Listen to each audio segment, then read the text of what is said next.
A speeding car crashed onto the sidewalk and Lu Feng pushed the girl beside him out of the way. A dull thud echoed as the airborne figure spun 720 degrees. Blood gushed from Lu Feng like a fountain, his consciousness fading. At least she's safe, he thought. His eyelids closed and endless darkness descended. He hoped that in his next life he wouldn't be an orphan again. He wondered if he should ask Oxhead and Horseface and Mengpa for autographs when he met them. He thought better of it. He had neither paper nor pen. The idea of getting a signature on human skin sent a shiver down his spine. But why hadn't anyone come to take him away yet? Could it be? I haven't been discovered yet. After recalling the plot of Naruto for the 311th time, I finally couldn't hold back any longer. Why is it like this? The long wait finally ended and I gradually began to feel something. Although it wasn't very pleasant overall, it was still somewhat gratifying. I felt like I was being born. But my parents didn't seem to be doing a great job. They hadn't even dressed me, or maybe they were too poor to afford clothes. Could it be a primitive society? No, wait, someone is touching me. Why just my belly? What does that mean? Oh, I get it. Newborns cry when they're born. I haven't cried yet. Fine, since I'm here, I'll accept it. I reluctantly opened my mouth and started crying. Calling it crying wasn't quite right, I was just panting, but it sounded almost like crying. The hand on my belly still hadn't moved away, and instead someone started mumbling something. A pale-faced young man with blonde hair said weakly, "The seal is finally complete." An elderly man beside him replied, "You worked hard, Minato." "No, this is what I had to do. It's just that this child has suffered. I don't have long left, so I entrust him to you." With those words, the young man slowly collapsed. Under the flickering candlelight, a blonde infant was crying. His face bore whisker-like shadows, and on his belly was a strange spiral pattern.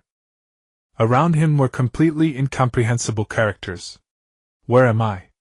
I looked up and saw darkness all around with a faint red light in the distance. I wandered aimlessly toward it. The surroundings were dark and damp like a long-neglected sewer. When I finally stumbled to the light, I was stunned. A huge grill, or should I say a cage, appeared before me. The light I'd seen came from two dim lamps on either side of the grill. At the center of the grill was a small paper talisman inscribed with the character seal. It was very small, at least from my current perspective. But given the angle of my gaze, who knows what its actual size was. And this gargantuan grill that seemed to stretch to infinity made me feel incredibly tiny. Faintly from the darkness beyond the grill, something seemed to be calling to me. I couldn't hear it clearly, but I staggered forward anyway. There was a strange sense of familiarity about this scene. Had I seen it somewhere before? I couldn't recall. For a moment I was lost in thought, but my feet kept moving, drawing me closer to the grill. Unconsciously I reached the center of the grill where the two thickest bars joined together. That unconscious action just saved my life. Suddenly a massive claw reached out from behind the huge grill, swiping viciously at the space beside me. Why didn't it grab me? At that moment I was about to bump into the grill where the two joined bars were 5 times my width. Could that claw possibly reach me? In truth, it was the simplest case of dark under the lamp, or the most dangerous place being the safest. But even saying that, in reality I was frozen with fear. Damn, it was huge. A massive face also appeared behind the grill, along with an orange-eyed, violently raging chakra haze. Then the huge face rammed against the grill with immense force. Fortunately, the quality held. The grill didn't break, nor did it shake violently. Well, it shook a bit, but not enough to threaten my safety. Everything before my eyes made one fact clear: this place was dangerous. My mind was in chaos. This scene was something I'd only seen before on my computer screen. It was the same as when Naruto first summoned Gamabunta. So that means, according to the anime version, only 2 people could see this kind of creature in this setting. One was Naruto, the other was Uchiha Sasuke with his Mangekyo Sharingan. But I'm not Sasuke, so the conclusion is clear. I'm Naruto. I gotta get out of here. Dazedly I found myself back in the world of the living. Oh. Fresh air feels wonderful. Hey! Is there anyone? Can someone help me? Can anyone get me some food?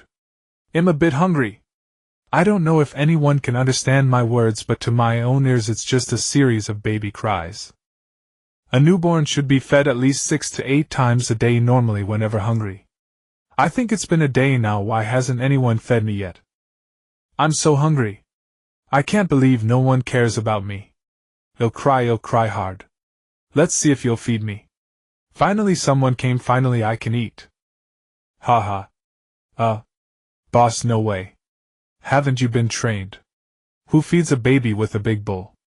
And you threw the bowl over. Are you feeding me or trying to kill me? That hurts. Lucky you've got bad aim or I'd be dead again. Damn it. Again. Thank goodness. This time it's a baby bottle. But he made the formula with boiling water and poured it straight into my mouth without letting it cool. It's burning me. Why is he so annoying? I'm so unlucky to be treated like this. I'm sure my mouth and stomach are cooked now. Now I'm lying on the bed full and groaning. Actually, it's because my body hurts, my stomach feels like steamed buns inside, it hurts so much. The pain covered me in sweat and I grew more and more dazed. In a trance I finally understood. Naruto Uzumaki had been looked down upon by the villagers since childhood. But they never said that Naruto was abused like this when he was little. And such abuse, is it because I'm a transmigrant? Wobbling I came back to that dilapidated sewer. Even hiding here I can't escape the pain in my body. Staggering toward the light, well, floating. So dark. Why is it so dark? Before I was even halfway there, the light ahead had already dimmed. The Ninetales was roaring angrily. I struggled to crawl to the front of its cage. Hey! Ninetales! Are you dead? Behind the bars the enormous face of the Ninetales emerged, its 2 eyes glaring viciously at me. Hee hee. Brother Ninetales, I have good news and bad news. I looked at the Ninetales with a smile. This was a habit from my past life. The more upset I was, the more I smiled. Otherwise your enemies would surely be happy. The Ninetales looked at me with a sneer, saying nothing. All right. They'll start with the bad news. I'm going to die. As the landlord, once I die your room will be gone too, and you'll have to die with me. The Ninetales' eyes went wide instantly. Hey, race, the good news. Hee hee. I've had a change of heart. I'm planning to let you out. Letting you out should be simple, just tear off that paper above right. Now can you send me up to that talisman? I'm very weak, if I'm not careful I'll die. You need to be gentle. The Ninetales' eyes narrowed slightly. Why? Hee hee. The guy outside wants to kill me. Too bad, if I die I'll make him die with me. Now you're the only one with that ability. The Ninetales' expression seemed to smile, but why did I feel such a chill?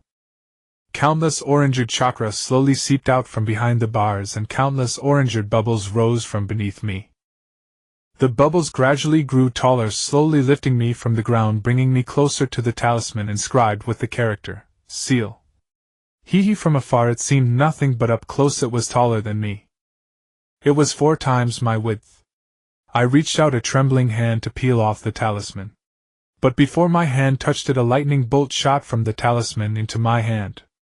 It struck from top to bottom, directly hitting the Ninetales' head. Then all the bubbles beneath me burst, and I fell to the ground. I landed flat on the ground. Pain. Piercing pain. Moreover, my body, my body and my consciousness space, began to turn transparent. Sorry, Ninetales. I dragged you into this. I felt the sensation of impending death. The Ninetales still looked at me with contempt. On the verge of death, must I still be looked down upon by a fox? Damn it. Forget it, I'm going to die anyway. As a human one must be a little self-deceiving. As a ghost even more so. Interesting bug, what's your name? The Ninetales seemed to be speaking to me for the first time. I've forgotten my previous name. As for now, it's probably Naruto Uzumaki. I was very open-minded. Interesting bug. Then slowly, very slowly I died. Did I really die? Or did I not? 3 years had passed in the blink of an eye. In the cafeteria of Kanahigakura it was lunchtime. This dining hall existed to provide a place where orphans who had lost both parents could eat their fill. Busy ninjas could also quickly replenish their nutrients and stamina. As for others, they were welcome to eat as well. But they had to pay. Of course, that was the usual case, the normal situation. But in this world there were always exceptions. For instance, the filthy little creature now huddled by the wall outside the door. His name was Uzumaki Naruto. That is me. But most of the time everyone called me a monster. Though I was 3 years old now, the extent of my emaciation was truly shocking.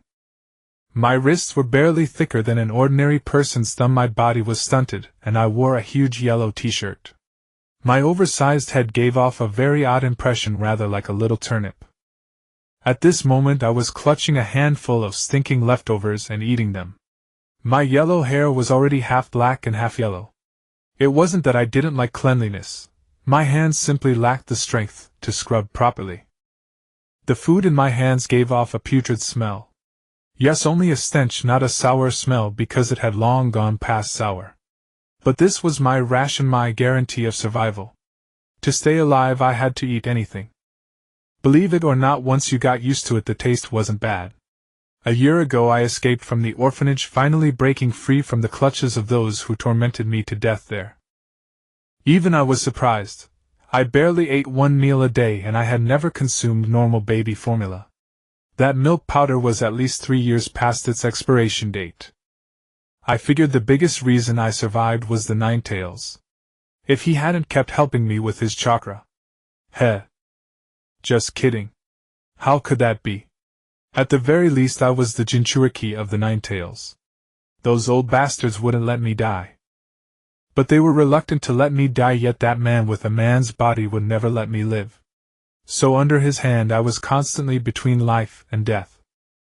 I remember the longest time I went without food was 7 days. Later the old man, the third Hokage, came to see me. Only then did everyone recall that the little monster always kept in the innermost corner hadn't been looked after for a long time. At other times I tried my best to sleep, slept like I was dying. Why? To conserve energy, of course. That was the surface reason. But most of the time I retreated into the consciousness space and played a staring game with Kurama. I didn't talk much, and Kurama wouldn't lower himself to speak to a filthy worm like me. Yet filthy worm was his pet phrase. Always filthy worm this, filthy worm that. Me. I'm someone who adapts to circumstances, but that doesn't mean I have no temper. I've seen many people and they all call me a monster. I don't care. When I'm strong enough. You'll understand, I really am a monster. Just you wait. But I've always wondered, why could I meet Kurama so easily? And whenever Kurama went berserk I would just dodge, then go back in a little while. In the anime, Naruto could only see Kurama at the brink of life and death. That's probably the biggest difference between me and the original Naruto. Practicing the staring game with Kurama wasn't completely fruitless. After a year of staring at each other, Kurama finally spoke to me. You annoying filthy worm, get lost. Progress. At least he initiated a conversation with me. Later Kurama asked me again, why are you staring at me like that? You damned filthy worm, what the hell do you want? Over all these years Kurama only said those 3 things to me. But then again, who wouldn't go mad after being stared at for 2 whole years by a big-head freak baby with such a heart-wrenching gaze? If you didn't go crazy, it meant your nerves were tough enough. Later I finally reached an agreement with Kurama. I had to release Kurama before I died. As for now, hell, I didn't have the ability yet. I hoped to talk about it when I was strong enough. In exchange, Kurama would help remodel my body so I'd at least have the ability to protect myself. Of course, that was impossible for now. With my big-head freak body, the moment Kurama's chakra came out I'd be reduced to ashes. So we had to wait until I could eat my fill. I told him who had unsealed his own seal as a bonus. As for Baki getting into trouble later, that wasn't my fault. When I turned 2 I could finally walk and run normally. What a struggle. On the 30th night after I learned to run, I finally succeeded in escaping from the orphanage that had tormented me for 2 years. Escaping the orphanage along with me were a pair of big shorts and an Umbu bodyguard wearing a cat big fox ghost mask. Then I found an abandoned house on the edge of Kanahagakur near the back mountain. Well, it had only 3 walls, a pile of rubble, and a heap of garbage. But still it counted as a house, didn't it? Also, I found 2 t-shirts from the trash. I was wearing one of them now, the other was drying at home. Why didn't I run farther? Nonsense. That troop of monsters behind me wouldn't let me get far. How did I know? This was probably the side effect of staying with Kurama for too long. Anyway, I could clearly sense people's gazes, good or evil, very distinctly. Everyone who came to eat here had lunch boxes provided by the cafeteria. I wasn't qualified to use one. Because of that, I went hungry for a day. Later, I prepared a broken bowl. But as soon as I got my food, someone kicked it and shattered the bowl before I could eat. After that, I used my clothes as a lunch box. Chopsticks. Forget it, aren't hands easier to use than chopsticks? Besides, the food they gave me was always cold and completely rotten leftovers, so it wouldn't burn me. Yet even so, I still got hurt. My left forearm was thick and bent at a 120-degree angle, and my left palm was twisted outward. This was from 3 months ago, when a fat guy kicked it and broke it. It still hadn't healed. Also, half a year ago, the guy serving food had some sudden kindness. He actually gave me a serving of steaming hot mashed potatoes. That was when the skin on my right hand was scalded off. That night I realized my body could no longer handle such high-class fine food. That night I had diarrhea and was completely dehydrated. But luckily there was Kurama. I slept for 2 days and was fine. Now my daily activities were eating and sleeping. My house was a wreck, but there no one tortured me. I doubted anyone would want to stay long near a garbage heap that stank to high heaven. And meal times were when the danger level was highest. My 2 hands had proven that well enough. I was almost done eating when suddenly a tall figure blocked the sunlight. Again. Damn, I was almost finished. No matter what, I immediately shoved the remaining food into my mouth. Then I turned around and ran away, disregarding everything. I didn't care. I had to survive, I had to live. Everything for survival. I am the 3rd Hokage of Kanahagakur. Since the Nine-Tails attack, I have once again been consumed by the affairs of this village. 3 years have passed and gradually everything has begun to improve. The Elders' Council is no longer as arrogant as before. After all, losing 4 cage-level powerhouses at once dealt a heavy blow to the village. Today, having a rare moment of leisure, I changed into clean clothes and went to observe the current state of Konoha. At noon, I suddenly felt the urge to visit the cafeteria. However, upon reaching the entrance, I halted. Against the wall there was a child. A peculiar child with an abnormally large head and a frail body. He was filthy, absolutely filthy, and reeked of a foul stench. Even from this distance I could smell the odor emanating from him. He was eating something, rotting scraps. Strange. This child appeared to be no older than 3. At so young an age, if no one cared for him, he should have been in an orphanage. How did he end up here? Were there still homeless children in the village? I casually pulled someone aside to inquire. At first I was puzzled. Why would they call him a monster? Then I realized who he was: Naruto. Uzumaki Naruto. How could he be here so thin and filthy, eating such food? I intended to approach him. But the moment my shadow fell upon his face, he frantically stuffed the food into his mouth like a madman. Then he bolted away. Why did he react like that? Was he insane? Even if he were the orphan's caretakers merely idling? What in the world was going on? I already dodged. You should stop chasing. Why are you still after me, even following me home? Isn't this going too far? You're ruthless. Just wait until I get my hands on you, you won't get off easy. Gazing at the towering figure under the sunlight, I sank into utter despair. Oh well, it's not the first time I've been beaten. Grit my teeth and endure it. One must learn to take things in stride, right? I turned around with a forced smile. Adopting Stephen Chow's tone, I quipped to the tall figure, I have 3 rules for fighting. First, don't hit my face. Second, only I can hit your face. Third, this place is hardly ideal. If I die, just bury me somewhere far away. Having said that, I covered my head with both hands and pressed it into the corner. Squat down. Why? Though I was physically weak, I wasn't an idiot. Was I supposed to just stand there and take the beating? The third Hokage watched the child. His teasing tone, his words like a miniature adult, his candid acceptance. After hearing him, the third felt as if someone had punched him hard in the face. Those blue eyes, how much they resembled his. Both were so stubborn. But what was he clinging to? The third was deeply puzzled. From the child's tone, it seemed that being beaten was a normal occurrence. Looking at the child huddled in the corner trembling like a quail, the third wondered when he had last seen this boy. He had seen him only twice. Once was 2 years ago, when the child was nearly starving to death. The second time was now. Suddenly Minato's words echoed in his ears, please take care of this child.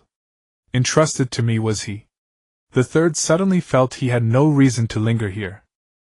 Shaking his head helplessly, he turned and left. Why is it quiet now? If you're going to beat or kill me, just get it over with. This suspense is unbearable. Footsteps. Gone. Did I have a lucky break today? Peeking to confirm, no one was there. Phew.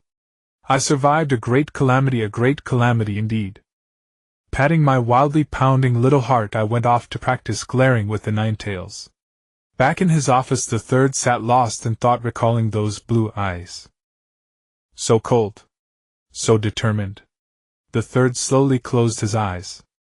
Entrusted to me. Remembering his own past, he suddenly sat upright.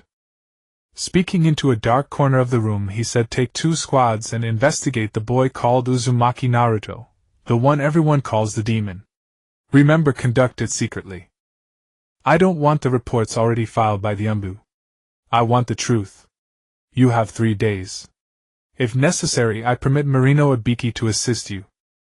A figure in the shadows seemed to nod at the third, then vanished. 3 days later, the third received the dossier on Uzumaki Naruto. Upon reading the report, several large cross veins bulged on the third's forehead. He broke out in a cold sweat. After a long moment, he set down the papers and muttered to himself. A demon. Surviving all this. Truly a demon indeed. Then he asked the dog-faced man before him, what do you think of this child? The dog-faced man replied in a low voice, remarkable. An ordinary child would have died many times over. Indeed, the third nodded. What should be done now? 2 options, the dog-faced man answered. If we only need a tool, hatred would be the best choice.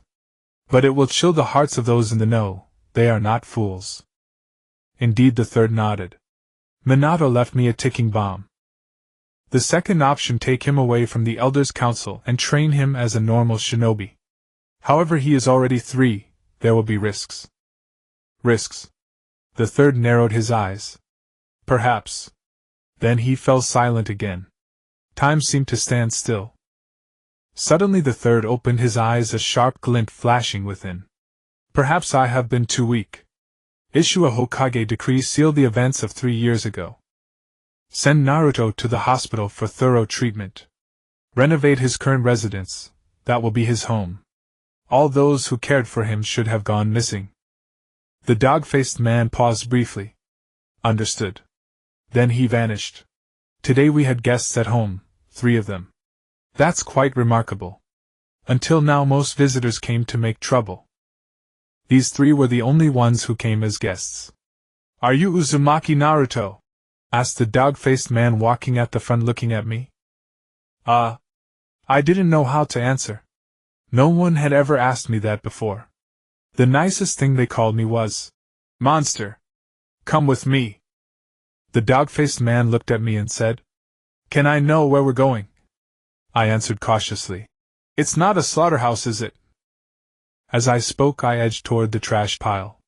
If negotiations broke down, I would dive in headfirst. Even if I died, I'd make sure to disgust you. To the hospital. Your body, said the 2 figures dressed in white behind him. Their expressions were somewhat amiable. Is that so? There's nothing wrong with me. No need for the hospital, heh. With that I plunged headfirst into the trash pile. As if going to the hospital. There's a morgue in the hospital. And not going, who knows, I might end up as a lab rat. The three of them were dumbfounded by my reaction. The notification from above didn't say this kid has a mental problem, did it? Half an hour later, with 3 new fractures and in a semi-conscious state, I was dragged into the hospital by 3 trash collectors. At the hospital entrance, Sandaim looked at the 4 disheveled figures before him and asked curiously, "How did this happen?" "Well," the one in the floral coat behind him looked embarrassed. "We went to find him. We only said we were taking him to the hospital and he crawled into the trash pile," the dog-faced man said helplessly. "To catch him we had to. However, this child's body is really in bad shape. Just being grabbed by hand caused fractures. I had no choice but to use a genjutsu." Sandaim hadn't expected such a situation. But on second thought, perhaps the child was truly terrified. He waved his hand helplessly. "Go ahead. I hope that when he comes out he'll see a healthy child." When I regained consciousness, I had already been washed clean and was lying on a table waiting to be dissected. Gosh. I didn't think I'd end up avoiding this after all. Could this be the end of my short life? Or is it because I'm a time traveler, butterfly effect, that I've whisked myself away? Sigh, what rotten luck. The only thing I can do now is pray, hoping that in my next life I won't be so unlucky. Even if I don't go to heaven, at least I won't end up in hell. Forget it. Since I'm going to die, I might as well face it calmly. As I was quietly waiting for death, a very pretty little nurse walked over. And them very pretty. At least much prettier than the one at the orphanage who looked like a man. This figure, curves in all the right places. Worth it. At least before I die I can see such a beautiful woman. Death is worth it. The beauty was holding a large basin of white gooey stuff. What is that? I don't recall any execution requiring such a thing. Is it a patent from Naruto? Damn. Not dying in vain, getting a unique death, totally worth it. The little nurse walked over to me and said with a grin, "Be good. Don't move and I'll give you some candy later." Her voice was very sweet. "Ah. God, I'm coming. Sorry, old pal Ninetails, for dragging you into this. Get it over with. But honestly, dying at the hands of such a beautiful woman, I've got no regrets," I said to the little nurse with a chuckle. The little nurse was obviously dumbstruck. After a long moment, blushing and covering her mouth, she began to slowly apply the stuff from the basin onto my body. What an interesting child. And then, to be honest, the candy in Naruto wasn't as good as Chinese candy. Not very sweet with a strong malt flavor. You see, I prefer corn flavor. Meanwhile, the dog-faced man was reporting to Sandaim. Naruto's condition is very bad. He has 5 fractures on his body. 3 were sustained today, 1 from 3 months ago and another from even earlier. But none of them have healed. There are multiple internal injuries and his organs show signs of decline. Mainly malnutrition. They've been bandaged now. But his body is too thin and weak. Even if he recovers, it won't be possible for him to regain health in a short time. The only way is long-term recuperation. As for becoming a ninja, that would be very difficult. So that means Naruto can only serve as a deterrent in the future. Sandaim frowned. That's one way to put it, the dog-faced man said helplessly. Then let him live an ordinary life. I plan to find someone to take care of him. Who do you think would be suitable? I doubt anyone would be willing to take care of him. Why? Because he's a monster. Besides, look at his current behavior. Do you think anyone can take care of him? Then what should we do? I think we should let him decide for himself. Huh. He's only a 3-year-old child. The one-tailed jinchuriki of Suna village uses Sanso as the most powerful 9-tails jinchuriki. I don't think his ability is weakness. What he did before proves this point. Are you saying that the 9-tails ability is wisdom? Possible. After all, there has never been a nine-tails jinchuriki before. Alright. Let Naruto recuperate slowly in the hospital. Once he truly regains his health, I'll talk with him. The next morning at Muyi Hospital. He was still here last night. How could he not be found? He didn't even eat dinner yesterday. The little nurse who had cast my arm yesterday was anxiously searching for me in the ward. Are you looking for me? I crawled out from under the bed. Why were you hiding under the bed? The little nurse asked, puzzled. Habit. Hee. I used to be cautious when sleeping at night. If I wasn't careful, I could easily be killed. I scratched my head awkwardly. Indeed, it was a habit. Last night I hadn't slept well at all. There was someone wearing a mask outside the window, another by the door, and yet another inside the room. Although they used some technique to make me unable to see them, my intuition was still sharp. In the middle of the night, when someone passed my ward door on the way to the restroom, I instinctively curled up into the corner. Only then did I remember that I wasn't in my own room. I had been sleeping soundly back in bed, but when someone woke me up in the morning, I had somehow ended up under the bed. You jumped down like this? The little nurse scrutinized me, who looked like a mummy, puzzled. Well, I was also frustrated. My left foot was in a cast, my right hand in a cast, my left hand in a cast, and my only uncovered right foot was tightly wrapped in bandages. That I could still make such agile moves in this state, indeed. Moreover, I didn't even know when I had developed the habit of sleepwalking. All right. Now tell me, sister. The little nurse pretended to frown. Why didn't you eat dinner? Well, I couldn't exactly tell her that my current body couldn't tolerate fresh food, could I? I figured she would laugh to death. I waved my plastered hands helplessly. Hee, it's too hard for me to eat. My Huiing common language wasn't very good, as I had rarely communicated with anyone. The little nurse was momentarily stunned. I forgot, I'm sorry. I'll go get breakfast and feed you. Okay. No need. I laughed foolishly. This is fine. I pointed at yesterday's dinner. This. It's spoiled, you can't eat it. The little nurse brought yesterday's dinner to her nose and sniffed, then said, Well, I became a bit anxious. If she actually brought me fresh breakfast, I would probably be killed by eating it. Even if I didn't die from eating, I would be stuffed to death by the medicine. This is already good enough. I struggled to stand up. The little nurse quickly came over to support me and put me back on the bed. Why do you want to eat this? The hospital has good food. I once ate hot food 6 months ago, I said softly. That time my right hand was scalded and I had a stomachache. It left me completely weak. I really saw the Grim Reaper that time, do you believe me? The little nurse was stunned. She gently stroked my hair. The morning sunlight streamed through the window, draping the little nurse in a beautiful golden glow. Since that's the case, eat this for today.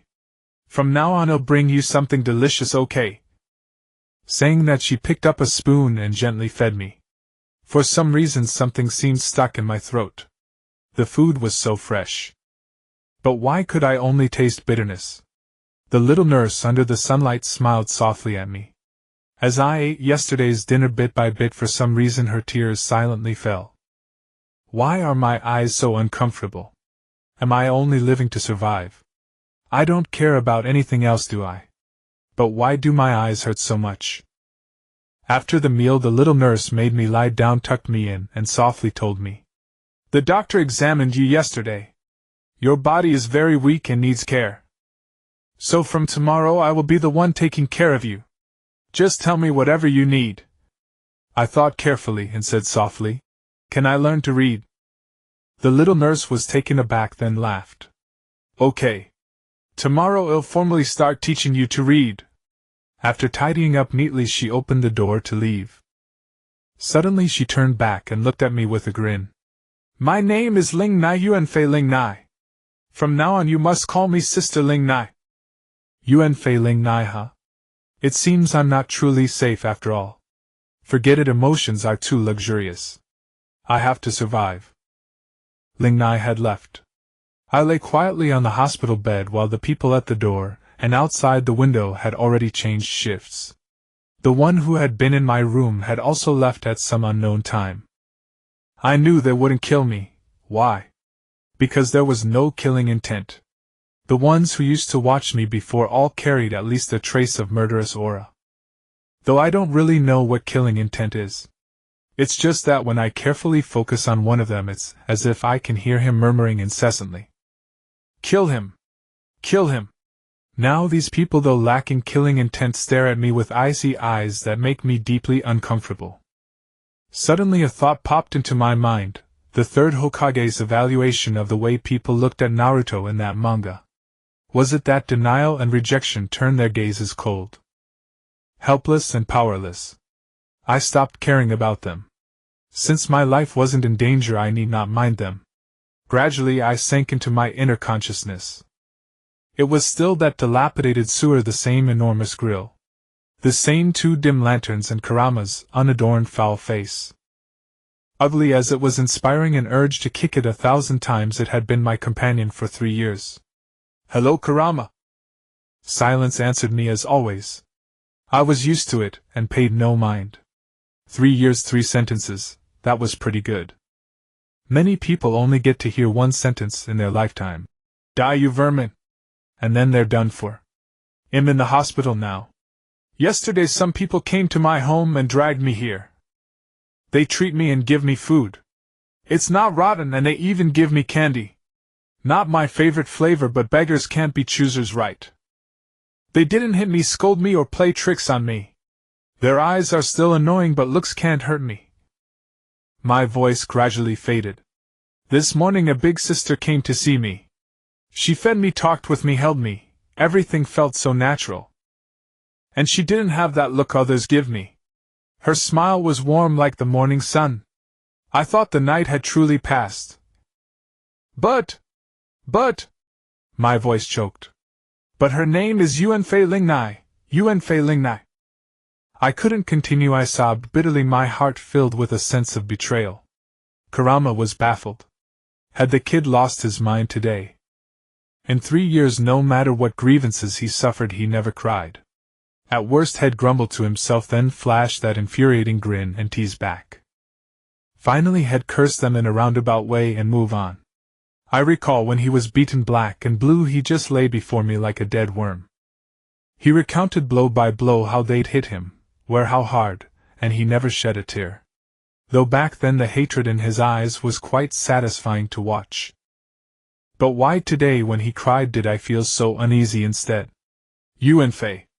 Yuanfei is the surname of the current third Hokage. Now there aren't so many flies around me, but there are still 2. Last night one was in my room. Why? Why? Am I really not allowed to have friends or someone who cares about me? Why? Why? I shouted hoarsely. I'm so lonely. I'm so scared. I fear death, terrified of it. To survive, I ate that putrid food. To survive, I ran away from the orphanage at age 2. To survive, I lived next to a trash heap. To survive, I didn't hesitate to act crazy and foolish, all to stay alive. I just want to live, but why am I so alone? Why does my heart ache so much when I hear she's a Yuanfei? Vermin. Why do you want to live? If you're so lonely, wouldn't dying be better? Shut up, Kurama. What do you know? I don't want to die. If I die, what would become of you? A long stretch of silence. Hey. Vermin. What are you saying? That's disgusting. Kurama's expression was as if he had swallowed a fly. Ha! Looking at Kurama's face, I couldn't help laughing, and my laughter grew louder. Hee hee. Hee hee. Kurama also laughed. Though it was more ferocious, his voice indicated he truly laughed. Hey! Vermin! Your name is Uzumaki Naruto, isn't it? After a while of laughing, Kurama recovered first. Yeah. And you? Is your real name really just Kurama? After the storm of weeping and laughter, my emotions calmed down. Humph. Kurama fell silent unintentionally. Then suddenly exploded. Do you want to die, Vermin? An overwhelming aura surged forth, physically shoving me away. I struggled to hold my ground. Helplessly, Kurama was too powerful, so I had to quickly retreat from the mindscape to take shelter. Before leaving, I shouted, "Whatever you were called before, from now on I'll call you Gyuyo." "Gyuyo," Kurama murmured under his breath amidst his fury. Having exited the realm of consciousness, I waited for half an hour before diving back in. I rushed directly to before Gyuyu. "We meet again," I exclaimed. Gyuyu remained silent, wearing a displeased expression. "So can you help me modify my body now?" I asked tentatively. No response, but what was that expression on their face? If someone else were here, they would probably think Gyuyu intended to kill me. However, after 3 years of observation, I knew that the expression on Gyuyu's face was one of mockery. "Hey, you promised me back then. You don't plan on backing out now, do you?" I felt a bit anxious. After all, I still couldn't grasp Gyuyu's temperament. If they truly did back out, I would be helpless and my future life could be dire.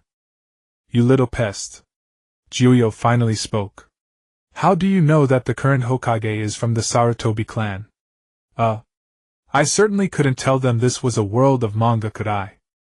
I figured if I told them that I was the protagonist of a manga, they would likely just eliminate me. "So do you believe in the future?" "The future?" Gyuyu looked puzzled. "The future, huh?" "Yes.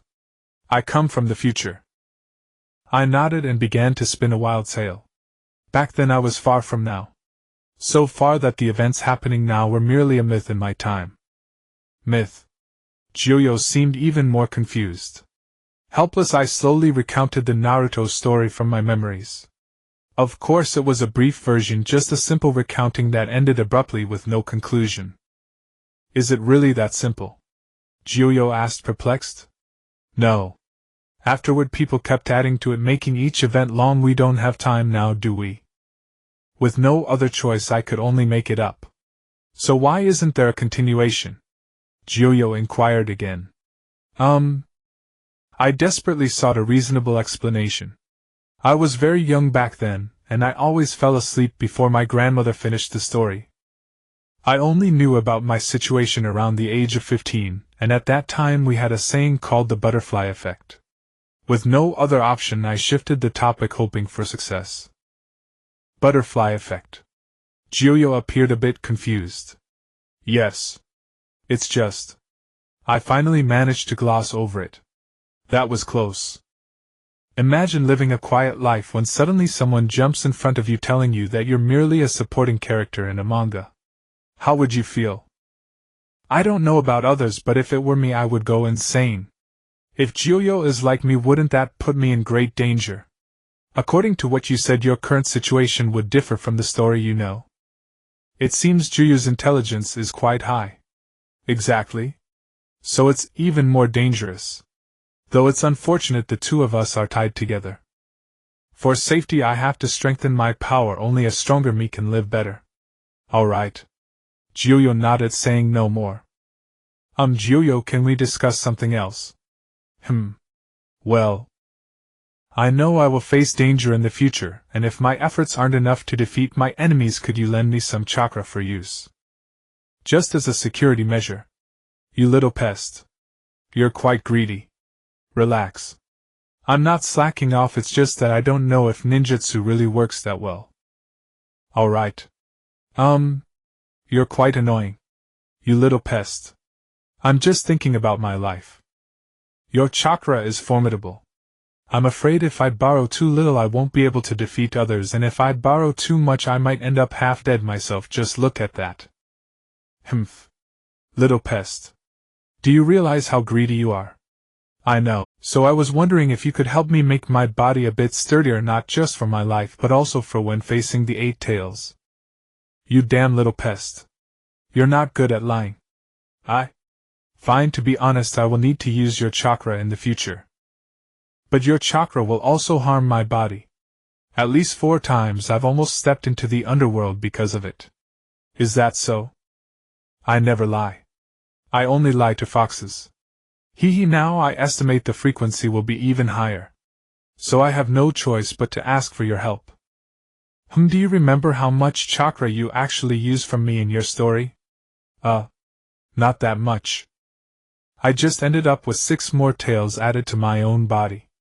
You survived that. I didn't escape either. No. But I was half dead. At that time I couldn't control myself, and only knew killing harming many who tried to help me. This was primarily because I was wearing a necklace from the first Hokage at that time. Alongside me was someone capable of would release ready to suppress me at any moment. Is that so? Juyo pondered for a moment and nodded. All right. I will find a way. Now get out of here. With that they kicked me out without further ado. Ling Nai kept her promises. In the days that followed she accompanied me teaching me literacy and etiquette. Although I wasn't very interested in these matters. But this is the world of Naruto, so I had to adapt to local customs. At times these so-called etiquettes could deceive some people. Juyu did keep his word. Although he was quite fat, I felt he was not that kind of person. Oh wait, I meant that kind of fox. Time passed slowly and I gradually began to resemble Naruto. My injuries had healed and my body returned to its normal proportions. This puzzled the doctors to no end. The Nine Tails truly kept his word. Not only had my body regained health, but more frighteningly my strength had increased. I could easily crush stones with my hands. The small wounds I inadvertently caused had mostly healed by the time Ling Nai found the bandages. Jiuyu slowly reverted back to his grumpy face and stopped talking to me. Every day I told him about my studies and my current situation. More often than not we would just stare at each other. This continued for half a year until the third Hokage came to see me. In the morning Ling Nai and I finished our etiquette lessons. I opened a book titled The Heroes of Konoha and began to read slowly. This book speaks of the strong individuals that emerged since the founding of Konoha. The first Hokage Senju Hashirama, the second Hokage Senju Tobirama, and the third Hokage Sarutobi Hiruzen. The last one mentioned is Konoha's White Fang. And then it ended. There will probably be a sequel in the future. Just as I was engrossed in reading, an old man wearing a white robe and a straw hat walked in. The front of the straw hat was painted white with the character fire written in red. I looked up at him, and he was also examining me. Are you Uzumaki Naruto? Yes. May I ask who you are? When I needed to play dumb I did, even though I already knew he was the third Hokage. I am the third Hokage of the village. The third Hokage replied with great authority. Wow. You are indeed the third Hokage. It is an honor to have you here. I am truly sorry for not coming out to greet you. See, Ling Nai's training paid off. After all, everyone prefers a polite little fellow. The third Hokage nodded and gently sat down on a nearby chair. So how have you been doing lately? Good. Was Sister Ling Nai taking care of me? She even taught me literacy. I presented the book in my hands to the third Hokage like a child showing off. Yet I was constantly thinking, why did the third Hokage come? The third Hokage was taken aback, seemingly not expecting such a response from me. Your body has healed and the doctors are preparing to discharge you. I think you need someone to take care of you. Ling Nai, who has been taking care of you, is a very good choice. Discharge. Got it. I will pack my things, and as for taking care of me, there's no need to trouble Sister Ling Nai anymore. Why? Is it because Ling Nai's care is inadequate, or do you not like Ling Nai? Neither. I quietly packed my things. Although Ling Nai was a good person, she was a ninja. You could see some traces of it from her usual actions. If I lived with her, I would have no hope of becoming stronger. Another reason. Let's use it as an excuse. Sister Ling Nai has taken care of me for such a long time, and there are already people gossiping behind her back. I do not want her to be hated like me in the future. The third Hokage was clearly stunned by my answer, remaining silent for a long time. By this time I had finished packing. I had not a single item left on me. Considering this situation, Ling Nai had already bought me a full set of clothes. From head to toe this outfit was exactly like Naruto's orange clothes in the manga. I packed, simply putting on the clothes. After tidying up the bed a bit, I just needed to wait to say goodbye to Ling Nai before I could leave.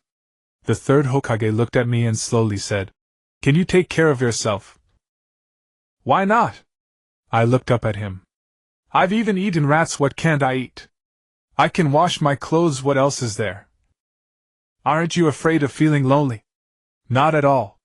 Once I go out and earn some money, I can buy some books myself." The third Hokage looked at me speechlessly, sighing inwardly.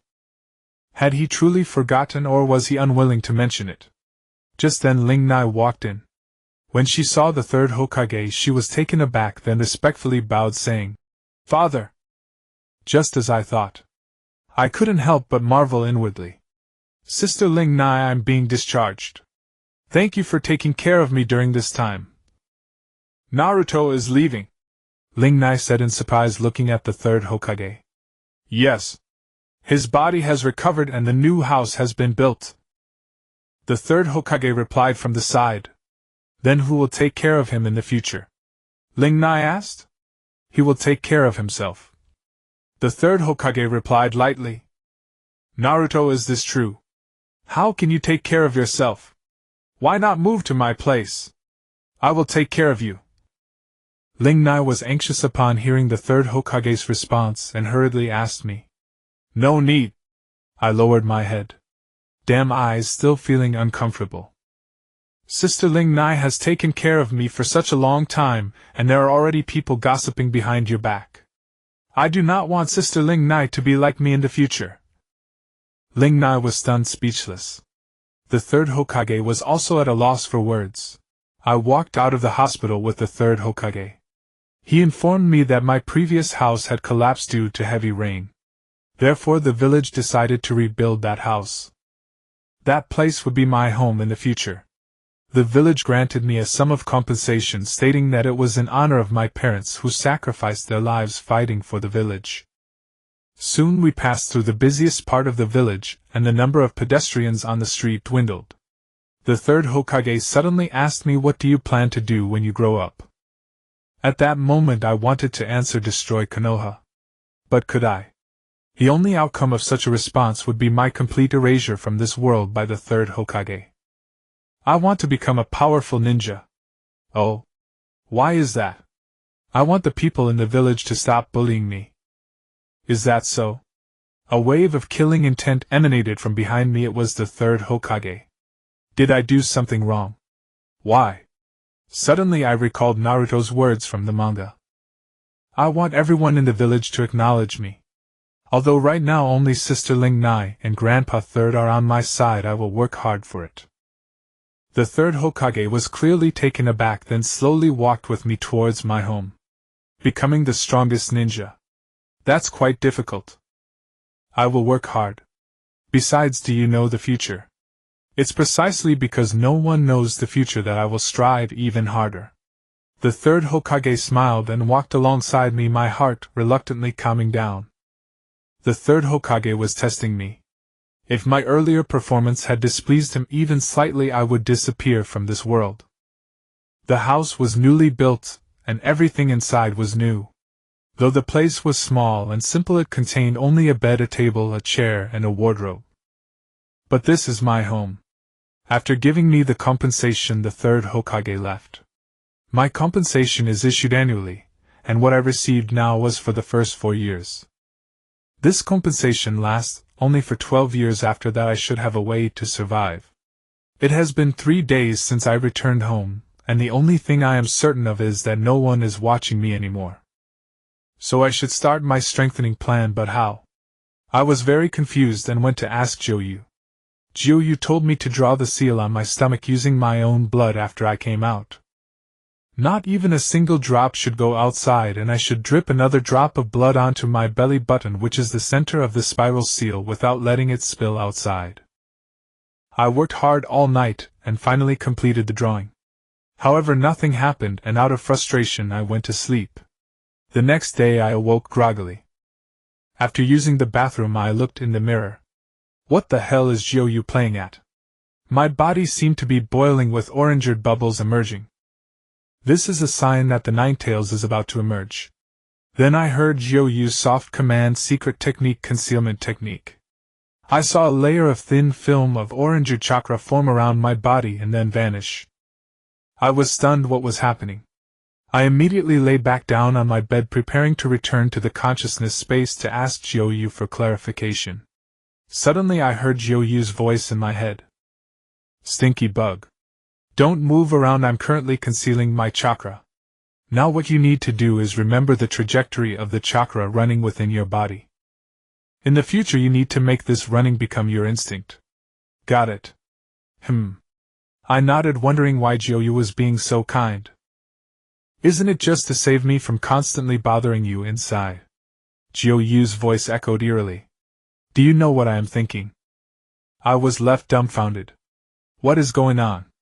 Don't worry, there's only a limited time for us to communicate soul to soul. Once the blood color on your stomach disappears, we won't be able to converse so easily anymore. After Jiuyu explained this to me, I felt a sharp pain at the location of the chakra source inside me. This needle-like pain spread following the mysterious trajectory outwards. I was in pain, drenched in sweat. It felt like being slowly crushed by a steamroller. In the areas where the pain passed, it seemed I could no longer feel my body. It really hurt. So slow.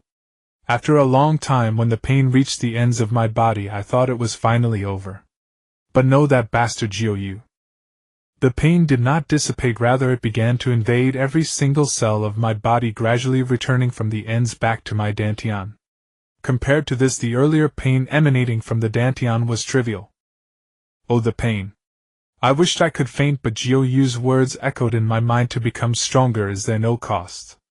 Alright, I'll just endure it. Finally the pain began to subside.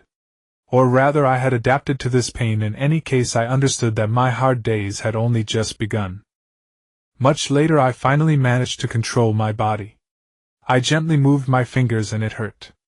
A piercing pain. I couldn't help but curse that damn Jiuyu. Though becoming stronger requires a price, it shouldn't be this torturous. Jiuyu is definitely doing this on purpose. The method Jiuyu taught me brought me immense pain. However, the benefits were obvious. Jiuyu said this was the Nine Tails training method. The reason I felt such agony was the vast disparity between my body and his. Restricted by the seal, his chakra was limited and he could not change much while modifying my body. If his chakra increased, the seal would activate. Crucially, his chakra was better suited for destruction rather than such delicate work. Thus he took a shortcut. Normally the chakra he emitted would be transformed by my body and converted into my own chakra. He directly accelerated this conversion process and created a backdoor. When necessary, his chakra would be injected directly into me. Whether my body could endure it or not was not his concern. Then he greatly enhanced the resilience and recovery speed of my body. He ignored strength and agility. The process of smearing blood on the seal to unseal it was precisely the process of opening this backdoor. However, this was only the first time. In the future, as long as I formed the hand seals in the order he instructed, I could open this hidden gate. The difference was that the first time he tried to release as little chakra as possible, and control it meticulously to avoid damaging my body. It wouldn't be so fortunate later. Whether my body could withstand it would be a problem. He used the Nine Tails training method so that I could gradually strengthen my body over time, striving to endure his chakra as soon as possible. That way I would have an invincible cheat-like ability. To be honest, I was very grateful to Jiuyu. However, I absolutely did not endorse his method. It was too brutal and too painful. But the benefits were considerable. According to him, it completely avoided the issue of losing my mind during a berserk state. Therefore, my greatest current challenge was how to make my body strong and resilient. Thus, like a toddler learning to walk, I guided my chakra out from the chakra source. It traveled along the meridians and spread into the cells surrounding them. When reaching the ends of the meridians, I tried to ensure it dispersed completely. Then I let the chakra slowly pass through the cells and return to the chakra source. As my own chakra wandered, there was only a faint tingling sensation. It didn't hurt much when passing through cells. I had to admit Jiuyu was indeed more adept at destruction. When Juyu's chakra coursed through my body, I felt as if I had died countless times. And this was under his deliberate control. If later he didn't restrain it, and simply dumped his chakra on me, I shuddered at the thought. At first I couldn't control it well. Sometimes the chakra was too little and didn't reach the ends of the meridians before dissipating. Other times it was too much, causing a faint blue chakra mist to emanate from my body with a swelling pain all over, as if I were exploding, leaving me utterly bewildered. When I asked Juyo, he burst into wild laughter and said my control ability was too poor. He told me to practice on my own. It took me half a year to finally manage the chakra flows so that it wouldn't leave a blue haze around me. Then, following Juyu's instructions, I gradually strove to connect this cycle end to end, making the circulation an unconscious habit. At the same time, I trained my strength and agility more. After all, when he modified my body, the chakra he could mobilize was too little, and he hadn't touched my strength or agility. If I didn't train properly, the result would be only one: I would become a super durable punching bag. For training, I had no choice but to add 3 kilograms of lead weights. You say it's too little. Hey, I'm only 4. As for agility training, I had already figured it out. What kind of training was best? I began to prank others, and when they got furious, that was the perfect time to train my agility. Since then I earned a new nickname: Konoha's Prank King. I didn't mean to, I just wanted to help them exercise. Life lies in movement, you know. As for ninjutsu, do you know any? I certainly don't. There isn't even basic ninjutsu circulating outside. Supposedly it's all confidential. Days passed by uneventfully. My weights gradually increased: 5 kilograms, 7 kilograms, 10 kilograms. By the time I reached 20 kilograms, 3.5 years had passed, and I was old enough to attend the Ninja Academy. On the first day of school, Lingnai saw me off. During those 3.5 years, Lingnai came to visit me every break. When she learned about my flashy nickname, Konoha's Prank King, she scolded me for a long time. In the end, she treated me to a bowl of ramen. Speaking of ramen, the one that became famous alongside Naruto was probably this Ichiraku ramen. The flavor. Excellent. And the people were even better, especially the 11 or 12-year-old girl Champu. She was exquisite. She would surely become very beautiful when she grew up. Why? Gahaha. Am a reincarnated, how could I not know? Another thing was that Lingnai got married and the groom wasn't me. But thinking about it, I still wished her a happy marriage. The first time she visited me after the wedding, she wore a blissful expression. Upon arriving at the academy, I began my formal study of ninjutsu knowledge. Though it was not extensive, it sufficed. The first thing I learned was hand seals. According to the teacher, incorrect hand seals would not only fail to release a technique but could also cause the body to explode. I broke out in a cold sweat from sheer terror. After returning home through arduous training, I finally managed to form hand seals correctly and swiftly. However, when I saw Uchiha Sasuke in the same class, I realized that geniuses exist in this world. No, I must train harder. Though my hand seal speed couldn't match his, I could still rank in the top 10 of the class. Until I gained the ability to protect myself, I had to follow the plot of the manga. If the butterfly effect took hold, what if I ended up dead for no reason? Thus, unsurprisingly, I ranked dead last in the entire class. Next came taijutsu. The academy taught only the most basic ninja attack forms and combat techniques. Having undergone 3.5 years of training, this was child's play for me. But safety first, safety above all. I added 5 kilograms of weight, and consequently I ranked last again. After that came chakra generation. Since I spent most of my class time sleeping, unsurprisingly, I was the last one in the class to discover my chakra. As the grades advanced, we encountered more and more subjects. It was only then that I realized how vastly different the real world was from the manga. Why? Did the manga ever tell you that everyone's chakra usually retreats into the chakra source? No, it didn't.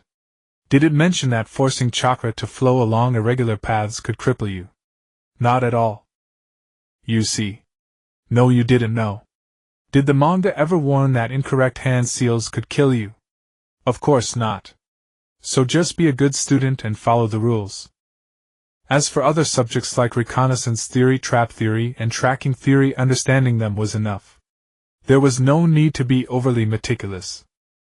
Topics like ninja philosophy and the will of fire were usually used to make up for my lack of sleep at night. Or I'd wander the streets and pick a fight with anyone who looked at me wrong, using them for physical exercise. And I made progress. I started inviting Chunin and Genin patrolling the village to train with me.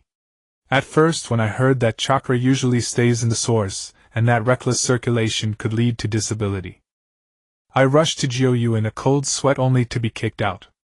He said, "How can a body tempered by this lord be compared to those vermin?" I was completely deflated. Later, during lessons on chakra control, I finally understood what Jiu meant. When Iruka Sensei first taught us to slowly guide chakra to the top of our heads, and then affix a leaf to our foreheads, I completed it without a second thought.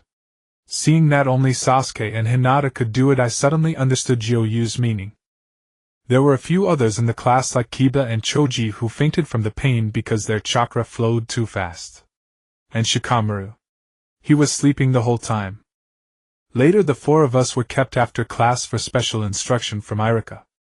I simply said I don't want to do such boring training. Then I led the four of them out through the window. After that, although we never spoke of it, the three of them no longer ostracized me like the others. Next came the basic ninjutsu taught at the academy, the three basic techniques: clone substitution and transformation. Along with taijutsu and kunai usage, that was the entirety of our school curriculum. I also pestered Iruka Sensei until he taught me the body flicker technique. Calling it learning wasn't quite accurate.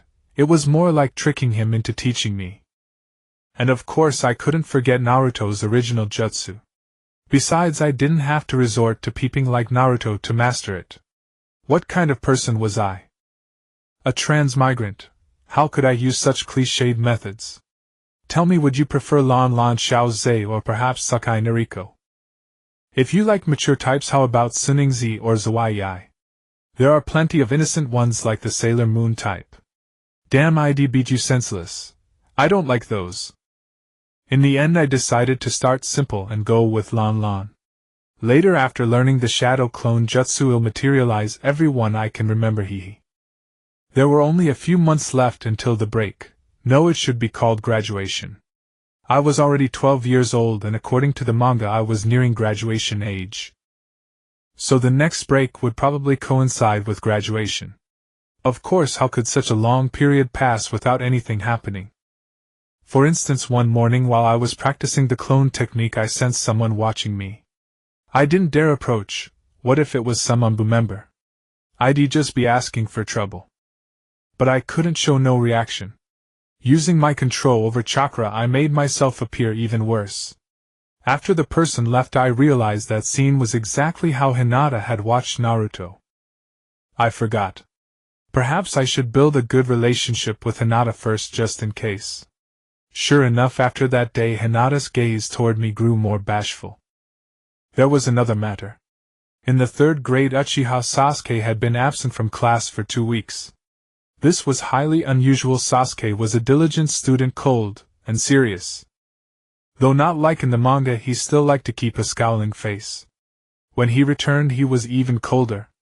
Standing beside him felt like being in an ice cellar. I understood. The Uchiha clan had been annihilated. That day I intended to train with the Chunin guarding the Hokage monument. But those guys didn't fall for it. Instead, they mocked me, calling me an idiot and a dead last. Alright, laugh, then go ahead and be cocky. I grabbed a bucket of paint and gave the Hokage monument some artistic embellishment.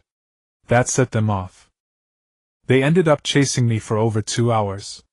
Seeing the time was almost right, the next class was Iruka Sensei's, and I still had to attend. I used a simple clone jutsu followed by a transformation jutsu to shake off the trailing ninja. Ha, and they call themselves Chunin. Pathetic, no wonder they guard the monument. Just as I was about to head back to school, a roar came from behind Naruto. It startled me so much I fell flat on my face. Have some decency. Don't they know scaring someone can be fatal?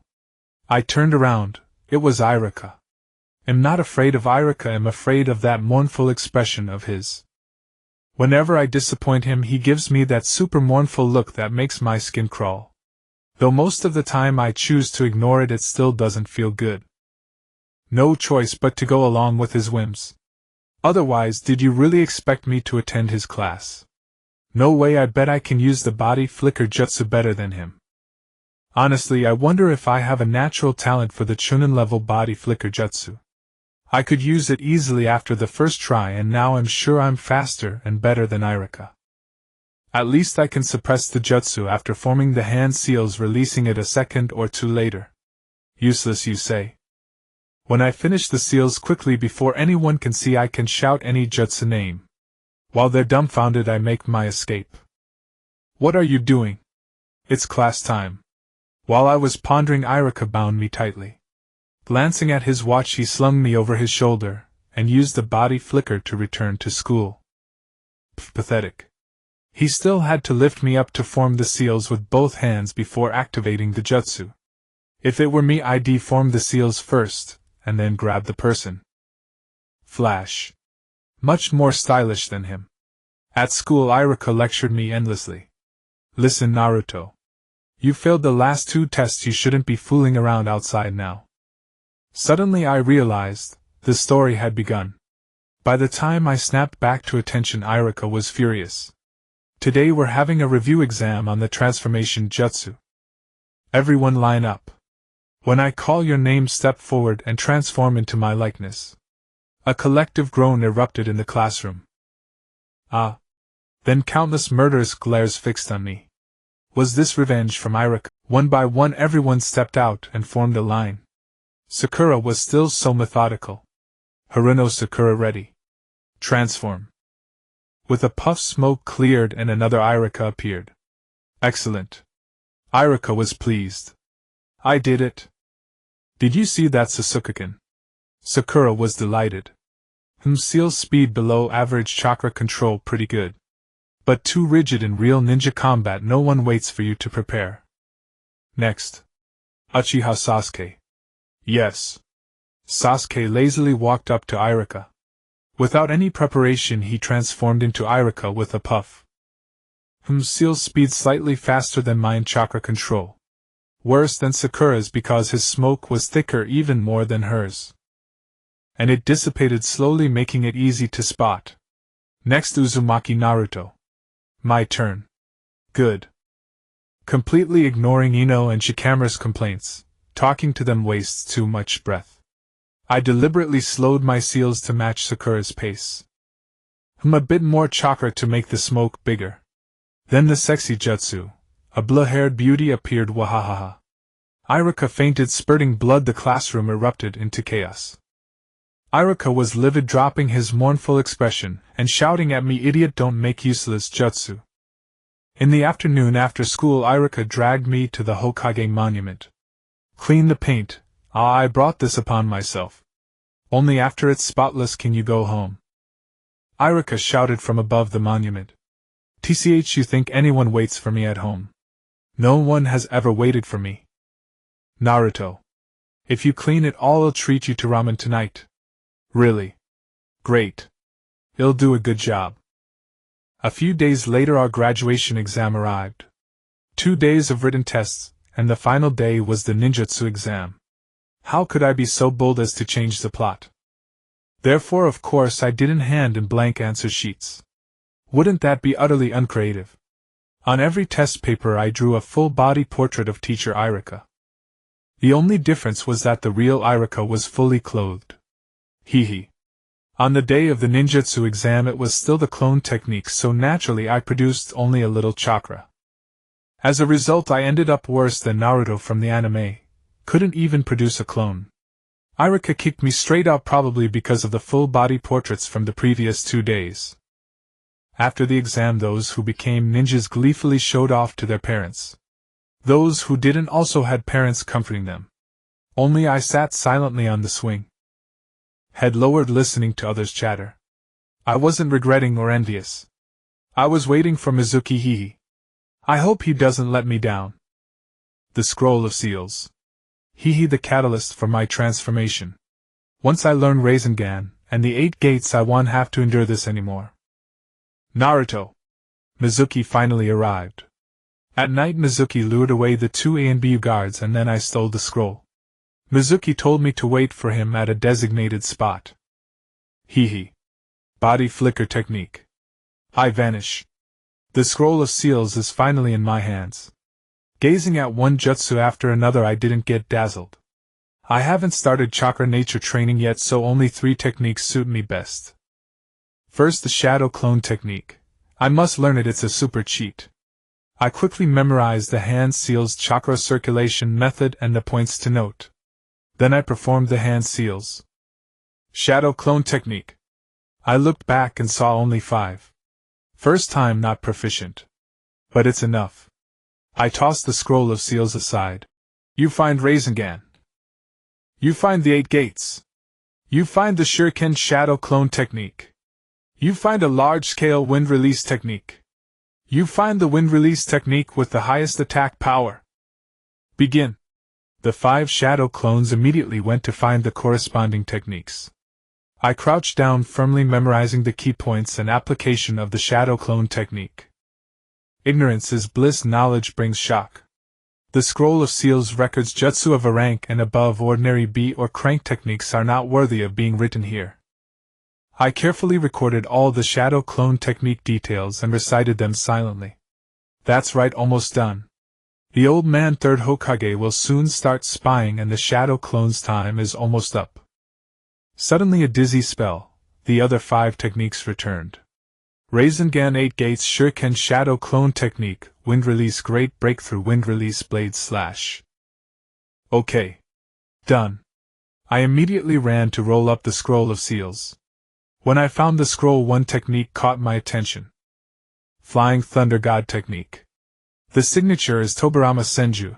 Is it his technique? I carefully memorized it, then neatly rolled up the scroll waiting for Irika and Mizuki to arrive.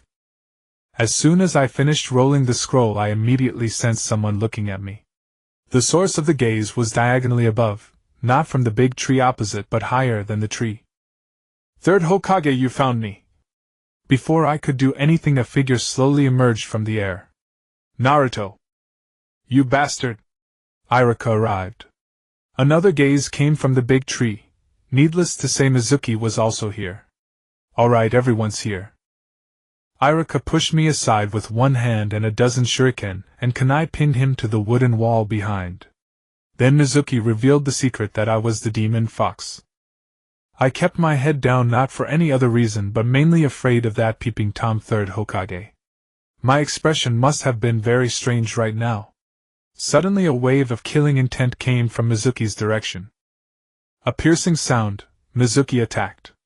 I lightly dodged to the side while kicking Irika, who was struggling to leap over to block for me, sending him flying. Using the momentum I dodged the oversized shuriken. Actually, that kick was also revenge for him kicking me out of the exam hall this afternoon. Heh. Teacher Mizuki says I'm the demon fox, I said with a faint smile, looking at Irika. Cold sweat broke out on Irika's face, whether from pain or fear I couldn't tell.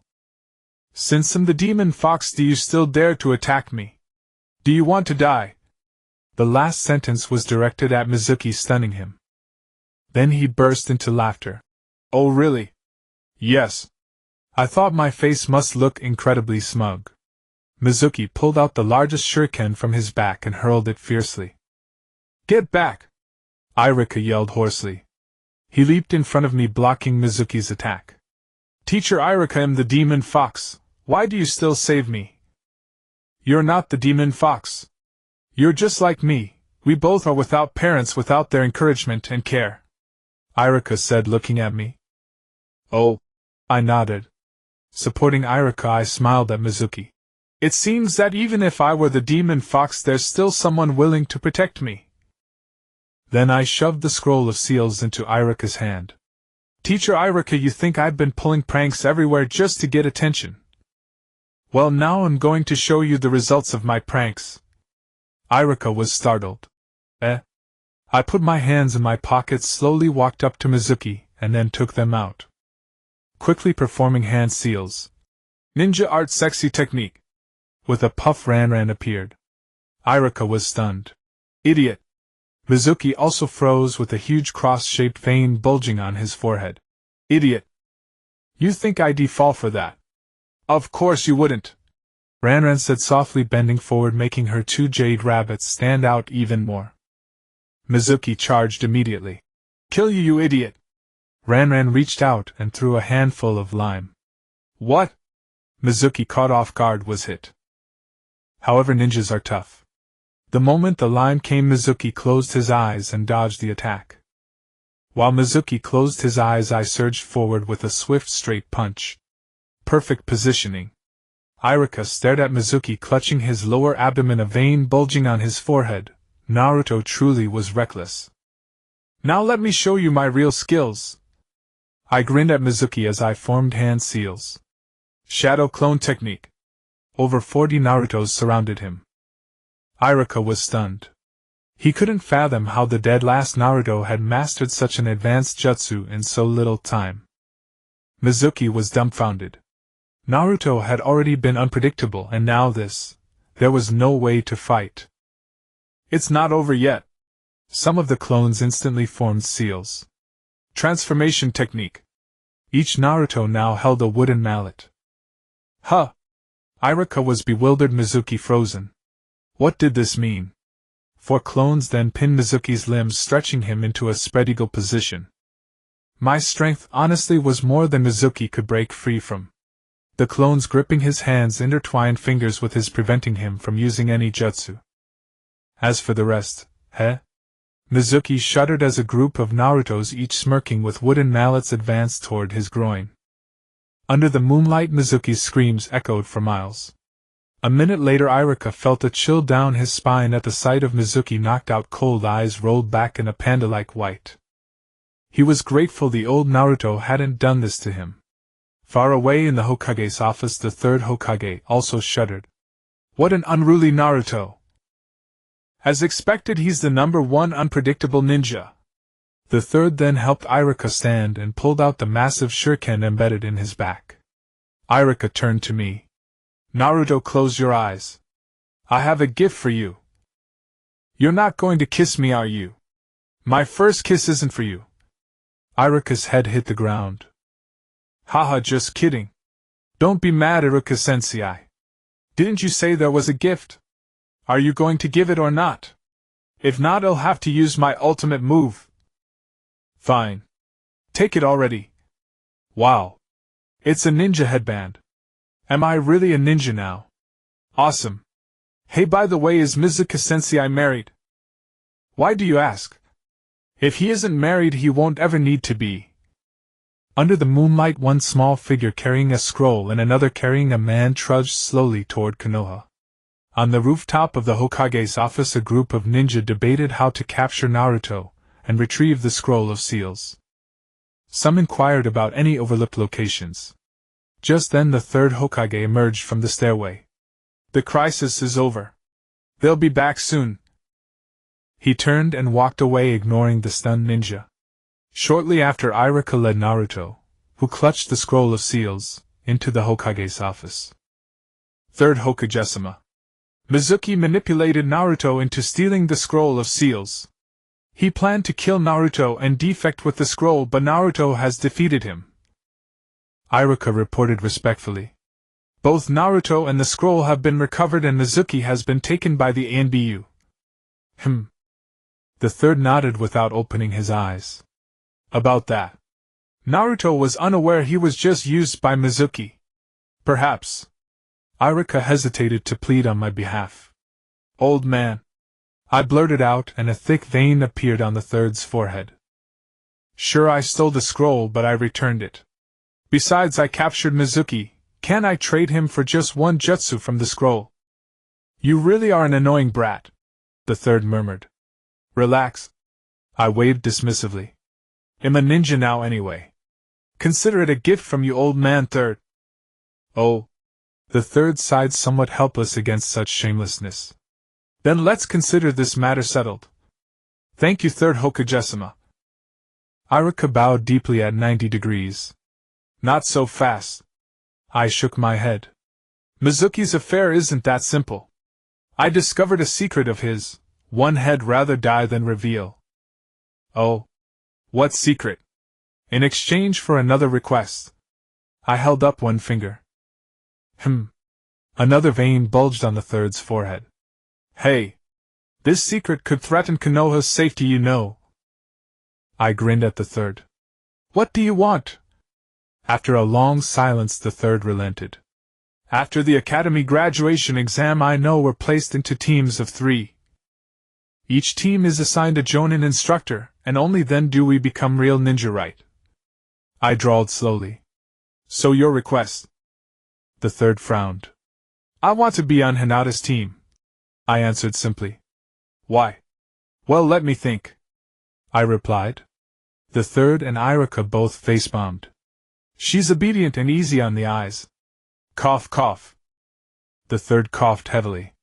Reseating himself, he asked, and your secret? Third-sama isn't being honest, I said with a sly smile. Huh. If I tell you the secret now, you'll just say wait for the decision. Then when teams are assigned and am not with Hinata, you'll claim you never promised, and since teams are set, there's no changing it. I kept smiling, though my tone turned cold. Troublesome brat, the third muttered. Do you think I as the Hokage would deceive a mere child? Is that so? Shadow clone technique. Sexy jutsu. Is that so? Shadow clone technique. Sexy jutsu. At last, under my relentless torment, the third Hokage signed the pledge. I declared that if he broke his word, I would make 100 copies of that pledge and plaster them all over the streets of my village. The third Hokage was so furious that he almost forgot to ask me for the secret. The secret I traded for the pledge was that Mizuki intended to defect to Orochimaru. As for the method, the map was on his arm. This revelation utterly flabbergasted the third Hokage. He asked me with a sinister tone how I knew. I said Mizuki told me. He claimed the greatest shinobi in the world was Orochimaru, but who was Orochimaru anyway? Then the third Hokage imposed a gag order on both me and Irika before throwing us out. Irika told me that I needed to hand in my ninja registration certificate tomorrow. The day after next I had to attend the ninja orientation meeting. I nodded and headed home. On the way back I clenched my fists tightly. I could finally begin to change my destiny. Are you ready, you pests of my village? The next day, when submitting the ninja registration form, I encountered Konohamaru and the Ebisu, who always looked down on me. I didn't defeat the third Hokage with the sexy technique, I simply knocked Konohamaru unconscious with a fierce punch. Then I immediately ran to the woods behind the village. Using the shadow clone technique, I began training in the Rasengan and the 8 gates, while intensively practicing the Flying Thunder God technique. The Flying Thunder God technique was simple to learn. A space-time ninjutsu of terrifying power. Because the Flying Thunder God technique is performed with a single hand seal and allows marking an object with a chakra signature. Then using that chakra signature as a target, you can teleport instantly. Imagine, when the enemy is about to block your shuriken or kunai, you suddenly appear right in front of them. What do you think would happen to them? Since this technique uses only one hand seal, it makes escaping combat effortless. Truly an essential skill for ambushes and escapes. The only drawback is chakra consumption. For a Chunin level shinobi, sustaining 4 consecutive teleportations is already quite generous. But for me, a supercharged Naruto amplified by the Netherworld's enhancement, chakra is the one thing I have in abundance. So this is a super ninjutsu tailor-made for me. Now if we're talking about chakra reserves alone, I can definitely surpass a Jonin. As for quality, I'm not so sure. My physical strength and power aren't bad either. I'm currently carrying 50 kilograms of lead weights. As for chakra control, I could easily walk on water a year ago. In terms of speed and agility, I think I could match someone like Rock Lee. The speed of my hand seals is still lacking. I'm probably just a tiny bit slower than Uchiha Sasuke. I mostly rely on taijutsu now. Hand seals. I rarely use them. 3 days passed quickly. My training barely showed some results. I could now burst a water balloon during Rasengan practice, and I had opened the second gate of the 8 gates. The Flying Thunder God technique could be performed but not consecutively. The chakra mark was permanent. Wind-style Great Breakthrough could barely be used, lacking elemental chakra nature transformation, so it had less than 1/10 of its full power. As for the Blade of Wind, it required wind nature transformation to execute. That's tough. I haven't even started nature training yet. What annoys me most is the Shuriken Shadow Clone technique, which requires 8 hand seals. By the time I finish the seals, the moment would have long passed. It's nothing like the anime where the third Hokage can use it with just 3 seals, a complete waste. I need to practice it a lot. The time for the orientation meeting had arrived. After entering the classroom, I sat directly next to Hinata, making her flustered. Hey! Good morning, Hinata. You've worn your ninja headband around your neck. It makes you look so much prettier. When I read the manga, I always preferred the gentle Hinata. As for violent girls like Sakura, I stay as far away as possible. Naruto, good morning too. Hinata stammered, her face flushing and starting to steam. You're too tense, Hinata. Come on, take a deep breath and exhale slowly. Good, one more time. Feeling better, right? Just as I was talking to Hinata, Shikamaru walked in. Seeing me, he said, Huh. Today's the orientation meeting. What are you doing here? Why wouldn't I be here? I held up my ninja headband. Thanks to Mizuki, I passed the makeup exam. I said this while mentally crossing myself, wishing Mizuki peace. Really? How troublesome. Shikamaru shook his head and went to his seat. Hey, Hinata. I have a feeling we'll be in the same team. I'm really happy about it. What about you? I turned back and continued talking to her. Really? Hinata stammered. While I was chatting with her about everything under the sun, Iruka walked in and launched into a heap of encouraging nonsense. Then the group assignments began. Team 7 Hyuga, Hinata, Uzumaki, Naruto, Uchiha, Sasuke. A chorus of groans filled the class. Why? Why isn't it me with Sasuke-kun? Exactly, why not me? Nonsense. It should be me. Teammate Haruno, Sakura, Inazuka, Kiba, Aburame, Shino. Team 10 Yamanaka, Ino, Naro, Shikamaru, Akimichi, Choji. Thank goodness. The changes were minor. After Iruka-sensei finished speaking, everyone dispersed for individual activities. In the afternoon, their respective jonin instructors would come to take them away. I waited. Finally, after the third Hokage's shameless spying technique had passed, I placed a mark on a shuriken. Then I threw it into the forest behind the school. Next I began searching for Sasuke. Having a troublemaker in the team wasn't a good thing. If he ever bullied Hinata, I wouldn't allow it. After all, Hinata is my woman. I was sorely lacking in combat experience against others, so sorry, Sasuke. I finally found Sasuke in a small classroom. At that moment, he was quietly eating a boxed lunch. I leaned casually on the windowsill. Yo. Our top student is having a meal. I've always had a question. I wonder if the genius of the Uchiha clan could help me answer it. Sasuke turned his head and stared coldly at me. That's a scary look. Did you survive the night of the Uchiha clan's massacre with that kind of gaze? Sasuke immediately stood up. You're looking for death. Angry now? Want to fight? My expression must have been insufferably smug. This isn't a good place for a fight. I jumped into the room and casually closed the window.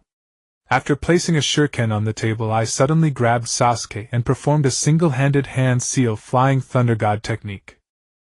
The next moment we appeared in the forest behind the school. We have half an hour to settle this. So don't rush.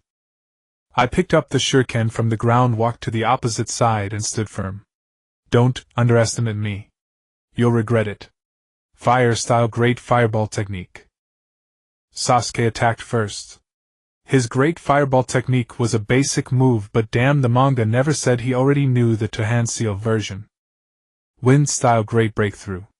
I had planned this. Though my current wind-style Great Breakthrough couldn't harm Sasuke, it was enough to counter his massive fireball. He used fewer hand seals, but I had chakra running through every meridian in my body, so I didn't need to work so hard to circulate it, and it wasn't slow either. Sasuke was visibly startled and quickly retreated. Then he performed a substitution technique and vanished. "Looks like you're still too naive," I said with a faint smile. "Don't you know? In front of the Uchiha clan's Sharingan, or the Hyuga clan's Byakugan, these little tricks are useless." I turned around my back to where Sasuke was hiding. Opportunity. Sasuke immediately launched 9 projectiles aiming for a one-hit kill. But I simply used a body flicker technique to evade his attack, and threw a shuriken back. Sasuke was stunned for a moment, then deflected it with a kunai. The next second I appeared beside him. I grabbed Sasuke with one hand. "Hey, got you." "Ugh." Sasuke, true to his nature, unleashed a round of taijutsu and sent me flying. I thought to myself, what a sturdy body. As I landed, I dusted off my clothes. "Nice taijutsu, but your power is lacking. Even if you land a hit, it doesn't do enough damage to your opponent." Sasuke clenched his fists tightly. What an infuriating guy. At the same time, he made up his mind and threw a kunai toward Naruto. I faintly saw the wire trailing behind it, and thought, dragon fire technique, huh? He could already use that. Impressive. I lightly sidestepped, letting the shuriken pass. Then I crouched low and accelerated suddenly. My speed left Sasuke quite frustrated. This bastard had been hiding his true strength all along. I threw a direct punch at Sasuke's face. He blocked with one hand, but the force sent him flying backward.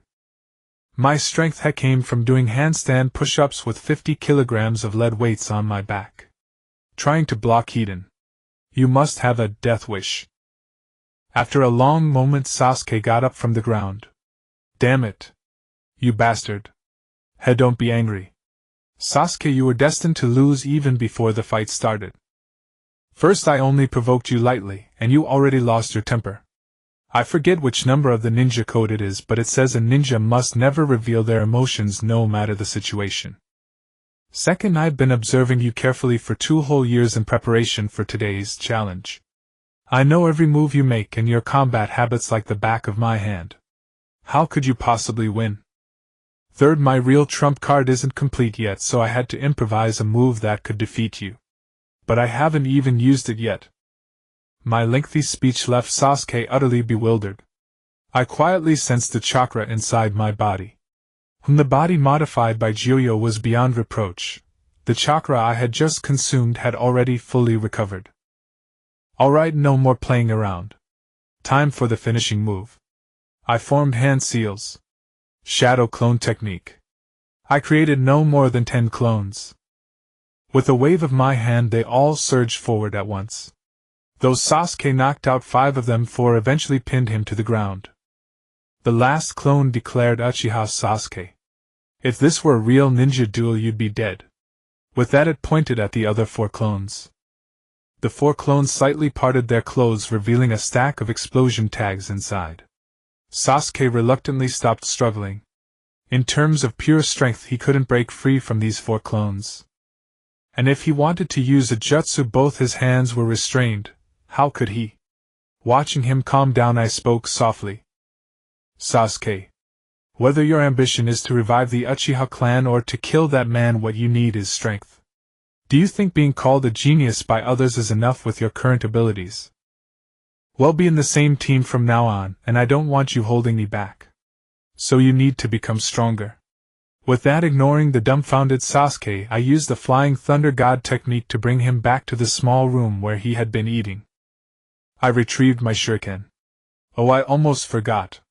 From now on, Hinata is my woman. If you don't like it, just don't talk to her. But don't you dare bully her.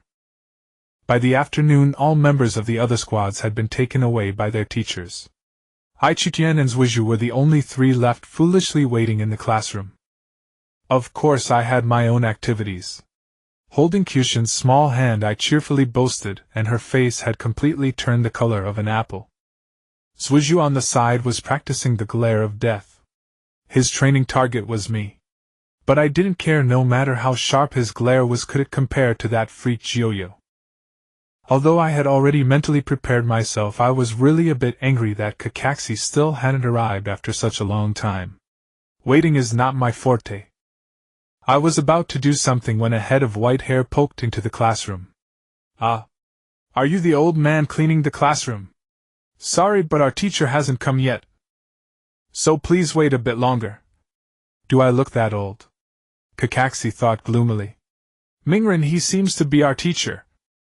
Chutian whispered to remind me. Suizhu was also speechless. After the afternoon's events, he understood that the Mingren before him was not so easy to deal with. Well, how should I put it? My first impression of you guys, Kakaxi deliberated, is pretty annoying. Oh my. To be honest, my first impression of the teacher is not that great either. I still spoke in a super irritating tone. Kakaxi was speechless, thinking to himself there would be trouble ahead. Let's go to the rooftop. Once at the rooftop, I sat down casually.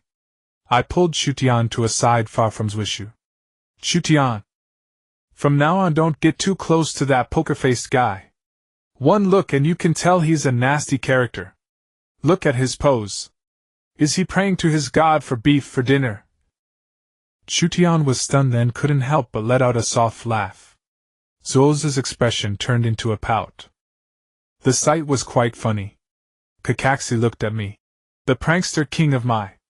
He is indeed a sharp-tongued guy. That's right. Still, I have a bigger reputation than you, the king of tardiness of my right. Ah, well, never mind that. Let's start with self-introductions. Like names, hobbies, and what you like. Future dreams and so on. Kakaxi changed the subject directly. I was busy amusing Chutian at the moment. Chutian was also concentrating on my jokes. Suizhu had made a breakthrough in his glare of death and was seizing the time to consolidate it. So they collectively ignored Kakaxi. Alright then, I'll start. Seeing the awkward silence, Kakaxi had no choice but to save face. My name is Jimu Kakaxi. As for hobbies, many and varied. What I like, I don't want to tell you. Future dreams. Even if I told you, you wouldn't understand. Alright, now it's your turn. Let's start with the young lady from the Rishiang family. Me. My name is Rishiang Chutian. Hobbies are like. Kyushin's voice was already very soft. It got even quieter until it was finally inaudible. Kakaxi was helpless. Next is you, the yellow-haired kid. Xuanhua Mingren is my name, nicknamed the prankster king of my plus the new gen and NO. One surprise-style ninja. Hobbies. I don't know if sleeping in counts. What I like. All kinds of delicious food and beautiful girls like Chutian. Future dream. Maybe you'll become the 6th Hokage. After saying that, he gave Chutian a very sunny smile. As a result, Chutian fell unconscious. Being handsome, there's no way around it. I gave a narcissistic summary. Kakaxi and Suizhu fell to the ground. I've seen shameless people, but never one so shameless. Next is you. Yuzibo Suizhu.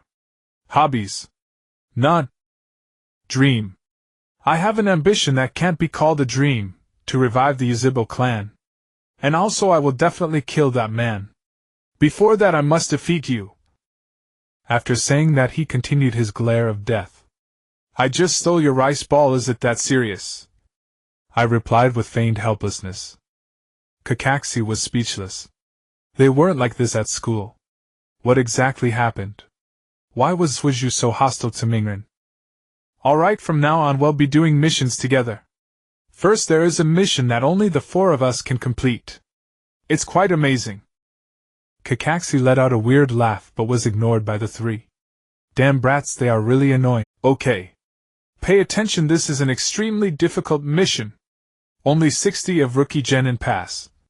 He was ignored again. Assemble at training ground 3 at 5 in the morning tomorrow. Kakaxi was helpless. Being ignored was quite unpleasant. Oh. And don't eat breakfast or you'll throw up. With that, he vanished with a body flicker technique. Damn. So pretentious. Seeing Kakaxi leave, I also prepared to go. Chutian, remember what I say, go to the assembly at 10 in the morning tomorrow. And eat your fill. If you follow what that scoundrel said, you'll really be in for a rough time.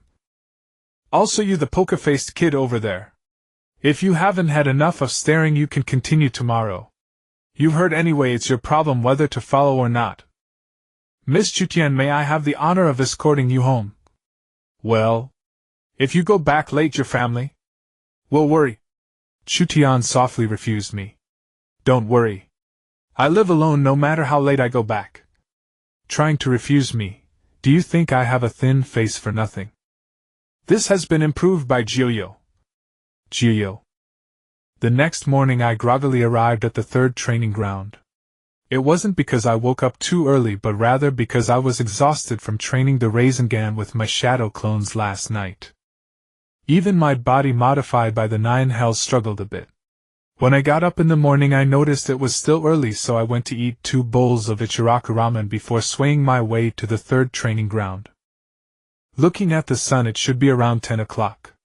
In the middle of the field stood 2 people. Sasuke and Hinata had already arrived. Hinata. Didn't I tell you yesterday not to come too early? You must be tired from waiting for so long. And that expressionless guy over there didn't bully you, did he? Sasuke continued his glare, and it seemed like he was about to make a move. Naruto, you're early too, Hinata replied softly. Not too early, it's almost 10. Remember that expressionless guy over there. Ninjas shouldn't have internal conflicts. I really don't understand how you passed the written exam. I can ignore the glare. But a physical confrontation. I just ate too much so I'm not interested. Humph. Sasuke abandoned the idea of fighting and focused on his glare. Is the king of being late from Konoha not here yet? Truly seeing is believing. He really excels at being late. I wonder how can there be such a disparity among teachers. I began to grumble again. Naruto. Speaking behind someone's back is quite rude. Kakashi appeared at the training ground in a flash. When I just arrived a black cat passed right in front of me. Kakashi chuckled awkwardly at the 3 dissatisfied glares. Alright, the time is set for 12 o'clock and today's task is this. He shook the bell in his hand. Before noon any means is allowed, even shuriken. If you don't have the determination to kill me you won't complete the task. Anyone who doesn't get the bell by noon will be tied to a pole to watch me eat lunch. And you'll have to go back to the Ninja Academy for more lessons. Is there no problem with that? Why? Are there only 2 bells? Hinata asked softly. Because in this case at least one person will fail. It's also possible for all 3 to fail. Speaking of which, the one most worried should be Naruto, the tail end of the class, Kakashi said disdainfully. Is that so? I slightly raised the corners of my mouth. It seems that I must work harder. Sasuke's expression turned serious. Finally, was he going to use all his strength? Alright, let's begin. Wait. I shouted loudly, can I check the bells first? Kakashi was speechless. Do I look that foolish? You may not look it, I replied nonchalantly, but one can never be sure you aren't suffering from senility, so I must check first. Kakashi was left speechless. If there are no other issues then let's begin. The 3 of us instantly disappeared. Kakashi nodded. Although these 3 little brats were troublesome, they were quite familiar with the basics of being ninjas. Sasuke and Hinata were well hidden, but when they turned around and saw me they froze. Let's settle this once and for all. I shouted loudly. Kakashi almost stumbled. Is this what being a ninja is about? Did you get something wrong? Humph. You actually look down on me and call me the tail end of the class. Awaken yourself. I shouted angrily. Behold my unique signature move, the shadow clone technique. Can ninjutsu create physical entities? Isn't that the technique you used to defeat Mizuki? So impressive. So many clones. Sasuke began to sweat nervously. The 10 from that day were already quite troublesome, and with so many today he wasn't very confident. Naruto. So impressive, they are all physical. Hinata felt a bit emotional. Hee. Next up, Harem Jutsu 3000 Beauties. The 3000 beauties here were selected from the Secret Agent 00 series. There were fat ones, thin ones, tall ones, short ones, nose pickers, ones with eyebrows, and even those with body odor. especially the most beautiful one standing at the front, who uttered a phrase that would send chills down the spines of all men. I love you so much. This is my ultimate move specially prepared for Kakashi. Ugh. Kakashi immediately vomited. Sasuke and Hinata were dumbfounded. Is this really possible? Opportunity. I shouted as I released my shadow clones and charged forward. Leading the charge were 2 stones, and Kakashi was momentarily stunned. This works too. He agilely dodged it. Then I hurled a bottle of ink at his head. And, damn, completely unpredictable. Who could understand Kakashi's frustration? After dodging the ink, my fist was coming right at him. So fast. Kakashi grabbed my arm, surprised. Lead block. Are you still carrying weights? What he didn't expect was that I grabbed his arm and revealed a scheme's successful smile. This time it's paint, I said, shaking the bottle in my hand. Boom. Accompanied by a huge explosion sound, I detonated the explosive tags all over my body. Naruto. Hinata shouted, wondering why Naruto was so foolish. Sasuke was also stunned. Is this the deadly technique from yesterday? Truly frightening. With a thunderous crash, a cloud of smoke rose over the entire arena. As for me, I was standing right behind Hinata. The damage from the shadow clone's self-detonation wasn't enough to knock me out, but it was still quite uncomfortable. Hinata! Hinata jumped in surprise and turned around. Nah. Naruto. You're okay. I'm fine. Now's a good chance. Sasuke will coordinate with you in a moment. Once you're closed, don't probe. Go all out with the gentle fist. Hold nothing back. Kakashi is a very formidable jonin. Hinata nodded. Kakashi stood outside the smoke of the explosion, cold sweat on his brow. I said to come at me with the intent to kill, but isn't this going a bit too far? Sasuke thought perfect opportunity. He immediately flung 6 shurikens straight at Kakashi's vital points. Go, Hinata! Sensing Sasuke making his move, I gave Hinata a push. Hinata charged forward. Byakugan. Activate. Then she burst through the smoke and rushed ahead. Kakashi had just evaded Sasuke's attack and was about to engage him when suddenly Hinata emerged from the smoke and without a word launched straight into 8 trigrams 32 palms. Kakashi sighed in exasperation. This was just too much. He quickly retreated, knowing that engaging a Hyuga in close combat was practically suicide even for a jonin like him. At that moment, Sasuke was already behind Kakashi. Fire-style fireball jutsu. Kakashi's eye twitched. As expected of this year's top student, able to use a Chunin-level jutsu, he formed hand seals swiftly and used the substitution jutsu to dodge Sasuke's fireball hiding in a nearby tree. That was close. Really, Kakashi-sensei? I'm here too. Before Kakashi could turn, I had already leaped onto him. I grabbed one of his hands. This time it's an indelible powder. Kakashi thought not again. He formed a single-handed seal. Flying Thunder God technique. Then both of us fell into the nearby stream. Explosive tags can't detonate in water, so your lime powder and tags are useless now. Kakashi snickered inwardly. Let's see you pull any more tricks. But to his surprise, I simply let go of his hand and floated upward. Kakashi was taken aback, then sighed in realization. Failure. His target was the bells. When he climbed out of the stream and saw the 3 of us grinning, he roared in exasperation.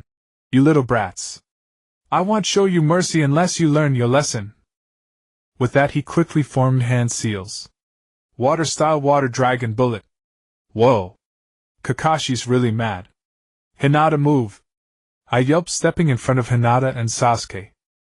I instantly performed hand seals. Wind-style great breakthrough.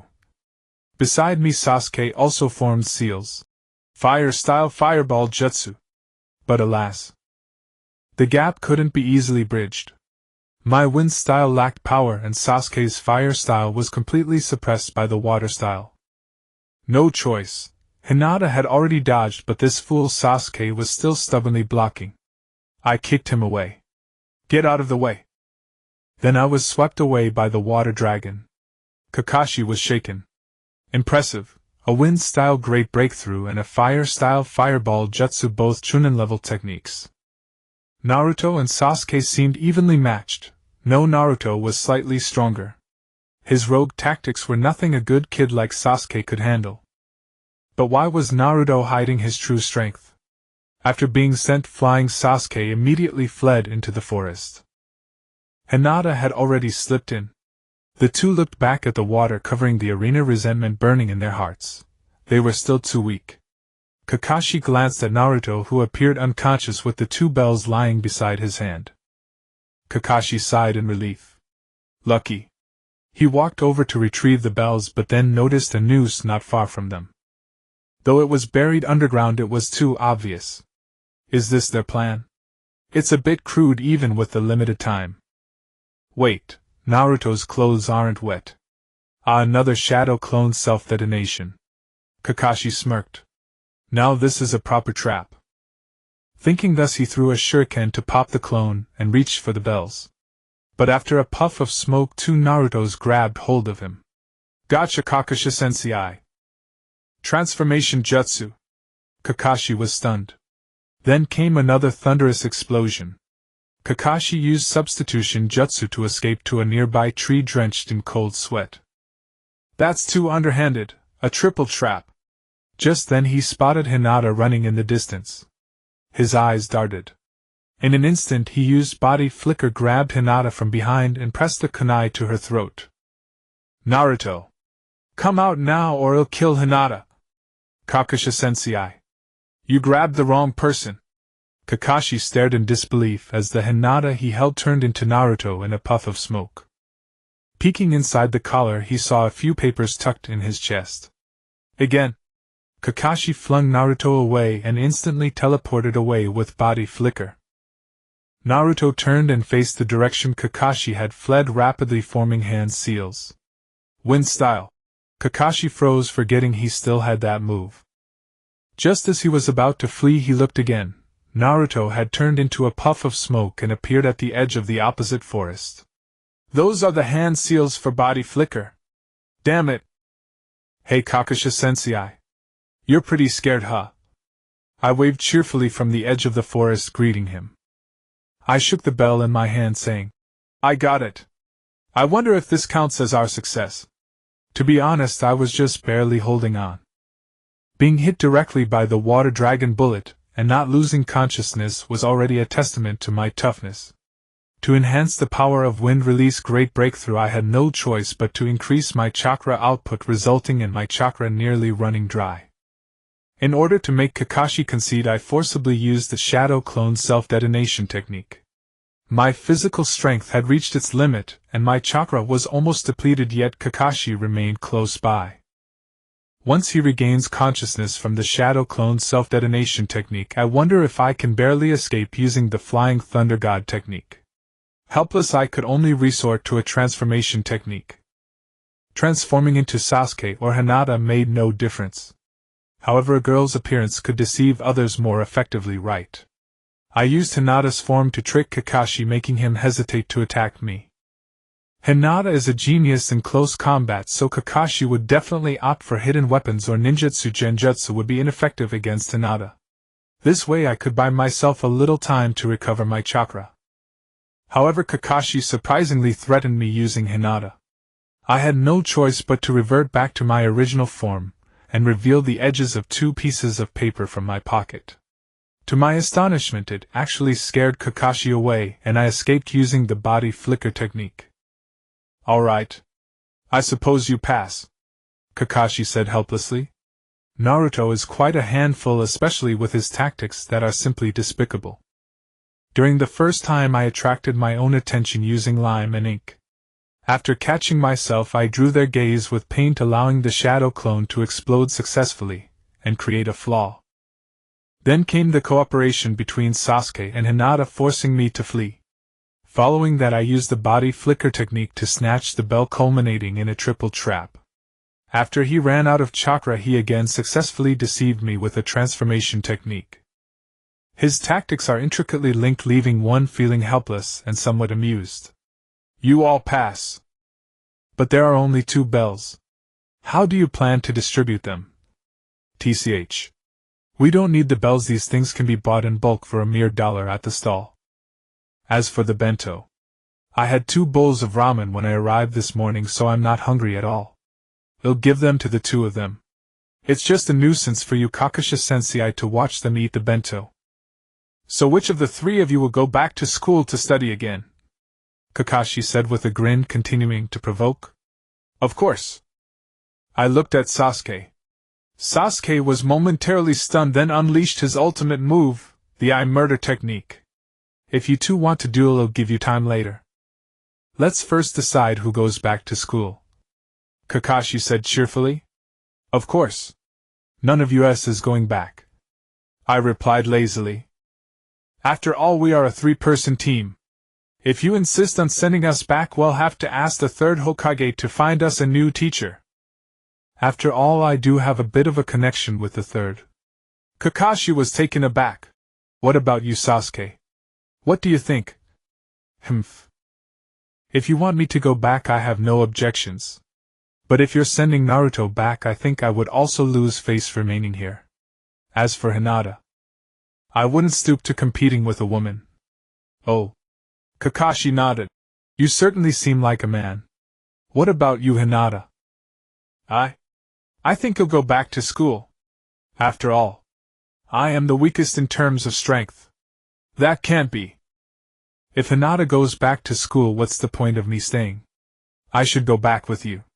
It's much more comfortable than being stuck with that emotionless guy or this old man. Old man. Kakashi let out a long sigh. Forget it. Congratulations, you've all passed. Huh. Hinata was taken aback. Why? Because you all can think of your teammates. Kakashi turned away, looking at the memorial stone. He began to impart his ninja insights. The world of ninjas is very harsh. Those who abandon their tasks to save their teammates are not good ninjas. However, those who abandon their teammates for the sake of a mission are the scum of the scum. By the way, Naruto, why did you hide your strength when you were in school? Kakashi asked me just as I was about to fall asleep. Sigh. I didn't hide my strength at all. I couldn't admit that even if I were to die. So when did you learn the shadow clone technique? Kakashi asked curiously. I didn't pass the graduation exam, and it was taught to me by Mizuki-sensei during the retest. Mizuki. That idiot. Kakashi quickly understood what was going on. How did you learn the body flicker technique? The body flicker technique was honed a long time ago under Iruka-sensei. Honed? Kakashi seemed confused. Yes. If he hadn't said anything, I would have just kept staring at him. After saying this, I put on a look of a wrong person. It gave Kakashi goosebumps. When did you learn it? Half a year ago. I scratched my head. It was quite challenging for me to learn it. Oh. What about wind release great breakthrough? That wouldn't have been taught to you by Iruka, would it? Kakashi inquired. Of course not, I said with a pout. Iruka couldn't possibly teach me a jutsu he doesn't know himself. Then who did? Kakashi looked puzzled. They'll tell you, but you have to keep it a secret. I stared at him with utmost gravity. All right. Kakashi nodded. You two must keep it a secret too. I turned to look at Sasuke and Hinata. Oka. Okay. Hinata replied softly. No gossip. Sasuke dismissed my request outright. Well. I spread my hands. That day, while I was gathering material for my sexy technique, I accidentally spotted a super pervert outside the women's bathhouse. Super pervert? Kakashi was baffled. Yes. He admitted it himself. He was dressed really strangely. He wore a headband with the character oil on it, his face was painted white with 2 red stripes, and he had a full head of white hair. Yet even longer than Kakashi-sensei. He also claimed to be one of the 3 Sannin called the Toad Sage and went by the name Jiraiya. Jiraiya. Is it really him? Kakashi pondered. So I threatened him. If he didn't teach me a jutsu, I'd follow him everywhere. And whenever he went to peep at the women's bathhouse, I'd scream behind him. In the end, he taught me the wind release great breakthrough. He agreed that easily. Kakashi was sweating profusely. This was too absurd. Not that easy. I followed him for days and worked on my sexy technique at the same time. Besides, if I got caught, he'd take the blame. As for me, I'd even be praised. Sasuke and Hinata were speechless. Kakashi was drenched in sweat. This kid was too wicked. You treated him like that? Of course. Even if a fly lands in my hand, I'd tear off a wing. And this was a big catch. Kakashi was on the verge of collapse. How could such a terrifying brat exist? He felt deep dread for his own future. So when did you master it? I haven't mastered it yet, I replied with some frustration. Didn't you see when that super pervert used it? The trees around were all sliced through. Right now I can only produce wind. I can't even cut a single tree. Sigh. Kakashi-sensei, do you know what's wrong? What? The technique is still incomplete. Sasuke's heart skipped a beat when he heard this. Well, I'm not sure either. Kakashi was baffled. It was indeed that guy's style. Never mind then. I generously let it go. But, Naruto, with all this you shouldn't be the dead last in class, Kakashi asked. What's the big deal about having these? I was puzzled. I can't do the clone technique or the hiding technique. The only thing I'm good at, the transformation technique, I turn into the sexy technique. No one appreciates it. And the theory stuff. Just looking at a book makes me sleepy. Kakashi broke into a cold sweat. What about your taijutsu? Also failed, I said with utter confidence. You see, I'm carrying 50 kilograms of weights right now. Usually I'm hauling 57 kilos. How could I outrun them? Can't you just take the weights off? Kakashi was speechless. Then what's the point of training? I scratched my head. That super pervert told me to only remove them at the moment of life and death. Kakashi fainted. This Naruto, are you truly a genius or a complete idiot? Hey Kakashi-sensei, I said with a grin. To celebrate us all passing the test and becoming real genin, how about treating us to ramen? All right. Looking at my big watery eyes and my reputation as the prank king of Konoha, Kakashi wisely followed my suggestion. Naruto, I notice you're carrying 3 ninja tool pouches. Why so many? The first one is standard. It holds shuriken, kunai, wire, and the like. I casually pulled out a kunai. The second one is waterproof. It carries things like lime powder and explosive tags. The third one holds ink paint and also a slingshot, iron balls, nails. Little prank item. Kakashi broke into a cold sweat again. Truly the number one unpredictable ninja. Who taught you your tactics? No one. I shrugged. This is just how I prank people. And how did you come up with combining the clone technique with explosive tags? 2 days ago, when I was organizing my tool pouch with a shadow clone, I accidentally ignited an explosive tag. My clone took it outside and got blown up. After that, the idea came to me. I see. Chatting like this, we made our way toward Ichiraku Ramen. Stop. Stop. I don't want to do those messy tasks anymore. I want to take on real ninja missions. At the mission assignment office, I shouted at the third Hokage. 2 months had passed. I had basically mastered the Rasengan, and could open up to the 5th gate of the 8 gates. My Shadow Shuriken clone jutsu had been reduced to 4 hand seals. One could say I now had the strength to protect myself for the time being. I am now practicing wind nature transformation. I won't make any major breakthroughs in a short time, so I have to think of ways to gain combat experience. The Wave Country mission was the best choice. I just wondered if I had proposed it too late, and the mission had already been taken by another team. Hey! Are you listening to me? The third Hokage was extremely angry at my absent-mindedness. I walked up to him and slapped a piece of paper on the desk. Old man. I'm not just a kid who only knows pranks anymore. The third Hokage was startled and took the paper. It was covered in his own signatures, looking just like the real ones. What do you mean by this? Tell me if Konoha village suddenly had many promissory notes signed by the third Hokage himself, what interesting things would happen? I said with a sly smile. And you say you're not just a kid who only knows pranks. The third Hokage fumed. Of course. I can also fight ninja now, I answered without batting an eye. The third Hokage's hands trembled with anger. Please come in. An old man entered from outside carrying a large sake bottle. What? All kids, he said, then took a huge swig from his bottle. That blonde one looks the dumbest.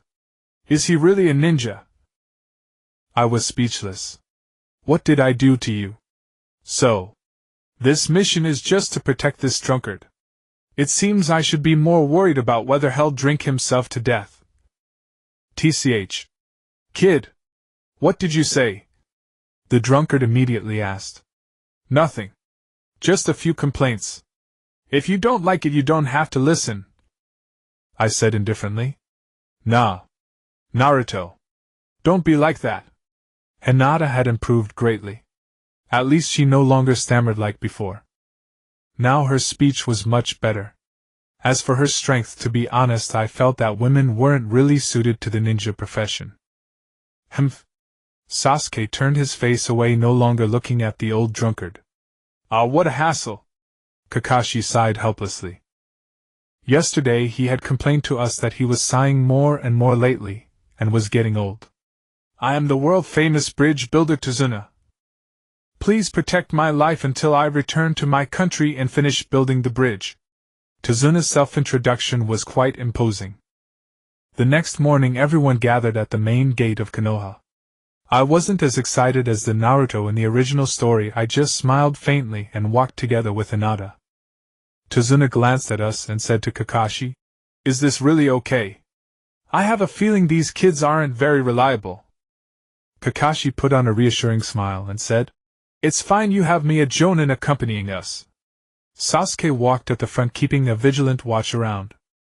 Kakashi walked beside Tazuna, flipping through his copy of Make Out Paradise.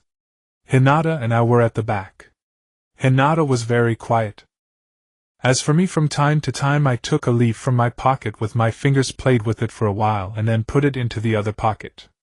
Kakashi's gaze drifted over as if trying to see what I was doing. But was that possible? I carefully tucked away every leaf cut by chakra. How could I let him see? Hinata, however, saw clearly what I was doing, but she wouldn't understand. The Byakugan bloodline gave the Hyuga clan powerful close combat abilities, but also limited their development in ninjutsu. Thus, after becoming genin, the Byakugan clan didn't learn high-level ninjutsu. They specialized solely in the 8 trigrams palms. Hinata had told me this. I didn't casually encourage Hinata to learn some ninjutsu. Her personality determined that she wasn't suitable for fighting and killing. Rather, she was more suited for medical ninjutsu. I did discuss it with Tsunade when we found her. Under Kakashi's explanations, we walked for half a day in boredom. Finally, the puddle I had been waiting for appeared ahead. Heh. I wonder if someone is really waiting here. Everyone passed safely. Behind, 2 figures resembling Siamese twins slowly emerged from the puddle, looking at the group of 5 as if at dead men. After all, a formation of 1 adult leading 3 children clearly indicated a rookie team. The 2 acted simultaneously, their sharp chains wrapping directly around me and Hinata. Before the chains could tighten, I swiftly formed hand seals. Then I grabbed Hinata and activated the body flicker jutsu, disappearing from the chains' encirclement. The 2 who had leaped out were stunned, seemingly not understanding what had happened, but Kakashi's blow had already arrived. Just one punch took out one of them.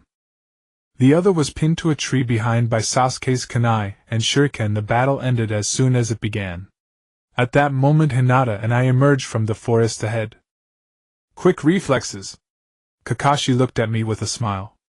I felt a pang of guilt. If it weren't for my knowledge of the plot, I would have had to tough it out just now. But then again, knowing the plot in advance is also a way of hiding my strength. After all, others don't know how things will unfold. Sasuke's performance is quite impressive too. Kakashi offered verbal praise to Sasuke.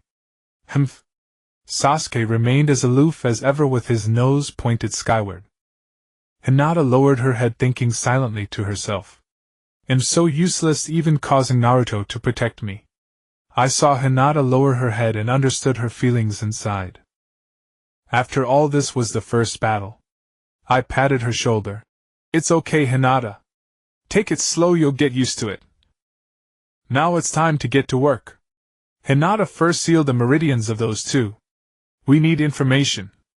Hinata looked at me gratefully, and nodded firmly. Looking at the two idiots lying in the distance, Hinata and I quietly walked over. Kakashi watched us with interest. I turned around and made a funny face at him. After Hinata sealed their meridians, I sent her away. The next scene was really not suitable for children. I woke the two men up. "Hey! Now I need information from you. If you're unwilling to talk, you can choose death or enjoy the Lama-san torture. Now tell me your choice." "Humph." They both grunted in perfect unison. I took out a kunai, drew a line between them, and spun it. Soon the kunai stopped pointing at an unlucky one. I grinned sinisterly at him, and said, "I'm a kind person. So I won't let you die, nor will I force you to talk. I'll choose the Lama-san torture for you." With that I took off his pants. I pulled out a handful of iron spikes and laughing nailed his little guy to the ground. "Ah!" A scream. Tizuna nearby shuddered in fear. I picked out a second iron spike, then a third, a fourth. Until the 10th. The poor wretch fainted 4 or 5 times, but I revived him by rubbing salt into the wounds. I grinned at the other one. "And your choice?" "I choose death." He was afraid if he hesitated I'd choose for him. "All right. Now I pronounce judgment. You are sentenced to the Lama-san torture to death. I'll talk. I'll tell you everything." The guy immediately caved. TCH. No perseverance. I had several more interesting punishments in mind. I turned back. All 4 of them were covered in sweat, staring at me with fear. "Mr. Tizuna, it seems you lied about the mission rank. A mission involving combat with shinobi should at least be a brank," Kakashi said calmly to Tizuna. "Although you have your reasons.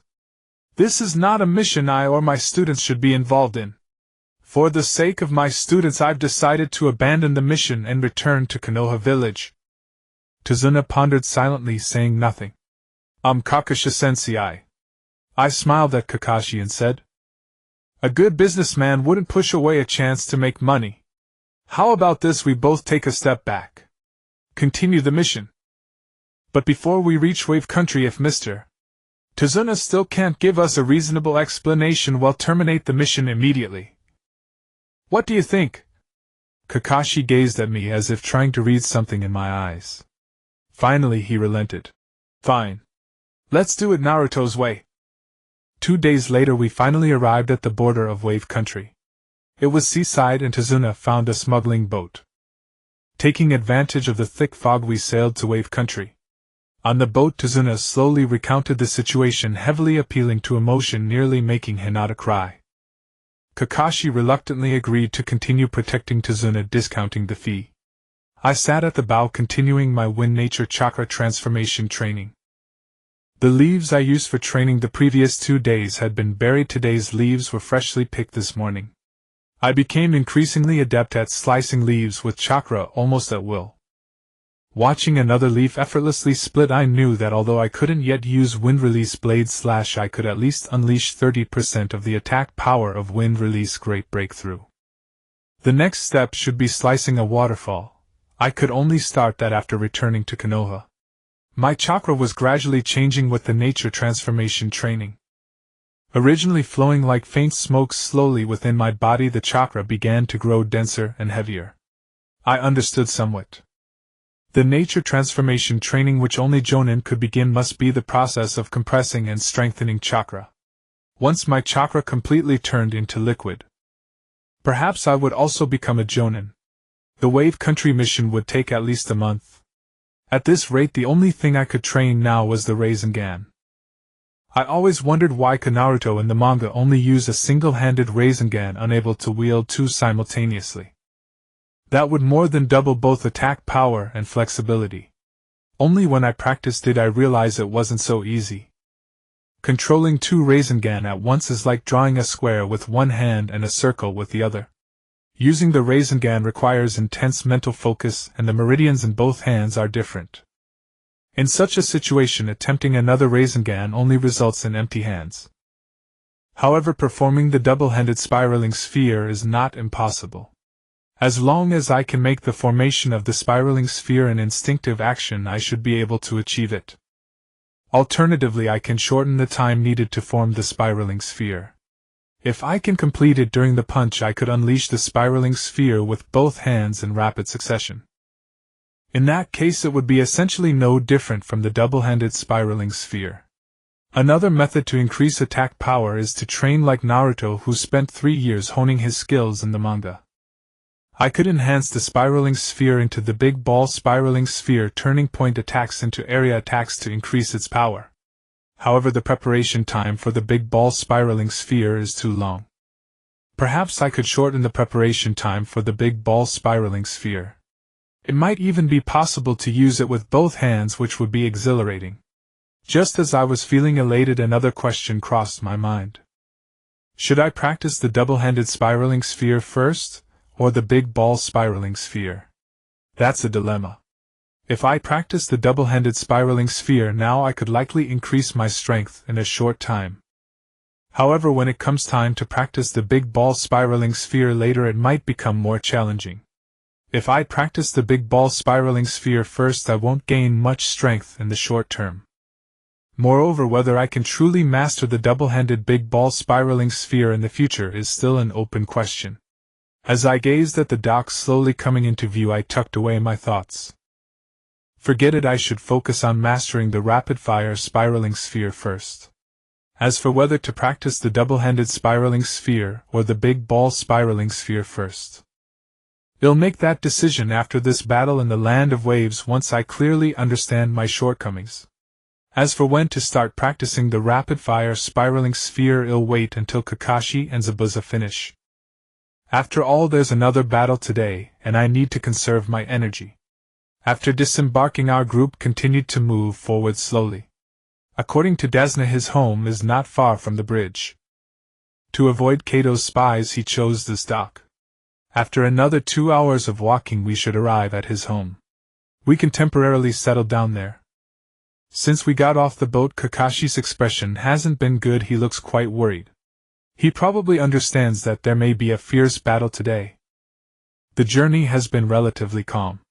Suddenly a small river appeared ahead. According to Desna, the land of waves is an island nation. Such streams and rivers are quite common. But I know that this is a place where Zabuza can maximize his strength. He has likely already arrived. A chilling sensation swept over me. Someone is watching us, and I immediately became alert. I moved closer to Hinata and used my body to block the direction of the gaze. Although I know Zabuza won't attack us, it's better to be cautious. Kakashi noticed my actions and looked at me with some curiosity. I quietly used a ninja sign to signal that someone is behind us. Kakashi was taken aback, then approached Sasuke, also using sign language to convey the message. I gently nudged Hinata as if I was unconcerned. When she looked at me, I passed on the message. Hinata was startled and immediately formed a hand seal saying, "Byakugan. Activate." I slapped my forehead. Silly girl, now we've completely exposed ourselves. A true expert earns that title not only because of their formidable strength but also due to their beast-like intuition towards danger and sensitivity to gazes directed at them. I was originally planning to set a trap to catch Zabuza off guard. Now it's all over, I guess we'll have to withstand it, Hiden. But then again, if we are to withstand it, it will be Kakashi doing so. Why should I worry? Sure enough, the next thing we knew, a large blade came rushing at us. Kakashi shouted, "Get down." Since we were prepared, we naturally wouldn't be caught off guard. I was pulled outward by Hinata and narrowly avoided the large blade. Sasuke and Kakashi merely lowered their heads and managed to dodge it. Only Desna was so frightened that he dropped to the ground. "You should have used words to ensnare us, you deserve this." Turning to look at Hinata, her face was flushed red. It seemed she realized that my strength was the greatest among the three of us. If she could dodge, why couldn't I? I was even the one being pulled, which made her face turn even redder. Looking at Hinata before me, I howled inwardly. This was the most beautiful side of Hinata. I am sorry, Naruto-kun. No. I should thank you, I said earnestly, gently cupping Hinata's face with my hands. Hey. Even if you two want to have a romantic moment, it shouldn't be at a time like this. Zabuza, standing on the large blade, remarked as he observed the developing romantic scene between me and Hinata. Hinata seemed to be jolted awake by Zabuza's words. Upon seeing our ambiguous posture, she fainted directly. You atmosphere-destroying guy. My first kiss. It was about to succeed. Such opportunities are rare and fleeting. You scoundrel, Zabuza. I'll remember this. Damn. I'm so envious. Even if you want to steal my girl, at least wait until your eyebrows grow out. Ignoring the shocking entrance of Zabuza, I yelled out like a street thug. What an interesting little brat, Zabuza said as he looked at me. He then shifted his gaze to Kakashi. I didn't expect to see Sharingan Kakashi here as well. Hearing Zabuza's words, Sasuke seemed lost in recollection. Yo! Isn't this the rogue ninja from the hidden mist village, Momochi Zabuza? Kakashi greeted him with a chuckle. I wonder what brings you here, sir. My apologies. Could you hand over that old man to me? Zabuza appeared to be following the principle of courtesy before force. Form a protective formation around Mr. Tazuna. This fight is beyond your league. Kakashi revealed his left eye. They'll handle this one. I'm afraid that won't do. I drawled lazily. Hinata's fainted. And that expressionless Sasuke is out of sorts. How can we form a formation? What did you say? Sasuke snapped at me. If you've got guts, yell at the guy up there. Or better yet, protect Hinata and the old drunk. I replied in the same lazy tone. As for that monkey up in the trees, leave him to you, Kakashi-sensei. Give him a few extra kicks for me. He gets on my nerves. Hee hee. Zabuza burst into raucous laughter. Enough chit-chat. With that, he kicked off the nearby tree and vanished. Fast. I thought, startled. He wasn't using the body flicker technique. It was pure taijutsu. The fact that physical techniques could achieve the effect of the body flicker spoke volumes about his terrifying skill. Naruto, Kakashi said. You're indeed strong, enough to match the guy who ambushed us that day. But compared to him, the gap is still enormous. Oh. I looked at Kakashi. How big is the gap? If the three of you face him, you'll be killed in an instant. Kakashi stated gravely.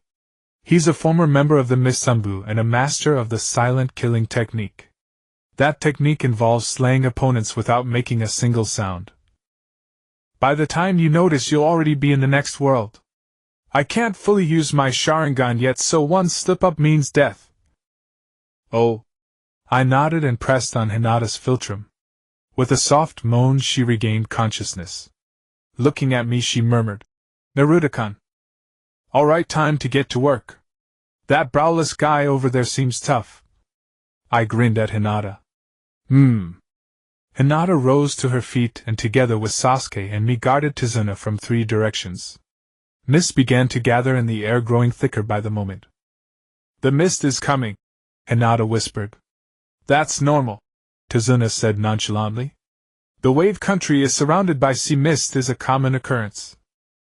But I gazed at Kakashi, now nearly obscured by the dense fog. It's not normal when two people are only a few meters apart yet can't see each other. Tazuna was speechless. 8 spots. Zabuza's voice came from within the fog, making it impossible to pinpoint his location. Throat, spine, lungs, liver, carotid artery, collarbone, kidneys, and heart. Which vital point shall I attack next? Byakugan. Activate. Hinata, being perceptive, activated her Byakugan. Its X-ray vision was indeed formidable. No good. This isn't ordinary mist, it's laced with a massive amount of chakra. Even my Byakugan can't see the enemy. Damn it! I cursed under my breath. No wonder he's a master of the silent killing technique. In this environment you wouldn't even know if the person next to you was killed. What really unsettled me wasn't the thick fog but Zabuza's killing intent. It was faint, drifting around me like a wisp, elusive and unpredictable. It was utterly unlike the Umbu who used to watch over me. That difference left me, someone who once relied on killing intent to locate enemies, feeling at a loss. I knew that once Zabuza's killing intent exploded it would mark the end of my life. The feeling of having my life in someone else's hands, that was what infuriated me most. Kakashi seemed to understand our predicament. With a sharp shout he suddenly released a burst of chakra. It blew away the surrounding thick fog and with it erupted his killing intent. What kind of killing intent was that? Fierce beyond belief, terrifying in its magnitude.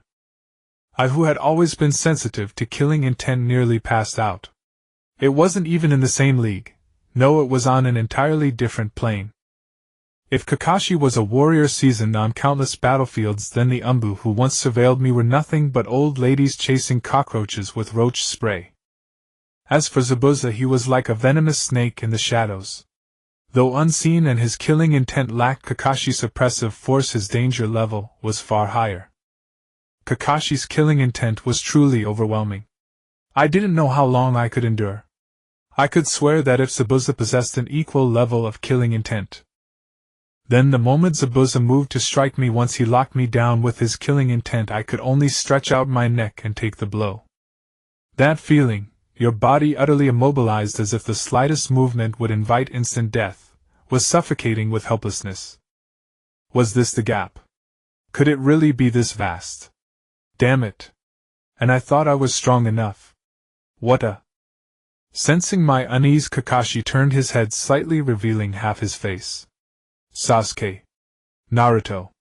Rest assured I will never let my comrades be killed. My heart instantly steadied. Indeed. Kakashi was still with us. With him here we would be fine. At the very least I still had ample time to adapt to the true battles of shinobi. Turning my head I glanced at Sasuke. His face was also covered in cold sweat, and he looked back at me. I forced a helpless bitter smile. It seemed Sasuke's condition was no better than mine. I had indeed relied too heavily on my knowledge of the story beforehand. Although reading it had felt detached even with a sense of transcendence beyond the mundane world. But when truly facing these powerful individuals I finally understood my own insignificance. Since this was a world of its own, it could never be a place for someone like me who only knows petty cleverness to frolic wantonly. Watch out! Hinata suddenly shouted a warning. But it was too late. Zabuza had already appeared behind me, his killing intent locking onto me instantly. Curse this body. I couldn't even move a finger. Despair, boundless despair engulfed me. Kakashi saw Zabuza's surprise attack and lunged forward, driving his kunai deep into Zabuza's body. Drops of water fell to the ground. Suddenly my body could move again. I turned around and saw another Zabuza emerging behind Kakashi. Kakashi-sensei. Behind you. Hinata screamed. Die. Zabuza roared, swinging his great sword, effortlessly slicing Kakashi in half. Sensei. Hinata screamed again. It's all over. Somehow a kunai was already pressed against Zabuza's neck. Don't move. Heh. Zabuza let out a cold laugh. Is it over? You can't defeat me with mere copying. Too naive. Still not bad, you managed to copy my water clone technique even in this thick fog. You deliberately let the water clones speak to draw my attention. Meanwhile you used a concealment jutsu to hide in the fog and observe my movements. But I'm not that easy. Another Zabuza appeared behind Kakashi and swung his blade. What? Kakashi's kunai slashed and the Zabuza in front turned into a pool of water. Kakashi saw the decapitating blade already near his neck and bent backward helplessly to dodge it. The great sword struck the ground. Zabuza turned and kicked Kakashi flying. Watching Kakashi get kicked away, my heart tightened. Damn it. Kakashi was now airborne, unable to dodge or use any jutsu. If Zabuza pursued and struck directly, the battle would be over. My hand reached into my ninja tool pouch, then I swung my arm. Several iron nails scattered across the ground. Want to kill Kakashi? Ask my permission first. Sure enough, seeing Kakashi Madara, Zabuza dragged his great sword and charged straight ahead. As Zabuza neared the iron nails I had thrown, my heart was in my throat. Unexpectedly, just as Zabuza was about to step on the nails, he suddenly stopped. Iron nails? How boring. With that he turned and vanished. I nearly choked with frustration. Damn Zabuza, he was almost too cunning. Kakashi fell into the water. Why does the water here feel heavier? Before Kakashi could recover, Zabuza's voice came from behind. Water-style water prison technique. Damn it. I foolishly thought I could hide underwater for a while. You fell for it. This is a special cage you cannot escape. If I let you move freely, it would be harder for me to deal with you. Zabuza's laughter was filled with mockery. Next, Kakashi. I'll deal with you later. He then turned his gaze to us. I'll finish them off first. Water clone technique. A mass of water rose from the river, then transformed into another Zabuza. Don't think wearing a forehead protector makes you a ninja. A ninja is one who risks life and death. Only when your name is recorded in my handbook can you be considered a ninja. You three are not worthy of being called ninja. Is that so? I looked at Zabuza and said with a grin. So you like recording your opponents in a handbook? Different from Kakashi-sensei. Kakashi-sensei prefers recording his opponents on tombstones, and he has collected many such records. Kakashi felt a twinge of annoyance. Why did he sound like a pervert? But this was not the time for that. Run. You're no match for him. Relax, I said, still grinning. If we were facing Zabuza himself, even escaping might be a problem. But if it's just a water clone, wouldn't fleeing without a fight be a bit embarrassing? Is that so? Zabuza's water clone burst into laughter. You're too naive. In a sense, a water clone is another me. With that he vanished. When he reappeared, his leg was already sweeping toward my face. In haste, I barely managed to raise my arms to protect my vital points. So fast. Sasuke's brows furrowed tightly. This guy's taijutsu is no joke either. Nah. Naruto. Hinata was very worried about me. I feel gloomy. My eyes can barely catch my opponent's movements, but my body just can't keep up. Since I obtained the ninja headband, I have fought a total of 4 battles. I slowly got up from the ground and took out the ninja headband from my pocket. As for why I kept it in my pocket, it's simply because I didn't want to wear it on my head like in the comics. I also didn't want to wear it around my neck like Hinata. As for wearing it on my arm, the 3 idiots from Shikamaru's team had already put it on. As for wearing it on my waist and not Lee. Don't make such jokes, so I never knew where to wear it, and I just kept it in my pocket. Now I estimate that if I don't wear it this time, it would be unacceptable. The first time was a challenge against Sasuke, that stoic guy over there. I looked at Zabuza's water clone and said to him, at that time I had completely figured out Sasuke's fighting habits, methods, and thought processes. I personally believe that that battle was incredibly unfair for Sasuke. So I didn't wear the headband. The second time was when Kakashi-sensei tested us to see if we had what it takes to be ninjas. To be honest, Kakashi-sensei was always playing around with us, so I didn't wear the headband either. The third time was when your subordinates launched a sneak attack and they didn't give me a chance to wear the headband at all. Now it's the 4th time. I guess it's my first battle as a ninja. My expression was unusually serious, and I tied the headband on my left arm. Although my opponent is a water clone, I want to give you enough respect. I took out the weighted lead blocks from my pocket. I have decided to use all my strength. Interesting. An interesting little brat. Zabuza laughed. Even if you use all your strength, can you hurt me? You're too naive. As soon as he finished speaking, he swung a large blade at me. Unfortunately, without the weights, I was no longer someone he could easily deal with. I swiftly dodged the large blade. Then I took out a slingshot and directly launched an iron ball at him. At such a close distance, let's see how you dodge. Why use a slingshot? It's a bit embarrassing to say. In my 5 years at school, my shuriken hit rate only reached 80 at best. Out of 5 throws, I would miss once. If I threw 2 at the same time, I would miss both. As for kunai, I still maintain a record of 0 hits. This is not hiding my strength, it's the reality. Sigh. Why else would I be struggling to practice shuriken throwing in such a useless skill as shadow clone technique? However, dealing with a character of Zabuza's strength is indeed difficult. He simply tilted his head slightly and avoided my attack. Looking at me, he said, "Do you think this is child's play? To actually use a slingshot? Is that so?" I said with a grin. "So your strength is this formidable? Then don't blame me for using my ultimate move." "Oh, an ultimate move?" Zabuza's expression was strange. It was hard to tell if he was laughing or crying. Hee. I'm looking forward to it. All right.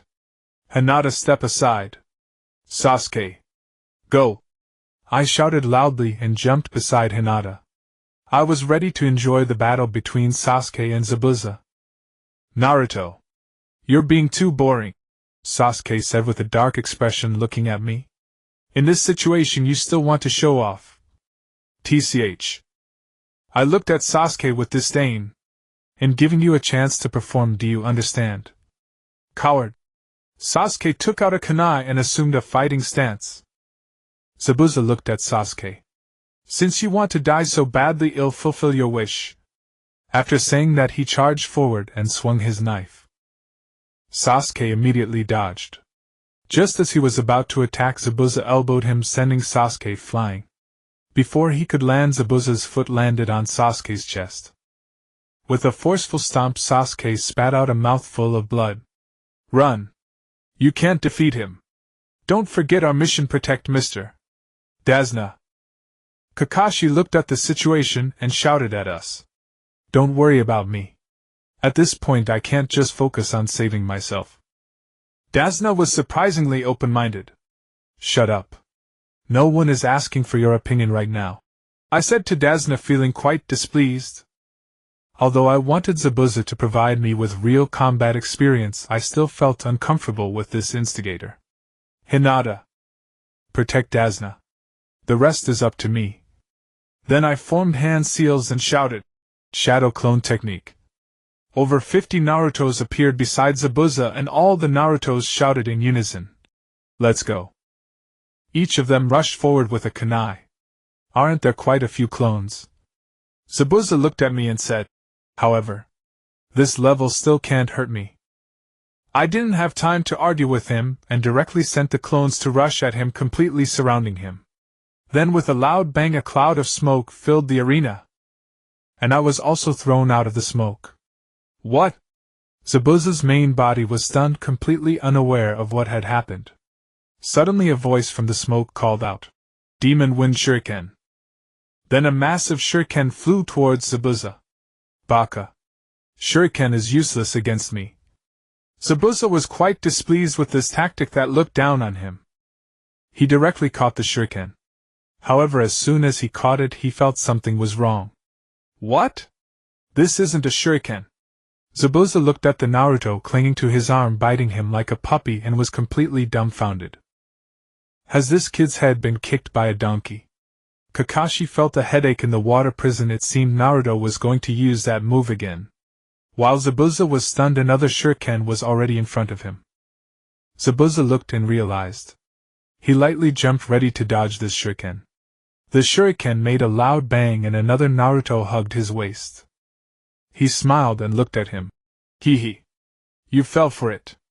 Big idiot." Then with a loud explosion it detonated. After the explosion, Kakashi stood opposite Zabuza. Zabuza's body was already half blackened and half charred. He glared angrily at me, who was grinning on the riverbank. "You little brat. You'd better remember this." "Of course I will," I replied with a grin.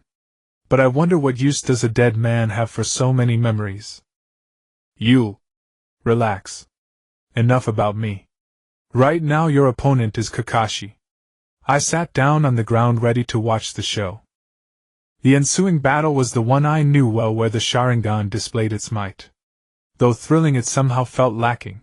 Perhaps my standards were too high. The previous fight had revealed my shortcomings. I lacked experience, the underhanded tactics worked well but couldn't be overused. My head was still spinning. The damage from continuous clone self-destructions was too much even for my body, which had been reforged in the 9 hells. Suddenly Hinata gently tugged at my sleeve. "Naruto. There's someone in that tree." "Don't worry about it," I shook my head. Haku had come after all. "As long as he poses no threat to us, just ignore him." Hinata replied softly. I looked at her and gently patted her head. "You're not suited for this kind of battle. So don't blame yourself." "But Hinata argued quietly. "Listen to me, Hinata," I sighed inwardly. "Your strength lies in reconnaissance. Because you are meticulous, you can detect many things. The subtle traces we cannot find combined with your Byakugan expand your detection range. Combat is your weakness, even though you have the gentle fist that complements the Byakugan. But your personality determines that you are not suited for such brutal scenes. I think given the nature of your Byakugan, medical ninjutsu suits you best. Then with Sasuke and me as strong offensive points in Team 7 and you as an incredibly capable support, there will be no more danger." Hinata nodded gently after hearing my words. He'll listen to you?" Just then I suddenly felt a very unsettling sensation. I sighed inwardly. Kakashi's Sharingan had evolved. Legend says the Sharingan was born from the union of the Byakugan and another bloodline, then cursed by the 9 tails. The ominous aura it carries is even stronger than the 9 tails. Though I scorn that claim, one thing was certain: the Sharingan's aura was indeed more sinister and repulsive than the 9 tails. Turning around, I saw that Zabuza had fallen. Or rather, Haku had put him into a death-like state with Saban. Watching Haku perform one-handed seals with ease, I couldn't help but marvel. Haku's bloodline is indeed formidable. In the manga it said his ability is ice, but I don't believe an ice bloodline would make the Mizukage so fearful as to order the extermination of his clan. Later on the Forbidden Scroll I saw a few lines at the end of the Flying Thunder God technique. Theoretically, all ninjutsu can be performed with one hand, and a single seal using a single seal is already the limit for a ninja.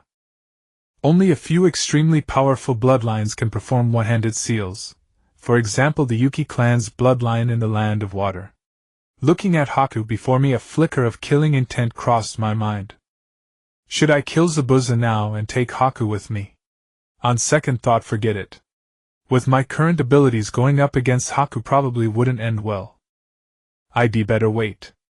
In the manga this week is when Sasuke and Naruto break out of their cocoons and transform. Haku left with Zabuza. I looked at Kakashi, and he looked back at me.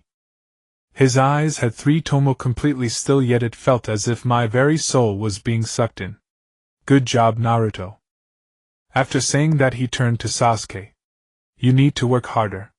If you can't see through the opponent's strategy, use overwhelming power to shatter it. Finally he looked at Hinata and after a long pause said, maybe Naruto is right. You are better suited for a support role. But that means you must work even harder. I stared at Kakashi.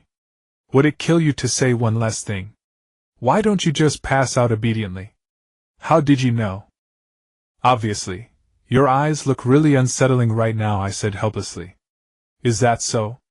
Kakashi said only that and then completely collapsed. After Kakashi woke up, he shared his deduction. So Zabuza might not be dead. I knew this was the truth. His next words set us on our training journey. That's why we need to prepare before things get out of hand. Mom, they're going to die. No one who defies Gato will have a good ending. Hearing this voice, I knew it was Inari, who had completely lost his courage. Unlike the Naruto in the original story, I wasn't that angry. After all, Inari wasn't worth any emotional investment from me. You old drunkard. This is your grandson, right? As annoying as you. I'd really like to kill this brat who doesn't know how to talk right now. Maybe we can try the Lama-san penalty. Hearing my words, Tazuna froze. Though I spoke with a slightly expressionless face. To Tizuna the lawless penalty was like a curse lingering in his heart. Kid, don't mind him, Tizuna said with a forced laugh. Fine. Then had better not say a word in front of me. A cowardly crybaby without courage has no right to judge others. The next morning Kakashi took the three of us into the woods. Seeing Kakashi leaning on his crutches and looking listless, I suddenly felt a strong urge to laugh. Alright, today I will teach you the training of chakra control. Sasuke, your combat awareness and tactical layout are quite impressive, and you can perform advanced ninjutsu. However, your ability to control chakra is too low, resulting in most of your chakra being wasted unconsciously. You cannot fight for long periods. Therefore, your training will involve climbing trees. After saying this, Kakashi demonstrated soon hanging upside down from a branch. Just like this, Hinata should also do the same training. It will benefit you. During your first attempt, you won't be able to achieve what I can do. So you need to run up the tree in one breath as high as you can. Mark the spot with a kunai and then strive to surpass that mark. Sasuke looked at the tree he chose and said to me, I won't lose to you. I shrugged just as I was about to look for another tree. Kakashi said, Naruto, you shouldn't do this training. Why not? Sasuke asked in confusion. It's nothing. Naruto needs to start from the basics, Kakashi replied with a smile. Naruto, come with me, don't disturb their training. Okay. I gently followed Kakashi after giving Hinata a cheer and teasing Sasuke a bit. As a result, Sasuke switched to training his deadly gaze technique. Once deep in the forest, Kakashi looked at me and said, So Naruto, tell me, what stage have you reached in your training? What? I was a bit taken aback. Naruto, I hope you aren't lying to me, Kakashi said seriously, pulling out a half leaf from his clothes, the cut being remarkably neat. You've changed too much recently. Regarding the nature transformation of wind chakra, what stage are you currently at in your training? Really? I secretly felt anxious. What should I do now? The most likely scenario is that the old men of Konoha can't stand my strength, and will take me out directly. I don't have the power to resist them yet. If I don't say anything now, they might catch me by my little braid and report to the third Hokage. I guess the Umbu will invite me for tea soon. Actually, you said when you met Jiraiya I started to have doubts, Kakashi said, stroking his chin. That guy might be reckless, but he wouldn't teach a kid in a rank ninjutsu like Wind Release Great Breakthrough, which requires a chunin to master. Then he raised the half leaf in his hand. This was picked up from the water's surface while on the boat. Based on the flow of the water, you sitting at the bow has the most suspicion. Still not willing to speak. Looking at Kakashi, I felt helpless. Is this a trap? He wouldn't go so far as to prevent Sasuke and Hinata from knowing. It's not a trap, and yet he prepared such good conditions for defection. What do you really want to know? Just say it.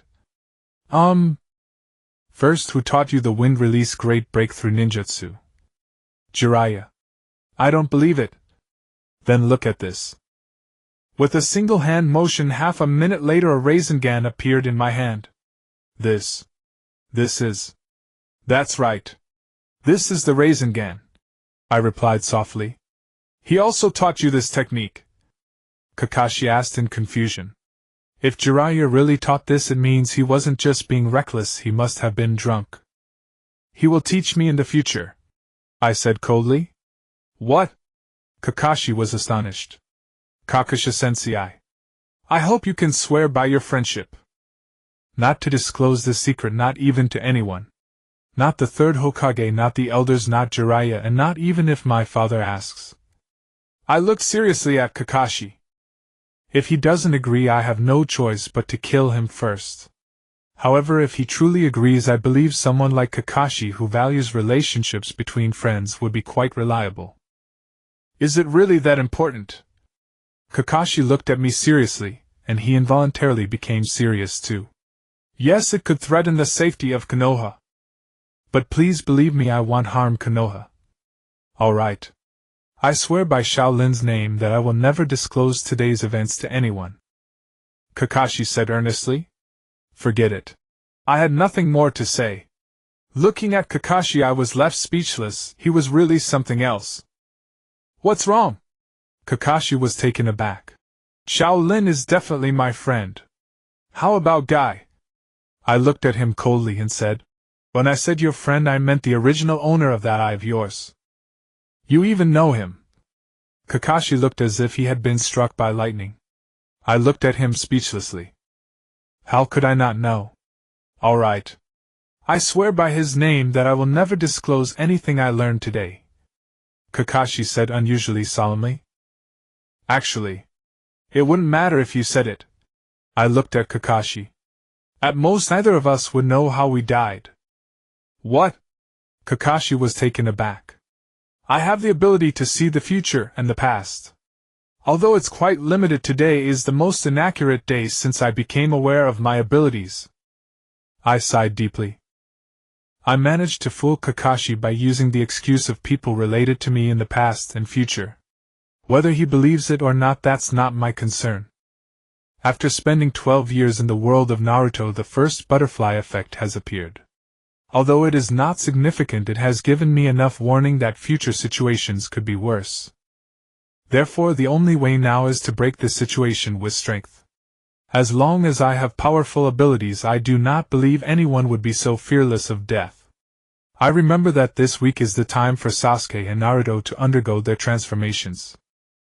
The two of them enhancing their chakra control are quite formidable against Haku. But what about now? Sasuke and Hinata are struggling to climb trees while I am at the bridge construction site protecting Tazuna. I assured everyone with my words. Yet I understood that there would be no problems here. Kato's top henchman, Zabuza, was probably still nursing his wounds somewhere. I was not slacking off sitting on the bridge's railing. Occasionally a faint little sphere would appear in my hand, persisting for a moment before disappearing. Kakashi was astonished to learn about my true strength. He silently pressed my head and quietly told me that while strength is important, comrades are even more crucial. I understood his meaning. I knew how I survived as a child. I was cautiously on guard against the third Hokage, and those close to me like Kakashi. If I were to kill them or turn a blind eye to their suffering, I couldn't bring myself to do it. But as for others, I couldn't say. Kakashi understood my current dilemma.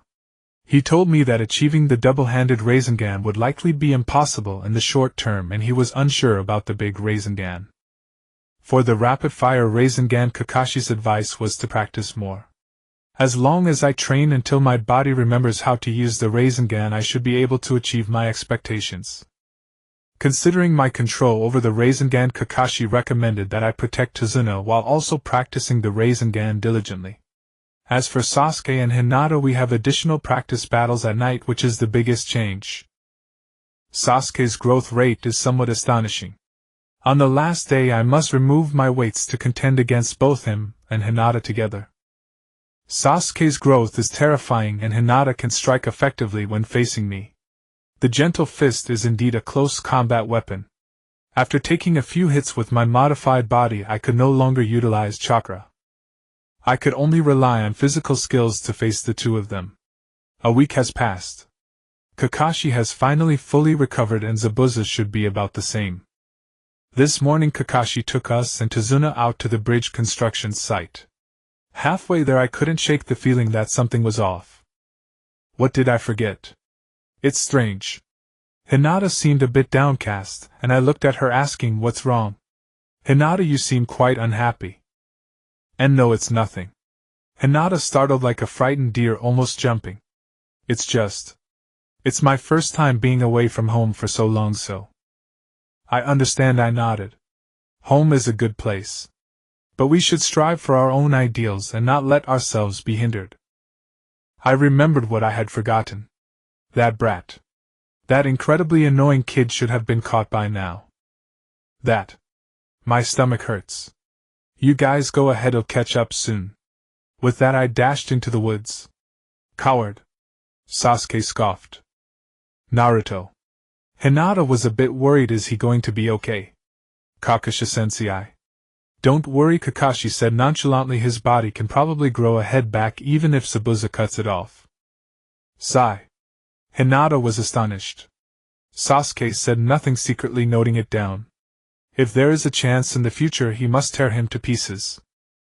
So according to you, doesn't that make him a monster? Tazuna looked a bit confused by Kakashi's words. Haha. Just joking. Kakashi laughed off the matter. Let's move on, no need to worry about Naruto. Meanwhile, I used the body flicker technique to hurry along. My speed was certainly not slow. When I returned, the house was already empty. Only the broken door and the battered walls remained. Was it too late? Damn. I chased to the dock outside, where that brat was confronting two tall, muscular men. Though he was scared, he didn't run, he just stared hard at them. I watched him with interest. He was happy, just unaware of how to seize the moment. These days I hadn't guided him like Naruto in the manga. However, he often spoke with Hinata and Sasuke. By the looks of him, he had probably regained his courage. Looking at the guy rushing towards Inari, I knew it was time for me to act. I immediately executed a body flicker technique to rescue Inari's mother. Then, using the Flying Thunder God technique, I saved Inari as well. The two guys on the opposite side were puzzled as they couldn't find the little rascal. I patted Inari, who was resting on my shoulder, and said, "Sorry. I'm back late." Inari looked quite surprised. You are Naruto. Hee. Brave little one, well done. I looked at Inari with a mature gaze, as if seeing a promising child. Thanks to you drawing their attention, I was able to rescue your mother. How did you know these warriors were coming? Inari seemed a bit puzzled. It's nothing. I explained with a smile. I suddenly felt something was off, and after thinking it over, I realized you guys were the ones I was most worried about. So that's how it is. Inari suddenly realized. I thought it was someone else, turns out it's those lousy ninjas hired by Dazna. Let's go. With a light shout, the two of them drew their blades and charged at me. Humph. Idiots. I disdainfully glanced back at them and casually threw out two small bottles from behind me. Bang. Just like in the comics, the two of them used their blade handles to break the bottles. Those were my concoction of smoke bombs mixed with quicklime, so unsurprisingly the two fools fell right into the quicklime trap. Next I pulled out my slingshot and unceremoniously gave each of them an iron ball. Both of them rolled their eyes and collapsed. My slingshot isn't an ordinary version, it's specially treated beef tendon from the ninja tool shop. Its toughness is such that even if I were hung from a tree with it, it wouldn't stretch more than 3 centimeters. You can imagine how much force the iron balls shot from it would have. I can't use 6 shurikens at once like Sasuke, and my shuriken shadow clone technique isn't that great either. So I had to rely on a bit of external force. Brother, you are amazing. But you don't seem like a ninja, Inari remarked. My fighting style was quite different from what he had seen from Sasuke and Hinata. Fool. A ninja can't be understood with common sense. I brought up Kakashi's famous saying. Is that so? Inari seemed very curious. I got to work binding the two warriors. You have finally regained your courage. Now I must go to the bridge to protect your grandfather. I'll leave the village to you. I waved my hand and headed straight for the bridge. Inari watched my departing figure, clenching his small hands tightly as if to grasp the future.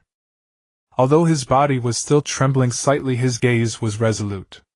At the bridge, Hinata was protecting Dazna, carefully avoiding the fighting. Kakashi and Zabuza were in a standoff.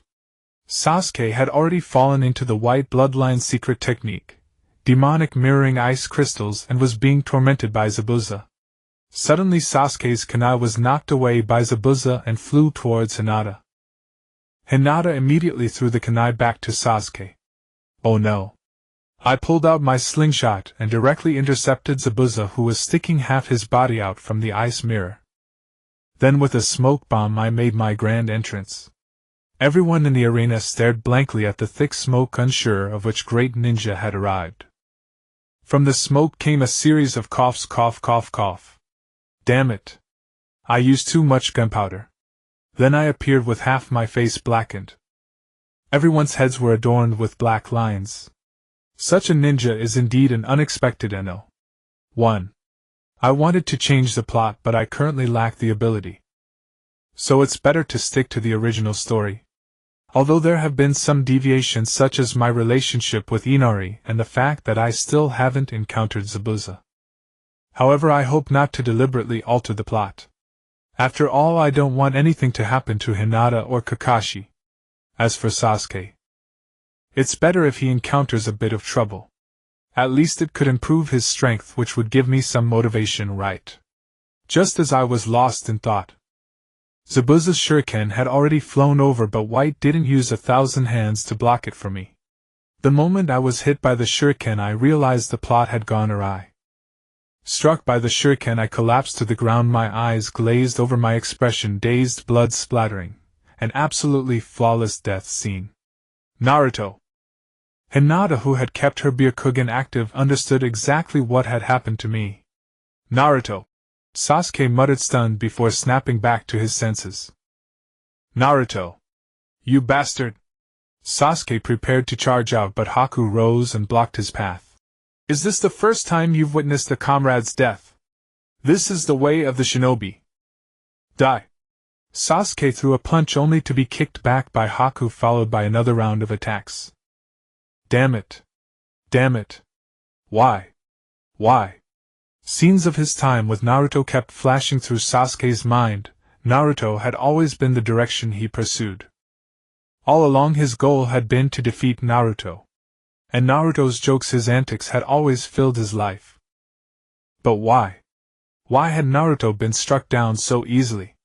Kakashi was also taken aback. Then he pushed up his forehead protector, ready to fight with the Sharingan. Zabuza instantly brandished a kunai, aiming for Kakashi's Sharingan. Left with no choice, Kakashi used his hand to block Zabuza's kunai. Humph. Still relying on the Sharingan. You really have no new tricks. But you're terrified of the Sharingan, aren't you? Don't you understand yet? The true essence of a shinobi is not something to be flaunted before others. Besides, Haku has already seen through your tactics. Haku is extremely clever. Once he's observed a jutsu, he can devise a counter. To borrow your words, I'll say it first. Don't use the same technique on me twice. Isn't that right? Ninja art, hit and miss jutsu. This is... Kakashi was taken aback. Zabuza had vanished completely into the thick fog, and the mist around them grew denser. Fire-style fireball jutsu. With Sasuke's shout, a massive fireball engulfed the entire area of the demonic mirroring ice crystal. Haku stood calmly within the ice mirror, his face obscured by a masked expression unreadable as he coldly watched Sasuke.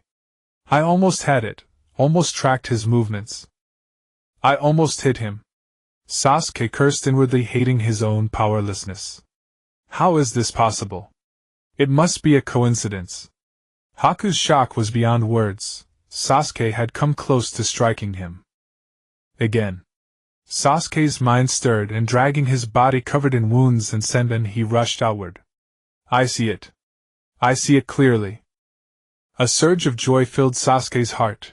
He could finally perceive Haku's movements. Sasuke's kunai clashed with Haku's senbon, and Haku was knocked back. His slightly lowered head concealed his eyes, while an extremely unsettling aura slowly began to spread. Haku was bewildered.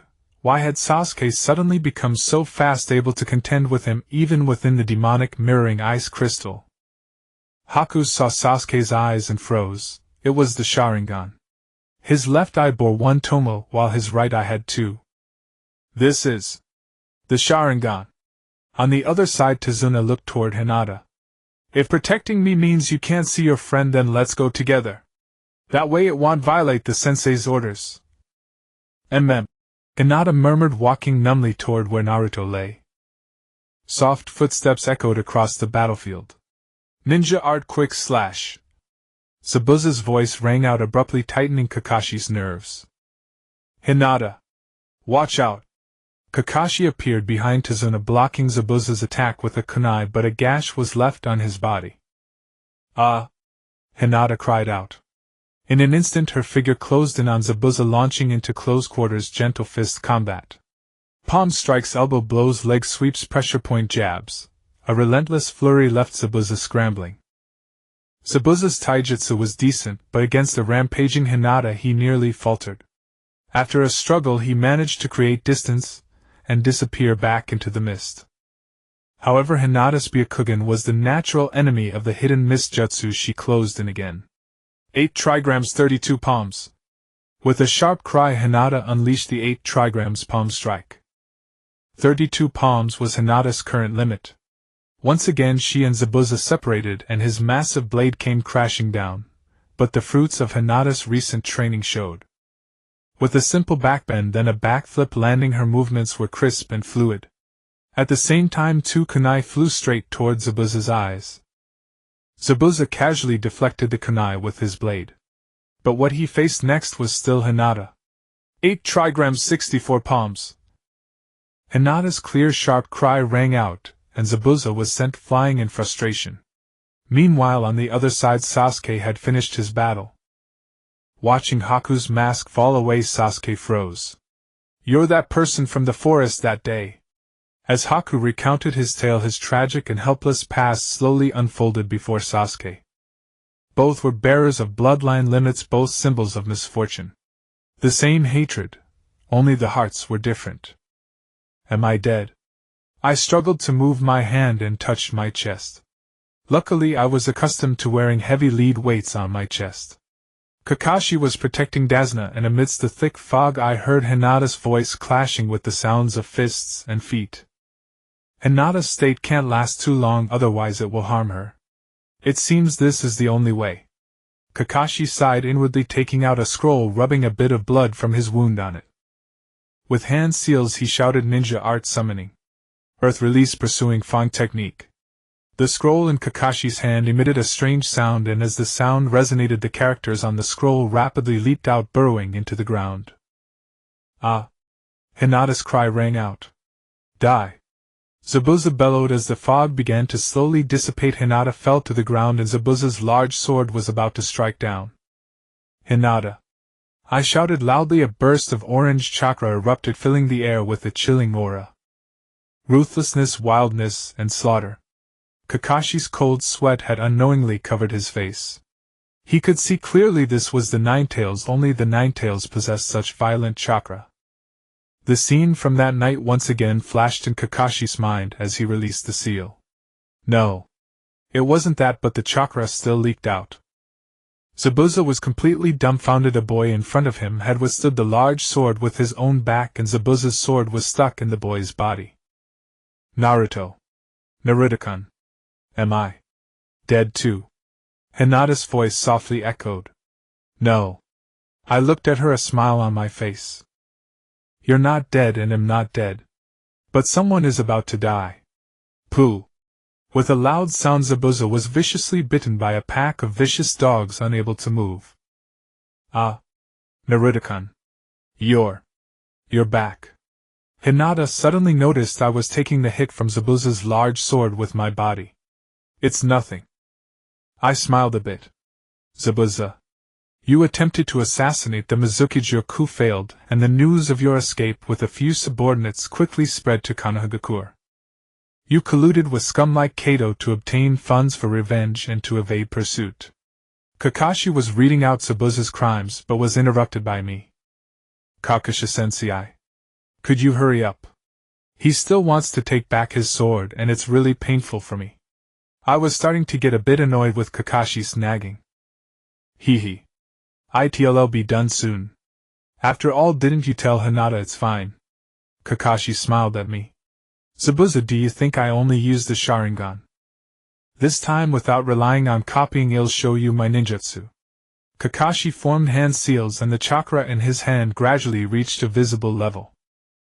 The sound of electricity crackling grew louder until it emitted a sound resembling a bird's chirp. "This."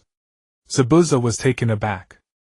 He was well aware of the power of this technique, yet he was completely unable to break free from the pack of ninja dogs on him. "Lightning cutter." Kakashi fully executed the technique. "You're too dangerous. The Dazna you intend to kill is the courage of this country. The bridge Mr. Dazna built is the hope of this nation. Your ambition will cost many lives. This is not what a ninja should do." "Kakashi-sensei, you sound like an old woman." I shouted loudly under Zabuza's large sword. "All right. One last question, give it up. Kakashi sighed, saying you could just move away. Naruto, shouldn't we step back? Let me help you bandage your wound. Hinata suggested softly. That's a good idea. I nodded and left Zabuza with Hinata conveniently taking Zabuza's large sword with me. On the other side, Haku looked at Sasuke. Lastly, please help me with one thing.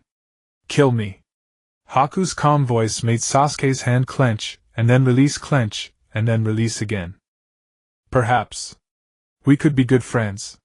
Your end will only be death. Kakashi's final ultimatum as he began to charge at Zabuza. I'm sorry. Haku suddenly blocked Sasuke's kunai. I can't die yet. In an instant, Kakashi's lightning cutter struck Haku directly, just like in the original. The only difference was that I held on to Kakashi. However, my strength was too weak to fully block Kakashi. Haku tightly gripped Kakashi's hand. Zabuza stared blankly at Haku in front of him. I picked up something good. I didn't expect that at such a moment you'd create an opportunity for me. In an instant, Zabuza drew out a kunai and attacked Kakashi. Kakashi, carrying Haku's body, swiftly dodged. Oh. Does Haku even move after death? Zabuza sneered. You bastard. Sasuke's gritted voice was clear even from a distance. Sasuke. Don't come over. Kakashi's expression was no longer lazy but serious. A solemnity that violated his beliefs. I'll deal with this guy.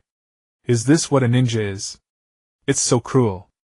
Desna whispered as he looked at the dead Haku and the terrifying scars behind me.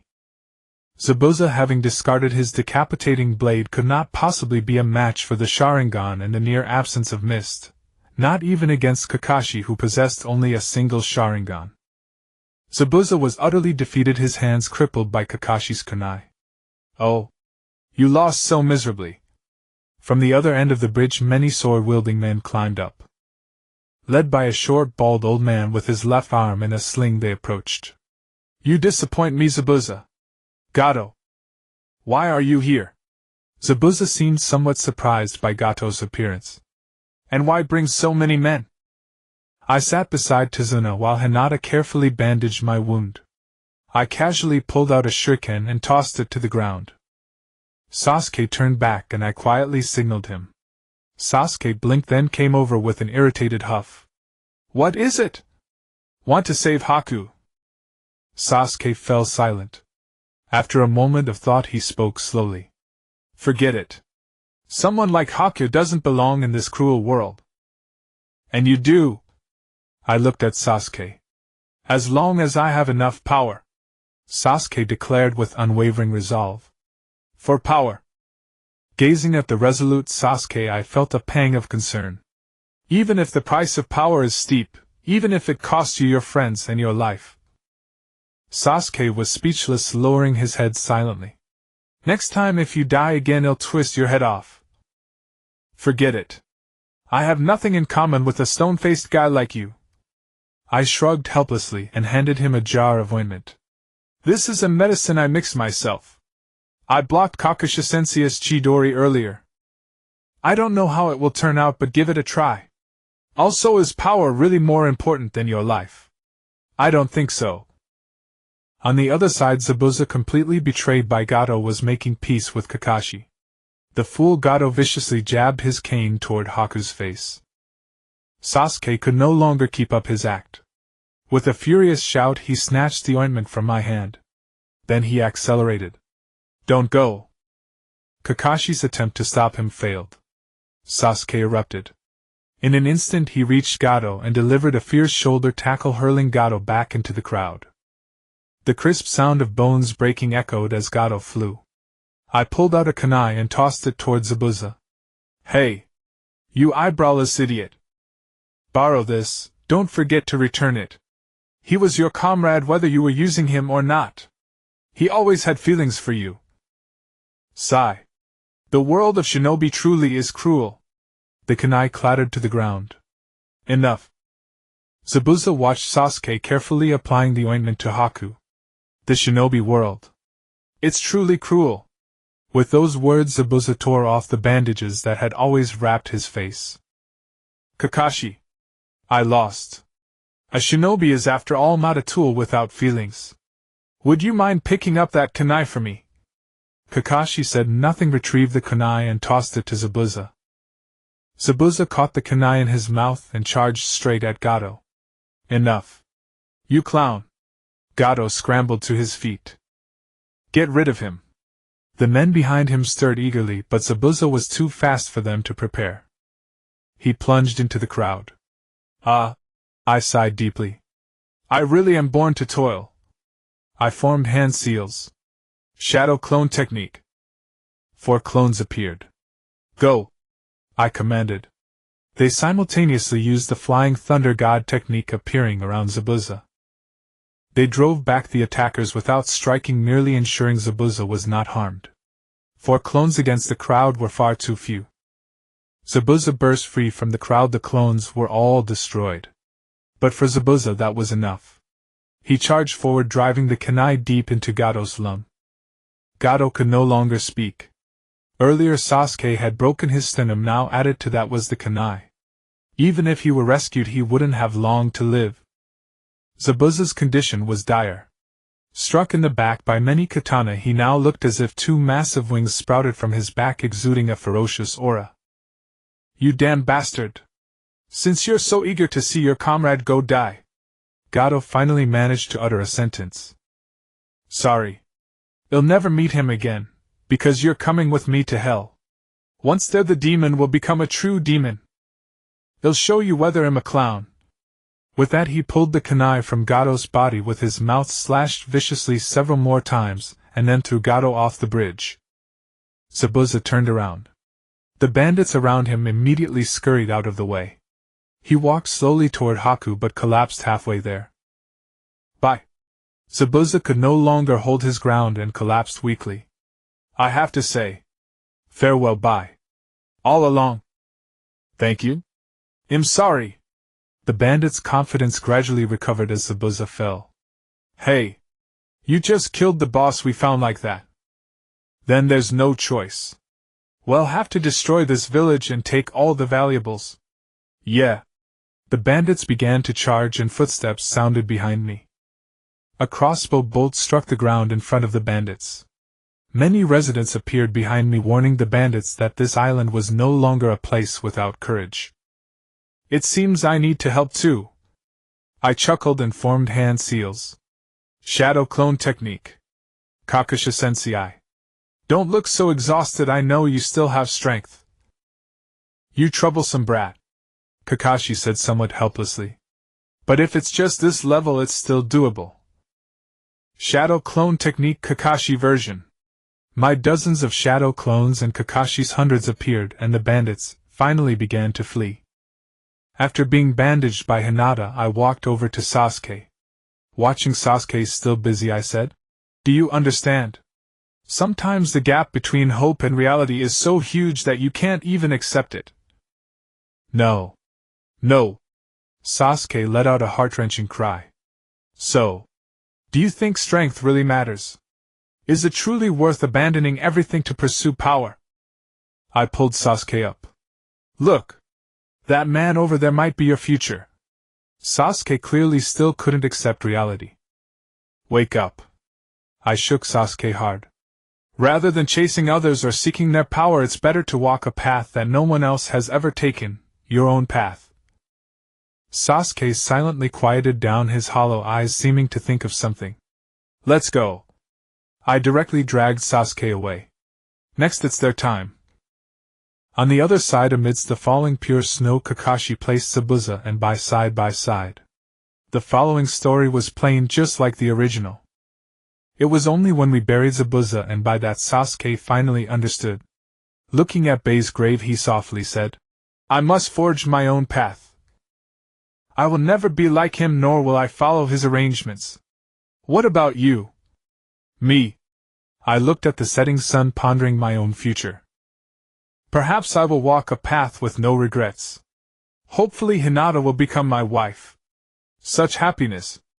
Although Hinata had grown bolder, her face was still red as she looked down, lost in thought. Is that so? Kakashi chuckled as he looked at us.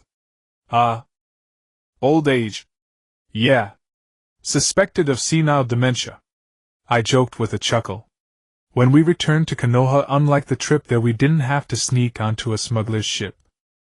We walked openly on the bridge.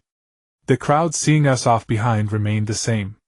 The only difference was that in Tezuna's house there was a couple recovering from injuries who called themselves the Guardians of the Reborn Bridge. One was called Jubi, the other Shue. Both names I came up with. Hey, Hinata. After we get back, let's go on a date.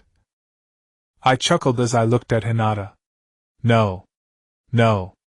Although I really want to go, but I still have to train. Hinata explained softly. I was a bit frustrated. Skipping one day of training won't hurt. Naruto. Sasuke suddenly spoke up. If you have time, I want. Don't even think about it. I immediately interrupted Sasuke. I have no interest in men. If you want that, go find Kakashi-sensei. Sasuke looked at me with a face full of black lines. I mean, I want to challenge you. Why didn't you say so earlier? I glared at Sasuke angrily. I refuse. Why? Sasuke was furious. Don't I have the qualifications? I don't have the habit of seeking abuse. I replied very naturally.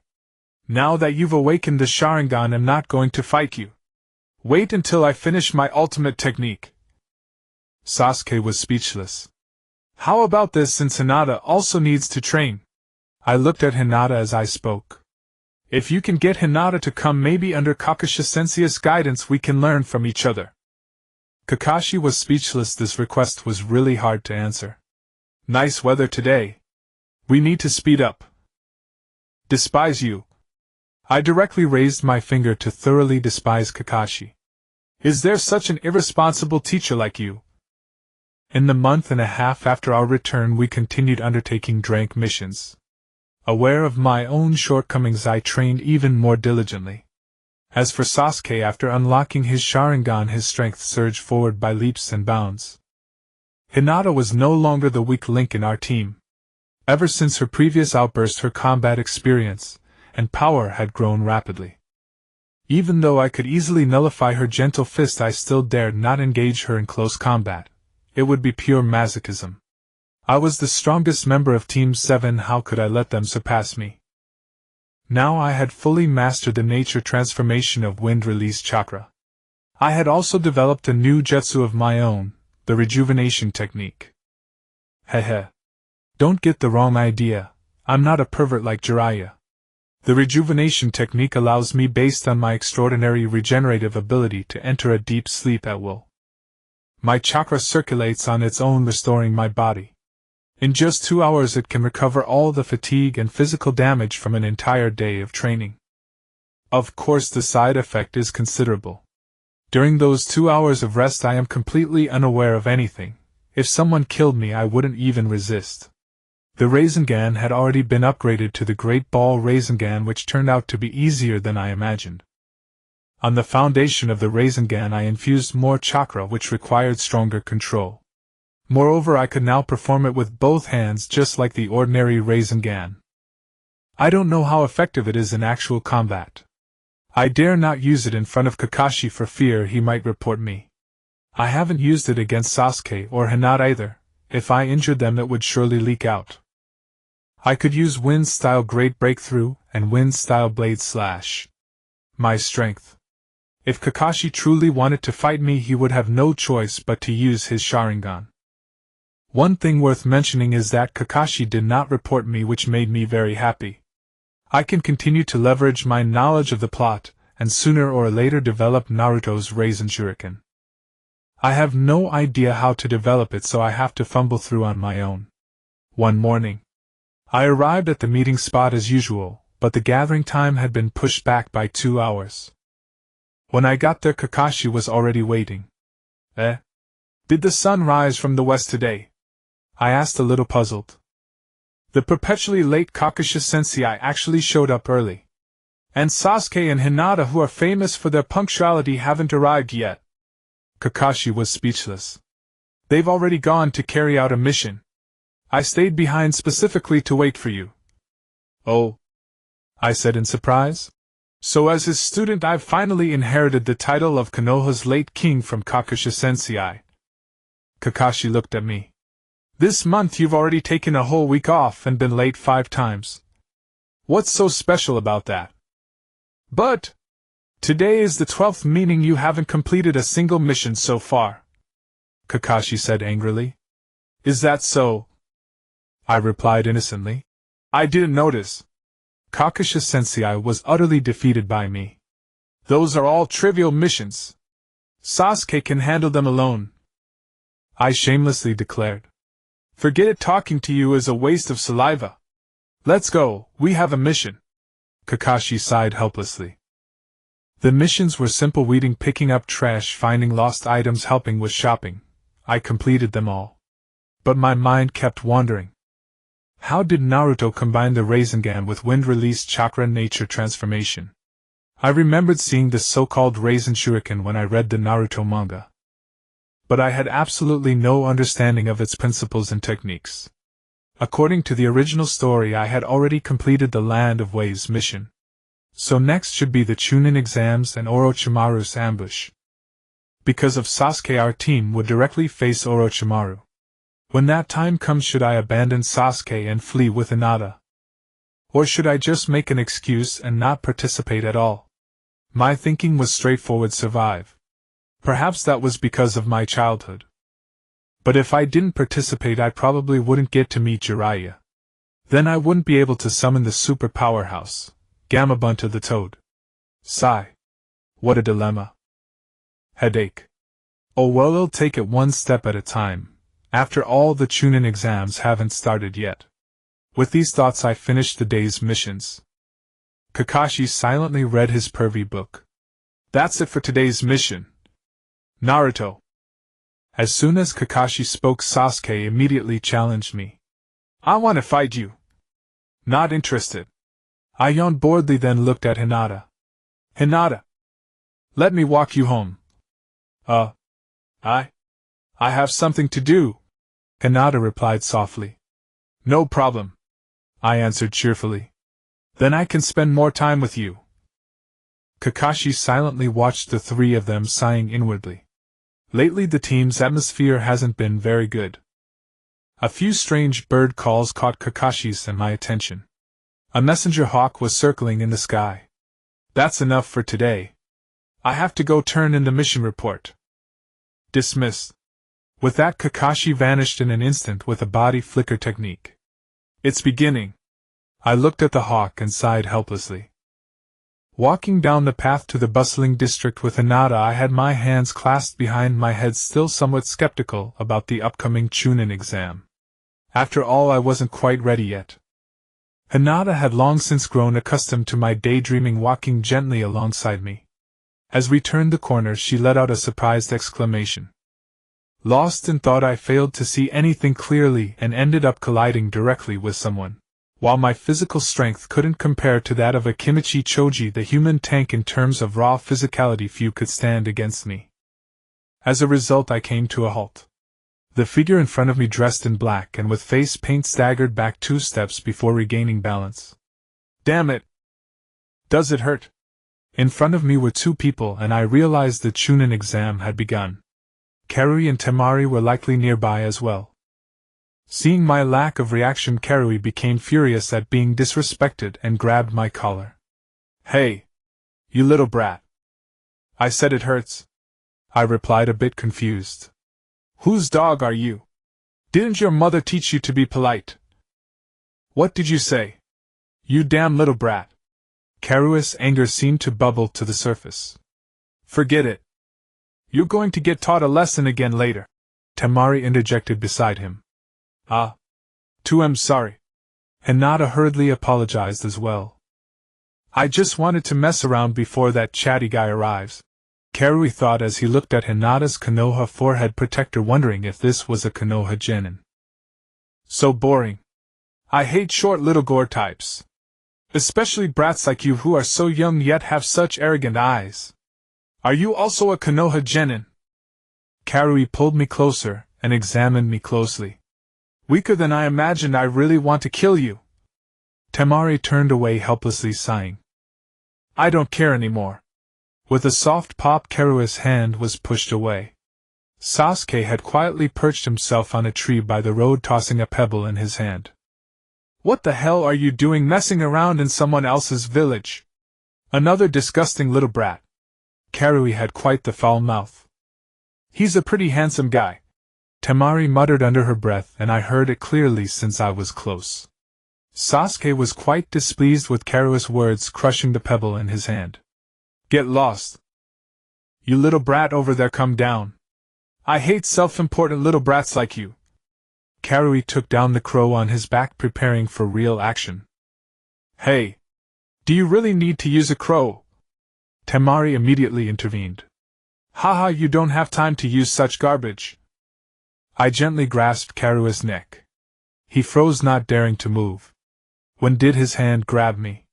Cold sweat broke out on Karua's face. You! Temari only managed to utter one word before my hand reached her face. At this moment she finally understood why Karui had been so easily caught by the yellow-haired brat before me. The brat's hand was surprisingly fast, but that wasn't the point. The crucial part was that there was chakra concentrated in this brat's hand. It flowed like a sharp blade across her face, enough to cut through steel. Not to mention her face and Karua's neck. Do you really hate little brats and short gore types? I grinned at Karui. Is it because that little gored brat Gaara has been suppressing you for too long? Or are you simply confident in your own physique? What do you say, Gaara? Karui and Temari were struck dumb, while Sasuke was puzzled as to why I was looking at that empty spot. When Sasuke turned back, Gaara was quietly hanging upside down from a branch. When did that happen? Sasuke was stunned. For a ninja, being approached so stealthily meant death. All right. No more jokes. I changed to a serious demeanor. Karui. Sand ninja specializing in puppetry getting close to me is your own fault. Temari.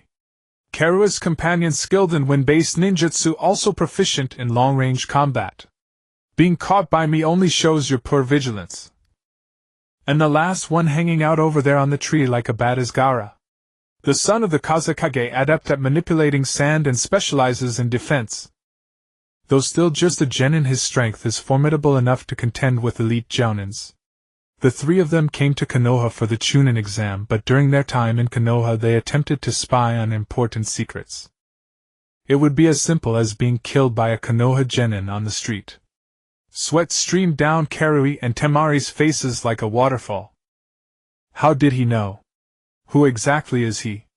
Gaara, you can escape. I turned to Gaara. But the Sand Village will become a laughingstock for other countries. Turning back to Karui, I echoed his words. I really want to kill you. After saying that, I threw Karui and Temari directly towards Gaara. Since I'm in a good mood right now and don't want to kill in front of my woman, let me give you a piece of advice. Konoha is not your Sand Village. It's not that simple. Lastly, I'll generously give you one word: scram. Gaara used his sand to catch the two figures flying toward him. Kankuro grumbled in defiance. You damned brat. Shut up. You're nothing but a disgrace to the village. What do you think we're here for? Gaara cut off Kankuro's words directly. Listen, Gaara. They started it. Kankuro tried to explain. Shut up. Gaara interrupted him. Watch it or I'll kill you. The sand around Kankuro began to stir, and seeing this he fell silent. I apologize, Gaara said to the blonde-haired boy. Then his gaze shifted to the dark-haired boy behind the tree trunk. That kid had struck Kankuro with a pebble so effortlessly. He was no ordinary foe.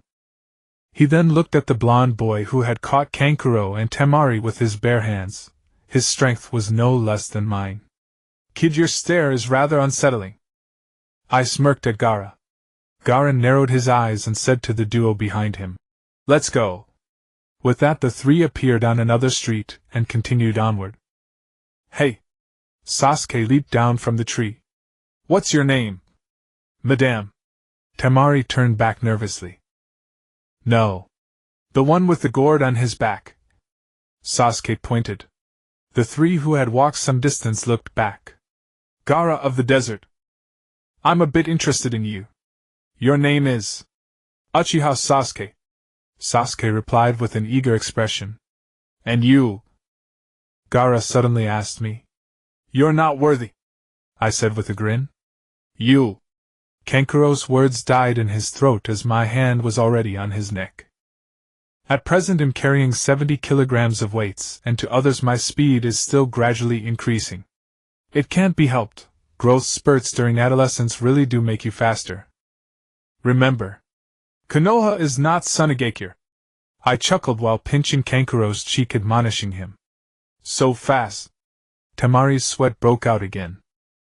She stood at the rear, Kankuro in the middle and Gaara at the front. Yet someone had passed right in front of her, seized Kankuro, and she hadn't even noticed. If this were a real shinobi battle, she and Kankuro would already have been dead once over. Gaara left without a word. What had happened today was indeed strange. How is it? Said one of the three sound ninja from afar, observing the six who had clashed. Except for that blonde kid and the boy with the gourd, the rest are nothing to worry about. A ninja with 3 death characters written on his body spoke from the left. The leader nodded, mentally noting the dark-haired boy as well. None of those 3 would be easy to handle. Hinata and I continued toward the market. I accidentally glanced in the direction of the 3. I haven't even shown my true strength yet. The third Hokage puffed on his pipe and said, I believe everyone knows what has happened. I have decided that the Chunin exams will begin in 1 week. Now those who lead new teams come forward. Kakashi, Kurenai, and Asuma.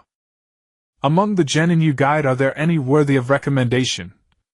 Team 7 under my charge: Uchiha Sasuke, Uzumaki, Naruto, Hyuga, Hinata. In the name of Kakashi, I recommend the above 3 for the Chunin selection exam. Third Hokage. Allow me a word. Iruka stepped forward from the crowd. I think it's too soon for Naruto and the others to take the exam. They should gain more experience first. Kakashi said. With all due respect, Naruto's abilities are more than sufficient for the Chunin exams. He then sighed inwardly. At this rate, Naruto might already be strong enough to aim for Jonin. In a few years I might not even be able to match him. Kakashi. What do you mean? The third Hokage looked at him suspiciously. When I became a Chunin, I was 6 years younger than Naruto is now, Kakashi said with pride. The third Hokage nodded. Good morning, everyone. Today I lost my way on the path of life. Kakashi appeared with his usual elusive excuse. Sorry.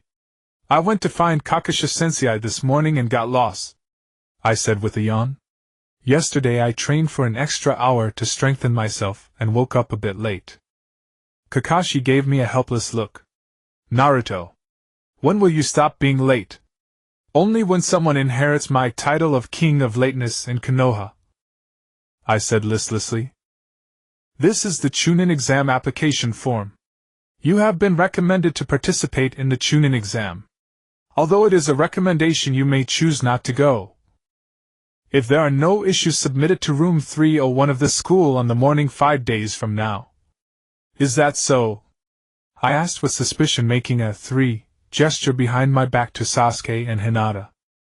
Yes, Kakashi replied affirmatively. How boring. I lowered my head weakly. Originally I meant to skip the Chunin exam. In this way I could avoid Orochimaru. Kakashi said it was a recommendation, but in reality it turned out to be compulsory. Forget it, let it be. Preparations must not be taken lightly. It's been a long time since I tinkered with my stuff. This time I'll upgrade everything. Maybe I should prepare some for Sasuke and Hinata. Hinata and I were forced to participate while Sasuke looked eager to try. A warlike guy. Over the next few days I was busy preparing for the Chunin exam. Suddenly a strange feeling emerged. Someone came to see me again. Hee. Since you're here, I might as well give you a gift. Late at night, Kakashi sat on the rooftop. A figure appeared beside him. How is it? Kakashi asked calmly. All 9 new participants passed the trial exam. The newcomer transformed back into Irika with a poof, but his face was covered in paint. How is this? Kakashi looked at Irika's face, barely suppressing a laugh. Naruto, Irika said gloomily. I don't know what he did, but the room is full of bottles and jars. Fortunately, I managed to revert to my original form. Otherwise, I would be in the hospital right now. Kakashi shook his head, speechless. Naruto is indeed shameless. Out of respect for Irika, if it had been someone else, I didn't know they might not be alive right now.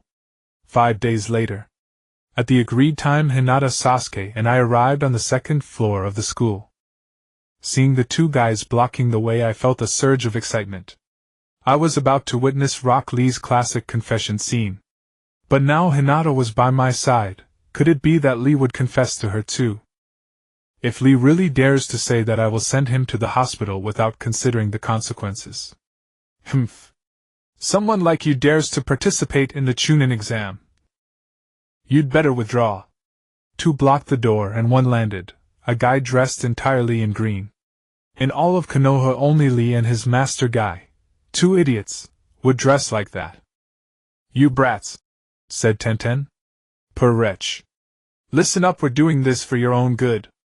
The Chunin exam is a real ordeal. The 2 were dawdling there. Sasuke, charge through, I whispered to Sasuke. From now on, Hinata and I will try not to intervene unless necessary. It's up to you. Sasuke's expression turned exceptionally pleased. Don't get cocky. I dampened his spirits. After the exam, you have to treat me to a Chiraku ramen. Also, the Chunin exam is no joke. There will be many guys like Gaara. Be careful. Sasuke narrowed his eyes and replied. You're right, but I'm going in. Sasuke stepped forward.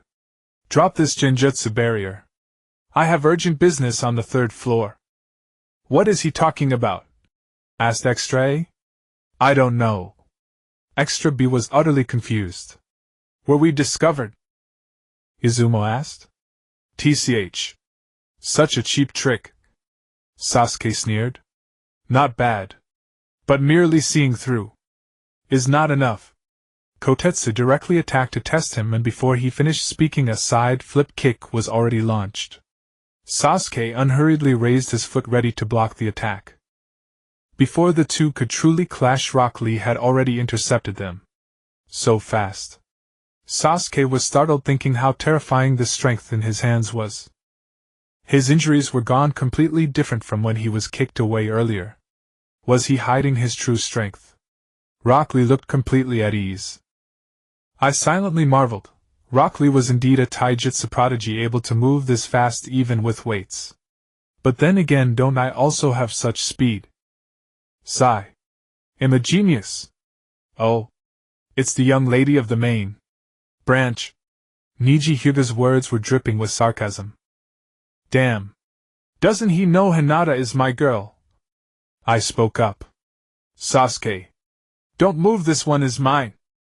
As the words fell, I appeared directly in front of Niji, my left index and middle fingers separated, pointing at the headband on his forehead. Niji could only step back 1 step. His eyes stared blankly at the fingers on his own headband. So fast. No slower than Rock Lee. Moreover, his movements were completely invisible. Impossible. Remember this. I tapped Niji Hyuga's forehead. Hinata is my wife. From now on, when you see my wife, put away your pride before speaking. Having said that, I paused, removing my hand that was at Tenten's neck. Because you have no right to be proud in front of me. Please go out with me. I will protect you until my dying breath. Shaoli declared solemnly. I turned back and saw that Sakura, Kiba, and Shino had already arrived, without my noticing when. Absolutely not, ever. Sakura exclaimed the moment she laid eyes on Shaoli. Fate is a wondrous, inexplicable thing. Your eyebrows are far too thick. Watching Shaoli's earnest expression, I confess, it took extraordinary effort not to burst into laughter. Hey! What's your name? Niji, standing behind me, snapped back to awareness. Uzumaki Naruto. I replied with a grin, turning around. The prankster king of Konoha. The ultimate latecomer of Konoha, successor to Copy Ninja Kakashi's legendary title. A rookie genin, ranked number 1 in unpredictability, that's me, I answered with unshakable confidence. Sasuke and Hinata immediately stepped backward in unison, effectively ignoring me outright. Or rather, pretending not to know me at all. I turned and strode upstairs. Hinata, do you know where classroom 301 is? Sasuke asked. That fool is the one who just defeated me, Niji muttered under his breath. Hinata and I leaned against the wall. Shaoli murmured. Thick eyebrows. I muttered in reply. Fool. At the grand hall on the 3rd floor, Shaoli suddenly appeared atop the staircase. You, whose gaze reeks of arrogance, I challenge you to settle this here and now. Sasuke and I turned simultaneously. As for arrogant gazes, we both embodied that very trait. There are 2 arrogant gazes before you. Which one will you challenge? I glanced back at Shaoli and asked. I've always liked people like Shaoli, pure-hearted, relentless, achieving strength through sheer multiplied effort. You! Shaoli leapt down from the stairs. I am Rock Lee, the green beast of Konoha. I shook my head. Not interested. Sasuke, you take him. Be careful, he's no easy opponent. TCH. Sasuke tossed his head aside, offering me only the back of his skull. Fine, I retorted, a vein pulsing on my forehead. If you win decisively, I'll accept one challenge from you. Agreed. Deal. With a fierce shout, Sasuke lunged forward. Shaoli's taijutsu was astonishing, brutally direct, breathtakingly fast. I gently nudged Hinata. Use your Byakugan, or you won't see a thing. Yes.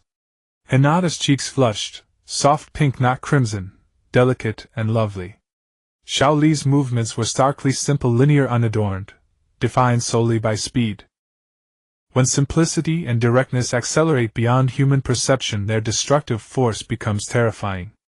Just as I'd foreseen, within 10 moves Sasuke staggered back, a massive boot print blooming across his cheek. Sasuke, your challenge is revoked. You haven't improved at all. I sighed, shaking my head in disappointment. Humph. He scoffed coldly, lowered his gaze briefly, and charged again. A faint, unsettling aura shimmered in the air. Sharingan. Shaoli recoiled slightly, then steeled himself, fully focused. This time Sasuke lasted 21 moves. In the end he was kicked back once more. Sasuke, you truly aren't cutting it, I said, resigned. Damn it! Why? Tell me, why? Sasuke cried, bewildered. My techniques are either ninjutsu nor genjutsu, they are pure taijutsu, Sasuke. Perhaps you find that hard to believe. Shaoli spoke with quiet gravity. The Sharingan can indeed perceive and counter ninjutsu and genjutsu, but taijutsu operates differently. Even if your eyes track my movements, your body lacks the speed to react accordingly. To see, but not to follow, is ultimately futile. Strength manifests in 2 forms: genius born and effort forged. Your Sharingan is the legacy of the Uchiha, a genius-born gift. I am effort-forged, honed through relentless physical training. Sasuke, utterly disinterested, charged again without a word. Predictably he was sent flying once more. But Shaoli didn't pause. He dropped into a crouch and reappeared instantly behind the airborne Sasuke. Shadow Leaf Dance. With this technique I shall prove that unwavering effort can surpass even innate genius. His forearm guards loosened, signaling the technique was fully prepared. I braced myself, ready to dash in and save Sasuke. After the incident with Zabuza, I knew my presence had irrevocably altered the course of events. No one could say for certain whether Sasuke might die here, because of me. Enough. A crimson gust of wind pinned Shaoli's forearm guard to the wall. Oh! At that voice Shaoli instantly descended. Sasuke still hung suspended midair. I froze, startled, upon hearing it. Hinata rushed beneath Sasuke's trajectory and caught him with gentle fist, softening his fall. Safe on solid ground, Sasuke and Hinata looked up, and stared dumbfounded. Shaoli stood respectfully before a giant red turtle. Surely, this defied all logic. And yet, the most surreal detail. The turtle wore a forehead protector around its neck. Heavens above, utter madness. In the distance the setting sun hung on the horizon with waves crashing rhythmically against the shore. On the beach 2 green figures, one large and one small, were weeping with their heads held down. Suddenly a huge wave crashed in, transforming the 2 figures into scattered droplets of water. Looking at the scene before us, Sasuke and Hinata exchanged glances, all struck by disbelief. This is too exaggerated, not to mention the force with which Guy sent Lee flying. Only Lee could endure such a scene without losing his sanity. Are you students of Kakashi? Is he doing well? After finishing with Lee, Guy turned to us 3 who stood there dumbfounded. Do you know Kakashi-sensei? I asked softly. Know him? Guy chuckled. Hee hee. We are known as eternal rivals. Is that so? Even though I knew Guy wasn't wrong, the fact that such an energetic guy would call Kakashi a lethargic man, his friend, struck me as odd. My mind was a bit overwhelmed. What Guy-sensei said is true. Lee always defended Guy no matter the time. Forget it, talk is cheap. Guy was unfazed by my doubts, and in the blink of an eye he had already appeared behind us. So fast. Even quicker than Kakashi.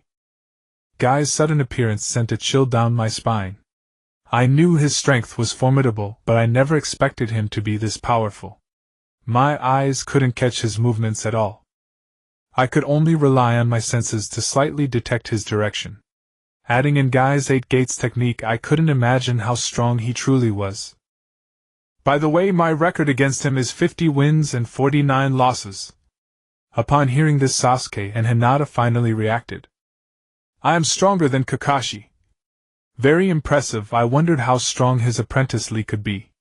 Exciting. I realized I had seen Lee's arm guards before. When I modified my slingshot, I saw them at the ninja tool store. These arm guards are sturdier and heavier than ordinary ones. The shopkeeper mentioned that a very passionate youth buys 4 or 5 pairs of these arm guards at the beginning of each month. Regular arm guards should last half a year to a year unless used for rigorous physical training. With the intense training involved, ordinary arm guards last about a month. However, these specially made ones based on the wear of regular guards could last at least half a month even if used on the road. That youth, however, uses at least 4 pairs a month, making one imagine the terrifying amount and intensity of his training. Lee's hands, revealed as the arm guards came off, showed thick black calluses and several long scars. With the protective arm guards yet still having such thick calluses and scars, what kind of training was Lee enduring? No wonder Guy's heavy punch sent Lee flying as if hitting a sandbag, yet Lee seemed completely unharmed. Compared to what I imagined his training intensity to be, that punch was just a trifling matter. Guy and Lee left. Sasuke stood there dejected. So the Uchiha clan is that weak? I looked up at the sky and said. You. Sasuke was a bit irritated. Good. He could still be educated. Not convinced, I said nonchalantly. Don't forget you were sent flying all over the place. If it weren't for Hinata, you might not even know where it hurts now. Naruto. Hinata, having made significant progress, expressed her dissatisfaction with me. Did you notice Lee's hands? I asked softly. I noticed. To have such calluses and injuries beneath specially made arm guards, you can imagine what kind of training he does regularly. He's that strong, yet he must put in much more effort than you. Sasuke turned his face away, clenching his fists tightly. Interesting. This Chunin exam is becoming more and more intriguing. Sasuke's face twitched, and it was hard to tell whether he felt hate or excitement. I felt it lean more towards excitement. Let's go. Naruto, Hinata. Oh. Kakashi was waiting for us at the door of classroom 301. You all made it. This way you can officially apply to participate in the Chunin exam. What the teacher means is... Being more perceptive, Hinata quickly caught on to the implication. Actually, this exam requires teams of 3 to participate, I replied. Among the three of us I worry about complications and Hinata has always been concerned about her own strength. Sasuke the violent one. The Chunin exam is notoriously difficult for me. Difficult is another way of saying troublesome. So I might not show up, and Hinata has always worried that her strength would become a burden to the team, so she might not come either. Kakusha-sensei must have prepared early and explained it to Sasuke individually. That's right, Kakashi said helplessly. But all three of you are here. With that said, Kakashi took a deep breath. Go. I am proud of you all. Upon entering the examination hall I was taken aback. The sight of so many people was truly spectacular. Everyone was dressed in a variety of eccentric outfits with ninja tool pouches placed in different locations. All of them are experts. Sasuke. Two voices in unison rushed towards the incoming Sasuke. As expected, it was Sakura and Ino, these two infatuated girls. Ah. Sasuke is so handsome. I should keep my distance with Hinata. Hinata. Let's find a place to sit down, I gently said to Hinata. Don't hang around these people, it's easy to pick up bad habits. Who are you talking about? Yuga approached from the side. I wasn't talking about you. I rolled my eyes. This guy is still the same annoying as ever. Following Yuga were old girls Shino Nara Shikamaru and Akimichi Choji. Yakushi Kabuto came over to promote his intel. Sasuke asked for information on Gaara and Rock Lee, while I opted for the Sound Ninja Trio's intel. Kabuto actually claimed there wasn't enough intel. Come on. You're so familiar with Orochimaru, and yet there's not enough intel. Just pretending. Let them ambush Kabuto. I watched without intervening. Whether they were serious or just play acting was none of my concern. I directly targeted a guy taking up too much space, delivering a kick that sent two people flying. Kid! Do you want to die? The guy I kicked came back. I'm sorry. Hinata immediately apologized. You're the one seeking death, I said, pulling Hinata back from the fray, speaking slowly. My woman is here, so I don't want to see blood. They'll give you a word for free, scram. Go die. This guy clearly had no manners. Why resort to violence when we could talk? He threw a straight punch, then drew back his arms, seemingly preparing for a counter-punch once I blocked it. It sounded good in theory, but reality is often harsh. I thrust my head forward, meeting his punch with my forehead. The guy staggered back 4 steps. Say that again. Scram. My voice was loud, echoing throughout the room. Go die. This guy wasn't giving up and charged at me again. This time I didn't hold back, using my chest to absorb his punch. With your strength, no wonder you're still a genin at this age. I shook my head, looking down on his strength. Be thankful. Since the Chunin exams haven't started yet, I can't kill you. With that I struck him with a knife hand to his chest. A simple knife hand brought him crashing to the ground. I brushed off the dust from my chest and continued chatting with Hinata. He wanted to get back up, but then Marino Ibiki appeared. Following him were about 20 others. Being experienced, he knew Marino Ibiki was not to be trifled with, so he wisely chose to retreat. Marino Ibiki established the exam rules and then commenced the test. An exceptionally spectacular cheating performance unfolded. Sasuke's Sharingan, Hinata, and Niji's Byakugan, Gaara's third eye. This is the clan of eyes. Yuga's Akamaru, Kankuro's crow, Shino's bugs. This is the Beast clan. The clan that utilizes beasts. Sakura's knowledge was absolutely sufficient. Questions like these were trivial in her eyes. Ino was busier using her mind-switching technique to glance at Sakura's answers, finishing her own and then helping Shikamaru and Choji with the same method. They were constantly using mirrors to cheat, getting answers from Shino while also solving Lee's problems. As for the Sound Ninja Trio, they were even more outrageous, directly listening for the answers. Creepy. Me. I certainly couldn't turn in a blank paper like in the comics. This isn't a comic world, and I could genuinely be disqualified. That said, if I were disqualified, I would have an excuse to separate from Sasuke. Then when he encountered Orochimaru, I would have a valid reason not to help him. However, if Sasuke doesn't participate in the exam, everything could change. At that moment I wouldn't even have a place to cry. It's better to work hard and be honest. The problem is I don't know any eye techniques and Hinata isn't around. How difficult. In the end, helpless, I had to resort to my ultimate move, sleeping. Anyway, there's still the so-called 10th question. What am I afraid of? Number 53. Step out. A particularly fierce-looking guy shouted beside me. Drowsy-eyed, I sat up. Number 53. Sleeping honestly could be called cheating. Ridiculous. At what time and by what means did I cheat? I asked softly. I say you cheated, so you cheated. My strength is the proof. With that, a fist appeared before my eyes. Smack! The crisp sound echoed throughout the examination hall. I blocked his fist with one hand and slowly pushed it aside, revealing his eyes. That gaze was very familiar. Ever since I met Kakashi with Zhu and Chu Tian, I thought that the people of my village would no longer remember my identity. They would no longer look at me with those eyes either. I was too naive. Is that so? Strength. I swept with my leg and the table immediately lost two of its legs. Crack! The crisp sound of bone breaking echoed through the hall.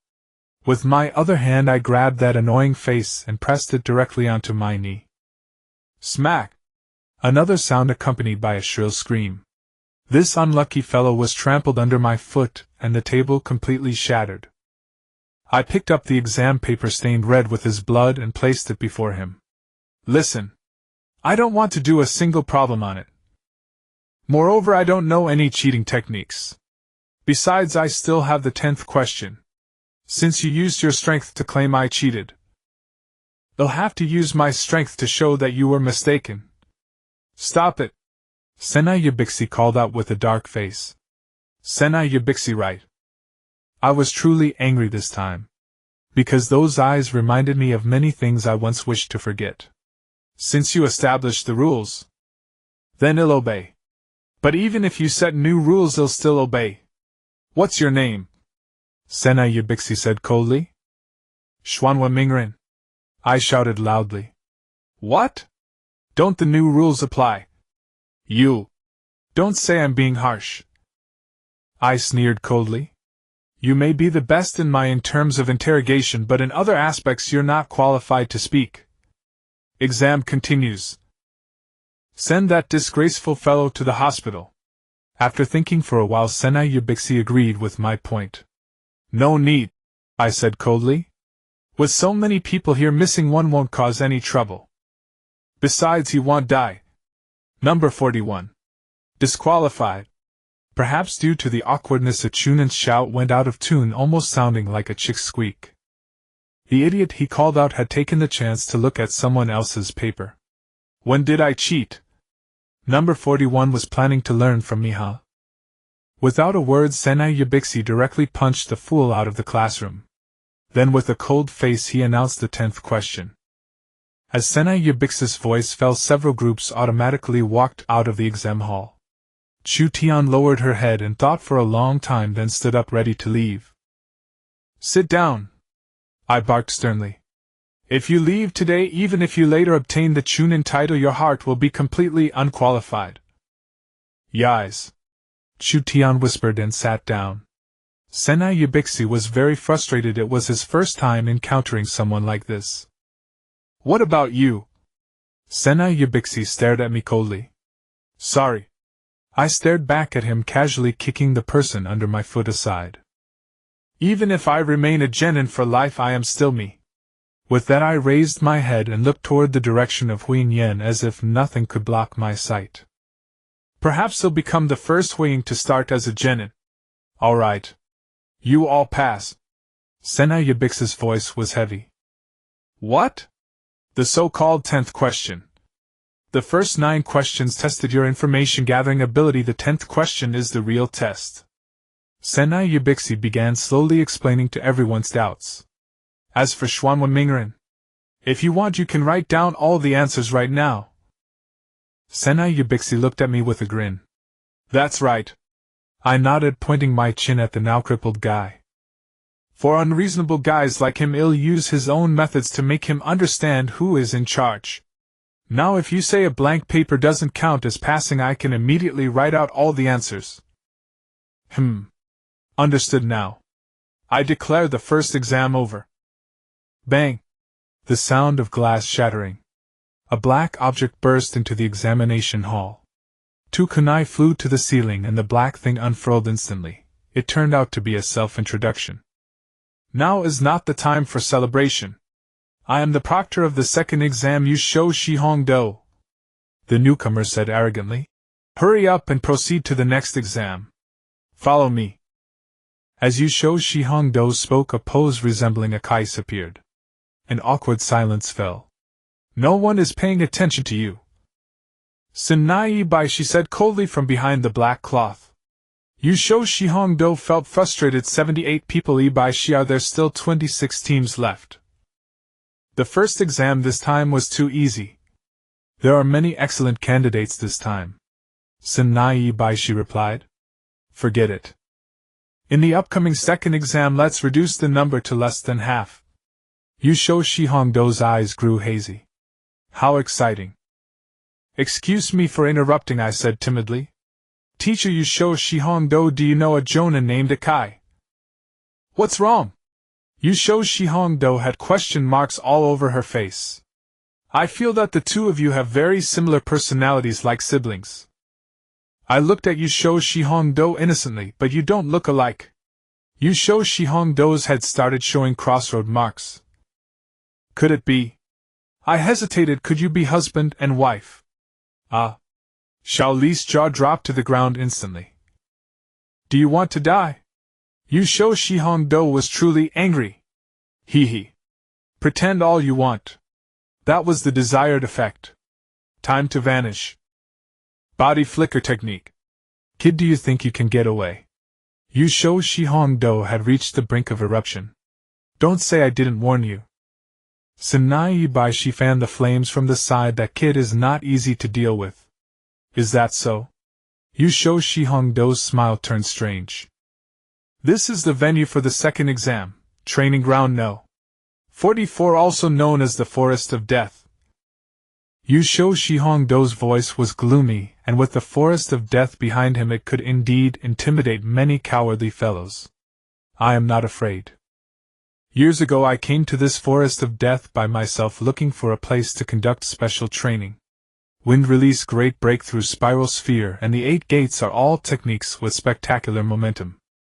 If the place is small and too close to others, one might be discovered. This was the most ideal location, but it was too far from where I lived, so I passed on it. It'll make you understand right now why this place is called the Forest of Death. Yu Shou Shihong-do smiled a hearty smile. Is that so? I was a bit puzzled. The Forest of Death is very dangerous, but the danger is not the forest itself, it's the people lurking within. This is a natural arena for ambushes and pursuits. In this world, no matter what it is, once people get involved it becomes a huge hassle. Kid!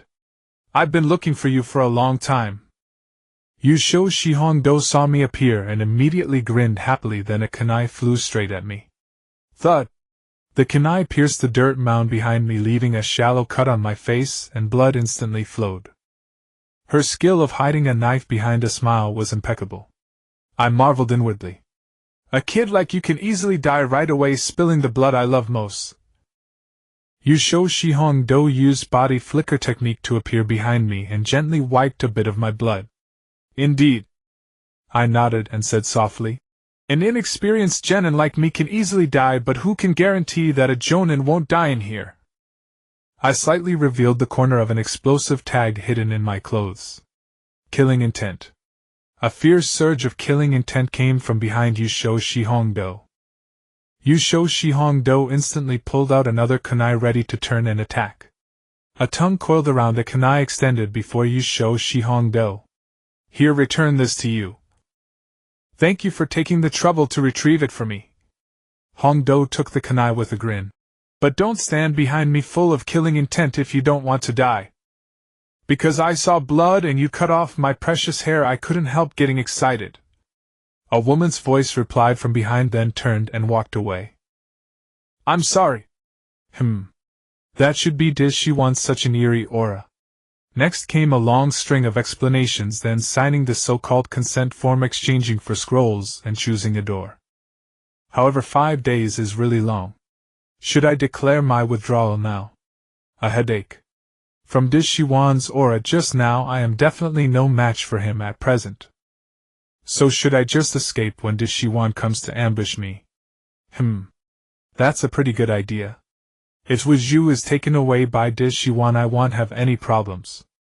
If he doesn't take him away, at most he'll have to put in some effort, and carries Wuju to the reporting point. After all, aside from Dishiwan, and though I don't care much about the other exam participants. Sasuke, I said, walking at the back of the three of us. When we encounter enemies, if we can kill them all without holding back. Here, sparing someone's life will only lead to your own demise. You don't need to tell me. Sasuke's voice remained as arrogant as ever. But, Hinata expressed her doubt. Hinata, I said softly, sometimes one must be cruel. Not long after entering the forest, screams began to echo one after another. Some of the weaker participants had already been eliminated. Although we moved slowly, that didn't mean no one had their eyes set on us. Around 10 minutes into the woods, I sensed someone covertly watching us from the shadows. Coming, huh? I figured the first to arrive would probably be some unknown unlucky fool. Who's there? Show yourself. Sasuke detected someone lurking nearby and immediately flung 6 shuriken in that direction. Humph! A figure carrying an oxygen tank leaped out from the bushes, casually deflecting Sasuke's shuriken with a kunai. Not bad. Who has the scroll? Hand it over or I'll take it by force. Enough talk. Sasuke wasted no words and charged in for close-quarters combat. The opponent was rather weak, and after a few exchanges he fled with injuries. I didn't stop him. Such small fry weren't worth my attention. Naruto. Sasuke returned after defeating the opponent. We can't keep this up. We need a plan, or else these 5 days will be extremely hard to get through. I know. That's why we must hurry to the central tower. We'll set up an ambush around the tower and strive to obtain the Heaven Scroll. I stated clearly. Wasting time traveling like this, by the time we reach the tower we might not have enough stamina left to fight as required. That's a viable approach. Sasuke nodded. But heading straight for the tower will likely encounter only the strongest, right? Exactly.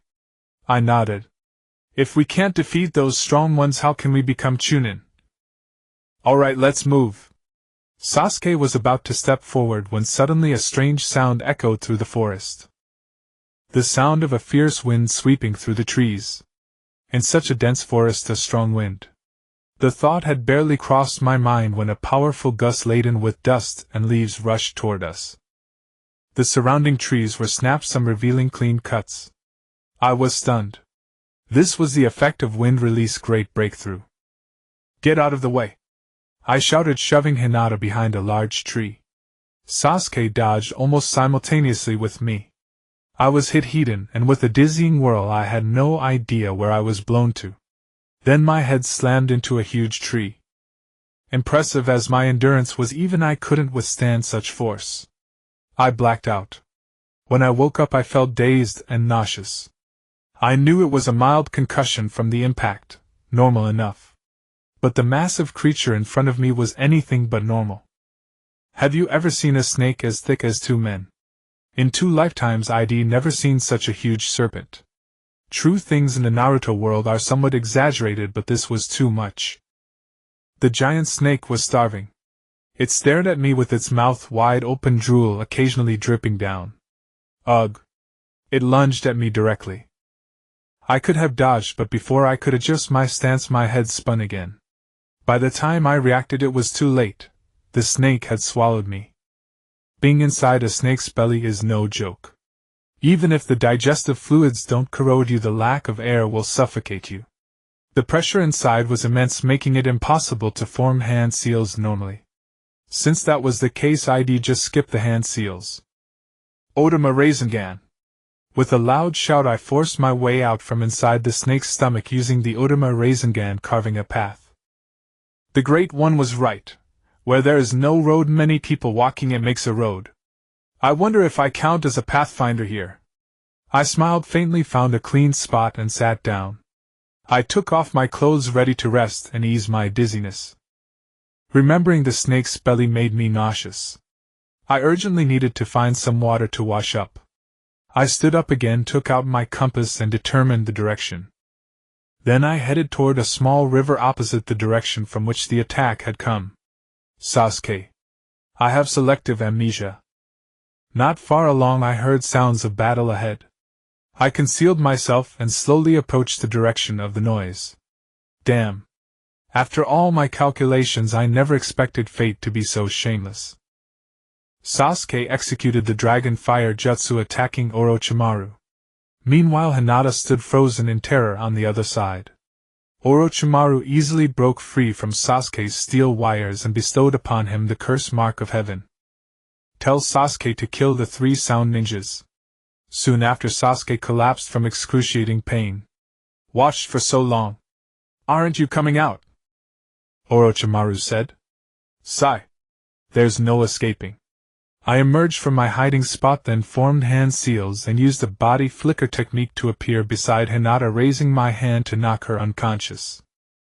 It seems you escaped from the snake's stomach. Orochimaru smiled at me. Yeah. The process was disgusting, I said with revulsion. Personally, I think you're even more disgusting than that snake. Is that so? Orochimaru laughed heartily. What an annoying brat. Now that your companions have all fallen, are you ready? Don't. I quickly interrupted Orochimaru. How about we make a deal? You'll pretend I know nothing, okay? No. Only the dead truly know nothing. Orochimaru grinned at me. That's not necessarily true. I shook my head. It's known that you killed the grass ninjas and impersonated them. They're looking for you. Is that so? A layer of false skin covered Orochimaru's face, making his current expression unreadable. If I were you, I'd leave immediately. Better than being caught and unable to flee. I cheerfully offered advice to Orochimaru. But you are not me. My plan is to kill you first, then leave, still in time. Orochimaru stated with certainty. Fighting me won't end that quickly, I said with a grin. I don't think so. Summoning jutsu. Orochimaru attacked and a giant serpent appeared out of nowhere. No matter how many of these you summon, they're all useless. I immediately formed hand seals. Wind-style blade slash. A strange twisted light followed the motion of my fingers and flew toward Orochimaru. Oh. Already able to use a jutsu like this? Orochimaru was exceptionally surprised by my first technique. He dodged it easily, but the snake beneath him had its tail sliced off. The snake thrashed about and vanished. I told you. That was useless, I said with great pity. Then what about this? Hidden shadow snake hands. Orochimaru waved one hand and several snakes intertwined as they rushed toward me. Wind-style great breakthrough. I immediately used the wind-style, attacking both the snakes and Orochimaru together. Seeing this technique, Orochimaru immediately dodged.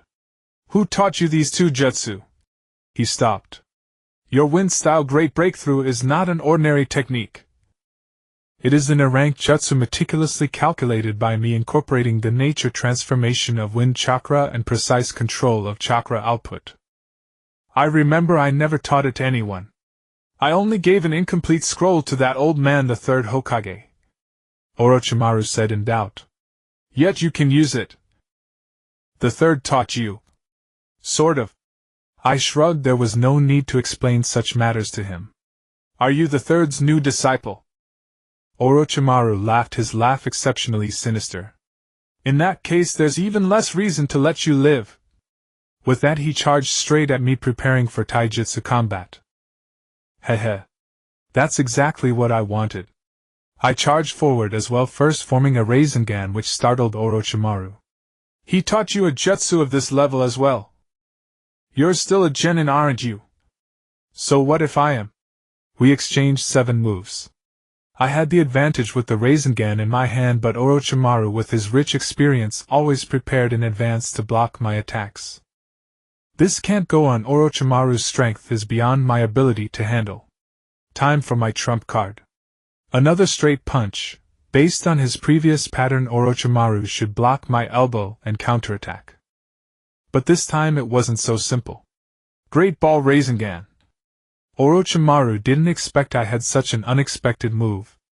The Great Ball Rasengan grazed his chest and sent him flying. Enraged, Orochimaru stood up, bit his thumb, and smeared the blood over the tattoo on his left arm. Summoning Jutsu Crimson Serpent. Bang! With a puff of smoke, a gigantic crimson serpent appeared before me. The great tree it coiled around, and the surrounding branches that touched it rapidly turned black as if their moisture had been instantly evaporated by intense fire. Orochimaru. What do you want now? This was no ordinary snake. It could speak, meaning it had at least reached the level of a spirit beast. Damn it. Using something like this against a mere child like me. Despicable. Lewd. Shameless. I shouted in anger, realizing that I couldn't fight in this situation. The larger the beast, the stronger it generally was. The massive creature before me spanned over 50 meters, its thickest part wider than I was. This isn't how things are supposed to go. Stop wasting time. 30 sacrifices killed the small ghosts in front. Orochimaru seemed to understand, acknowledging that this was indeed a bit excessive.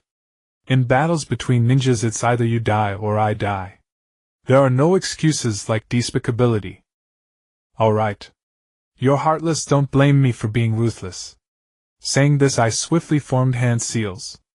This was the first time I was using this technique. I initially thought I wouldn't be able to use it for years.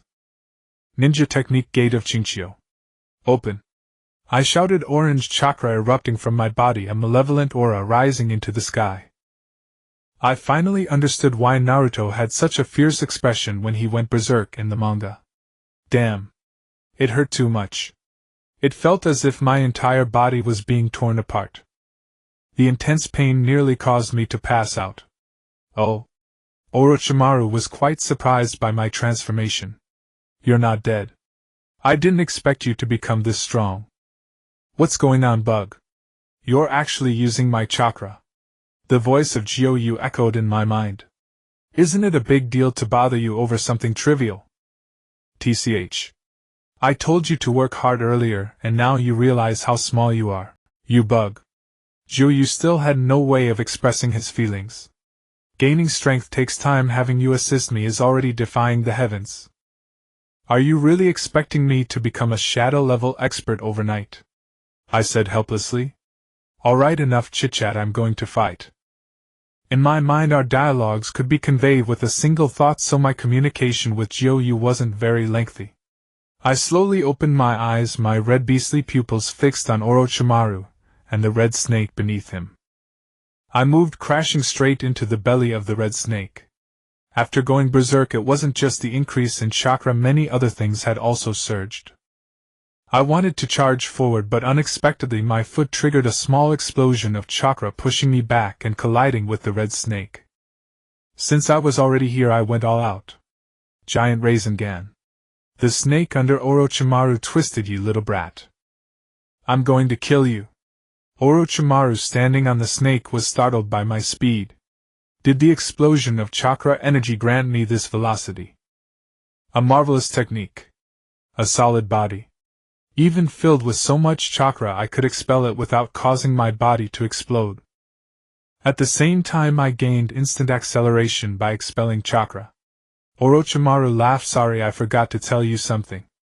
My giant Rasengan successfully wounded the red snake, a few drops of blood splattering onto my face. Suddenly, upon hearing Orochimaru's words, I was taken aback. What is it? The greatest ability of the red snake is not combat, but its deadly poison. Orochimaru laughed heartily. The red snake is full of poison, including its skin, blood, and even breath. What?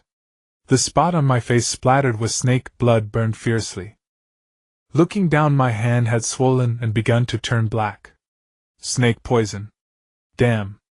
I should have known that a creature of this level wouldn't be easy to deal with. Poisoned, I instantly retreated. My hand could no longer form seals and ninjutsu was rendered useless. Close combat was also out of the question. I didn't want to be poisoned by the snake again. Neither close nor range combat was an option, and shadow clone jutsu couldn't be used. The only drawback of shadow clone jutsu is that damage sustained by the clones would partially feed back to the original body. Although I didn't know if the snake poison could return to my body. If it did, wouldn't that mean I would die even faster? Wait, shadow clone jutsu. With my poisoned right hand I barely formed a seal. With my left hand, shadow clone jutsu. Instantly hundreds of me appeared, fleeing in different directions. A few of the clones took Sasuke and Hinata with them. Orochimaru's face was filled with dark lines, trying to escape. It won't be that easy. Ninjutsu poison mist technique. Orochimaru formed hand seals. The red snake beneath him took a deep breath, and then a cloud of white smoke was expelled from its mouth, rapidly spreading out. Orochimaru seemed quite wary of this poison mist, quickly leaping out of its range. Wind release, great breakthrough. With my voice, a strong wind erupted, sending the poison mist flying towards the direction Orochimaru was dodging. I underestimated Juyu's abilities.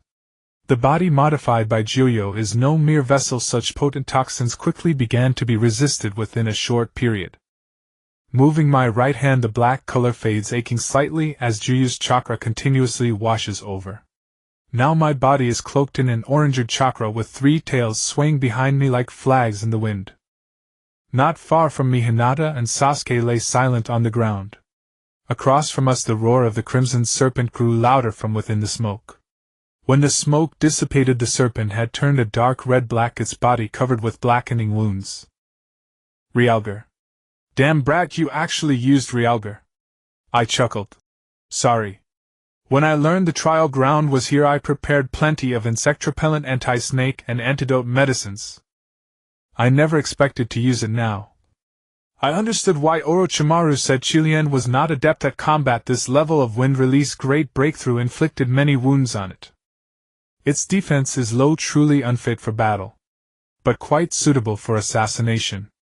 Knowing I might encounter Orochimaru today, I had prepared sufficient Realgar. Not much, just 3 packets. I never expected that one packet would yield such great effect. It'll kill you! Chilian went completely berserk, rushing at me with its mouth wide open.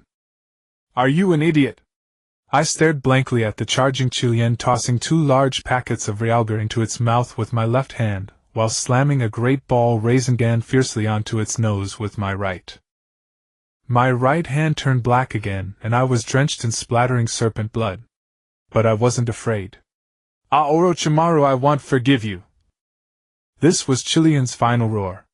It turned into a puff of white smoke and vanished. Done. I breathed a sigh of relief. A beast-level demon is no easy foe. If anyone else had been here, even their bones would have been corroded by the snake venom. Thankfully, I was prepared. You're too early to celebrate. 5 elements seal. Seal. Orochimaru had been lurking nearby, and the moment I relaxed, he burst out from the earth. His left hand lifted my clothes, and his right hand charged with the 5 elements seal, struck me directly. Ugh! I let out a cry of agony and was blasted away. Damn. I forgot he still had that trick. Gradually I could no longer sense Juyu's presence, and my consciousness began to blur intermittently. Orochimaru had so easily sealed away my greatest trump card. Damn it! I staggered to my feet. I was planning to escape, but now... Now then. I'm going to kill you.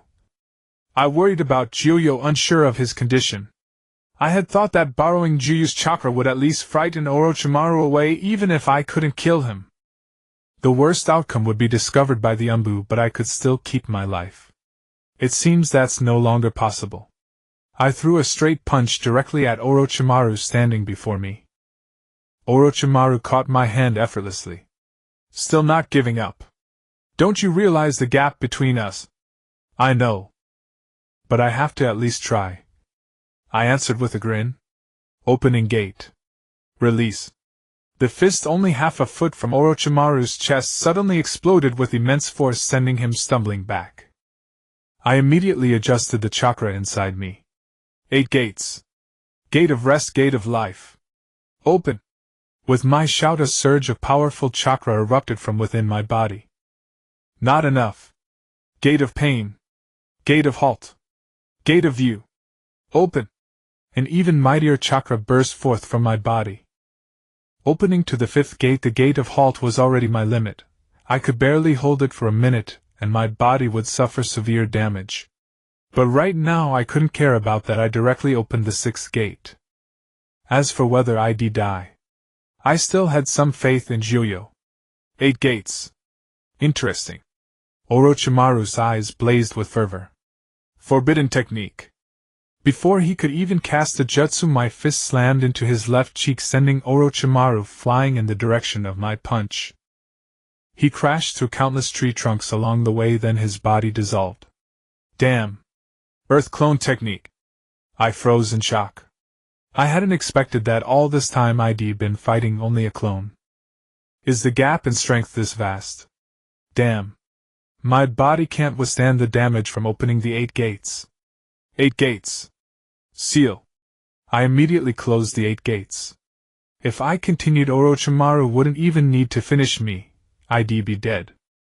The moment I released the 8 gates, my body collapsed limply. This time I was truly in a miserable state. Gyuyo had completely severed contact with me, and my body was half crippled by the chakra backlash from opening the 8 gates. But at least the crisis is finally over. Suddenly my body felt as if it were tightly bound by something. Imprisonment jutsu, I said with difficulty. Hee hee. Orochimaru's distinctive laughter echoed as a figure slowly rose before me. Interesting little brat, you've brought me so many surprises. I thought only the Uchiha kid was worth my personal visit. But who would have thought? Orochimaru slowly crouched in front of me. There's another delightful prey here. If I had known you were this formidable, I would have taken you away. By my side you could grow more fully. By the 3rd Hokage's side I doubt you'll make any further progress. If you wish to obtain even greater power, come find me. My name is Orochimaru. Of course, that's assuming you can find me alive. Hee hee. I laughed triumphantly. Since I've already given you so many surprises, wouldn't you mind one more? I grinned as I lifted my head, a white string dangling from the corner of my mouth. Beneath this white string is my improved explosive tag. Care to try? I would rather die by my own hand than be killed by another. That was the vow I made in the first 3 years of arriving in this world. At this moment, countless memories of my past surged through my mind. Damn! I can't take revenge now. Humph! Orochimaru flicked his hand and the white string at my mouth snapped. Excellent. The hatred in your eyes pleases me greatly. All right, I must take my leave. Before I go, I have a gift for you. With that, Orochimaru bit down hard on the right side of my neck. Curse mark of heaven! I was stunned. How could this happen? I'll be waiting for you to come find me. Orochimaru's voice faded into the distance. He was gone. But how did things come to this? The pain on my neck told me it was all real. Damn it. This is nothing good. First I must survive. No matter what, I have to live. I dragged my body with difficulty, inched over to Hinata, and gently bit her finger. I didn't want to resort to this, but I simply had no strength left. Huh. Ah. Nah. Naruto. What happened to you? Hinata woke up shocked at my state. That weird guy. He's gone, I replied. Listen, Hinata. I'm injured. Though there's a way to heal, I'll lose all responsiveness during the treatment. Take me and Sasuke to a safe place and hide us immediately. It's too dangerous here. Remember, until I wake up, no matter who approaches you, kill them. I understand. Hinata knew this was serious and agreed. Good. I nodded. I'll use a jutsu to heal my body. Remember, be careful. Hinata nodded firmly. Ha! I let out a long breath. Ninja art rejuvenation technique. Then I knew nothing more. I must protect Naruto and Sasuke-kun. Hinata made up her mind. But what about father's orders? She murmured. Is this the orphanage? I looked around in confusion. Around me were familiar places, familiar scents, familiar people. People and things I vowed never to forget. Looking at everything around me, I realized this was my memory, watching it all from an outsider's perspective. I swore I would make these bastards unable to go to hell. I would make them live in hell on earth. I would repay everything they inflicted on me 100-fold, 1,000-fold. Power. Power is the foundation for fulfilling vows, said the 3-year-old me lying by a garbage heap. Power. Yes. I instantly understood why Orochimaru said I would come to him, because he had power. I calmly passed through my younger self's body and walked to another side. Indeed, without power nothing can be done. Because I had no power, everyone was killed. No. You just stood by and watched. No, just watching.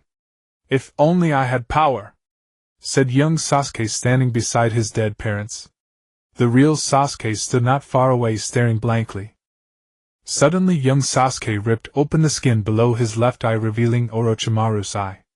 His voice changed to Orochimaru's. If only I had power.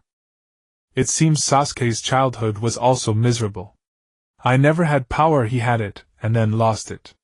Power, I said with emotion. Who? Sasuke spun around sharply. Naruto.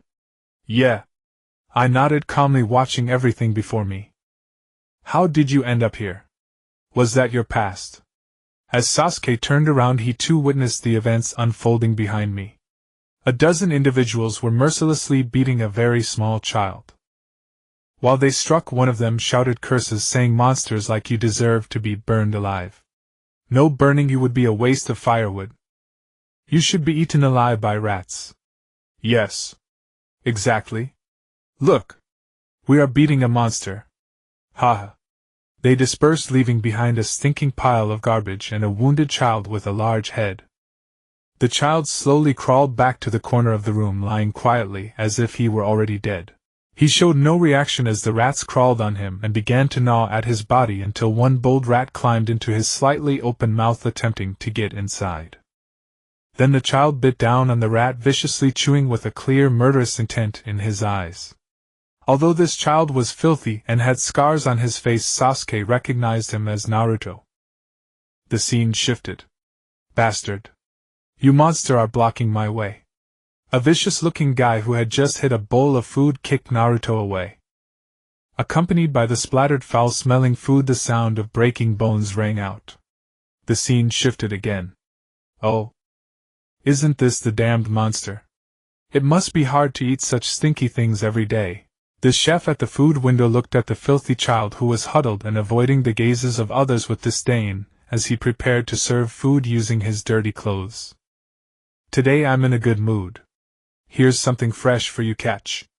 After saying this, a large scoop of freshly made mashed potatoes splattered onto the child.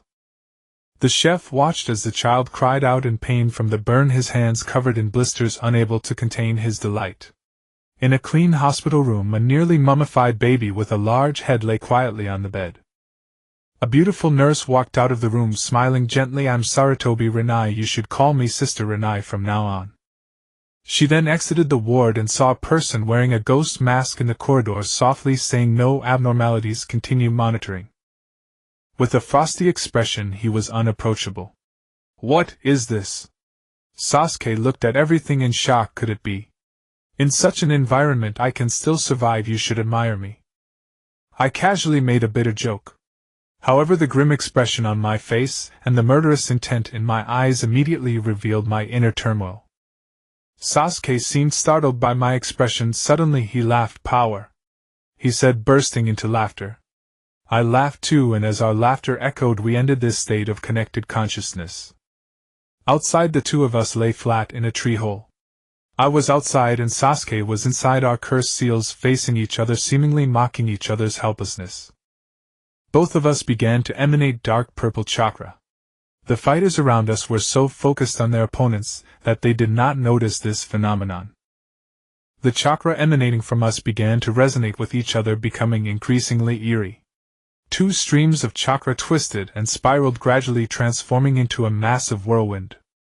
In the whirlwind, two figures slowly stood up, each surrounded by something that resembled burning flames. What terrifying chakra! Sasuke. You're awake. Sasuke. Are you okay? And they are. Naruto. Sasuke emerged from the chakra storm, marked by a black curse seal resembling flames. His Sharingan coldly surveyed everything around him. The 12 young ninjas of Konoha were presently had fainted, and Tenten and Niji seemed to have just arrived. Sakura had scars on her face, her long hair chopped off, while Ino and Shino sat weakly to the side, bearing the marks of battle. Ino had blood oozing from her mouth, collapsed in Shikamaru's arms, while Choji had his eyes rolling, trying to find his bearings. Hinata fared the worst, with a long and deep wound on her neck, slowly bleeding. The 3 sound ninjas across from them were also in bad shape, with the female ninja bleeding from the corner of her mouth, lying under a nearby tree. Another guy with 3 death characters on him had blood on his face. However, it seemed like someone else's. The last one, wrapped like a mummy, appeared the cleanest. Hinata. Who hurt you? Who was it? Sasuke coldly asked as he observed everything. That. Hinata hesitated to speak. As soon as she opened her mouth, it strained her wound, and she immediately covered her neck with her hand. Hey. It should be me asking, Hinata, I said, a bit frustrated. I just sensed my own body and understood a bit about the purpose of the seal. This seal is quite remarkable. It can significantly enhance and condense chakra. The chakra within my body has completely liquefied and is an extremely dense liquid. I had previously speculated about the concentration of chakra and did not understand its use. The seal greatly stimulated the speed and quantity of chakra extraction in my body. Although the chakra was condensed, its total amount remained unchanged. My body has been reinforced, becoming much sturdier than before. I am uncertain about my speed and agility for now, but they should have also been enhanced. The most terrifying part is my senses. Now, with my eyes still closed, I can see clearer than ever before, and can vaguely hear voices from afar. Overall, the function of this seal is to greatly enhance the physical body, and then use the most hated or feared presence from a person's memory to unleash their potential. It's powerful, but the side effects of this thing are also quite frightening. Without the help of Jiryo, I can only rely on this for the time being. I tried to slowly calm the killing intent within me while waiting for the seal to fade. I opened my eyes and said, someone is causing trouble for the sound ninja, or the sound ninja is causing trouble for someone else, dragging us into it. The blood on Xiaoli's ears was from the same technique that was used on Tian and Do. As for the others, I don't think they would come looking for us with girls like Sakura and Ino around. I'm not very familiar with Shino, but Shikamaru, Choji, and Kiba aren't the types to cause us trouble. At this moment, everyone's synchronized gaze turned towards me. The seal on my body had retracted back to my neck so no one saw it. Sasuke has a seal, and in the original work he faced no danger and had no one dealing with him. But I am different. If those old men in the village knew I was involved with Orochimaru, you can guess what they would do. Indeed. Sasuke nodded, looking at the 3 guys across from him who injured Hinata. They won't say. Just kill them all, I said calmly, walking over to Hinata to start bandaging her wounds. All right. Sasuke's smile was exceptionally sinister. Ino. Get back to your own body, or you'll be implicated. Shikamaru supported Ino and shouted towards the sound ninja girl, Choji, hurry and hide too. Open. That girl formed a hand seal and then fainted. I'm not afraid of a little brat like you who's about to die. Slash through the void. The guy with 3 death characters clearly received the note from someone else, as he didn't even know how to write the character for death. Sack. Don't. The guy next to him, who was wrapped like a mummy, was more sensible, but his words came too late. Sasuke had already raised Sack's hands to the sky, and Sack's grand move completely missed. Then Sasuke casually punched Sack back beside the mummy. So fast. The mummy muttered. Hinata. Who hurt you? I asked softly while bandaging Hinata's wound. It was that girl called Jean. The girl. Hinata looked at me with some concern and said timidly. I knew she had seen the seal on my body. I wondered if others had seen it too. They probably didn't see it. At that time my position was in front, and one side of my normal body was exposed. From my standing angle only Hinata could see my seal. Niji with his Byakugan counts, but I don't believe Niji's Byakugan can be opened without restraint continuously. I only understood what had happened after Kiba's explanation. First the sound ninja ambushed Hinata, then Sakura and Kiba passed by here. I don't know what got into Sakura, she rushed out. Sakura's genjutsu was broken by the three opponents and Kiba and Shino were also injured because they didn't understand the opponent's attack methods. Then Shaoli appeared followed by the Ino trio. After Shaoli fell, Hinata was ambushed by that sound ninja girl called Jean and the wound on her neck was made by a kunai at that time. Sakura was grabbed by Sak by her hair and helpless Sakura just like in the original work cut off her own hair. Oh. I got it. I nodded and tied the bandage tight. I turned to look at Sasuke. Fire style Phoenix fire. Sasuke began to fight at this moment. Don't get greedy. Watch me extinguish your flames. Sak was still unaware of the danger, and when he extinguished the flames he discovered that there were shurikens hidden within. What? There are shurikens in the fire. Sasuke unleashed his might, and I chuckled coldly, truly wanting to kill these guys. However, that is impossible. If there weren't so many eyes around I might have done so. Now that Juyo is sealed, my greatest reliance is gone. I cannot be so high profile. Damn Orochimaru. One day I will make you pay. With a crack, Sasuke's hands were brutally broken by the force of the attack.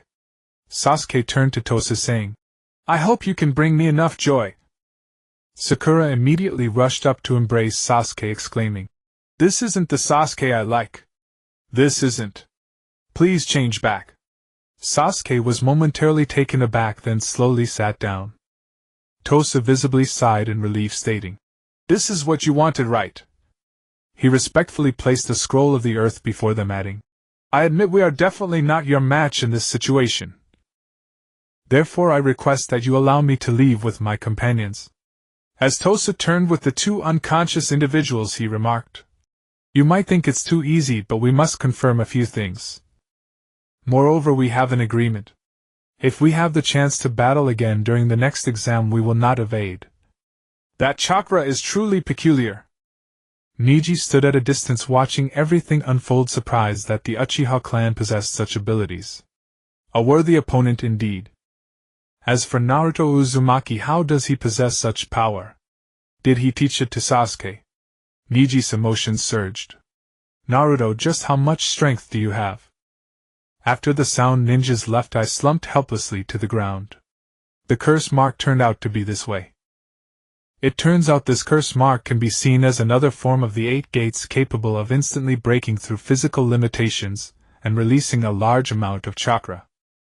However, after using it, the injured body will be eroded by the power of the curse mark during the healing process. What a vicious technique. Looking back at Niji, this guy full of battle intent will definitely not spill the beans on this matter. Then there's Hinata. I fixed my gaze on her. Hinata felt a bit embarrassed under my stare, lowering her head. Naruto. Naruto. Am I useless? Not at all, I replied with a smile. 2 days later we were by the stream roasting fish. Time is running out, Sasuke said worriedly. It's fine. I nonchalantly bit into the roasted fish. I don't believe that there's no one else wandering in the woods besides us. After finishing our meal we headed towards the tall tower. Also, Sasuke, don't use the power of the curse mark anymore. Sasuke was puzzled, asking, Why? I casually plucked a hair from my head. It was all golden at the tips, but the roots showed a faint purple-black color. Why is it like this? Hinata asked in surprise. My body is somewhat special, I explained. My metabolism is much faster than normal people, so I can recover from injuries in a short amount of time. But I will also show symptoms of poisoning sooner than others. Sasuke, your hair is black. Even if changes occur, you won't notice. The changes I'm experiencing may also happen to you. Until I find a solution, it's best not to use the power of the curse mark. At this point I let out a slow sigh. There's one more thing. I hope both of you can help me keep the existence of the curse mark a secret. If Kakashi-sensei asks, just say you don't remember anything after being knocked out by Orochimaru. Especially you, Hinata. I hope you don't tell anyone about what you saw that day. Okay. Not even your family. Hinata timidly agreed. Okay. Sasuke nodded, saying no more. Hey! You guys are here. A voice called out from the woods behind us. Who? Sasuke quickly stood up, taking a combat-ready stance. Kabuto emerged from the woods, saying, It's me. Seeing Kabuto, I knew Orochimaru was quite uneasy about us. Kabuto's purpose in coming this time was likely to monitor us, perhaps with some intention to protect us. His arrival interrupted my 2-day experiment with the curse mark. Then the four of us walked towards the tower in the forest together. Along the way, Kabuto constantly warned us of the dangers surrounding the tower. I smiled faintly, ignoring him. Sasuke and Hinata would curiously inquire about the situation. Did this guy sense something? Kabuto felt a bit anxious. Ever since we first met, I had been quite aloof with him. From his appearance, he should be carrying the curse mark of heaven. Did Orochimaru give him the curse mark too? By midnight we realized we had been walking in circles. Do said we had fallen under someone's illusion. I smiled, knowing someone had been secretly watching us before dark, but I hadn't noticed when the illusion was cast. However, what did it matter if we were under an illusion? As long as we found the caster, everything would be resolved. For others, finding the caster within an illusion was difficult. But my senses were exceptionally keen. This was just a piece of cake. Watching the illusionary clones constantly appearing around me, I curled the corners of my mouth. I had neither the time nor the patience to play with them. Sasuke, you and Hinata form a formation and protect yourselves. We'll go meet these friends. I turned back and said to Sasuke, then vanished with a body flicker technique. Do exclaimed in surprise. You're just letting him go like that? What else can we do? Sasuke was taken aback. Do felt a headache coming on. You guys really are reckless. Relax, Sasuke said nonchalantly. That guy is the most unpredictable rookie genin no. 1. If he actually followed the rules, that would be what worries me. Hinata nodded firmly, beginning to vouch for Sasuke and me. Kakashi Sensei said that ninja cannot be judged by common sense. Do was silent, encountering such a strange fellow for the first time. Before long the illusionary clones vanished. 3 figures in yellow raincoats and oxygen masks were thrown out of the forest by me. Do was dumbfounded. So fast. I looked at him with a puzzled expression, as if he were an idiot. Didn't you notice they were hiding in the tree canopy above? They were talking up there. Don't tell me you didn't hear them. Do was speechless. He indeed knew their positions, but he had intended to use them to test Sasuke's abilities. Yet Naruto had easily dealt with them. I retrieved the heaven scroll from the 3, grinning as I handed it to Sasuke. Lucky us. Now let's head straight to the tower. Sasuke nodded. Hinata replied softly but firmly. Do, standing at the back, had a slight smile on his lips. To be young. And he joined us as we headed toward the tower. At the tower, Do reunited with his teammate, and we parted ways. Then the familiar Iruka appeared to explain the 3rd Hokage's thoughts on the Chunin exams. I sat on the ground dozing off. Over the past few days I had been practicing the use of the curse seal, while Sasuke and Hinata slept, waking them up only close to dawn. So now I was severely sleep-deprived. After Iruka finished his explanation, I could finally get a good night's sleep. I found an inconspicuous small room, blocked the door, and used a healing technique to fall into a deep sleep. When I woke up it was already afternoon. Upon coming out I learned that we were to gather in the hall. Reluctantly I ate a bit, and went to the hall to listen to the third Hokage's speech. Moonlight Hate arrived and announced the preliminary matches. Everyone immediately groaned in dismay. Do directly withdrew from the exam. I couldn't leave. Now that my greatest reliance was gone I had to faithfully follow the plot as I remembered it. Otherwise I would have no way to protect myself. As expected, the first match pitted Sasuke against Do's teammate Akato Yoroi. The scene was bleak, but Sasuke won the match. When hit with the deadly poison of the Crimson Serpent, I extracted black blood from my hand and saved it. Before the match I gave some to Sasuke. Akato hadn't expected that after Sasuke's joint lock technique a small bottle of black liquid would follow, catching him off guard and felling him with snake venom. I was lying by the sideline sleeping. After the match, Kakashi gave Sasuke a profound lecture telling him not to learn my dirty tricks in the future, and then took Sasuke away. I remembered that at this point they should encounter Orochimaru. Oh well, I had no mood to talk to that snake demon. I'd just sleep peacefully. The second match was Shino vs. Sakan. Shino easily won. Although I really wanted to kill that idiot, I held back. After all, the third Hokage was watching from above. I couldn't act too conspicuously. The third match between Kankuro and Jian Sanjio was also an extremely boring contest. In the next match I fell asleep. The battle between Sakura and Ino.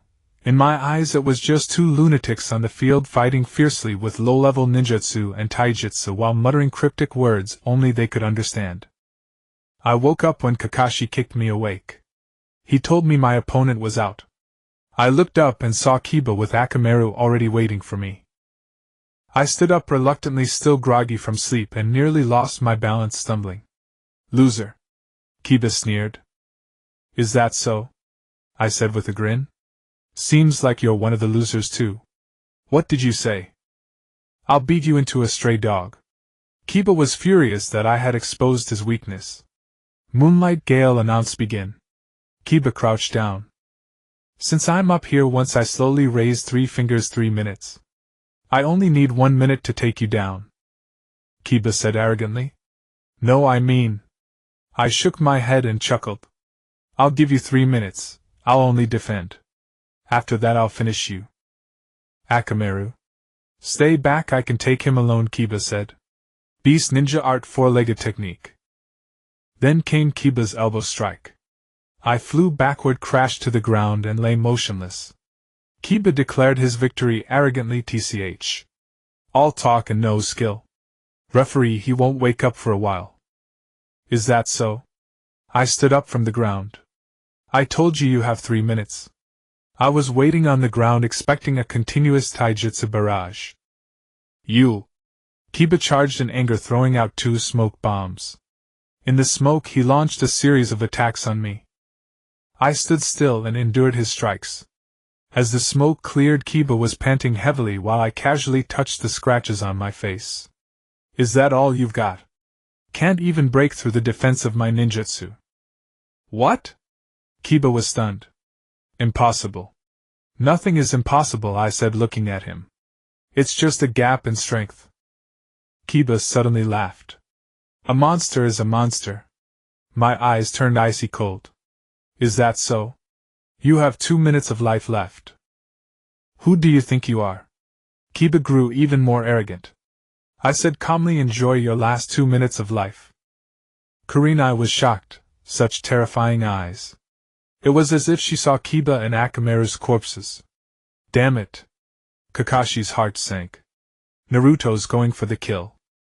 Akamaru together. Ninja art beast human clone. Akamaru leaped onto Kiba's back. After a puff of smoke, Kiba appeared. Beast taijutsu ultimate art Fang over Fang. Kiba and Akamaru charged together, turning into 2 whirlwinds that slammed into me. Moments later, the 2 Kiba remained in their charging stance, stuck right in front of me. "Feels like a wall, doesn't it?" I asked. "You." Kiba was speechless. What a sturdy body. Hit Heaton by Fang over Fang, and I hadn't taken a single step back. "You have 1.5 minutes left," I said calmly. Kiba became enraged. "Fang over Fang. This time it was different, continuous relentless strikes. Kiba threw several smoke bombs to block my view. He kept attacking from within the smoke, but then a cold voice made Kurenai and Kakashi's hearts leap into their throats. Time's up. My voice rang out clearly from the smoke. Ninja art heaven burst. Another explosion erupted within the smoke and a larger cloud rose into the air. Is that all you've got? Kiba's voice was clear. Yeah, my defense is a bit strong. Why don't you just surrender? After all, you can't break through my defense. Dream on. Then. No. Kurenai reacted first, dashing straight into the smoke. Kakashi vanished with a body flicker. After a while the smoke gradually cleared and everyone saw the scene in the arena. Kakashi and Kurenai had me cornered in the middle of the examination hall with Moonlight Gale and the third Hokage behind me. At that moment I was sitting quietly on the bruised Kiba's lower back, clearly wounded, blood dripping drop by drop onto the ground. Beside me Akamaru was also covered in injuries. Both Kiba and Akamaru had already passed out. Heh. You actually bought it. I laughed foolishly. If I hadn't provoked Kiba, my tactic wouldn't have worked. Phew. Kurenai let out a long breath. Was he really just joking? Kakashi wondered silently. I walked back to the corridor above the examination arena, vexation gnawing at my heart. Damn it, the curse seal's side effects had already begun to manifest. I needed to find a solution quickly. If this continued, I would become a puppet manipulated by my own desires. Whom could I turn to for help?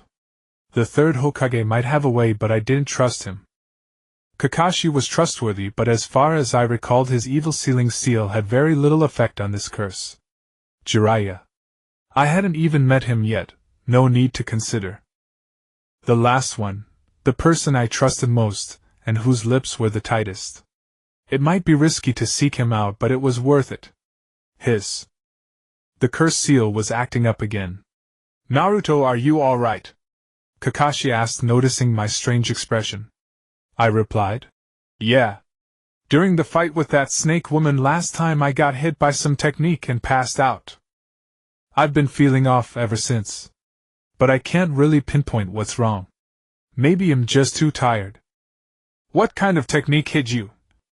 Kakashi immediately tensed up. Coming from me, saying something was wrong was no small matter. Nothing serious. I pointed at my stomach. She hit me here with some unknown seal. Oh, that's nothing then. Kakashi let out a long sigh of relief. As long as it wasn't about the Ninetales, anything else was manageable. The next match began. Just like in the original story, it was Hinata Hyuga versus Neji Hyuga. I looked at Hinata helplessly. Why not just forfeit? Hinata lowered her head. It's your decision. I shook my head helplessly. If you go up there, give him a good thrashing. Don't hold back. Hinata agreed softly. There wasn't much to comment on about this fight. It was essentially a Hyuga Taijutsu clash in the Leaf style. But one was a cast-off, the other a genius. The genius was a slave, the cast-off a master. How ironic fate could be. I watched the match intently. Having spent so much time with Hinata, I knew she was still weak now. In Taijutsu alone, even a half-baked fighter like me could beat her. But compared to me, Sasuke or Shikamaru's team, Hinata could easily defeat any one of them in unknown combat. As for Neji, I didn't know his true strength well. This time I saw clearly, worthy of the title first genius of the Hyuga clan, Neji Hyuga already possessed strength that could rival a Chunin. His dark psyche made his reading of others' hearts even more terrifying. Though the outcome against Hinata was a foregone conclusion, he remained cautious. Things unfolded as I expected. I used a modified version of the gentle fist adapted from the Shinigami of my past world, catching Neji off guard. But overwhelming strength prevailed. Hinata was soon down by Neji's strikes. Then Hinata rose like a phoenix from the flames. Her attacks landed a few times on Neji with good effect, throwing him into disarray. Neji steadily maintained his advantage until the final victory. Hinata inadvertently said, "Nejiniazan." You are the one truly living in pain suffering within the fate of the main and branch families. Those words ignited murderous intent in Niji, and he prepared to deliver a killing blow. Unlike the original story, Niji didn't charge at Hinata only to be intercepted by 4 jonin. The instant his murderous intent erupted, I stood behind him, my killing aura enveloping Niji. We forfeit. I walked softly to Hinata and helped her sit down. Isn't the medical team coming? Humph. Is this the privilege of the main family? Niji, annoyed at having been intimidated by me earlier, sought to salvage his pride. I told you. I didn't even look at Niji. You have no reason to be arrogant in front of me and Hinata. What did you say? My words ignited Niji's fury. I said. I looked up at Niji with a grin. In front of me and Hinata. My figure blurred. You have no right to be arrogant. After speaking, I pointed at Niji's left shoulder and escorted Hinata out of the arena. What? Niji looked down and froze. On his left shoulder someone had placed a tiny slip of paper. How is that possible? Niji murmured. Guy appeared behind Niji and patted his shoulder. Naruto's speed is now no less than Rock Lee's. Last time I misjudged him. Next up is the match between Shaoli and Gaara, a battle I have always wanted to see. First, my 8 gates technique is self-taught, not something imparted by others. I do not know the lotus of the outer and inner, so this is a perfect opportunity to observe and perhaps learn a few techniques. Second, during the official match I might have to fight Gaara like in the original story. I need to assess his strength now lest I remain completely uninformed. If it weren't for these 2 reasons I would have gone to accompany Hinata by now. Watching this match I am greatly impressed by Shaoli's strength. If it were me I could never perform such seamless taijutsu while opening the 5th gate. Shaoli engages Gaara with the 4th gate, sending Gaara flying through the air. He uses the 5th gate for one final combo. Shaoli's battles are always so exhilarating and full of passion. On the other side, Gaara relies entirely on the power of the tailed beast in combat. Whether it's the automatically defensive sand shield, or the ability to manipulate sand, it remains the same. One can hardly see Gaara's true strength. The tailed beast is a form of power after all. No one can just casually host a tailed beast within their body. Seeing Gaara's performance, I begin to worry about my upcoming battle with Shikaku. This must be the strongest matchup in the preliminary rounds. Next is the fight between Ding Ci and Tor's, straightforward and direct. The 3rd Hokage speaks and the draw determines the matchup for the 3rd round. With a month to prepare and enough intel on my opponents collected, I can now focus on targeted training. When I went to the hospital to visit Hinata, Kakashi stopped me. Naruto. What have you been thinking about lately? Kakashi asked with concern. I replied with a grin, nothing much. Kakashi shook his head helplessly. You still aren't good at hiding your thoughts. Must I point out your weaknesses? Let's go outside and chat. Sigh. I sighed heavily and followed Kakashi to the balcony. During the Chunin exams we encountered that snake demon. I know, Kakashi nodded. The snake demon is named Orochimaru, Hinata told me. I said I've heard his name from Mizuki before. Since his arrival here I've had a nagging feeling his purpose isn't that simple. My intuition is quite keen. However, since the day he knocked me out, that feeling has vanished. That's also why I didn't take action against Kiba. Oh, Kakashi frowned. I've always relied heavily on my intuition. But now I no longer have that ability. Sigh. I shook my head and sighed. Kakashi considered for a moment, and said, in this 3rd exam, given your abilities, there are hardly any opponents who can match you except for that sand ninja named Gaara. Therefore I don't plan to guide you. I trust that with your skills and intellect you should be able to handle it. If all else fails, go seek the 3rd Hokage. I nodded and slowly walked out of the hospital. Go find the 3rd Hokage. I'm not losing my mind. I'll just take my chances on my own. Jiraiya, that big pervert, is in Konoha. I arrived at the hot spring district, and immediately used the shadow clone technique to search for him, as finding him on my own had little chance of success. Hard work pays off. One of my clones found this super pervert near the hot spring entrance. He was eagerly peeking into the women's bath. Hee hee. Since I've found you don't even think about escaping. My clone smiled mischievously and pretended to be looking for someone as it entered the men's bath, then dispelled itself. I grinned ominously. Now you truly have nowhere to hide. From a distance Jiraiya shivered. Strange. Why do I suddenly feel so cold? Forget it, gathering material is the priority. I cautiously approached Jiraiya from behind and curiously asked, Uncle, what are you doing? Jiraiya turned around. Who are you? It doesn't matter who I am. I shook my head and carefully observed the situation in the women's bath. Not bad. Today's scene is quite impressive. What's important is if I were to shout at the top of my lungs right now, what do you think would happen? You little brat. Are you threatening me? Jiraiya was not pleased with my threat. Of course. I smiled proudly. I, the prankster king of Konoha, am not just a name. Oh. You are the one everyone calls the greatest nuisance of Konoha, the prankster king.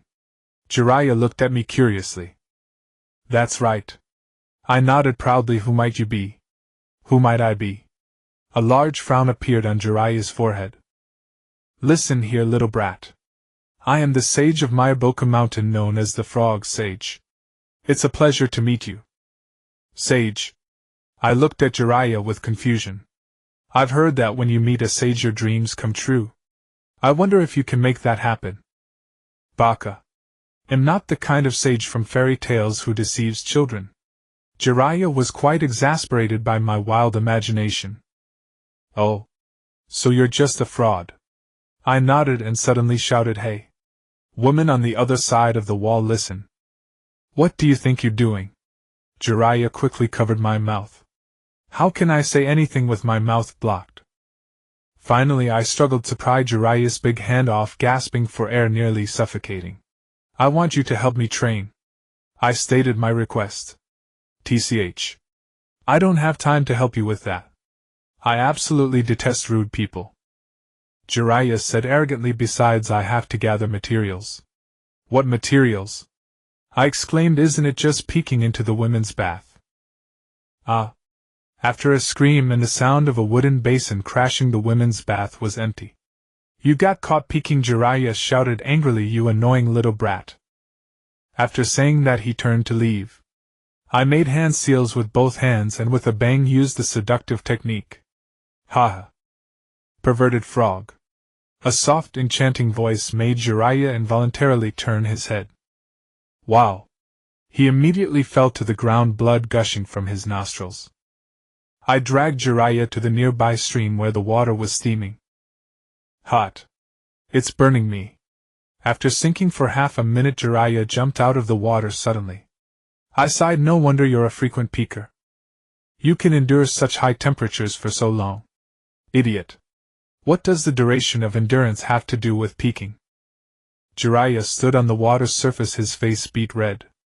You're qualified. I nodded. Qualified for what? Jiraiya was taken aback, confused by my words. I looked up and said, I want to learn the technique you used to stand on the water. Did I ever say I would teach you? A large bead of sweat dripped from Jiraiya's forehead. Hee hee. I chuckled. I am the prankster king of Konoha, the #1 unpredictable rookie ninja. I am also Naruto Uzumaki, inheritor of the name of Kakashi the copy ninja and the latecomer of Konoha. Do you dare refuse my conditions? Jiraiya was speechless, having never met someone who took shame as a badge of honor. After waking up, I easily escaped, and my plan was shelved. Should I defect with Suiju and let Dashyuin help me undo the seal? The most important thing is still my own strength.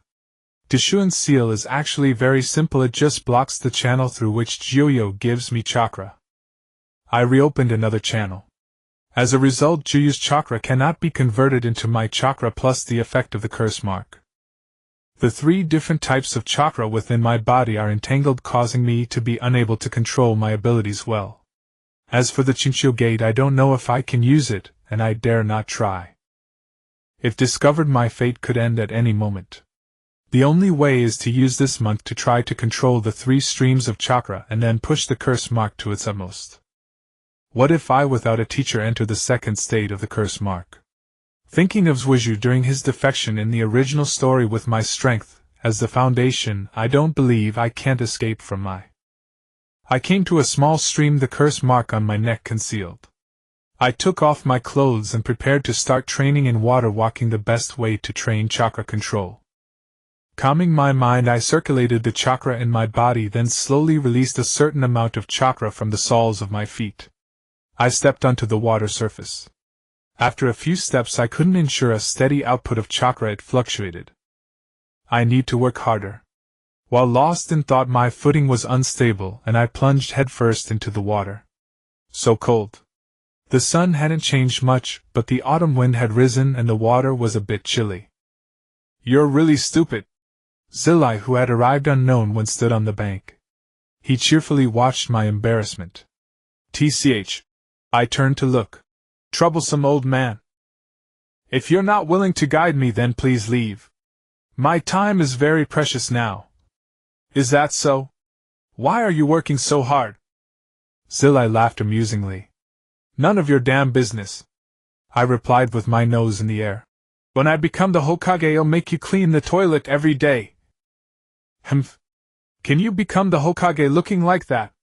Zilai seemed to have heard a joke and nearly doubled over laughing. "Why not?" I replied angrily. "I will definitely become the Hokage." Zilai had followed, proving that my plan still had hope. Fate dictated that Zilai would help me undo the seal. Ignoring Zilai, I began to circulate my chakra and prepared to go into the water again. Becoming the Hokage. Zilai, thinking of something, was lost in a daze. Plop. I fell into the water again. Zilai on the bank had figured something out, and waved at me. "Little one, come here." I was startled. "What's the matter?"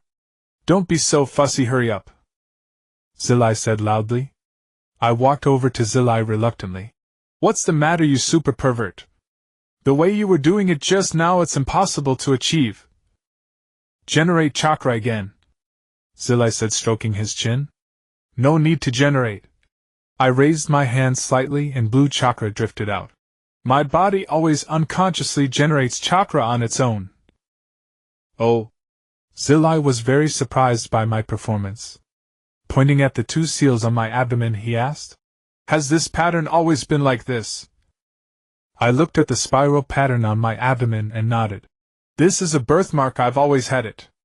The outer circle was made by the very powerful snake demon during this Chunin exam." "How did he make it?" I fainted. "I don't know." "What is that snake demon's name?" Zilai's voice unconsciously rose. "According to Chutian, he told Zhuizhu his name is Yuan." I shrugged helplessly. "Anyway, I was unconscious at the time, I don't know." "Oh, is that so?" Zilai nodded and looked at me. "Raise both hands high." "Here it comes." I felt a surge of secret joy. I raised both hands as instructed, asking, "Why do I need to raise my hands?" "5 elements unseal," Zilai shouted, and I was sent flying. "Pain. It hurts." I clutched my stomach and lay on the ground crying out in agony. In truth, the pain was far less intense than I let on. Such suffering was utterly trivial to me. When my chakra flows even slightly faster, the pain surpasses this by far. Yet I must keep up the pretense. First, to avoid arousing Jiraiya's suspicion. Second, for reasons unknown, the moment Orochimaru's seal was undone, the crimson seal of Juyo on my abdomen flared into a blood-red hue. To prevent Jiraiya from glimpsing the anomaly, I shielded it with my hand. "Try again now." Jiraiya pointed at the water surface. Glancing down, I saw the seal on my belly had returned to normal. Moreover, a faint yet tangible connection to Juyo began to stir. I, Uzumaki Naruto, have returned. Suppressing the urge to roar toward the heavens, I stepped onto the water. 4 minutes later, I stumbled once more. "Sigh." Jiraiya sighed in exasperation, hand on his forehead. "How can you be so dim-witted?" "Since I am slower than others, I will surpass them through sheer effort," I declared with unwavering resolve. Then I stepped onto the water again. After a full day of training, I dragged my exhausted body home. The curse mark hidden beneath my neck throbbed painfully, a stark reminder of its presence. The discipline ingrained in me since childhood rendered me immune to pain of this magnitude. Locking the door, I collapsed onto the bed, ready to seek Jiuyu. "Jiuyu! Are you dead?" I shouted as I entered the consciousness space. "You wretched insect! I would never perish before you do," replied Jiuyu with his usual arrogant demeanor. "As long as you're fine," I muttered with a nervous chuckle. Jiuyu's face appeared from behind the massive bars, his gaze fixed intently on me. "You insect! Where have you been these past few days?" "Nowhere special," I replied. "You reek of baki," Jiuyu said. "Baki?" I was dumbfounded. Looking down, I nearly fainted. My soul appeared bound by ropes with black cloud-like patterns woven together, encircling my being like intertwined strands. "This is a curse mark," I gasped. The cloud-like curse mark was the heavenly curse mark Orochimaru had left on me. But why had it manifested on my very soul? Jiuyu murmured softly. "It exudes the scent of baki. Orochimaru left it on me that day." "Humph. The scent is unmistakable," Jiuyu snarled. "Is this Orochimaru you speak of, the one who forced you to use my chakra?" "Yes," I replied, puzzled. "But how could he?" "What are you thinking?" Jiuyu asked. "Yamada no Orochi has 8 heads, each representing a different power," I exclaimed. "Correct," Jiuyu said. "After your battle with Baki, there were 2 legendary accounts of his whereabouts," I continued. "Wait, you pest," Jiuyu interrupted. "Are you saying Baki is the 8 tails? Is there a problem?" I was bewildered. "Ha ha!" Jiuyu burst into hysterical laughter, pounding the floor with his hands. "What's so funny?" I asked stupidly. "All right," Jiuyu managed to stand. "First let me ask, was it Baki or the 8 tails that broke my self-seal?" "Baki isn't the 8 tails." "Ha ha!" Jiuyu laughed even harder. "If Baki knew someone thought he was a tailed beast, I bet his expression would be priceless." "Baki isn't a tailed beast." I was stunned. "Correct," Jiuyu nodded with a grin. "Baki is a divine beast." "A divine beast?" I was astonished. I seemed to have brushed against the hidden world behind Naruto. "Divine beast," Jiuyu said with a sense of nostalgia. "In my youth I recklessly wandered into the territory of the 8-headed serpent. I returned defeated and chose to seal myself away." "Aren't you the 9 great-tailed beasts considered divine beasts?" I asked in astonishment. Jiuyu chuckled self-deprecatingly. "I initially thought I was a divine beast myself. However, after encountering the 8-headed serpent, I realized just how powerful a so-called divine beast truly is. If he were to unleash his full strength, I would be killed." "Hiss!" I gasped. "Jiuyu of such caliber could be killed? My heavens! This world is too insane." Seeing my expression, Jiuyu smirked. "However, killing me would bring him no advantage. A being of my level is not even worthy of his attention. Legend has it that he attacks Susanoo," I said in surprise. "Because Susanoo is the true god," Jiuyu stated solemnly. I was at a loss for words. That was a realm beyond our understanding. "Forget it, let's not discuss this." Jiuyu shook his head. "When I first saw you, I thought the 8-headed serpent had summoned me to deal with a defeated foe like you. It seems the one who woke me from my self-sealing should be that 8-tailed creature." "Oh." I nodded, my mind a jumbled mess. "You little bug," Jiuyu suddenly said seriously, "if you speak of today's events, I will personally kill you. TCH. I replied with disdain. "Am I supposed to go out and tell Kakashi yesterday the Jiuyu in my belly revealed secrets about the 8-headed serpent? Would you like to hear it? I bet Kakashi would send me to a mental hospital." "True." Jiuyu shook his massive head. "I have never seen someone like you." Sigh. "Let's talk about the curse seal on you.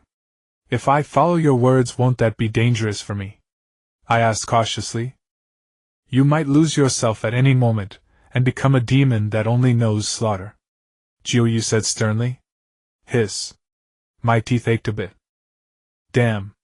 This cursed seal might be beyond even Jiu's control. However, if you can avoid losing yourself, then the rewards you gain will be quite substantial. Jiu continued, I don't know what kind of cursed seal you have or how to break it. The only thing I know is that this cursed seal is a mark chosen by the descendants of the eight-headed serpent for their servants. Only those strong enough are qualified to receive it. Moreover, only those who can fully harness its power can call themselves disciples of the eight-headed serpent. Disciples of the eight-headed serpent. I was stunned. What good is that? Don't underestimate this title. Jiu spoke as if he were a learned scholar, slowly explaining to me, this cursed seal can greatly enhance your strength and the strength of your soul. Anyone who receives the title of disciple of the eight-headed serpent deserves respect even from me. So impressive. My eyes widened. Indeed. The number of people who can pass this cursed seal's test is exceedingly rare. Jiu said. Then who placed this cursed seal on me? I couldn't help but feel a bit worried. No worries. Jiu replied nonchalantly, the eight-headed serpent is inherently ruthless. His descendants are just like him, devoid of any feelings. If you kill one of his descendants in front of him, he wouldn't say a word. To quote his teachings, if you lack the ability, you should not continue living. Phew. That's good. I wiped the sweat from my forehead. What should I do? It's simple. Transform the power of the cursed seal into your own power. Jiu only said this and then became mysterious. No matter how I asked, he remained silent. Disdain. If you won't tell me the method, do you think I won't find it myself? Emerging from the conscious space, I pondered deeply about where would be the most suitable place for me to develop the cursed seal. After all, I didn't know the power of the cursed seal. If it's not weaker than the Jinchuriki gate, the consequences could be dire. After much thought, there was only one place that was most suitable. Training ground No. 44, the Forest of Death. The next morning I did not head to the Forest of Death. I found Jiraiya and told him that I had some matters to attend to. Just a week's worth of conversations, or rather just 2 days. When I return, I will seek him out. Then I set off towards the Forest of Death. Along the way, I was cautious, approaching my destination, and directly activated the cursed seal to enhance my senses. No one was following. I found a secluded spot and began digging a pit. After digging down over 2 meters, I then angled downwards again. Training Ground 44, Siwang Forest. It was dark and damp, teeming with venomous insects and ferocious beasts. In a secluded part of the forest, beside a natural waterfall within the shadow of towering trees, I dug a deep pit and sealed the opening above, leaving only a bamboo tube for ventilation. The cursed mark's energy raced through my body, eroding me. Hatred and bloodlust surged from my soul, overwhelming me. I constantly reminded myself not to be consumed by the mark, resisting the bitterness and killing intent within, truly exhausting. In a daze, I seemed to fall asleep, yet remained lucid. I stood in midair, staring blankly at myself lying in the dirt, no breath, no heartbeat. Suddenly Jiu's voice pierced through heaven and earth. Wake up, you vermin. The sound seemed to come from a distant horizon, exploding like a thunderbolt in my ears. My body took a faint breath and my heart pounded. An immense force emanated from my form, drawing me floating in the air back into myself and into a dim room. Rows of small beds held wailing infants. From a dark corner a voice emerged. I approached slowly. On a tattered cot a pale-haired child lay still. Faint marks like beast whiskers adorned his face. He wasn't asleep, but stared wide-eyed with blue irises, surveying his surroundings. Suddenly he began to cry. His cries grew loud, gradually drowning out the other infants. The sound was piercing, announcing his presence to the world. Or perhaps something else.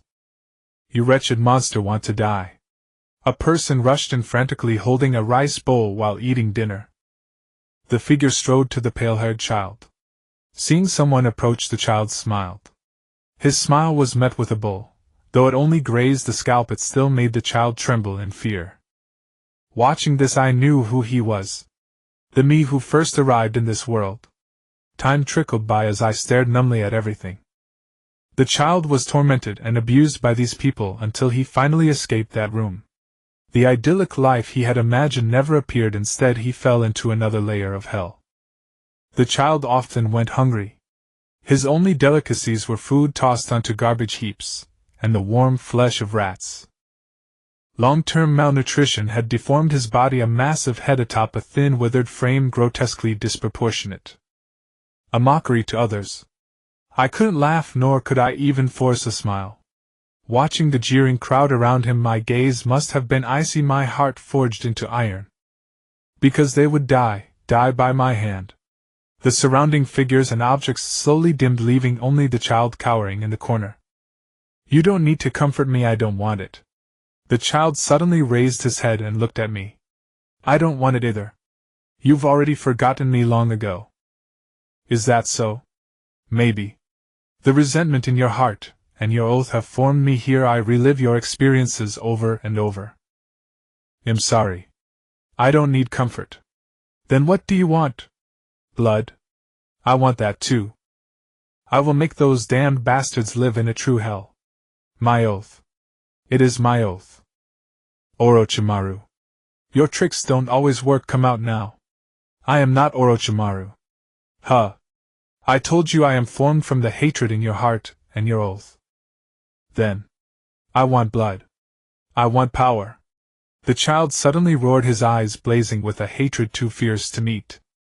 You have forgotten me, so I will replace you and fulfill your oath. The child raised a left arm that was twisted and thicker than his own thigh. Have you truly forgotten all this? I don't. But I have to endure. I shook my head, looking dejected. I can't stand it anymore, the child said firmly. My strange left hand now stood before me like a fluttering flag. What should I do? My eyes instantly turned cold. You don't need to do anything. The child laughed. His smile was eerie and ferocious. Through his eyes I seemed to see the Leaf Village turning into a sea of fire. People were running and screaming, not knowing where safety was. The child slowly walked into my body. Boom! A loud crash and a black figure appeared on the rock beside the waterfall pool. I stood by the water admiring my new appearance. Only the lower half of my hair was gold and the other half, newly grown from the roots, was purple-black. 2 black marks like scars extended from my forehead to my chin. My clothes were messy with holes and scratches. My hands had long nails, and the backs of my hands and arms were covered with fine scales like those of a lizard. I suddenly clenched my fist and a powerful force erupted from within me. I let out a long howl and a pair of huge bat-like wings extended from my shoulder blades. With just a slight movement I could fly. I was satisfied with my body, it felt wonderful. Closing my eyes, everything around me appeared in my mind so clear. I shed the cursed marks on my body and returned to my normal self. Looking at my reflection in the water, I smiled. I was still the same me. But the killing intent in my eyes was too obvious. I lowered my head to think for a moment, then curled my lips, took out the Leaf Village headband from my pocket, and placed it over my eyes. The next moment, looking at my hair, half black and half yellow, I shook my head with a wry smile. This is the price, I suppose. But there's a way to fix it. I formed a one-handed seal. Flying Thunder God technique. I appeared in my small room. I rummaged through boxes and cabinets, found a golden yellow headband, took out needle and thread and sewed the headband and the forehead protector together. I put it on again. Not bad. My hair was covered and my eyes were covered too. The next day I came to the hot spring street. It's a common knowledge in Naruto, if you want to find Jiraiya.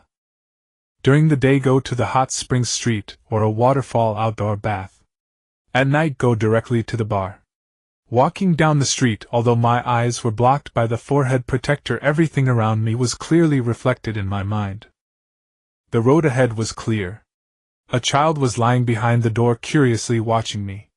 In the left alley, a stray cat was searching for its breakfast in the trash.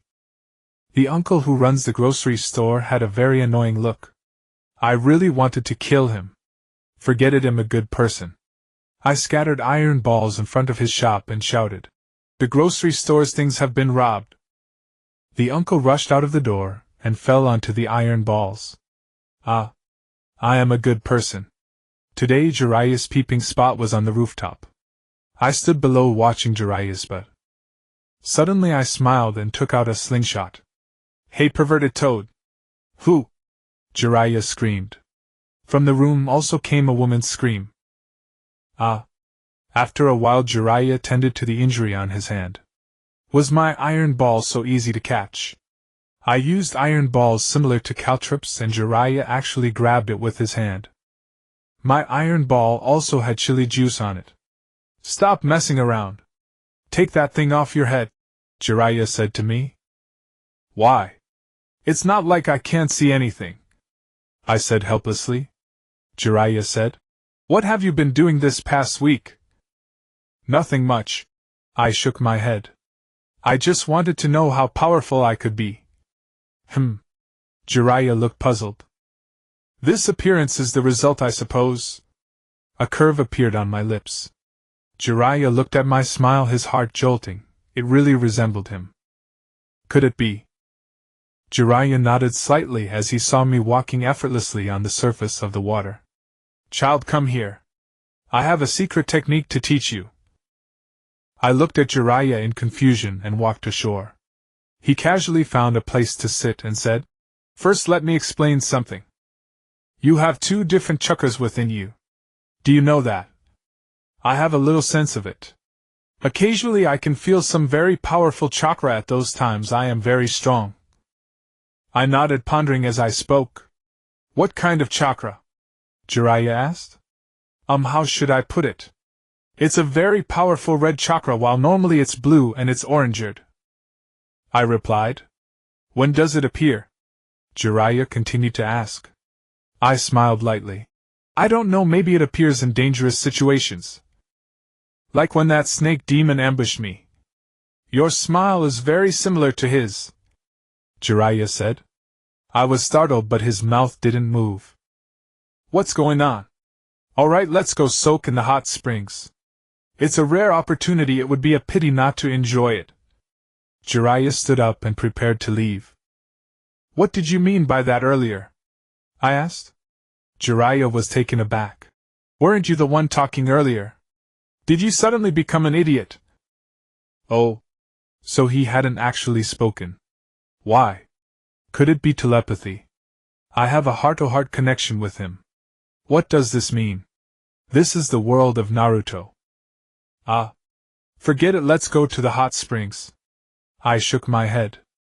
I almost forgot something I need to ask Jiu when I get back. What if he doesn't like my summoning beast and has a conflict with me? I would have some fun watching. After soaking in the hot springs with Jiraiya, I went to sleep. On the surface I was sleeping, but in reality I was discussing things with Jiu. Jiu was very open-minded and expressed acceptance of the toad summoning beast I was about to sign up for. After all, I cannot use his chakra all the time. Having such a powerful assistant is quite suitable. The next day Jiraiya and I arrived at the waterfall. First I spied on 3 beautiful women, then Jiraiya asked me to produce red chakra, but I couldn't. Jiraiya told me to exhaust all the chakra in my body, but I informed him that this was impossible. Jiraiya had no choice but to explain the principles and functions of the summoning technique to me. He demonstrated by summoning a large toad holding a scroll asking me to sign my name. He told me the sequence of hand seals and the chakra flow path. I summoned a toad directly without summoning a tadpole like in the original work. Using just a bit of chakra from my palm, I successfully summoned a toad the length of a finger. Not bad. Keep practicing, Jiraiya said, very satisfied with my performance, and walked away. Once Jiraiya disappeared from my perception, I immediately used the shadow clone technique to begin practicing my body techniques. Would I use this summoning technique against Niji? That would make me a total fool. If I were to forfeit, it wouldn't align with the character I've been portraying. So I had no choice but to train my body techniques, striving to defeat Niji with them. After watching the battle between Lee and Gaara, I was inspired by Lee. I learned a bit of Lee's body techniques, and if I don't practice now, I'm afraid I might forget. Why use the shadow clone technique? It improves my combat skills. That night Jiraiya returned to assess my progress. I summoned a one-dimensional toad, but unfortunately this fellow still could not reach the level of being able to speak or participate in battles. Jiraiya sighed, reflecting on how he wasn't this strong back in the day. This was summoned with just one hand's worth of chakra. And it was also split using the shadow clone technique. If I fully utilized the summoning technique, I would probably summon Bunta. One should be Loki. My feelings towards the environment of Konoha began to turn sour. Truly, I really wanted to exterminate the pest here. I was filled with endless emotions. Although it was quite helpless, I was waiting for an opportunity. An opportunity to let me defect, or rather I was waiting for a reason to defect. 2 weeks had passed, and to avoid arousing Jiraiya's suspicion, I practiced the summoning technique every day. I kept summoning toads smaller than myself, leaving Jiraiya utterly helpless with the result. Last time I activated the cursed seal on my own and entered its second stage. My soul had remained in its transformed state ever since. Gyuyo was astonished. He told me this was the demonic transformation seal. In simple terms, it gradually turns oneself into a demon. Legend spoke of a creature with bat wings, but Gyuyo couldn't identify it, so he gave up. Seeing the toad I had summoned, Jiraiya said, since there's been no progress after 2 weeks of training, continuing like this won't bring any breakthrough either. Then he took a bath, ate, and chased women. These were Jiraiya's only pleasures. Orochimaru. He'd probably prepare a room full of people for me to kill. Ever since I broke into the second stage of the curse seal on my own, I've become a little twisted. That's not good. I found Hinata and sensed hesitation and confusion from her. I didn't know why. Perhaps it was something about her clan.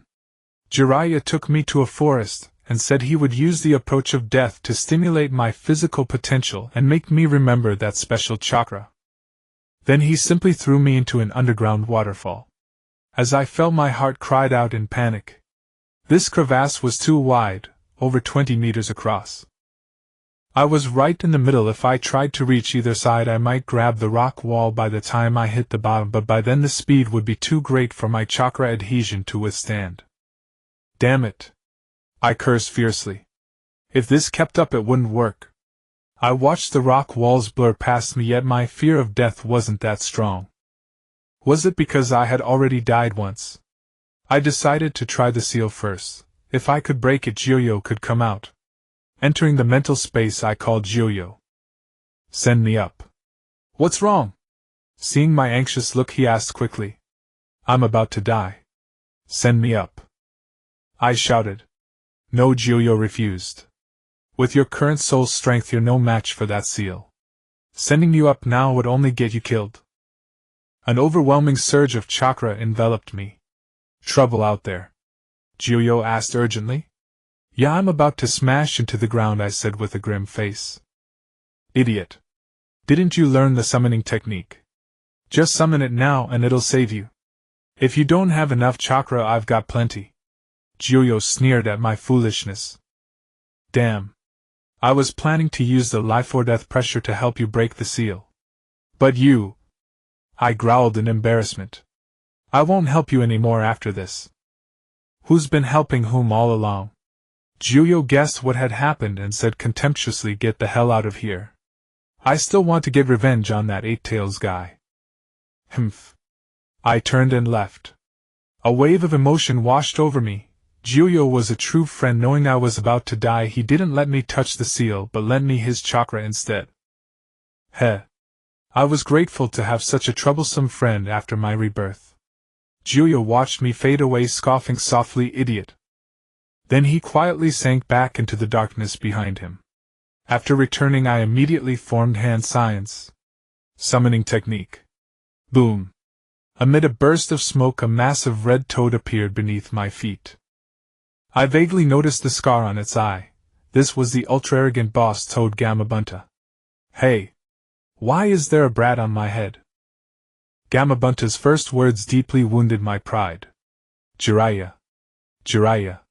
Get out here. His second line completely dismissed my existence. I know I'm a human and shouldn't argue with a toad, but being so blatantly ignored was truly infuriating.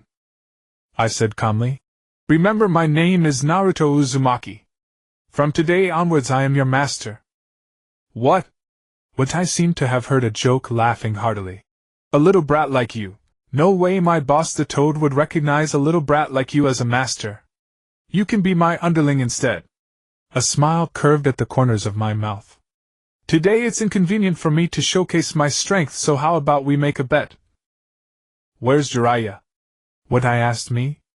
Above. Hold on tight. Watai adjusted his position and leaped up to the edge of the cliff. The lecherous toad was nowhere to be found. Watai was quite displeased with my standing on his head, saying, Wow. It's been a long time since I came out. I want to breathe and take a stroll. Little brat, come down quickly. Cowardly toad, you're not as good as that red snake I fought with the other day. I jumped down. Watai was 17 meters tall, and although he paled in comparison to the Ninetales from my current perspective, it looked quite terrifying. Talking to him while standing on the ground was quite stressful. You little brat. What do you mean I lack courage?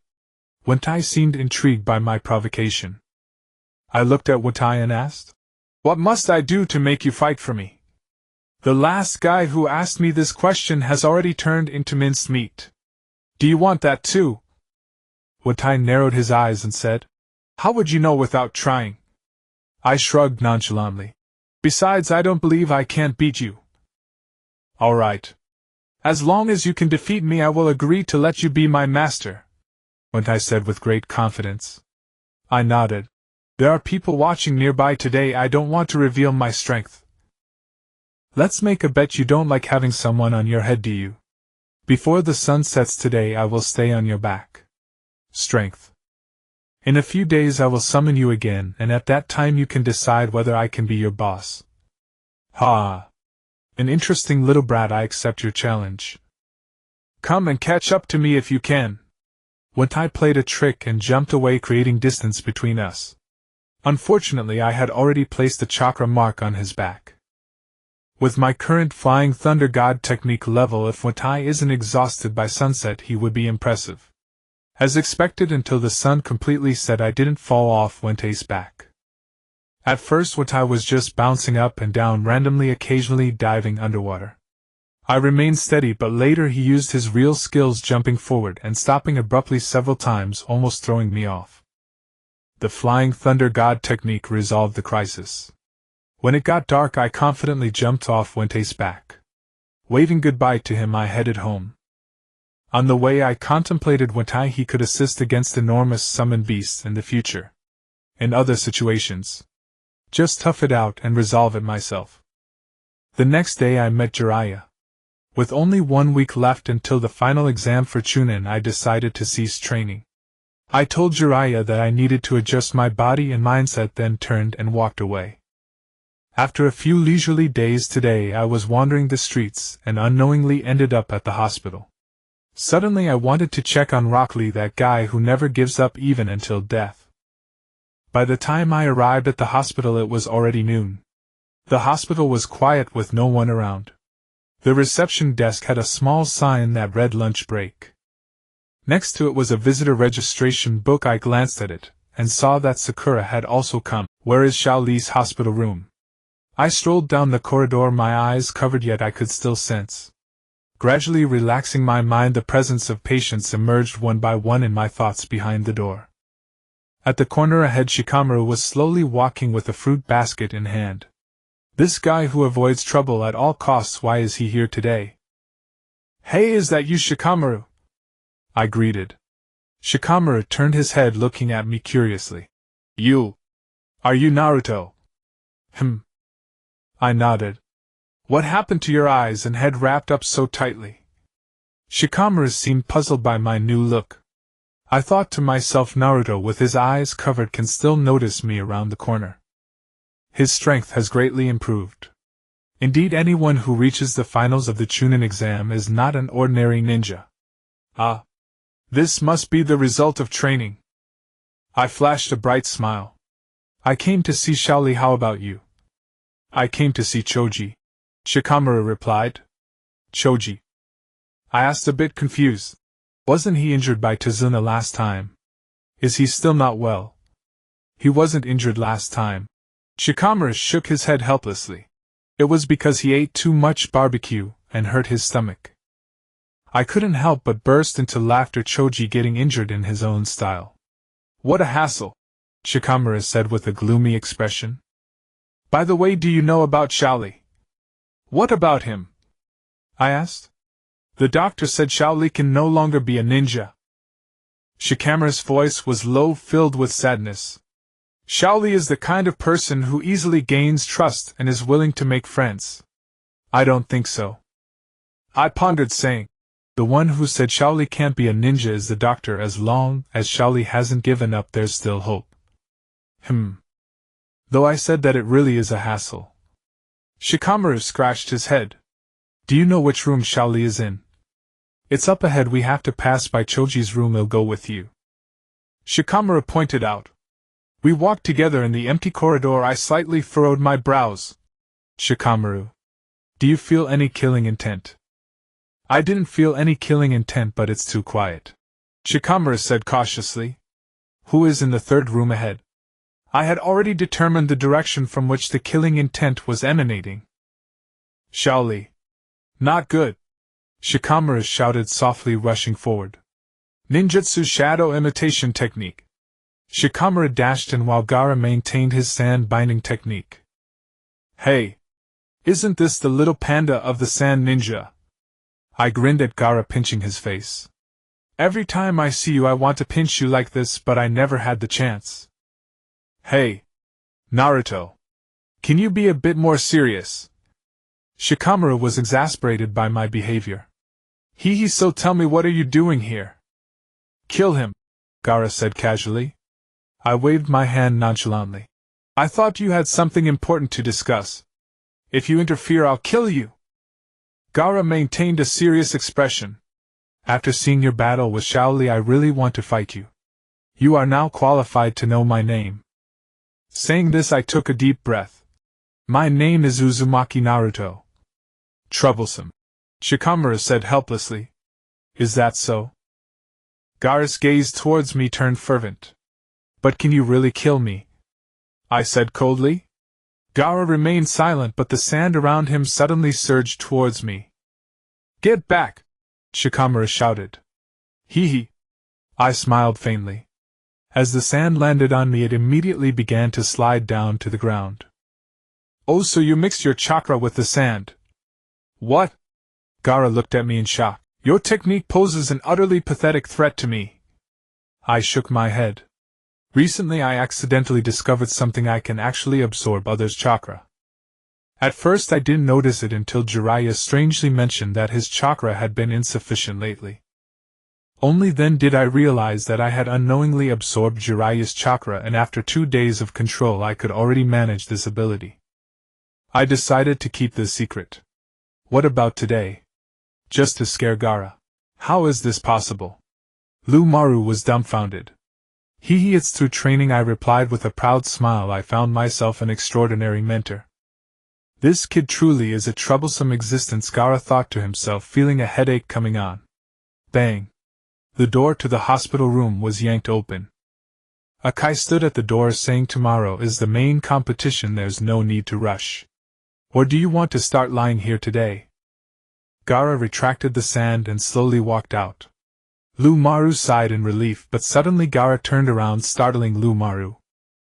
I smiled and waved at Gaara. Tomorrow is the main competition, I need to comfort myself well. I sat at the Ichiraku ramen seat waiting for the noodles to be ready. Recalling Gaara's demeanor, it truly seemed lonely. Are all jinchuriki like this? Or is it just Gaara and me? Gaara indeed has some mental issues. Does he not know how to restrain himself when killing with his every word? He lives more directly, more authentically. Although I am very restrained, I feel quite stifled. Sigh. Perhaps I should learn from Gaara. If I'm not happy, then I should just kill. So perverse. Please enjoy, Shobu reminded. A bowl of ramen brimming and about to overflow was placed in front of me with toppings nearly 3 times that of a regular ramen. Uncle, I said, looking at the busy Shobu standing beside me. Stop talking and eat quickly. The uncle turned his back to me, and waved his hand casually, saying, "Tomorrow is the main competition." Looking at the bowl of ramen in front of me, something stirred in my eyes. Perhaps there are benefits to living like I do. At least Gaara has never eaten such a large portion of ramen, and he would never know. It turns out that a casual greeting when meeting someone might lead them to sit by your side in your lowest moments, quietly listening to your troubles. Life isn't just about slaughter. I buried my head and devoured the ramen. I suddenly felt that not everyone in Konoha is a bad person. But in an instant my mind flashed back to my past 3 years, 3 hellish years. I really want to kill. That evening I walked back home looking at my dilapidated house, and I smiled. The gap between pretending to be kind and being truly kind is truly vast. Perhaps soon I won't have to pretend to be kind anymore. With this thought my mood brightened and I jumped into bed to sleep. The next day I didn't wake up very early. I took out my custom-made white windbreaker, pondered for a long time, then put it back. I untied the headband and forehead protector from my head, then slowly wrapped my hair and eyes with bandages. Wearing the headband and forehead protector, I looked in the mirror. I can see that the young man is quite handsome. Today is my match against Neji. As long as I defeat him, I will face Gaara for supremacy. I glanced back at the photos of Kakashi, Sasuke, and Hinata hanging by my bedside. I wonder if Sasuke will come back to challenge me after learning the Chidori. Because my strength has increased dramatically, Kakashi once again lamented his old age. I locked the door and wandered aimlessly. What was the rush? If someone had invited me to a Chiraku ramen, perhaps I would have gone earlier. Unknowingly I arrived at the third training ground. Looking at the 3 wooden posts, I smiled. Back then I was so arrogant and quirky. But now I don't even have the courage to look myself in the eye. How ridiculous. How helpless it is. "Come out, Hinata," I said softly. "My eyes are fine." Hinata shyly walked out from behind the wooden post. "Naruto. Why are you here? Today is the main competition." "It's fine," I smiled nonchalantly, "as long as I arrive before the referee thinks I've forfeited. The main reason I came here is that this is where we both became genin together." "Yes. That's right," Hinata said softly. "It's father's order. What should I do? What should I do?" Hinata's voice came out, but she didn't say it aloud. However, I heard it. This was her true feeling. Ever since the last confrontation with Gaara, I discovered I could hear people's hearts. Today I heard Hinata's heart. It seems that her father puts a lot of pressure on her. The orders from Hyuga Hayashi perhaps only work on obedient girls like Hinata. "By the way, Neji is your relative, right?" "Yes," Hinata replied. I smiled. "If you beat him badly, will it affect you?"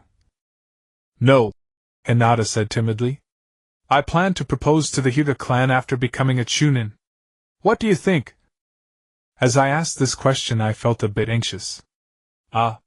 Propose? Hinata was startled by my words. "In preparing to ask your father for your hand in marriage, that shouldn't be a problem, right?" I pretended to be nonchalant and turned my head.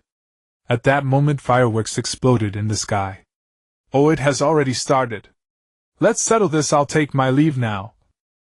After saying this, I walked towards the arena, not giving Hinata a chance to refuse. "No. You can't. Go," Hinata said softly behind me. At the venue, Shikamaru was worried about the absence of participants. Sasuke and Naruto hadn't shown up. Even the last of the sound ninjas was missing. How could this happen? "Don't look around aimlessly, stand tall and firm. This is your stage." The proctor's words snapped Shikamaru back to reality. The wind shadow arrived and the third Hokage spoke, signaling the official start of this grand event. The proctor took out a battle order chart. "Before the match, take a look at this." Shikamaru was surprised. He originally needed to fight consecutively in 2 matches, but with Tosuke forfeiting, only 8 were left to battle. Neji Hyuga against Naruto, Uzumaki Gaara against Sasuke Uchiha, Kankuro against Shino Aburaim, Nara Shikamaru against Temari. I have a question." Shikamaru looked at the proctor and asked. "What happens to those who didn't show up?" The proctor replied. If it's their turn to compete and they don't show up, it counts as a forfeit. What a hassle, Shikamura muttered quietly. Listen up. Although the terrain is different, the rules are the same as the preliminaries. There are no rules. The match continues until one side is dead or concedes. The proctor emphasized. When I believe the outcome is decided, I will stop the match. No resistance. Understood. Now for the first round, Naruto Uzumaki vs. Niji Hyuga. The two of you stay, everyone else go to the waiting room. As everyone left, only Niji Hyuga remained on the field. Is Naruto Uzumaki not coming? The proctor said, looking around. Here. With a puff of smoke, I appeared in the middle of the arena. You really are quite chatty. Since you're here, please take your positions. The proctor was unfazed by my comment. Niji and I stood across from each other. I gently lowered my head. I remember telling you that you have no right to be proud in front of Hinata and me. Niji looked at me with disdain. You were quite arrogant during the preliminaries, I said. Today I will let you know why you have no right to be proud in front of me. When you fail, you will understand who truly has the right to be proud. Is that so? As my words fell, a surge of killing intent erupted within me and a fierce wind swept across the arena. Let's begin. The first round starts now, the proctor announced immediately as he sensed both of us were ready, trembling slightly at my killing intent. How terrifying. Niji was astonished by my killing intent, yet he did not retreat. I smiled and pulled out an explosive tag from my ninja tool pouch, sticking it to my clothing. You should be careful. This is an explosive tag I made myself which enhances the explosion effect. Niji was startled by my action. I said. Having stayed with Lee for so long, you should be well aware of his speed. Lee usually carries over 100 kilograms of weight, correct? Niji was speechless as I smiled at him. I usually carry 75 kilograms of weight, but right now I'm not carrying any. Also, please note that my instructor is the famed copy ninja of Konoha Kakashi Hatake. So, I placed one hand behind my back and extended my right hand, mimicking one of Lee's starting poses. Every jutsu I've seen I can replicate to a certain extent. For example, Lee's martial arts. Niji was stunned by my words, and I seized the opportunity to launch myself at him. This was the taijutsu of Lee that I had studied for the past few days. Lee's taijutsu sounds simple, 2 words, fast and accurate. When fighting Lee, it's important to be aware of his continuous attacks. Lee doesn't use ninjutsu or genjutsu, so he doesn't have the concept of creating distance from his opponent. He just keeps closing in and launching strikes again and again.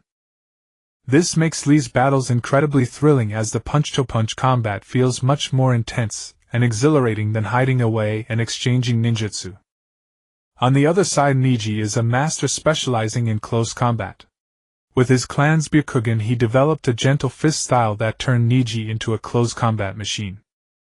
One small mistake could lead to a tragic end. Seeing me charge forward, a slight unnoticed sneer appeared at the corner of Niji's mouth. Niji activated his Byakugan and engaged me in combat. After dozens of exchanges, Niji seized my opening and delivered a precise strike towards my heart. I couldn't dodge. A chill ran down my spine as I turned to the side, using my left shoulder to take Niji's blow while simultaneously delivering a palm strike to his abdomen. Niji was determined and chose to exchange blows with me. Bang!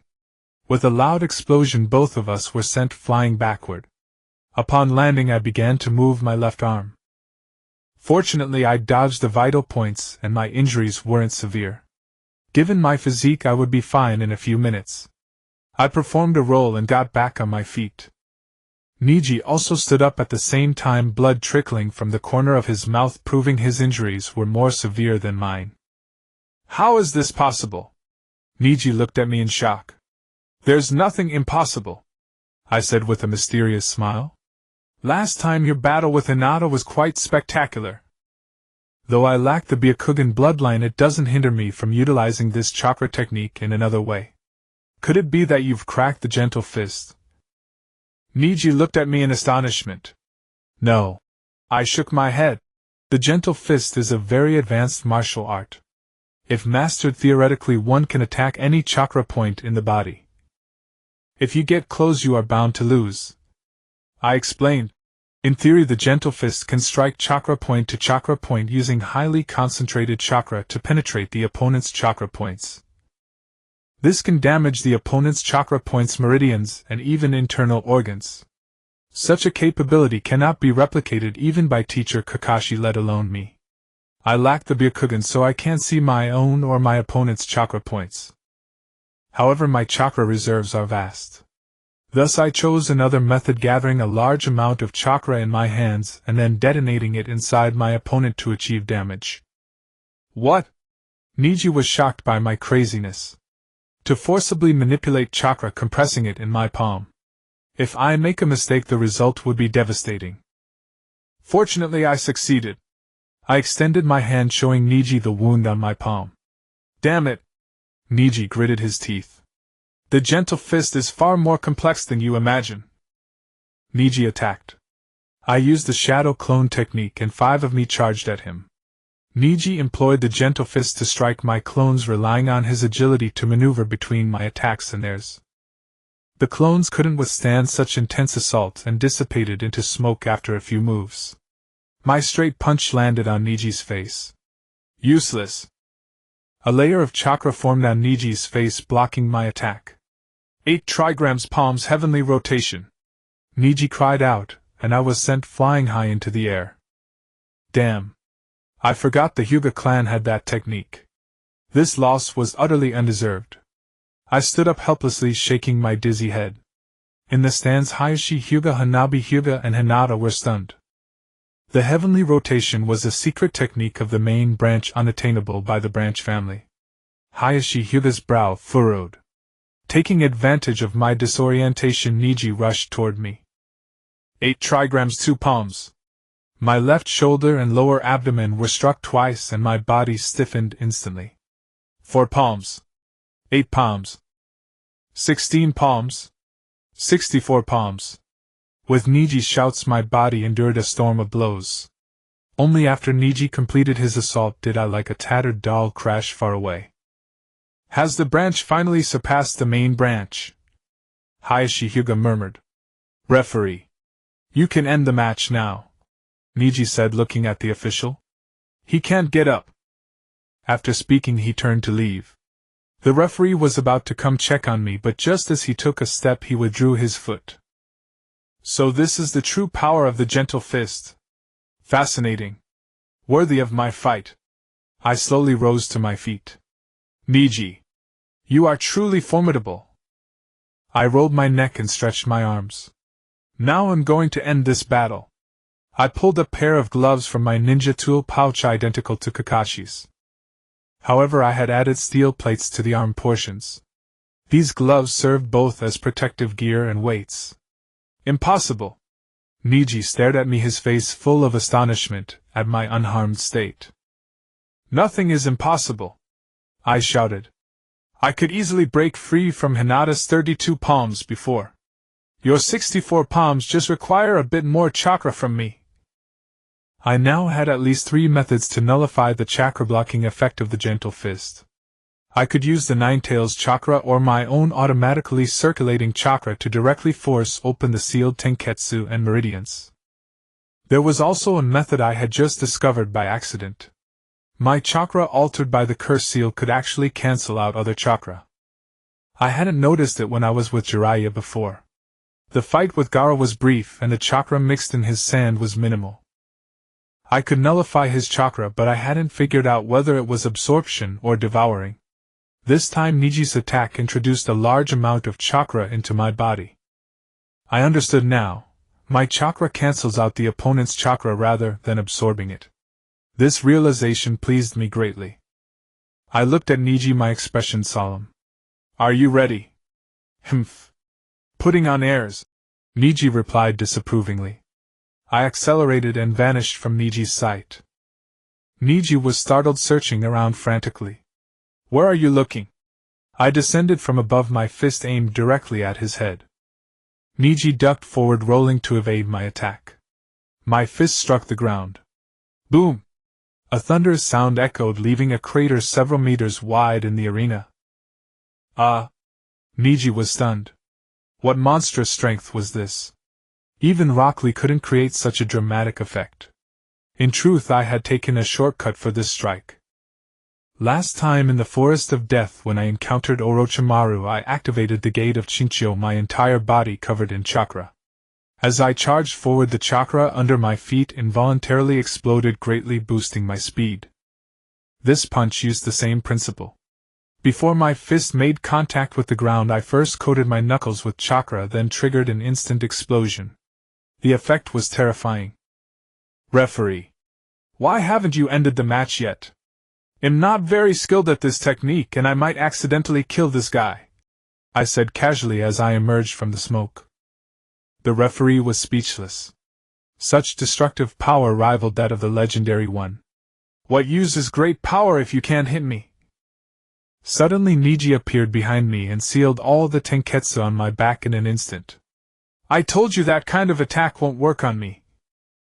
I struck back with a punch which Niji nimbly avoided. Before Niji could stabilize himself, I appeared behind him. Shouldn't it be that you can't hit me? With that, I directly slapped his back.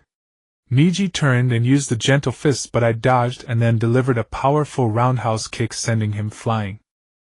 Watching Niji soar through the air, I covered my ears and grinned at the referee. The referee was confused, not understanding my gesture. The next moment he understood. Mid-flight, Niji. Boom! Exploded. The referee's eyes widened. I told you my special explosive tags are very dangerous. I shook my head and walked toward the rest area. First match, Naruto Uzumaki wins. The referee looked at the fallen Niji with a resigned expression. Naruto was certainly mischievous. Then came the second match, Gaara vs Sasuke Uchiha. Sasuke hadn't arrived yet and Shikamaru was uneasy. He lightly nudged me. Hey, what is Sasuke doing? If he doesn't show up soon, he'll be disqualified. Relax. I pushed Shikamaru's face away. That guy will crawl here if he has to, as long as he's not dead. Don't worry about him. With that worry, you'd be better off fretting about your pretty opponent. I nudged Shikamaru with my shoulder, giving him a look that every man understands. As in the original storyline, Sasuke did not arrive. The referee announced that the match between Gaara and Sasuke was postponed and Kankuro would face Shino Aburame. Kankuro forfeited, thus pushing Shikamaru to the forefront. I looked at Shikamaru and said with a grin, I didn't expect my words to be so prophetic. Shikamaru, have you come up with a strategy? Want me to help you think of one? Forget it. Shikamaru shot me a helpless glance. You definitely don't have any good ideas. Humph. I shot Shikamaru a contemptuous look. Then go down and think slowly. With that, ignoring how Shikamaru felt, I directly pushed him down. You'll hurt him, Shino said grimly from the side. Heh. I chuckled. I didn't bring my weights today, so I'm a bit unable to control my strength. My mistake. Shino was speechless, having never seen such a shameless person. On the other side, Temari had long grown impatient and directly flew down on her fan, and then a battle of wits began. Why call it a battle of wits? Shikamaru, this guy with an IQ over 200, didn't have much real strength, so he had to constantly outmaneuver his opponent. Temari was a long-range attacker with strong analytical skills. This match was completely different from mine. My match was a close-quarters fight, while this one was a long-range battle. Temari's ferocious attacks left many people dumbfounded. Everyone was focused on the match, and I pondered for a moment what I should do. Go rescue the third Hokage. Even though I hate Orochimaru, that doesn't mean I like the third Hokage. So, following the original story, it's best for those two to fight to the death. Fight Gaara. That sounds more to my liking, but it's very exhausting. Go outside and fight the sound and sand ninjas alongside Jiraiya. No way. I'm still a child. Go home now and take a nap. Forget it. Better to be careful. What if some blind fool sets my house on fire? The best way is to just pretend to faint. Anyway, this place is full of umbus, so no worries. Hinata was sitting alone in the audience earlier, but now she's gone. Not sure whether she was carried away due to a relapse of her previous injury, or she left for some other reason. Going back to her clan now is actually the safest. While I was thinking back and forth, Shikamaru had already completed his setup. First a probe, then using a parachute, made from his clothes to extend the shadow's length. Finally, Shikamaru suddenly erupted, the length of his shadow directly increasing by half a meter. Don't underestimate that half meter. Caught off guard, Temari was seized by that half meter of shadow. Hee. Actually, I never extended the shadow to its maximum distance from the start. Shikamaru grinned as he controlled Temari, walking with her to the opposite position. Go. Kiss her. Kiss her. I shouted loudly from the stands, eager to stir up trouble. Use your charm to conquer her. Shikamaru looked at me with a face full of exasperation. What a drag. I lost. I give up. Why? Temari looked at Shikamaru and asked in surprise. My chakra is completely depleted. The shadow imitation technique can't even hold for 10 seconds. Although I've considered no fewer than 200 ways to continue, I simply have no time. What a pain. Shikamaru frankly stated his situation. You big idiot. Shikamaru with no fighting spirit at all. I kept shouting. Even if you forfeit, you should at least kiss her. At the very least, take some advantage. Temari was speechless. Shikamaru looked helpless. Don't mind that idiot, he's always like this. As a result, this match ended with more jeers than mine. Probably more people were booing me. Hee. I don't care. The next match was Sasuke vs. Gaara. Just like the original, the normal match proceeded until the referee was about to announce Sasuke's forfeit when Kakashi brought Sasuke arriving late. Apologetic Kakashi tried to ingratiate himself with the referee. His tone and expression were definitely honed through countless experiences. I watched Kakashi on the field and felt a wave of emotion. No wonder they say the older the craftier, the ghostly the wittier. I still lack experience. Compared to Kakashi, my past self-righteous lateness falls far short. I was more concerned about another matter, the curse mark on my neck.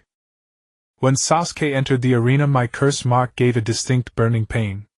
This matched what I had been suspecting due to the curse mark Sasuke, and I could resonate to some extent under certain circumstances. Could Sasuke have also reached the second stage of the curse mark? If so, his battle with Gaara would become exceptionally interesting. Seeing Kakashi and Sasuke arrive, how could a hot-blooded, excessively sunny guy like me not go out to greet them? I jumped directly onto the field and chuckled teasingly at Kakashi. Congratulations, Kakashi-sensei. You've trained another disciple, but I wonder who can be late longer, Sasuke or me? Who are you? Kakashi asked, looking at me in confusion.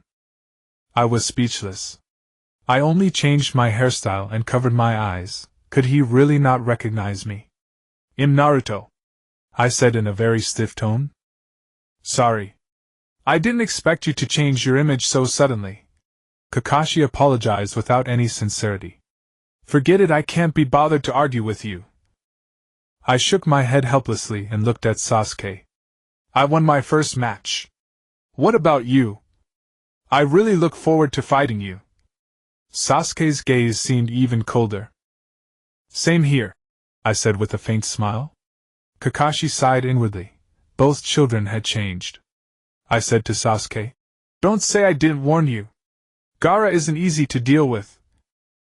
His strength is probably equal to mine before the Chunin exams. That was referring to Gaara without using tailed beast transformation. I know, Sasuke said, glancing casually at Gaara before shifting his attention back to me. But I'm more interested in your strength. I facepalmed.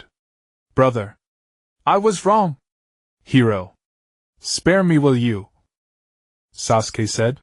No matter how you fool around, I will defeat you. Why? I asked curiously. Had the flaps of my butterfly wings stirred too much? Because.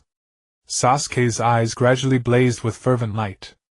You are the greatest enemy of my life. Phew, thank goodness. At least I'm not the greatest lover of his life. Please. Don't look at me like that, it's so creepy, I said helplessly. Shiranui-ginma walked over. If you want to chat you can do it during the break. Now it's time to start the match. Fine. I shrugged and walked toward the spectator stands. Since the examiner has spoken, I won't be a nuisance here. After saying that, I pulled Shikamaru away. Kakashi caught up. Naruto, can you tell me about your training this past month? No. I refused flatly. This is my secret weapon. Is that so? Kakashi paused and said in a low voice. Naruto, you might not feel it, but now you've changed so much that I'm not sure if you're still the Naruto from the academy. Why? I was startled. If Kakashi could sense something, I didn't believe that old rascal the third Hokage couldn't see it either. Your aura has changed a lot. Kakashi sighed deeply. It's become increasingly violent and filled with killing intent. How is that possible? I laughed it off, but my mind was churning. It seemed I could no longer stay in Konoha. After today, even if the third Hokage didn't come after me, the Umbu in the shadows would find trouble. Sigh, what a hassle.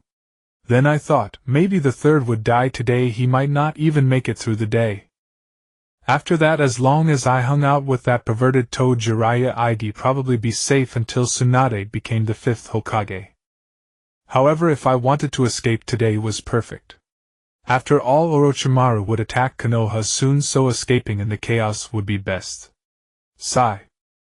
My battle with Gaara was inevitable. Whether I fought or not, I had to go. While I was thinking, we reached the spectator stands.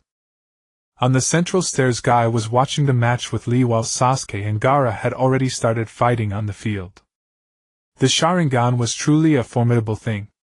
In just 1 month, Sasuke had basically mastered most of Lee's taijutsu, and his speed was almost equal to Lee's without weights. Unlike me, who relied entirely on my own tough body to force it, Sasuke was much more refined. With the lightning blade he had now mastered, I estimated that if Sasuke and I faced off, without using the curse mark or relying on Kyuyu, my win rate would be about 50%. If Sasuke also used the curse mark, that win rate would be halved again. On the field, Gaara had no choice but to completely encase himself in sand to defend against Sasuke's attacks. At the same time, he used the sand on the sphere's surface to try to hurt Sasuke the moment he attacked. But in doing so, he played right into Sasuke's hands. Why? At first I wondered, had Sasuke not learned Chidori? He couldn't be that stupid. When Sasuke unleashed Chidori, I finally understood why he had held back. 15 hand seals. Gathering chakra for half a minute. In a battle between ninjas, how many can last a minute? Sasuke indeed learned the Chidori, but he learned the 15 seal version. I originally thought he had mastered Kakashi's 4 seal Chidori. In a normal battle, such a lengthy technique requiring so many hand seals is impractical. Only someone like Gaara, who hides in a turtle shell, could force Sasuke to use Chidori. By the way, Naruto, Shikamaru suddenly said, do you remember what he said yesterday? What are you referring to? I looked at Shikamaru in confusion. He said he would kill us, Shikamaru said, a bit worried. Don't worry. I shook my head. Gaara is indeed very strong. I turned to Kakashi, but he can't kill me. Moreover, he has no chance against Sasuke, who is on par with me. Why not? Shikamaru asked in surprise. Kakashi and I are the same kind of people. I casually sat on the steps. Either of us would be late without reason. So just keep watching. Kakashi turned back. Were we really the same? We are different. Kakashi didn't say this, letting out a long sigh as he turned his gaze back to the arena. Sasuke had already gathered Chidori and charged directly at Gaara. Breaking through the sand sphere, Gaara screamed in pain. However, things were far from over. I don't know what happened, but Sasuke suddenly looked terrified and started desperately pulling his right hand out. After several unsuccessful attempts, he decisively unleashed his chakra again, finally pulling his arm out slowly. Following his arm was a strange vine-like thing. It was much thicker than a vine and felt very odd. It's here, I muttered as Shikaku within Gaara awakened. An indescribable feeling emerged from nowhere, a sensation I had only experienced with Jiuyu before. Sasuke in the arena immediately broke free from the vine and quickly created distance, then froze in place. I could understand when I first saw Jiuyu. I was just as dumbfounded and at a loss. Next, feathers filled the air around me. Kabuto finally made his move. Though I resisted with all my might, it was futile. I had never learned how to dispel illusions, so I was elegantly taken down. Nearby, Shikamaru fell and Kakashi and Guy sensed something was wrong, immediately performing hand seals to dispel the illusions cast on themselves. As the two of them prepared to act, a cloud of smoke erupted from the high platform where the third Hokage was. This signaled the official start of Orochimaru's plan to collapse Konoha. Someone woke me up and I knew it had to be Sakura. Among the new genin, only Sakura had such talent and ability. Don't underestimate Kabuto. Being able to cast such a large-scale illusion consumes enough chakra that most people would need a lifetime to learn it. Looking at the ninjas in the audience fighting in chaos, I sighed helplessly, a bitter smile forming at the corner of my mouth. It's better this way. The only regret is that I didn't have time to say goodbye to Hinata. Seeing Sakura cautiously approaching Shikamaru to help him dispel the illusion, I didn't say a word and walked over, stamping down hard on Shikamaru's hand. Ouch! Shikamaru let out a cry of pain, immediately sitting up and clutching his hand. Naruto! What are you doing? I just woke up. I was about to go to the bathroom. I scratched my head. I didn't expect this. Place isn't my home. Shikamaru looked at me, a black line appearing on his forehead. Don't tell me you don't know how to rebound illusions. It's a very simple technique. TCH. I casually dismissed Shikamaru. So what if I don't know? Alright. Enough with the nonsense. Let's get to work. Hey. This cute little dog must be packing right. Hey kid. Please don't refer to me as a cute little dog. Packin was quite displeased with my description of him. Oh well then. I'm counting on you, Packin. As I spoke, I casually deflected a few shuriken that flew by with my kunai. If there's nothing else, I'll formally convey the mission. Kakashi saw that both Shikamaru and I were awake and came over to assign tasks. During this time, a clueless guy interrupted us, and Guy easily blasted him and the wall behind him away. Sakura, Shikamaru, and I pursued Sasuke all the way. And there was also the adorable Packin. Hee hee. The mission is simple: catch up with Sasuke and then find a safe place to hide. Parker caught a scent, and we quickly found the right path. Shikamaru silently watched me, pondering something. I wasn't too concerned with Shikamaru's 200 IQ, I trusted he already knew a few things. On the way, Parker occasionally corrected our direction. Although we were cautious ever since we started tracking Sasuke, they had been closely watching us from behind.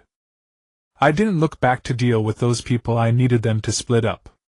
If I had Sakura and Shikamaru by my side plus a tracking ninja dog, then whether I could escape after battling Gaara was a question. If Shikamaru noticed my abnormality in advance and used the shadow imitation technique to trap me, I couldn't guarantee I would be able to escape. The pursuers were closing in, and Shikamaru proposed a reasonable tactic.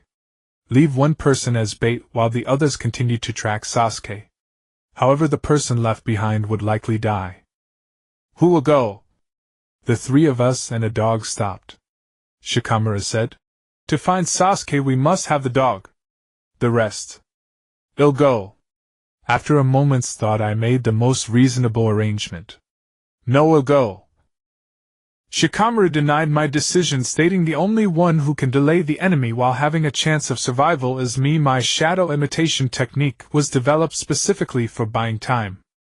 Naruto, if Sasuke encounters Gaara, you will be the real main force. Let's go, I will catch up to you soon. I'm counting on you, Shikamaru. I turned and continued tracking Sasuke with Sakura following behind. Sakura seemed a bit doubtful of Shikamaru, but I had no doubts. Shikamaru is a person who values commitments, and I have known him for so long. I had never seen him break a promise to me, nor had I seen him do so to others. This indicated that Shikamaru's character was such that when he agreed to something he would definitely follow through. If Shikamaru ran away, it would be better for me to stay behind, thus increasing my chances of escape. Before long, Parker informed us that the ones tracking us had stopped. I sighed inwardly. It seemed I would have to face Gaara Hiden. Damn. This Sasuke, if he can't be caught, then he shouldn't be pursued. He has already run so far, yet he still won't stop. I still couldn't find Sasuke's presence. They have been going in circles, probably trying to shake off Sasuke. Someone has stopped. It seems they are employing the same tactics as us. Parker tracked them and frequently provided us with updates. We need to speed up. After advancing a bit further, Parker said, Found it. What's the situation? I asked. Sasuke's scent has been fixed and the scents of 3 other people have also stopped. Parker discerned through the scents in the air. Then let's hurry up. Sakura immediately wanted to set off. There's another scent, Parker said in confusion. Which way? I slightly turned to look behind. Is it the pursuing enemy? He is heading straight for Sasuke. This scent doesn't seem to belong to a human, Parker said with a serious expression. Not human. Suddenly I recalled a person whose expression was always hard to read, Yamanaka Ino. Someone is coming from behind. Parker suddenly turned around, saying nervously, What? Could it be Shikamaru? I was startled. Although I hated Konoha, Shikamaru was one of the few friends I had in school. If something happened to Shikamaru, I wouldn't let that guy off. Such speed, Parker said. The person coming is at least a Jonin and possibly even stronger. Let's go. After finishing his words, Parker slipped away. Jonin. I quickly turned and started to run. At a time like this, if a Jonin-level ninja was dispatched, it could only be the unpredictable Orochimaru. After all, both of his most important targets were here. Sending 1 or 2 Jonin-level guys to take advantage of the chaos and capture me and Sasuke would be a good choice. As I was lost in thought, I heard 2 faint sounds of something cutting through the air. Swish. Swish. Sakura and Parker both fell directly down. As they neared the ground, a guy in a black robe caught them and safely placed them on the ground. Then he jumped onto a tree and appeared in front of me. Before discussing serious matters, please allow me to introduce myself. The man in black removed his dog-faced mask. I am called Uzumaki Kiyoshi. Looking at the face revealed under the mask, I suddenly felt an urge to rush up and slap him hard. His face was more delicate than Hinata and Sakura, which was utterly outrageous. Suppressing my impulse, I spoke. So what do you want with me?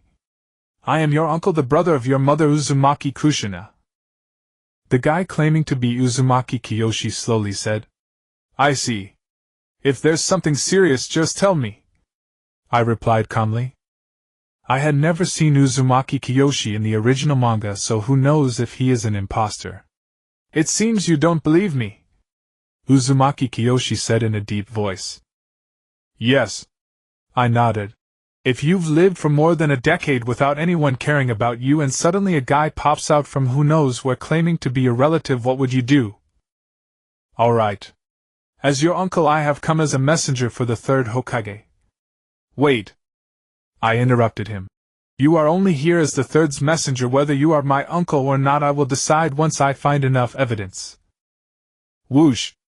The kunai shot out, knocking the incoming scroll to the ground, unfurling it. At the moment I threw the kunai, a wave of murderous intent surged from the woods behind me. Indeed, you still don't trust me. I truly mean no harm, Vortex Chia said helplessly. I know you mean no harm, I said slowly. However, that one behind me may be different. Wouldn't you agree, Sister Ling Nai? From behind the large tree, a person wearing a bird-faced mask appeared. Naruto. Just like father said, you trust no one. After saying this, he sighed deeply. I preferred you when you were younger. Because back then I had no ability to protect myself and could only be your toy, right? I replied coldly. Hee hee. Ling Nai, you have lost. I told you the power of the 9 tails jinchuriki is not that simple. Vortex Chia smiled brilliantly. You're not that impressive either. I said fiercely to Vortex Chia, you broke 2 of my bones when you took me to the hospital back then. He. Vortex Chia smiled awkwardly. That was an accident. Speak. What exactly are you here for? I continued to speak coldly. Naruto. Ling Nai called out to me, seemingly wanting to rush over. However, seeing my vigilant stance, she abandoned that idea. Father chose death. Indeed. The third Hokage already knows everything. I nodded. Do you feel no sorrow at all? Ling Nai shouted angrily. Shut up. He is your father, the third Hokage of the entire Konoha. I shouted loudly. But he has nothing to do with me. Ling Nai was silent for a moment, then slowly said, But he saved you. Humph. I snorted coldly. Of course I have to thank him for that. If he hadn't forgotten the fourth's instructions, would I need him to save me? Back then he even planned to kill me himself. Naruto, enough. Vortex Chia shouted loudly to stop me. What's wrong with me? Who are you to lecture me, uncle? I glanced back at him disdainfully. I am your uncle. Vortex Chia shouted sternly. Uncle. I looked up to the sky. Then, my dearest uncle. Where were you when I was scalded with boiling water in the orphanage? Where were you when I went 7 days without food? Where were you when those filthy bugs of Konoha insulted me, beat me, and isolated me? Answer me, my dearest uncle. I shouted as if I had gone mad. I couldn't show myself, but I have always been protecting you in secret. Vortex Gia seemed to have unspeakable difficulties. Is that so? A trademark smile crept onto my lips. Rather than saying you protected me, it would be more accurate to say you have always been the shadow of the third Hokage. Vortex Gia was speechless. I smiled even more joyfully. I have never used my full strength. Even during the last battle with Orochimaru, you should have felt the aura of the Nine Tails. However, you have never known my true strength. Unless you can seal the Nine Tails again. What? Ling Nai was instantly stunned. Now with the Sand Shinobi and Sound Shinobi teaming up to ambush Konoha, if a Nine Tails were to appear now, who knows what would happen to Konoha? Seeing me preparing to move, Vortex Chia shouted loudly. Ling Nai. Don't forget our mission. He turned to look at me quietly. Do you understand? You have already attracted the attention of the elders. Although I really want to protect you, I fear I am powerless. So I hope you no matter what must live. This is also the third's intention. After saying this, Vortex Chia turned and left while Ling Nai stomped her foot helplessly and chased after him. I jumped to the ground using a cloth to cushion my fall and picked up the scroll. There were no traces of chakra. It seemed that what Vortex Chia said about being the third's messenger was not a lie. As for whether he is my uncle, that is not important. Even if he truly is, so what? Should I ask him for candy? Since it is not a trap, then next I pushed up my forehead protector and pulled down the bandage to reveal one eye. To see things, one must rely on their eyes. Looking at the letter the third gave me, I gradually began to sneer. In the letter, the third told me that my father and mother both died during the Nine Tails attack on Konoha, and that I am the vessel for the fourth to seal the Nine Tails. At first he did not take care of me. He claimed that the reconstruction of Konoha consumed all his energy. He hoped I would not blame him, and the rest were his reflections on Konoha. In order to protect Konoha, he resolutely chose death, hoping that his death would revive Konoha's fighting spirit. At the same time, he hoped I could grow well and understand the feeling of protecting the most important people. When I someday sit in the Hokage's position, I will understand everything. The letter was written with profound sincerity, indicating that the third Hokage had already comprehended my transformation. He feared that during the interregnum following Orochimaru's attack, when no Hokage would hold sway, I might suddenly erupt. If that happened, no one could suppress me, and the consequences would be unimaginable. His other purpose was to entice me to remain in the Hidden Leaf Village. After all, I am the nine-tailed Jinchuriki. If I were killed or defected, it would be a severe blow to the village. I tucked the third Hokage's letter into my ninja tool pouch and gazed at the unconscious Sakura and Pakken. Forget it, I might as well go alone. As for defection, Uzumaki Chiya and Sarutobi Ling Nai were most likely dispatched to the border to intercept the fleeing remnants of the defeated enemy. As for me, I would not join the fray. After today's confrontation with those two jonin, I gained a clear understanding of my own abilities. Under normal circumstances, the village's perimeter defenses were relatively lax, so I could leave whenever I wished. As long as I did not get entangled in a prolonged battle, my chances of escape exceeded 90%. The remaining 10% consisted of insurmountable events, running into the Hokage, a volcanic eruption, an earthquake, a tsunami, or a rampage by the nine-tailed fox. With that thought, I readjusted my blindfold, lowered my forehead protector, and walked onward. Soon I reached the battlefield where Kankuro and Shino Aburame were locked in combat. Watching the two fighters, I called out, "Hey, Shino. Need a hand?" "No need. This opponent is mine. Go after Sasuke." They headed northwest, Shino replied, having already gained control of the situation. All right. I nodded and chased toward the northwest. Before long, a familiar sensation emanated from that direction. The curse mark. Sasuke found you. The next moment I formed a single-hand seal, the Flying Thunder God technique. I appeared directly beside Sasuke and kicked Gaara, who was charging toward him, sending him flying. Gaara landed in a tree. I saw that he was already in a half-Shikaku state. The right half of his head had become a miniaturized Shikaku skull, a massive tail dragged behind him. And his left arm had also completely transformed into Shikakus. If one didn't look closely, he resembled an entire miniature Shikaku. "Hey, little Tanuki. How are you?" I chuckled. "The hunter is here." "You?" Gaara stared at me and said, "Feel the meaning of my existence." With that, he charged straight at me. I shook my head. Such a naughty child. Large spiral sphere. A cloud of sand accompanied Gaara's flight. Didn't expect him to be this tough. I had greatly underestimated Gaara. The Sand Shinobi are ninjas renowned for wind release techniques. My large spiral sphere, though powerful, was clearly insufficient against Gaara in his half-crazed state. "Hey, are you dead?" I turned to Sasuke, who was trembling uncontrollably. "Ugh." Sasuke's body shook, covered in the black flame-like curse mark. Gaara collapsed onto a branch, clutching his forehead with his right hand. It seemed he had fallen into his own memories. Although I was not intimately familiar with Gaara's past, from the murderous intent radiating from him, I could imagine what he had endured. His bloodlust brutality and sullen personality stemmed almost entirely from the tailed beast sealed within him. The jinchuriki of Shikaku could not sleep. Once they fell into slumber, Shikaku would emerge and gradually erode their personality until the host was completely controlled. Because of the prolonged lack of sleep, the jinchuriki of Shikaku became exceptionally irritable and temperamental. In my memory, this was Gamabunta's assessment of Gaara. Why Gaara was so bloodthirsty? I suspected it had much to do with his upbringing, for his ability to control sand was truly terrifying.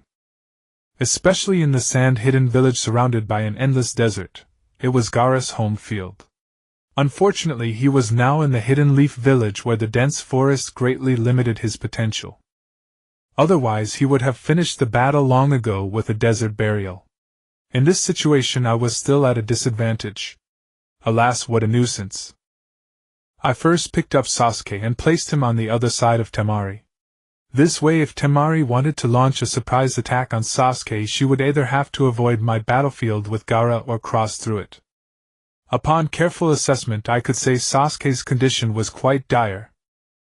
After all, Sasuke had yet to comprehend the second state of the curse seal, and with his chakra completely depleted, the curse seal had broken through Kakashi's sealing technique, and was forcefully eroding Sasuke's body and soul. I had experienced that kind of pain. I had become accustomed to suffering to the point that I might not fully endure it, let alone Sasuke. Although he possessed the Sharingan, it did not mean he was invincible. "Sasuke, you truly are disappointing. I thought that during this month you would become even stronger than me," I said with a grin as I looked at Sasuke. TCH. Sasuke's pain began to ease, or rather his body was adapting to the pain. "Gaara is not easy to deal with. He's as strong as a monster," I continued Sasuke's thought, and then stood up, looking towards Gaara in the distance. "Actually, the three of us are quite similar." "Naruto." Sasuke looked at me with a puzzled expression. "Is that so?" Gaara said, holding his head in confusion. Sasuke. What you saw today, do not speak of it when we return, I said to Sasuke. Turning to Temari, I suddenly released the killing intent. If you let it slip, I will cut you into pieces while you're still alive and feed you to the fish. Temari was stunned by the sudden killing intent I released and could only nod. I was quite satisfied with her response. After all, she was not weak, especially compared to Shikamaru. I slowly took off my headscarf and then the bandages. The bandages blew away with the wind, revealing long purple-black hair with golden tips. It was as if I wore a halo atop my head, and when Gaara glanced at my eyes he couldn't help but shudder. What kind of gaze was that? How much loneliness and pain had he endured? Why did looking into his eyes make me feel as if I was about to be killed immediately? What an overwhelming killing intent! I turned my head towards Sasuke, who was frozen in place, not daring to even breathe. In his mind, Sasuke subconsciously compared my eyes to Itachi's, and to his shock he realized that if he saw such a gaze that night, he would go completely insane. Temari, with just a glance from me, fainted. Being handsome is just unavoidable, I said casually. The teasing words combined with my gaze made the scene seem so eerie.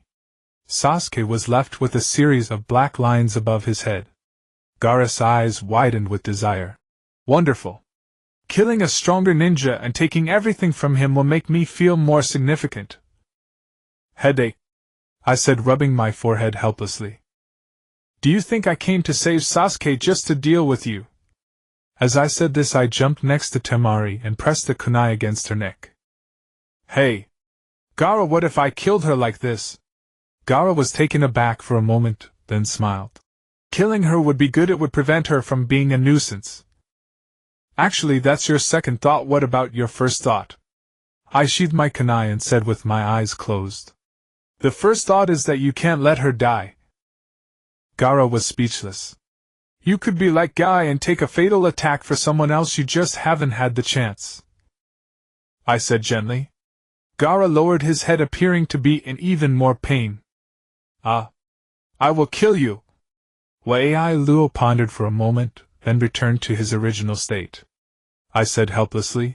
Since you can't understand me in this state, then surely you can under normal circumstances. After speaking, I formed hand seals. Shadow clone technique.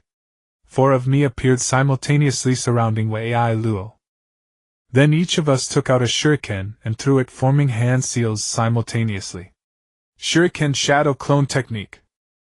Countless shuriken flew forth. What? Wei Luo was startled by the rain of shuriken. His Shohetron-formed left hand instantly expanded to protect himself. An opportunity. I sighed inwardly and formed seals. Wind release blade slash. A strange distorted ray shot toward Wei Luo. He had just completed his defense, and was hit again. Left with no choice, he sacrificed his tail to block the attack. Wei Luo screamed in pain as half of his tail was severed. I want you dead. Wei Luo charged at me frantically, and I dodged swiftly. Block Hiden. Don't be ridiculous. If his charge hit me directly, I would be sent flying. Wei Luo seemed to anticipate my evasion. He halted beside Shouju and swung his tail fiercely at me in midair. Tail. Damn. The one thing I miscalculated was his regenerative ability in this state. If I didn't harm his main body, the Shohi form wouldn't suffer damage, it would heal rapidly. After all, wind release couldn't counter earth release like sand.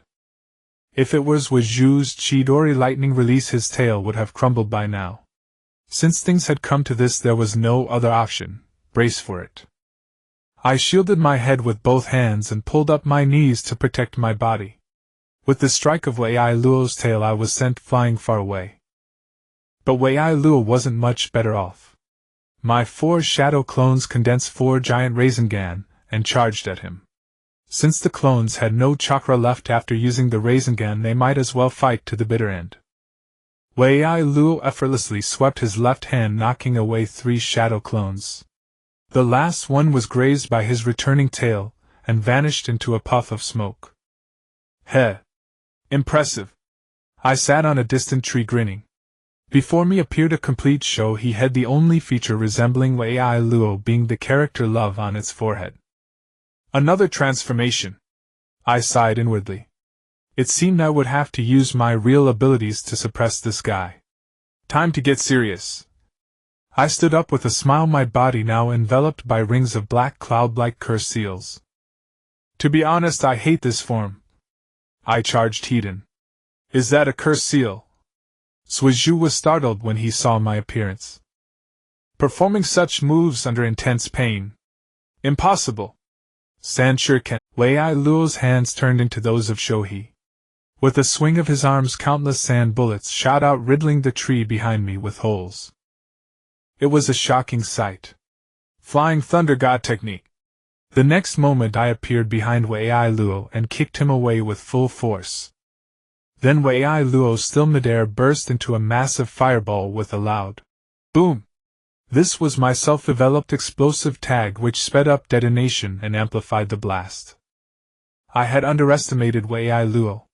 When his body transformed into Shohei, the sand on his surface solidified into the Shohei image, increasing his weight.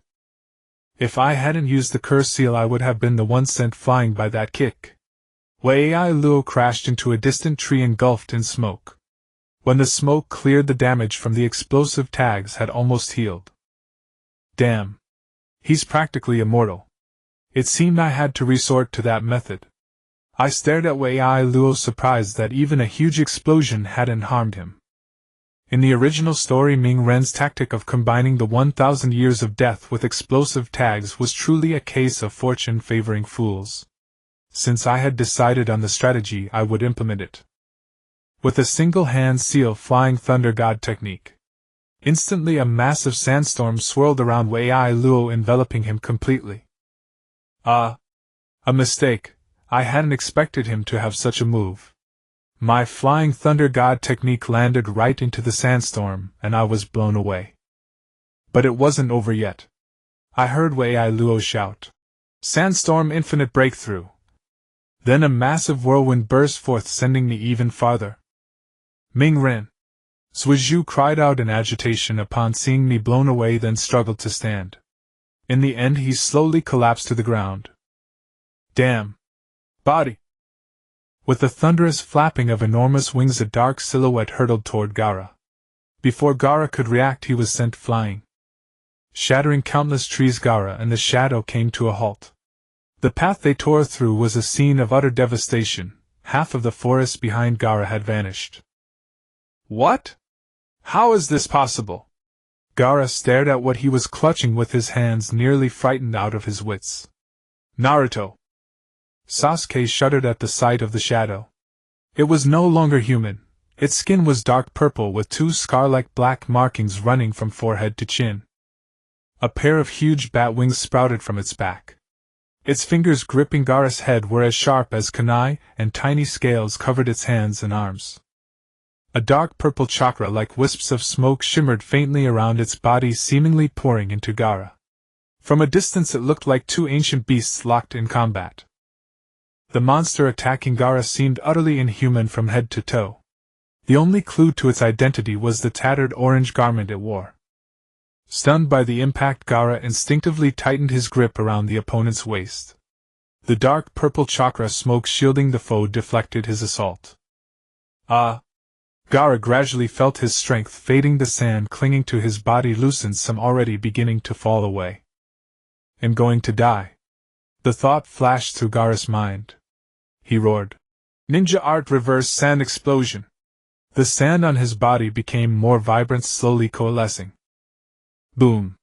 With a tremendous blast, Gaara freed himself from the opponent's grasp in an almost self-destructive manner. I stood up from the tree, rubbing my chest. After all, I was still human. The pain was intense. "Is this how you perceive your existence?" Gaara collapsed to the ground, his gaze icy. "How could I ever lose to someone like you?" A massive figure shot into the sky. "What is that?" Sasuke, lying on a branch, stared in disbelief. Full transformation. Temari, who had somehow regained consciousness, saw the colossal creature before her, and immediately fled. Shikaku! I murmured, looking at the beast no smaller than Gamabunta. So it's come to this after all. I never thought you'd push me this far. Gaara's voice echoed from within the massive Shikaku, and with it a giant hand crashed down toward me. I dodged a bitter wry smile on my lips. Earlier, to stop Gaara's Shikaku transformation, I had poured all my chakra into the sand on his body. Now I was completely drained. Boom! The giant hand smashed the branch I stood on. Expecting death, I slowly opened my eyes to see a black garment before me. Sasuke! I was taken aback. Under the black clothing, the cursed seal resembling black flames covered his hands, marking him as my rescuer. Humph! Sasuke looked at me, sprawled like a dead snake. Is this all you've got? I can still move. I flashed my trademark grin. At least I can hold him off for now. Sasuke gazed at the black cursed seal on his hands, his voice firm. I once swore I would kill that man. My family was murdered and all I could do was watch. I don't want to see my most precious comrade die before my eyes again. Comrade. I had never trusted anyone, not even Hinata, whom I adored. The only being I believed in was Juyo inside me. But Sasuke's words brought back memories of our days together. My mockery, Sasuke's fury and resentment, and even the comical moments when Sasuke got the short end of the stick. The way we looked at each other when we woke from the cursed seal's eruption in the forest of death. Thinking of that, a smile once again tugged at my lips. Perhaps this was what true comrades meant. I'm ready. I staggered to my feet. Chakra was rapidly surging back inside me. The body transformed by the cursed seal was revealing its formidable nature. After taking a few deep breaths, I suddenly grabbed Sasuke around the waist and leaped far away. The next moment, the spot where we had stood was flattened by a giant palm. After a heart-stopping series of evasive maneuvers, he placed Sasuke behind a large tree. I sensed the chakra within my body. Good, it was almost ready. I should be able to summon Wentai. While I was distracted, layers of sand surrounded me. You're dead this time. Gaara's voice came from behind me. Sand coffin. Summoning technique. I shouted, and the enormous toad Wentai appeared, blasting away the sand that had enclosed me. Why is it always you, kid? Wentai, summoned by me, was quite displeased. What happened to you? Wentai looked up at my drastically changed appearance and asked in confusion. Naruto, so powerful. Sasuke was stunned by the gigantic toad before him. Nothing, I replied nonchalantly. Last time we agreed that I'd show you my true strength to prove if I could be your master. So what do you think? Against that opponent over there, what are our chances? Isn't that the one-tailed Shikaku? How did you provoke such a monster? Wentai couldn't understand why I wanted to fight Shikaku. I just wanted a worthy opponent, I said airily. You're truly reckless. Wentai finally understood my madness. Let's be clear, I'm about to use a forbidden technique. After using it, I'll lose my combat ability, so you need to protect me for a while. Summoning Wentai was a last resort. Normally I could only endure up to the three-tailed state, and not for long. To maintain sustained combat power, I had to use the two-tailed state. In the second stage of the cursed seal, I could withstand the four-tailed state or higher, but the cursed seal's modified chakra somehow neutralized Kurama's chakra, diminishing my combat strength.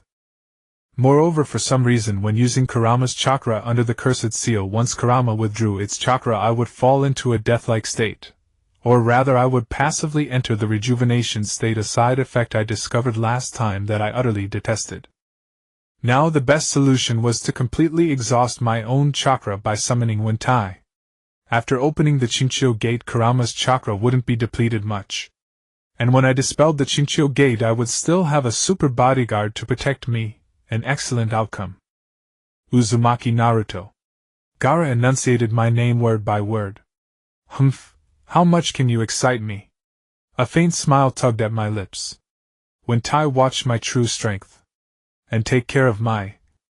I glanced back at Sasuke behind me. Comrade. A word of advice. If you don't want to get caught up, stay far away. With these words, I glided from Wentai's head to the treetop. Ninja Art Chinchou Gate. Open. You don't need to tell me.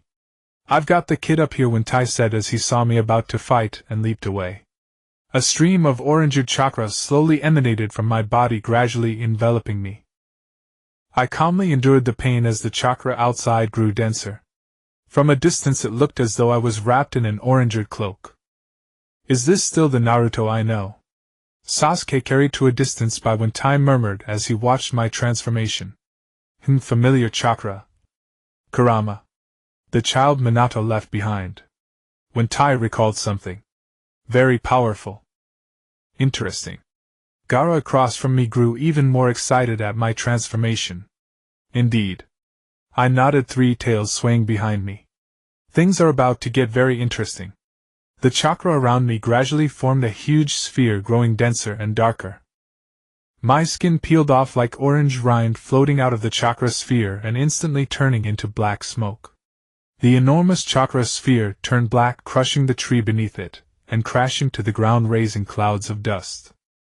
When the dust cleared, a crimson figure stood on the ground. Fiery red chakra enveloped me, flowing like liquid on the surface, moving with incredible speed.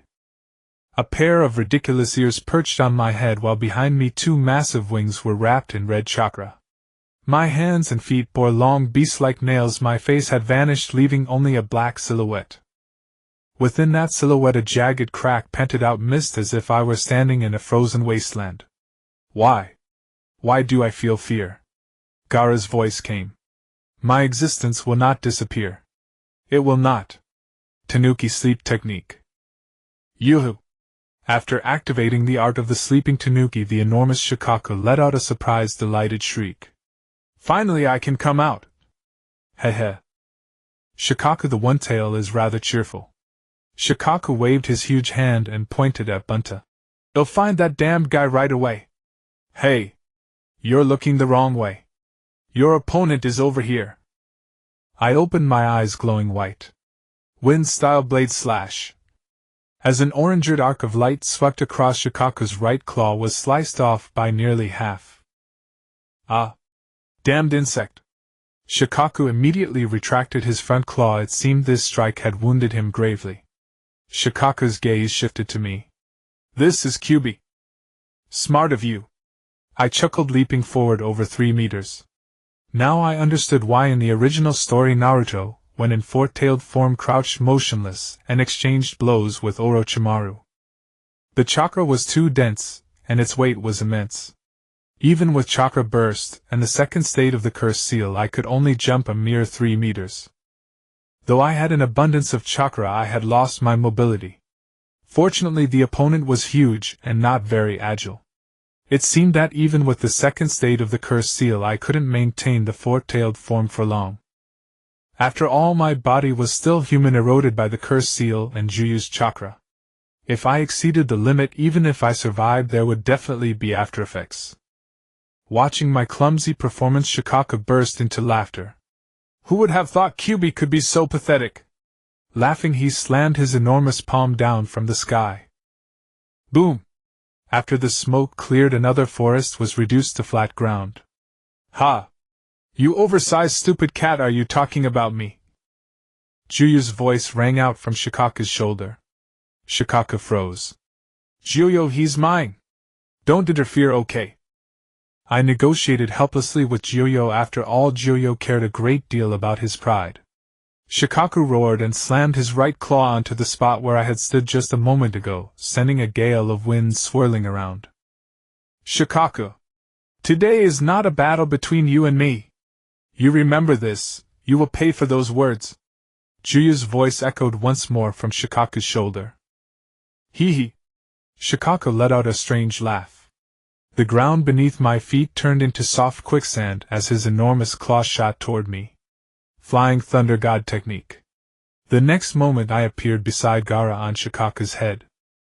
Ninja art hair needle Sanban! Shikaku bellowed. Beside Gaara, a forest of stone erupted. A forest of stone spears shooting up into the sky, completely shielding Gaara. Shikaku knew his own weakness, but to me this was a joke.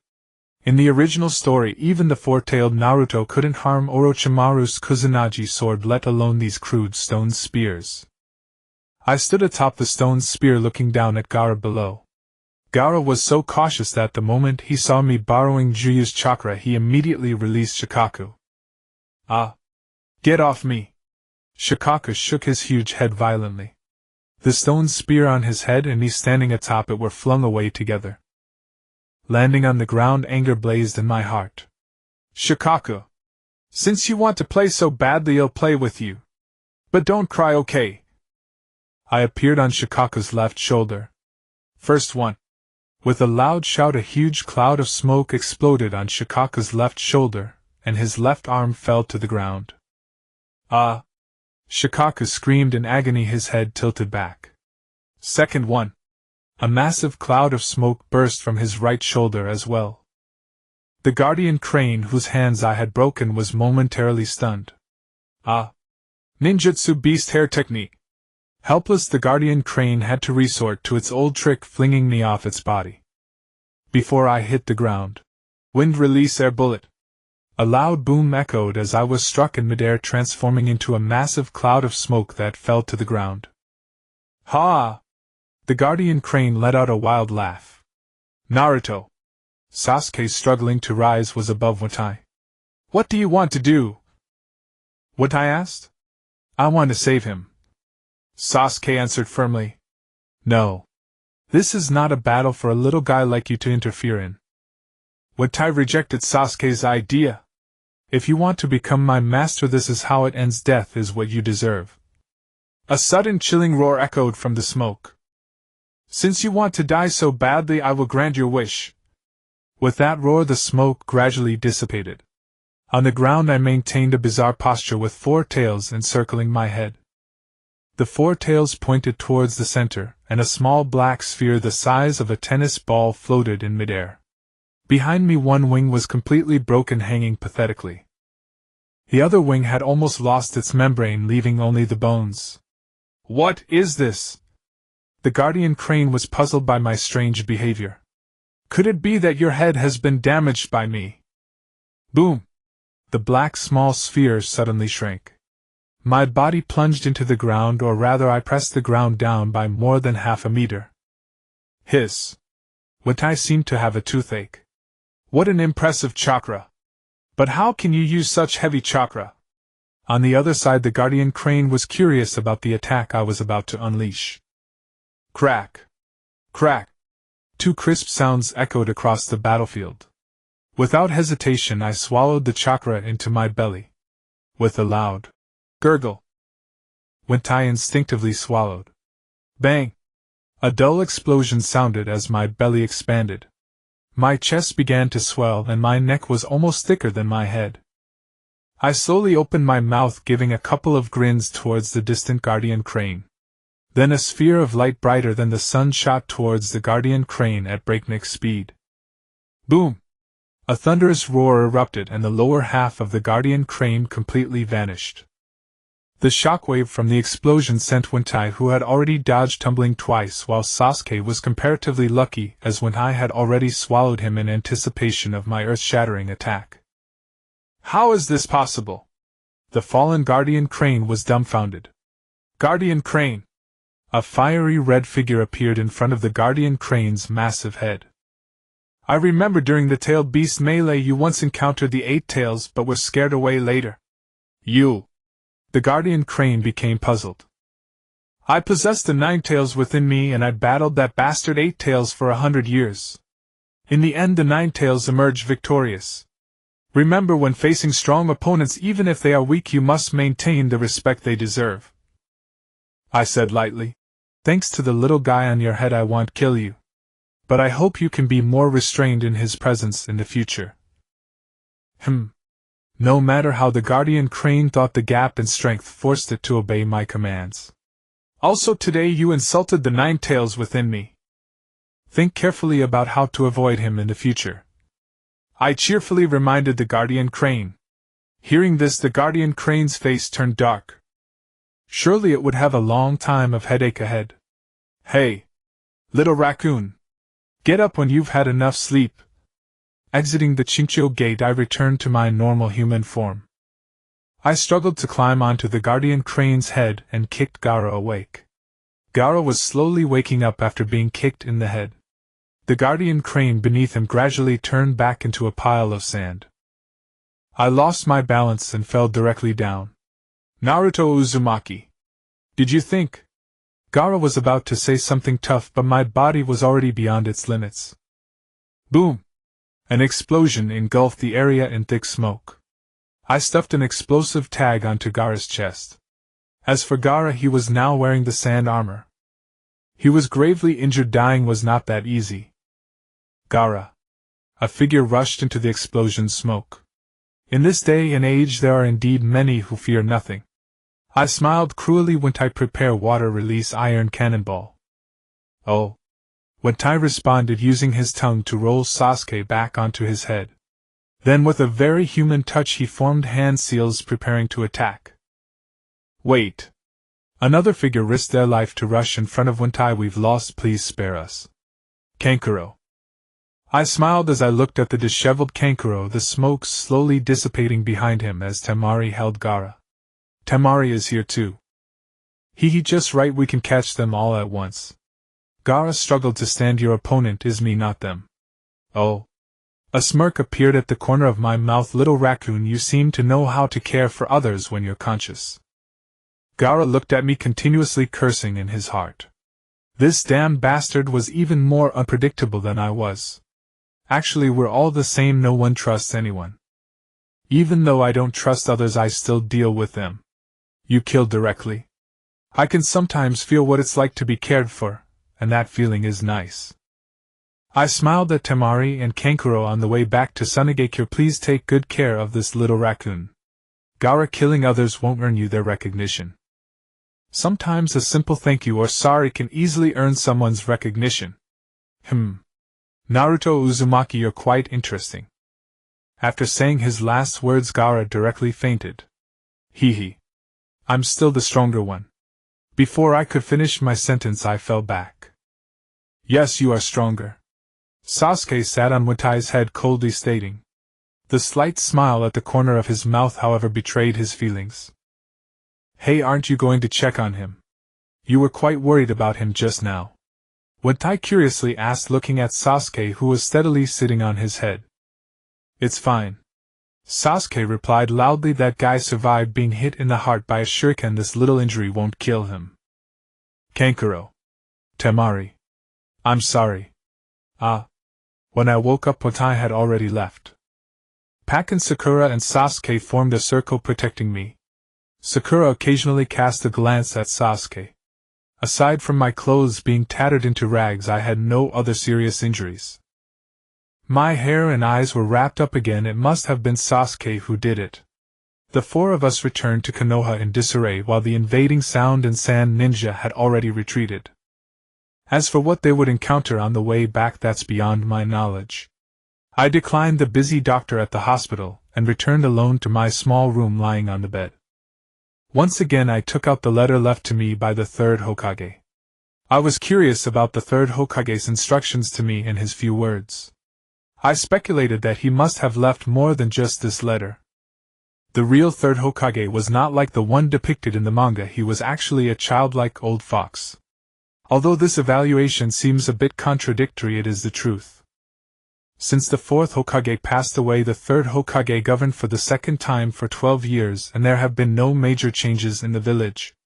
As far as I know, the betrayal of Mizuki seems to be the biggest event in those 12 years. Correspondingly, in these 12 years no shadow-level powerhouse has emerged in Konoha. Although the birth of a shadow-level powerhouse requires opportunity and luck. This, however, indicates that Konoha has been peaceful for too long. The third Hokage sacrificed himself to make the villagers tense again. Taking advantage of these 12 years of recuperation, it is estimated that when our generation of ninjas truly grows up, it may not be as simple as just one shadow-level powerhouse. The third Hokage exhausted his last energy for Konoha. Konoha was everything to him. From the letter he left me, I could clearly sense that he was quite concerned about the animosity I displayed towards Konoha, practically blaming my childhood pain on his negligence. From this I can speculate that the third Hokage must have left a letter for the Elder Council asking them not to act against me for the time being. to observe my attitude towards Konoha and wait for the return of Tsunade, one of the legendary Sannin. Then decide my fate. After all, I am the Jinchuriki of the Nine Tails. This is also a trump card for Konoha. Thinking this, I smiled. Now it's not about my attitude toward Konoha but Konoha's attitude towards me. After the battle with Gaara, I am very clear about my strength. If I wanted to, I could completely destroy all the efforts Konoha has made over the past 12 years. The next day Kakashi brought me some news. The day after tomorrow the village will hold a funeral for the ninjas who sacrificed their lives in this battle. At the same time, I was strongly urged to arrive on time, and not to be late again. I nodded, feeling a sense of helplessness rise within me. The memorial stone will bear many unfamiliar names. Living in such a world, is it luck or misfortune? I don't know. I only know that I want to live. I was not late for the funeral. All around me was a sea of black, and at the highest position hung the photo of the third Hokage. Thinking of the Umbu who had been lurking outside my house since the day before, I gave a bitter smile. Third Hokage, you really have changed me. Yesterday, during an emergency meeting with the daimyo of the Land of Fire, we officially nominated you, Jiraiya, as the fifth Hokage. The daimyo of the Land of Fire agreed. Elder Men Yen and Elder Koharu cornered Jiraiya on the rooftop to deliver this news. Isn't there still one of the three legendary ninjas? Jiraiya rejected the opinions of the two elders and instead pushed Tsunade forward. Men Yen and Koharu exchanged glances and agreed with Jiraiya's suggestion. I will send 3 Umbu with you to find Tsunade. Men Yen was quite worried about Jiraiya. Don't worry, I won't run away. Having someone monitor me is unnecessary, Jiraiya said disdainfully. However, I want to bring someone. I've found an interesting seed. Jiraiya patted the scroll in his arms. Third Hokage, this is your intention, right? After receiving the last year's compensation, I was ready to treat myself to Ichiraku ramen. From now on, if I want ramen, I have to rely on myself. This is life. While I waited for the ramen, a faint sound of bells appeared. The sound of the bells seemed to carry a hint of temptation, an illusion subtle yet profound. A master. I dashed out of the stall, catching a glimpse of a figure in black and red as it flashed past the corner of the street. Akatsuki, Itachi and Kisame. I didn't expect them to arrive so quickly. I clenched my fists tightly. Each of these rank criminals has the strength to withstand the Shikaku alone. It seems I am still quite weak. Thinking of this, I smiled helplessly and turned back to eat my noodles. Although I don't know if Akatsuki has started collecting tailed beasts now. But safety first. In the original story, Itachi and Kisame came to Konoha specifically to find the Kyuubi within me. I should just go back and eat my noodles. As long as I don't make a sound, they shouldn't be able to find me. After all, Kakashi is with me. If I want to watch the excitement, I need to consider my own strength first. Welcome. The ramen shop owner greeted with great enthusiasm. I ended my thoughts looking at the ramen in front of me. I didn't want to think any more. I'd better eat first. I didn't have that much curiosity. There were 4 Umbu outside. Hee hee. I knew you would be here. Jiraiya's voice sounded behind me. Ah. Perverted frog. I turned my head in confusion, noodles dangling from my mouth. Since you're treating, then I won't hold back. Jiraiya shamelessly sat down, ordering a bowl of ramen for himself, and generously charging the cost to me. I shrugged indifferently. I'm not worried, I still have a free coupon. I got it from the boss during the 20th anniversary celebration of Ichiraku ramen. After finishing the ramen, Jiraiya accompanied me for a walk. I'm planning to take you out for a material gathering trip. Why? Immediately I regretted not slapping myself a few times. You fool. Of course it's to find Tsunade. This isn't just an ordinary material gathering trip. I want to interview a certain woman. We are going to find her. Jiraiya winked at me lecherously. Tsunade's figure is indeed alluring. However, Hinata is still the best. The reason doesn't seem to attract a kid like me. That girl has a very nice figure. Jiraiya lowered his voice. I looked at Jiraiya with a black line on my forehead, really not knowing how he became such a big pervert back in the day. Sorry, I don't have time. It's better to practice ninjutsu than to watch you act lewdly. Jiraiya looked at me with a black line on his forehead as well. Forget it, I originally wanted to take this opportunity to teach you a few ninjutsu. Is that so? I grabbed Jiraiya's arm.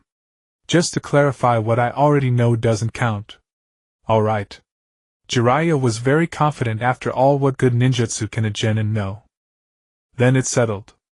I'll go pack my things right away. Leaving that sentence, I ran back home to grab the backpack I had prepared. This is a moment I have waited for a long time. Jiraiya, I hope you won't disappoint me. Our first stop was a small post station.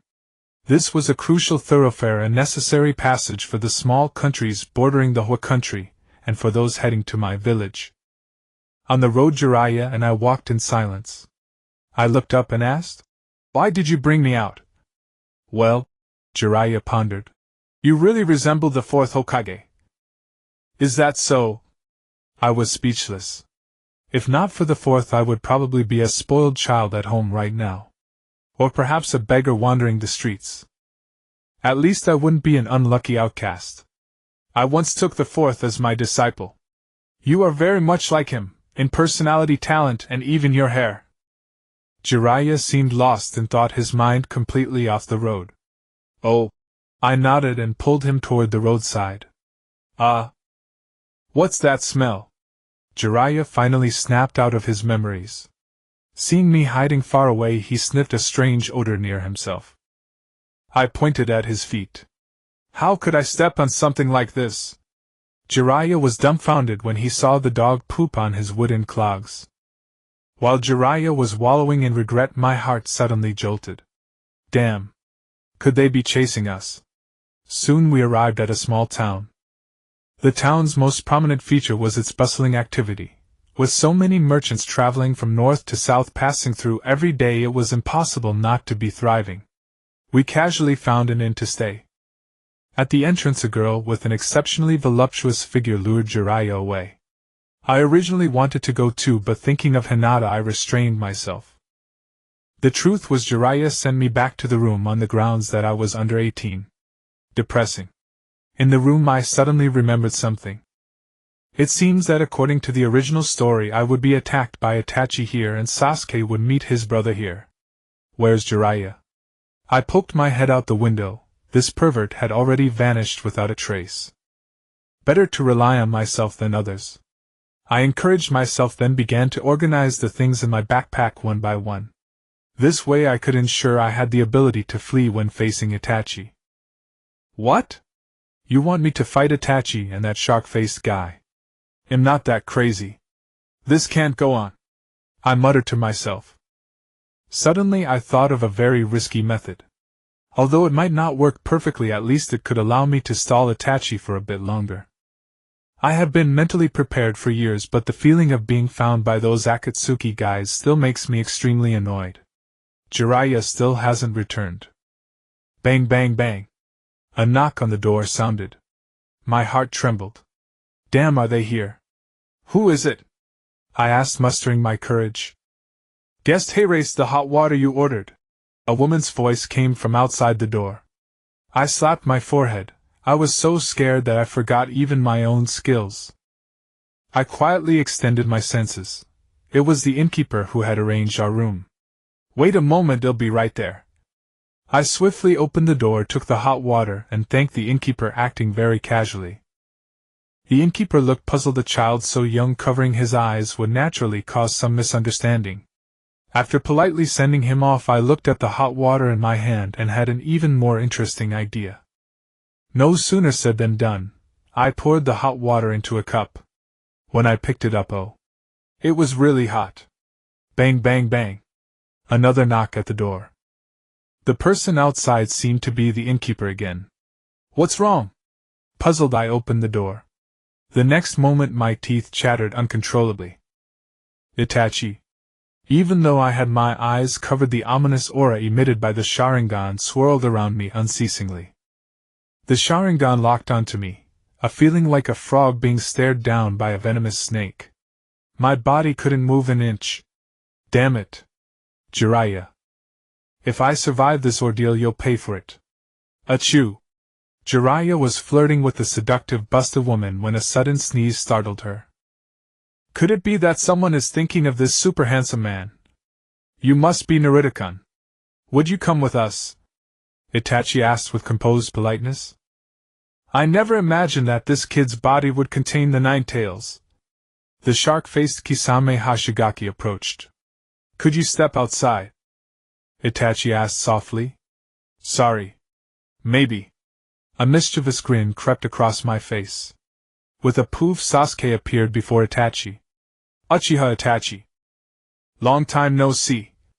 Itachi showed no change in expression. This is boring. Is that so? I shrugged helplessly and with another poof, transformed back. With my little stunt, the tense and murderous atmosphere around us vanished completely. That kid looks troublesome. If he runs wild, Kisame Hashigaki said unhurriedly.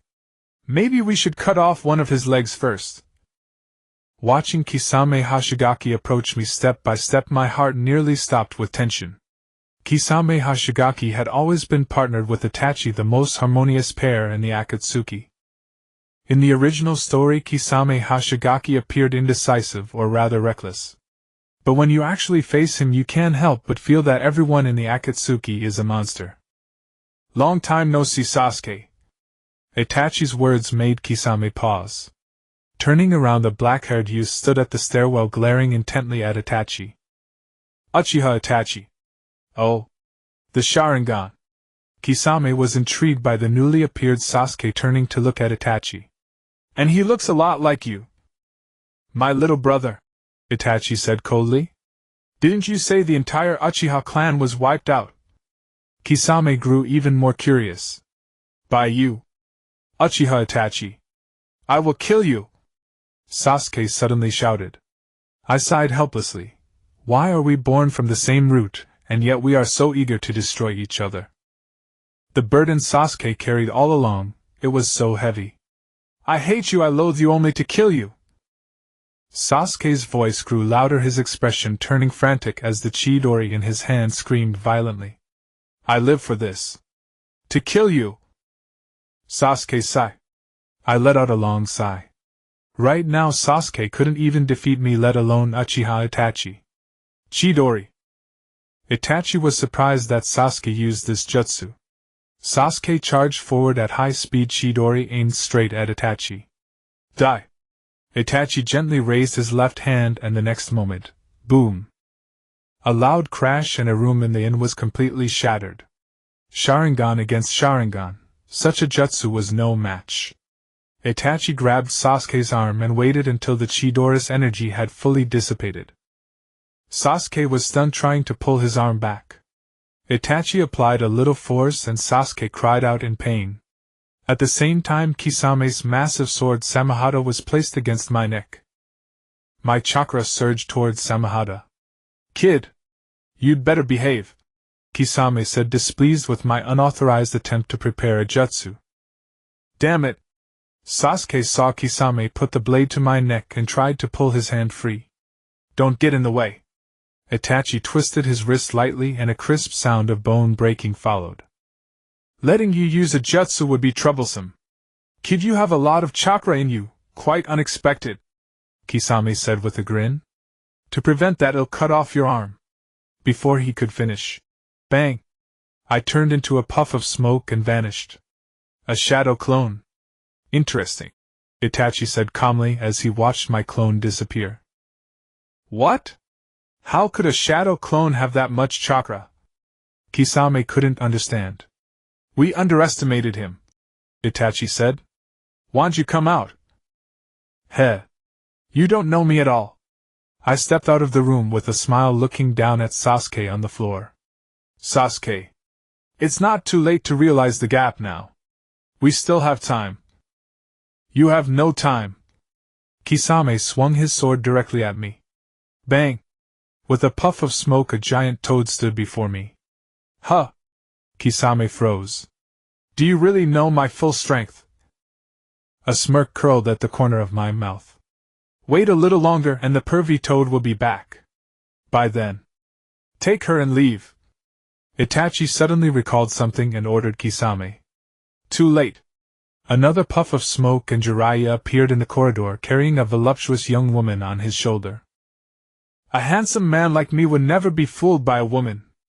Kisame swung his blade at Sasuke, but after the smoke cleared, Sasuke and I were already at the end of the corridor. I chuckled sarcastically. Yeah, right. I recall someone floating away like a feather just by glancing at a beauty. Such speed. Itachi sighed inwardly. This mission seemed impossible now. Still, Sasuke had truly grown. Truly deserving of the title of one of the legendary 3 ninjas. Your strength is formidable. Geisha wished to spar with Jiraiya.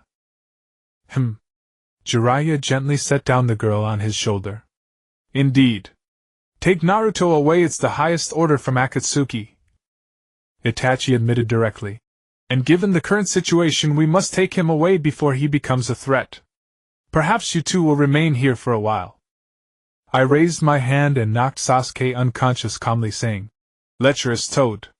You'll be mentoring me from now on, but first let me show you my power.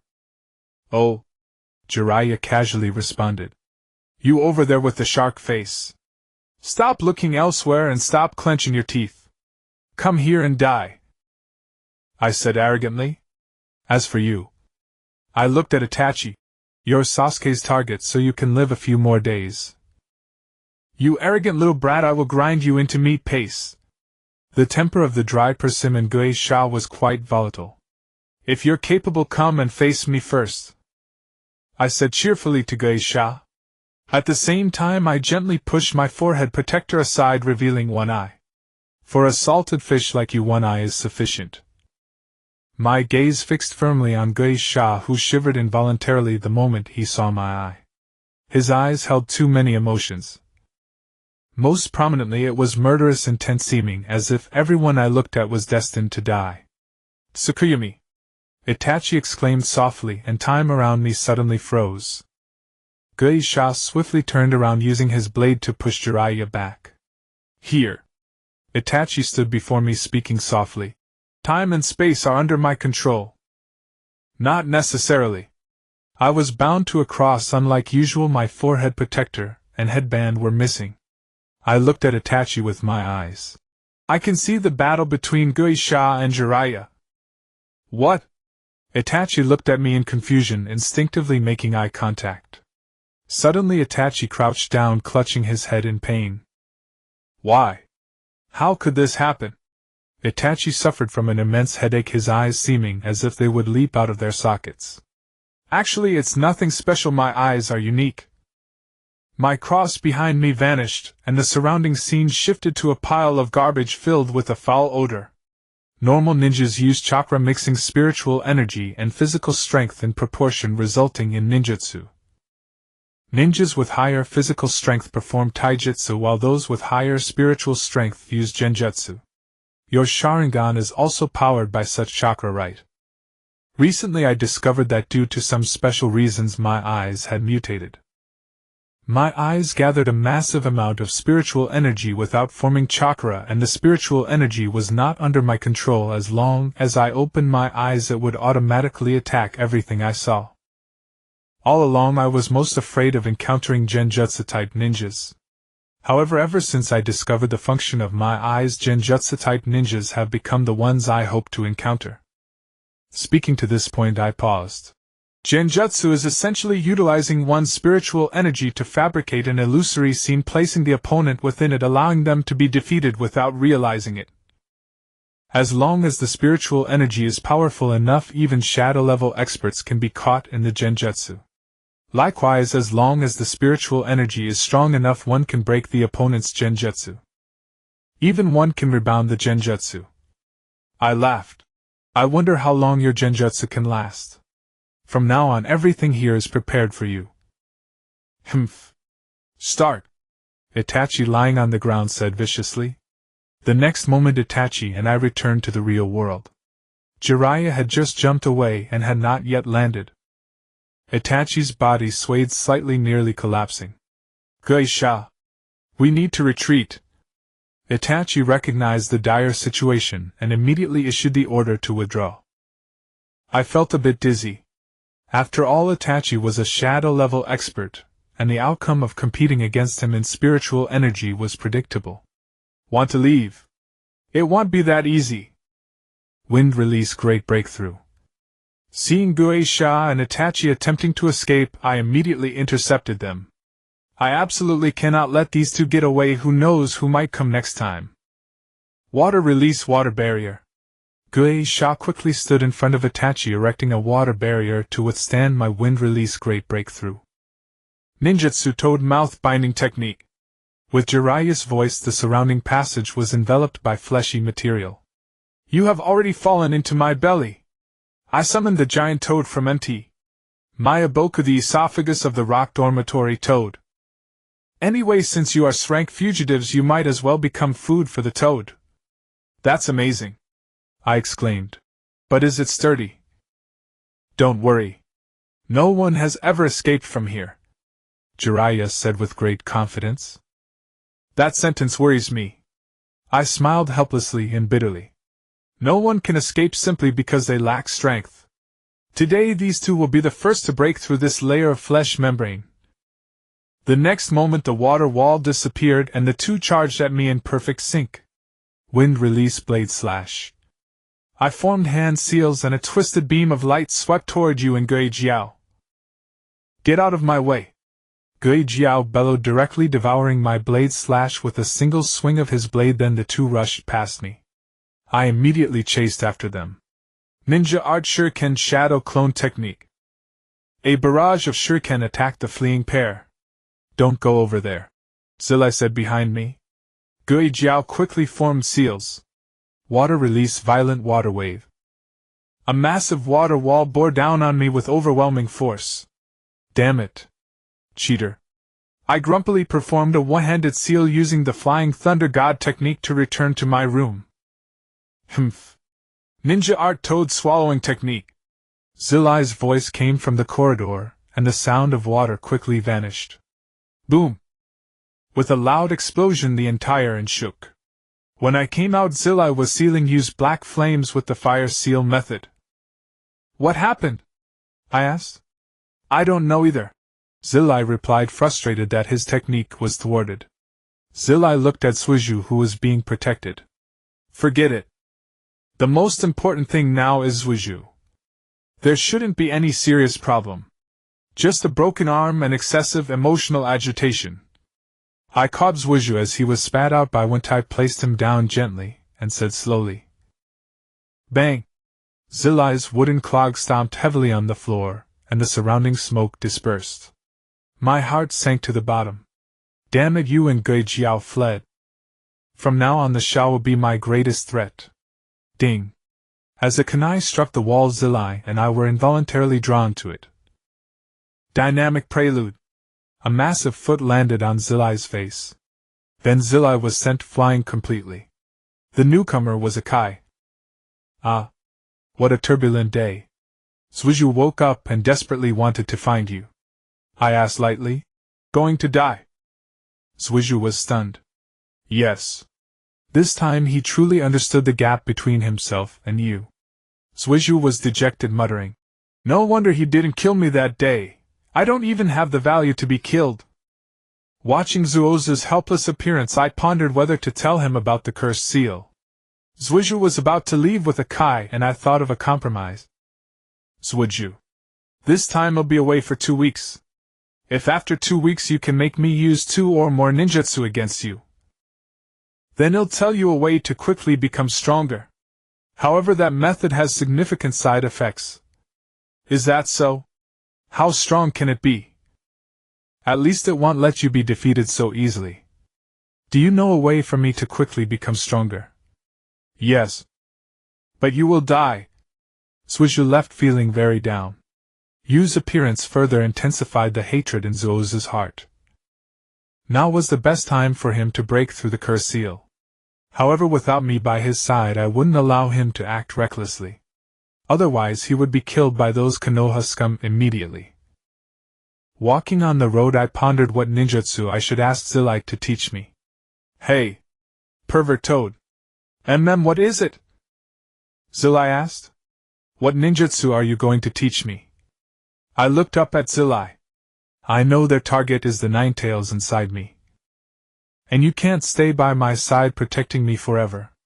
The only thing I can do now is to strengthen myself while you are here so I can escape when I meet them. Escape? Zilai was stunned, wondering how this kid's mind worked. The corners of my mouth curved up. Yeah. Can you make me strong enough to defeat ninjas of you or Gui Jiao's level in a very short time? Sigh. Zilai let out a long sigh. Mingren. I hope you can promise me one thing. Say it. Before Konoha betrays you, don't betray Konoha. This is the third Hokage's order. I suppose so. After all, Konoha is where I grew up. Jiraiya raised his head, gazing at the sky as if reminiscing about the past. I let out a hearty laugh tinged with a hint of madness. Fine, I accept. But once Konoha betrays me, then I hope you and the future Hokage possess enough strength to kill me. Jiraiya sighed deeply and shook his head. This child, just as the third Hokage said, seems to see through everything. Is Konoha a blessing or a curse? After traveling for an entire day, we finally arrived at the next small town. A grand temple festival was being held here, lasting for several days. Well, stay here for the next few days, Jiraiya said cheerfully, looking at the bustling crowd. And consider it a relaxation before training. I nodded in agreement. I need to gather some intel on Tsunade. Jiraiya's eyes drifted toward the barmaids at the street-side tavern. All right, I'll find you later, I said helplessly. The market was lively and crowded with snack stalls and amusement stands everywhere. I walked to a grilled squid stall. Boss, give me 20 squid skewers and 2 drinks first. Sure, please wait a moment.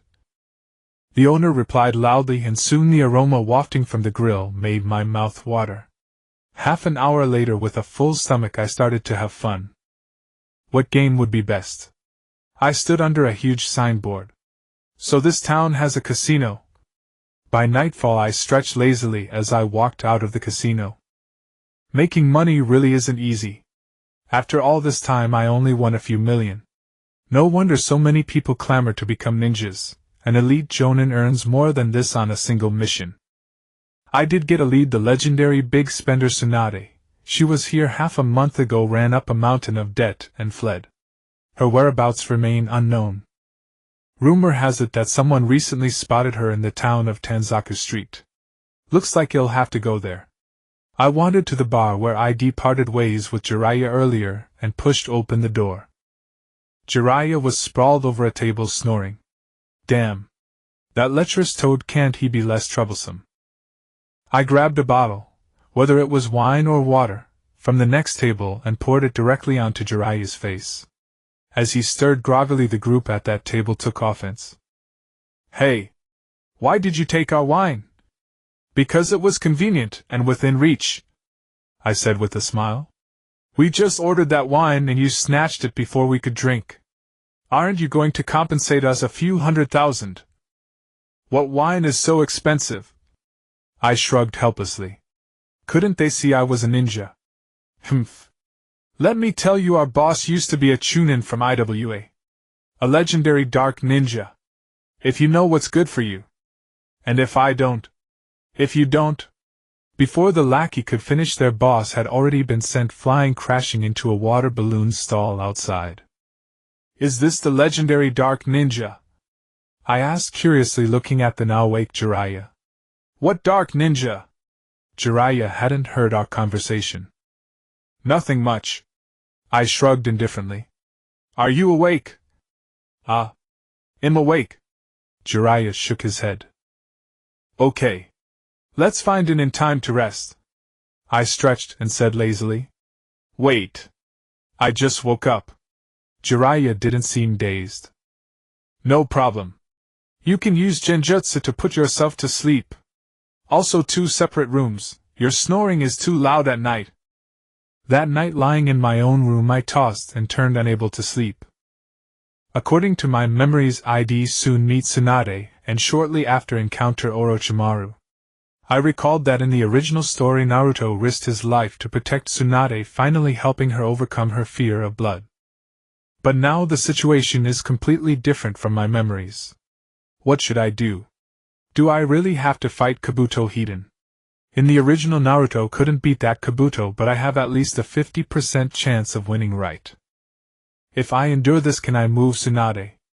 It's tough. Well, when the cart reaches the mountain there'll be a road. I'll go chat with Kyubi. The next morning Jiraiya and I arrived at the forest by the village. Naruto. From yesterday's battle it seems you have a wealth of combat experience, and you make good use of ninjutsu. You are already a qualified ninja. However, you must face Akatsuki, and everyone in that organization is a powerhouse. Therefore your current level is far from sufficient. I am prepared to teach you the technique I used yesterday. Jiraiya took out a water sphere from his backpack. I wonder if you were able to clearly see that technique yesterday. I saw it clearly. I nodded. I can use it too. What? Jiraiya exclaimed, his face filled with disbelief. The Rasengan taught by Kakashi-sensei. A smile curled at the corner of my mouth. But why would Kakashi teach you this ninjutsu? Jiraiya asked, puzzled. Well, Sasuke and I are two extremes. I lowered my head, starting to think about how to persuade Jiraiya. Sasuke excels because his Sharingan can accurately predict the enemy's movements and respond in advance. His chakra isn't abundant, so he must be careful with its usage. That's why Kakashi-sensei taught him the Chidori. I can't memorize complex hand seals, but I have more chakra than Sasuke. In battle I just need to continuously use ninjutsu to suppress my opponents. What I should learn are techniques that allow for a large release of chakra rather than having to calculate precisely like Sasuke. Am I right? If you put it that way, Kakashi's analysis is correct. Jiraiya nodded in agreement with my statement. Since you have already learned the Rasengan, how about this? With confidence on his face, Jiraiya gathered a Rasengan in his hand, which began to grow larger, forming an oversized sphere the size of a volleyball. This one. I also gathered a large Rasengan in my hand.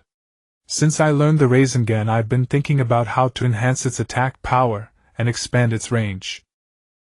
I enlarged the Rasengan, ultimately creating a big version which I called the Super Rasengan. Jiraiya picked up a stick and started drawing circles. How could it be like this? Do you have anything else to teach me? If not, I want play with you. I looked at Jiraiya disdainfully, the legendary teaching ability of the Sannin. What a disappointment. Jiraiya fumed. Who said I have nothing else to teach? Just watch. He thought to himself, it seems I need to show some real skills to subdue this little brat. Fine. Don't put on a monkey show. I shrugged indifferently. If you really have the ability, why not teach me some ninjutsu that doesn't require nature transformation but can cause great damage or provide strong defense? Don't worry about chakra consumption. I'm just a guy who puts on a monkey show. Jiraiya continued drawing circles. Oh, you've found a fighting style that suits you, then only these few techniques are suitable for you. Jiraiya shook off my pressure and began to teach me ninjutsu seriously. First, fire release great fireball technique. The key to this technique is to release the refined chakra in one breath. The downside is that it requires many hand seals and has a long preparation time. I'll show you a demonstration first. This place isn't suitable. Let's find a spot with water. Nearby we found a small creek and Jiraiya demonstrated the fire release great fireball technique for me. Watching Jiraiya perform this technique, the most obvious thing was the temperature of the flames. Standing half a meter behind him, I could still feel the scorching heat. The legendary Sannin was indeed as powerful as the rumors suggested. When it was my turn, the hand seals chakra extraction and circulation went smoothly. As I expelled the chakra, something changed within me. What the change was I wasn't quite sure, but the technique was complete, so I just expelled it. As a result, I nearly caused a forest fire. Fire release great fireball technique, I shouted. A pure white fireball appeared. Naruto, what are you doing? Jiraiya directly used body flicker technique to run far away. Are you trying to kill me? Perverted toad, help! I shouted loudly. Come help me, I'm on fire. Idiot! Quickly jump into the water. Jiraiya hurriedly gave me an idea. Oh. I didn't think much and subconsciously followed Jiraiya's instruction, jumping into the water only to. Ah. It's scalding me. Perverted toad, you're trying to murder me. How could this happen? Jiraiya scratched his head. Naruto used the fire-release great fireball technique for the first time. The intensity of the flames could actually ignite the user's clothes. I spat the fireball as far as I could, but the result was still the same. What happened? By the stream the surrounding trees were withered and blackened. 2 or 3 cooked little fish floated on the water, silently accusing the atrocity that had just occurred. Under the big tree 2 disheveled guys were pondering the cause. Jiraiya asked. Naruto, when you used this jutsu, did you feel anything unusual? I just felt something off with my chakra, but I don't know exactly what, I replied. Jiraiya suggested. Let's try it again. Okay. I stood up and walked to the stream. I formed hand seals, gathered chakra, and unleashed it. Fire release great fireball technique. With a whoosh, the stream water began to evaporate rapidly, filling the surroundings with mist and wisps of thick smoke. Cough, cough, cough. Naruto. Jiraiya called my name while coughing. Do you sense anything? Cough. I also started coughing. I sense something, but it's so choking here. Yeah. Jiraiya was puzzled. The big tree is on fire. Seriously, water release water dragon bullet. The surrounding smoke grew even thicker. Naruto, let's get out first, Jiraiya said. The environment here was really unsuitable for talking. Rushing out of the smoke, I gasped. How could this happen? That's not the great fireball technique at all, it's clearly the fire dragon flame bullet. Jiraiya sat down ungracefully. But come to think of it, if I really taught you the fire dragon flame bullet technique, I wonder what you'd come up with. What should I do? I lay down on the ground. Jiraiya shrugged. Although your jutsu is troublesome, it's quite fearsome against enemies. Fine. They'll teach you some defensive jutsu instead. Watch closely. Earth release earth-style wall. A wall of earth appeared directly in front of Jiraiya, blocking between him and me. Oh. I imitated him and started forming hand seals, pressing my hands on the ground. Earth release earth-style wall. Suddenly countless stone spikes shot out from the ground, interweaving and enclosing me. From a distance it looked like a huge hedgehog. Hedgehog. How did that happen? Jiraiya's forehead was full of black lines, his eyes twitching. You big idiot. Can't you use a normal jutsu? What do you mean, Jiraiya fumed. Can't you stop clowning around?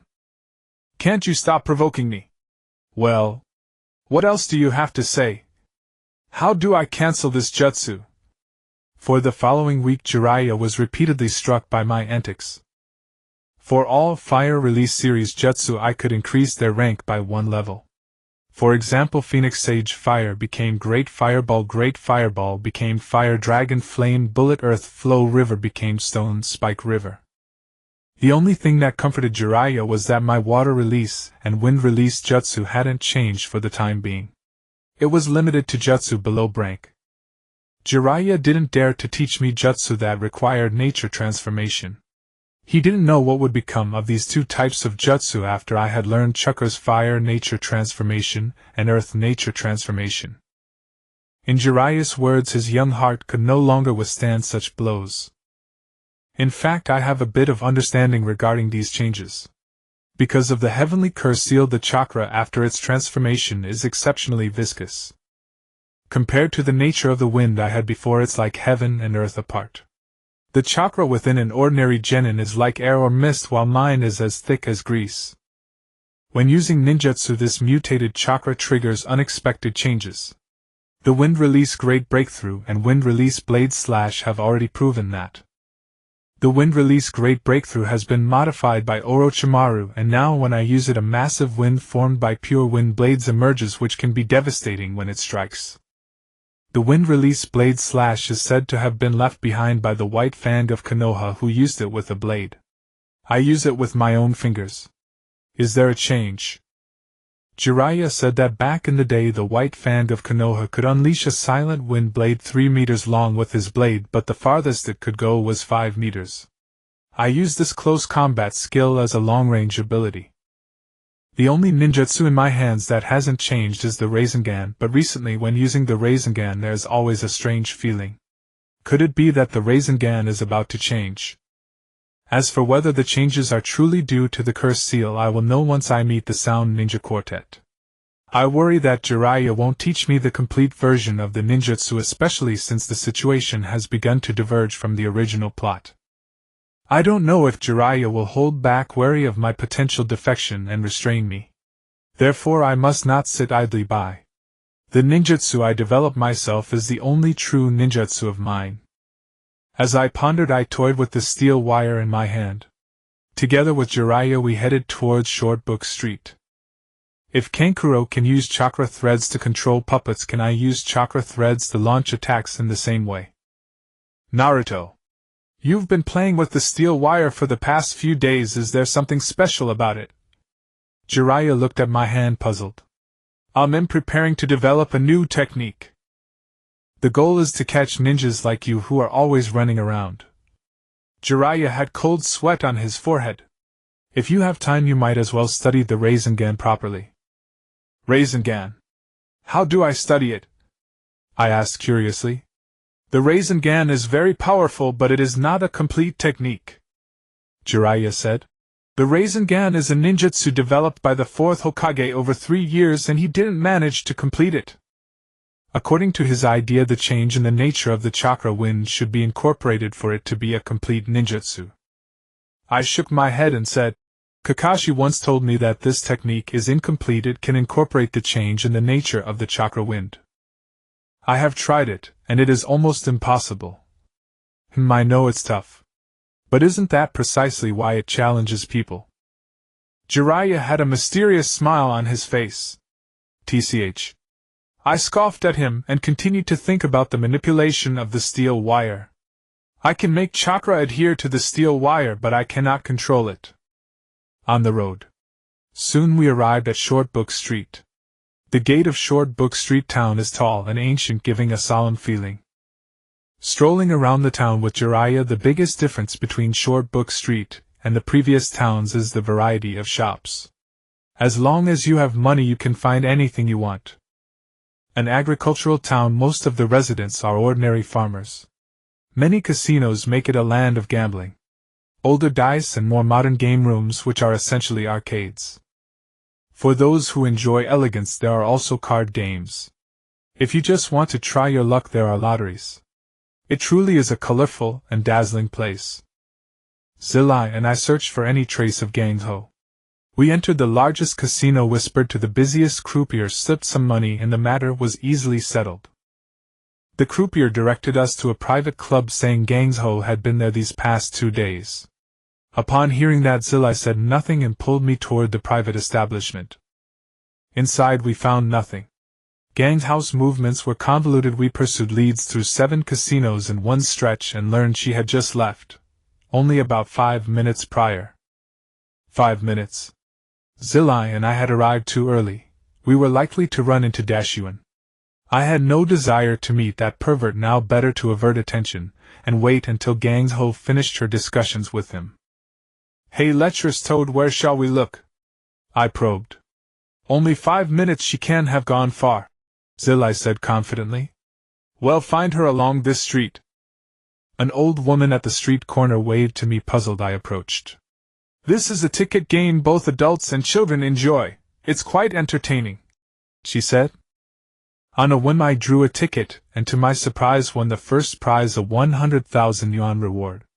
Walking down the street elated, I felt fortune was smiling upon me. Mingren.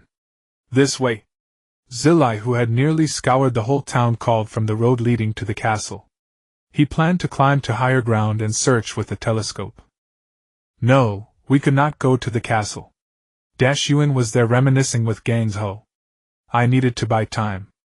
Hey! Wait for me, I called, stalling. I've heard there's a castle here, but where is it?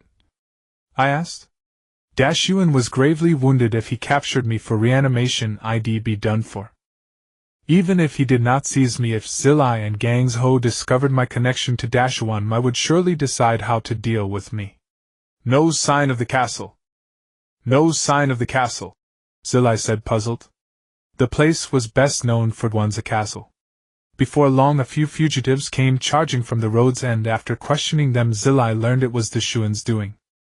Mingren, hurry! I might run into an old friend, Zilai shouted as he charged ahead. We reached the castle but found no one. Only a pile of broken bricks remained and a collapsed stone wall. Who did this? I asked, staring at the wall hewn entirely from rock. If this were truly the result of a single blow from Gangzhou, then provoking her had been an unwise choice. Ah, too late. Let's go, Mingren, Zilai said. Zilai turned away decisively as if something here offended him. We walked on until nightfall. I sighed. Lecherous toad, we've been walking for so long, shouldn't we rest? Or else stay at an inn, you can come back after you're done, I suggested. Let's settle dinner here instead, Zilai replied, feeling hopeless and ready to drown his frustrations at the tavern. Oh. I shrugged and entered the tavern. Inside, Zilai's gaze was locked onto a single direction. In the corner sat a face not yet 20, pale golden hair and a faint blue mark upon the forehead, cheeks perfectly formed. A pair of slightly narrow eyes wore a half-drunk expression. Gangs Ho! Zilai suddenly shouted. Zilai! Came the surprised reply. Gangs Ho sprang to her feet. Why are you here? She asked. Finally found you, what a search! Zilai said as he strode forward. Is she really Gangs Ho? I wondered, studying the woman with some puzzlement. Though she had done her best to conceal herself, the moment I compared her presence to Zilai's, it was unmistakable. She stood on the same level as him. And there was Gang's Ho's most unmistakable attribute. Wow, what a tumultuous presence! I couldn't help but blurt out. Katsumi downed a glass of wine and sighed. Today truly is a day of meeting an old friend in a foreign land. Is it Orochimaru? Jiraiya poured another glass for Katsumi, and then drank from his own. What happened? As the topic turned to Orochimaru, the atmosphere at the table became a bit oppressive. The snake demon is not a good being. I really dislike him. Jiraiya has probably been searching for Orochimaru all along, trying to bring him back. Just like Naruto and Sasuke in the original story. What do you want with me? Katsumi handed the deck of cards to Jiraiya. It'll be straightforward then. Jiraiya picked up the cards, skillfully shuffled them, and cut the deck. Katsumi, the village has made a request for you to become the 5th Hokage. Katsumi's hand paused for a moment over the cards, though her expression seemed unchanged. Hey! Waiter, I ordered braised meat, not potato stew. Someone from a nearby table shouted loudly. Jiraiya gently picked up the card that Katsumi had dealt. The 3rd Hokage. Jiraiya didn't continue as there was something unspoken. It must be Orochimaru's doing, Katsumi casually remarked. I heard it from him. Lecherous frog. Are you mistaken about something? I said in confusion. What? Jiraiya replied. Isn't it a bit of a joke to let someone like that become Hokage?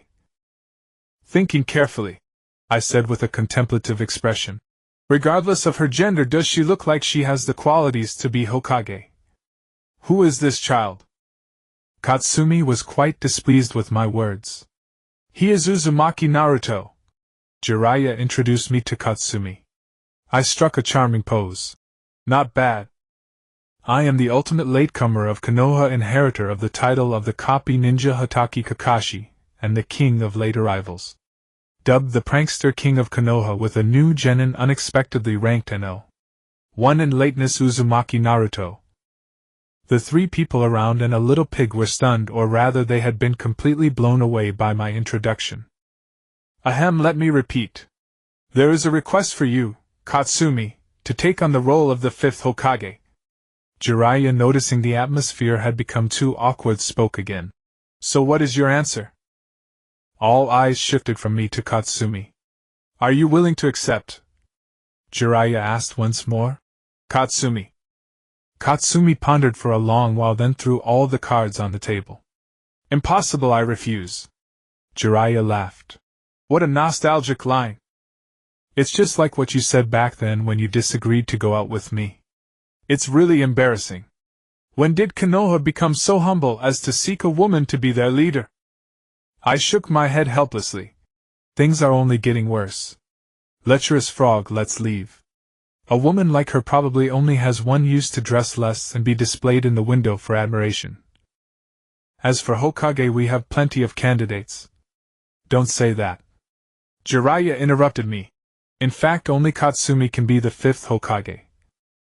She made enormous contributions to Konoha during the tragic war, and her combat medical skills remain unmatched to this day. Moreover, she is the granddaughter of the 1st Hokage, and with her abilities there is no one else more suitable to take on the role of the 5th Hokage. This is the decision made by Konoha's highest organization, and you, a mere genin, have no right to speak out. TCH. I turned my head away. Jiraiya. Katsumi agreed with Jiraiya's reprimand. This kid is far inferior to your previous apprentice. His speech, mind, and looks are all lacking. Indeed, no one can compare to the 4th. He was the most suitable person to be a ninja in history. Talented in ninjutsu, very clear-headed, highly regarded, and like me, he was a handsome lad. As the topic turned to the 4th, Jiraiya began to boast. I sighed deeply. If the 4th was as handsome as you, then it would truly be hard for him to become Hokage. Humph. Katsumi snorted dismissively. The 4th died soon after sacrificing himself for the village. Life and money are not the same. Only a fool would throw away their life so easily. After a pause, Katsumi continued. My grandfather and the 2nd Hokage were the same. They did everything possible to end the war and achieve peace, yet they too died unfulfilled, sacrificing themselves for the village. You have changed, Katsumi, Jiraiya said, staring intently at her slowly. Though I know not what lies in your heart, your words are hardly commendable. Humph. Tsunade propped her head with her hand. It may not show on the surface, but at 50 the passage of years changes a person. Tsunade glanced at the cards in her hand and sat up straight. Isn't the 3rd Hokage the same? An old man acting tough. No wonder he ended up dead. Jiraiya's face twisted with a strange expression, as if he were furious. Tsunade paid him no mind, focusing on her cards. When she flipped the last one, she tossed them aside and lifted her head. The title of Hokage is nothing but rubbish. Only a fool would want to be Hokage. Am I a fool? Of course not. As the most passionate youth in the ninja world, hearing the Hokage so utterly disparaged, if I didn't explode now. Even Jiraiya, my master, would doubt me. What am I waiting for? I leaped onto the table, ready to give Tsunade a thorough thrashing. You bastard! Let me go! I shouted. I wanted nothing more than to beat Tsunade senseless. You're 50 years old, yet you make yourself look this young. Are you trying to seduce a minor? Seducing me? My heart belongs only to Hinata. Though I had to admit Tsunade's figure was far more impressive than Hinata's. But Jiraiya, who held me back, would never allow such a thing. Jiraiya tugged at me, trying to reason. Calm down. This is a tavern. I don't care. Let me go. How dare you insult the 3rd Hokage and the 4th in my presence? I ground my teeth. Don't think being a pretty woman gives you special privileges. Careful, or it'll scar that face of yours. Bang! Tsunade leaped onto the table with the air of a gang leader. You've got nerve talking to me like that. Let's settle this outside, brat. Lady Tsunade. The girl Shizen beside her tried to intervene. Sigh. Jiraiya let out a long sigh, uncertain whether he was worried for me or for Tsunade. The 4 of us, and one pig, stepped out into the street. Tsunade and I took our positions. Beside Tsunade stood Shizen, and the little pig beside me stood Jiraiya. Tsunade began the pre-battle formalities. I am one of the legendary Sannin. I want go all out against a mere genin. Is that so? I smirked. Tsunade paid no heed, raising a single finger. Are you going to prophesy the time? Jiraiya looked at her hand gesture and said with a mix of amusement and exasperation. Not 1 minute, 1 finger. Tsunade declared with immense pride. Lady Tsunade needs only a single finger to deal with a punk like you. Lady Tsunade. Shizen tried to dissuade her again, but Tsunade cut her off. Come at me, boy. To be honest, Tsunade had every right to be proud. She was well endowed. In terms of strength, none of the legendary Sannin were pushovers. Orochimaru, who had pushed ninjutsu to its limits, Jiraiya with his sage mode, and Tsunade, her lineage as the first Hokage's granddaughter, made her formidable. Her renowned combat medical ninjutsu allowed her to continuously heal her own injuries during battle, meaning unless you could defeat her in a single onslaught, you would be dragged into a war of attrition. A smirk tugged at my lips. You asked for this. Upon entering the town of Tanzaku, I had been compressing the chakra that normally flowed gently through my body into its very source. If I hadn't concealed it, a master of the Sannin's caliber would instantly know I was no ordinary shinobi. Jirard wasn't a concern, but lurking in this town was Orochimaru. So safety first.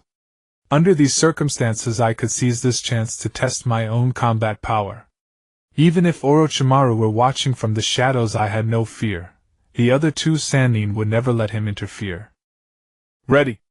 I grinned at Tsunade. Here I come. I began circulating my chakra, an invisible wind vortex forming around me. Tsunade's expression grew serious as she observed my transformation. Oh, such power! Be cautious. Ha! Naruto's techniques can't harm Tsunade, Jiraiya remarked from the sidelines. Is this the level of today's genin? A huge question mark hovered above Shizen's head. I traced my finger downward.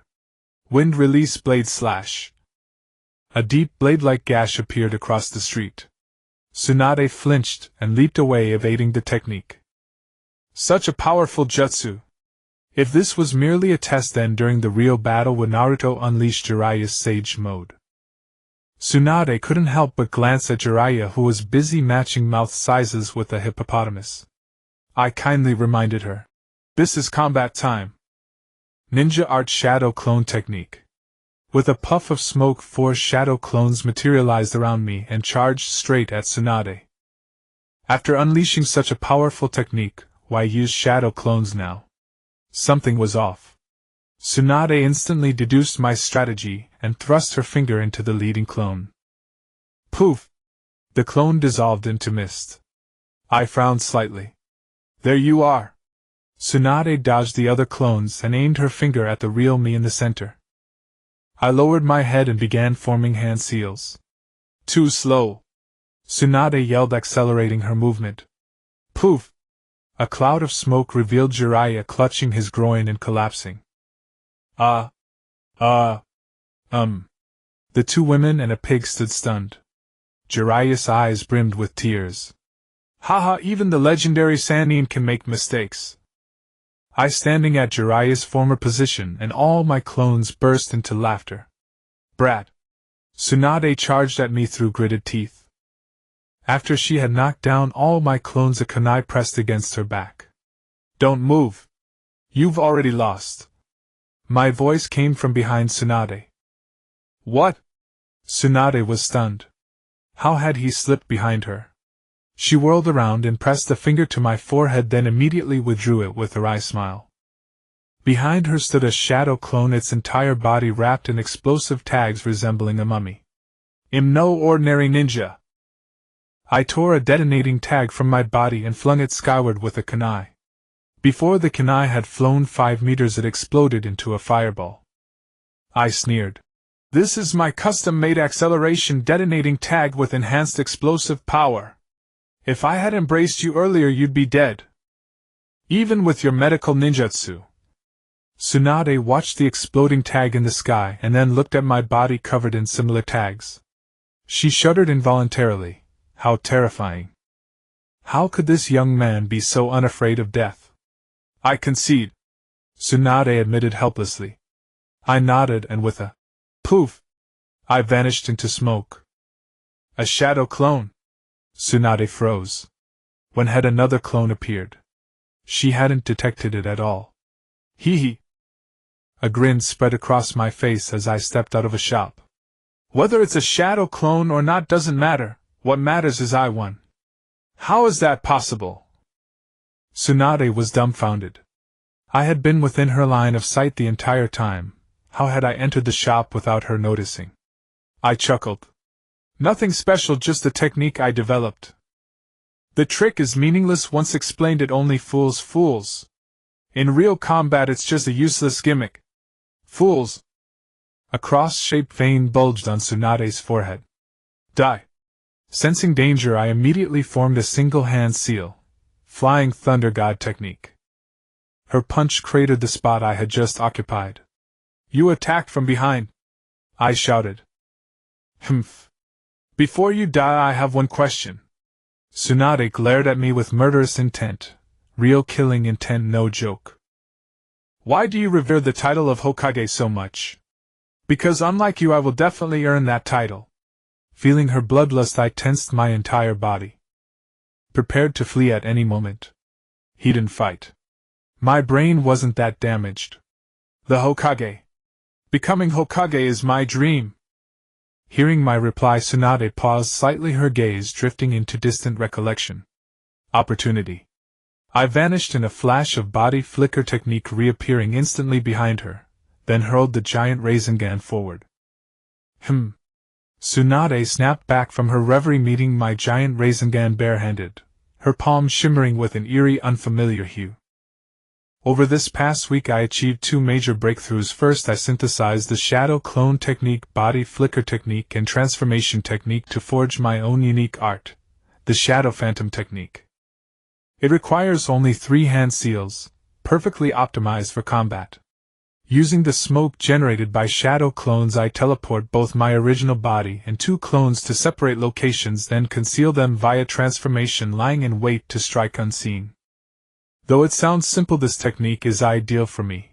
My chakra reserves are vast, unlike others whose clones betray themselves through feeble chakra signatures upon close inspection.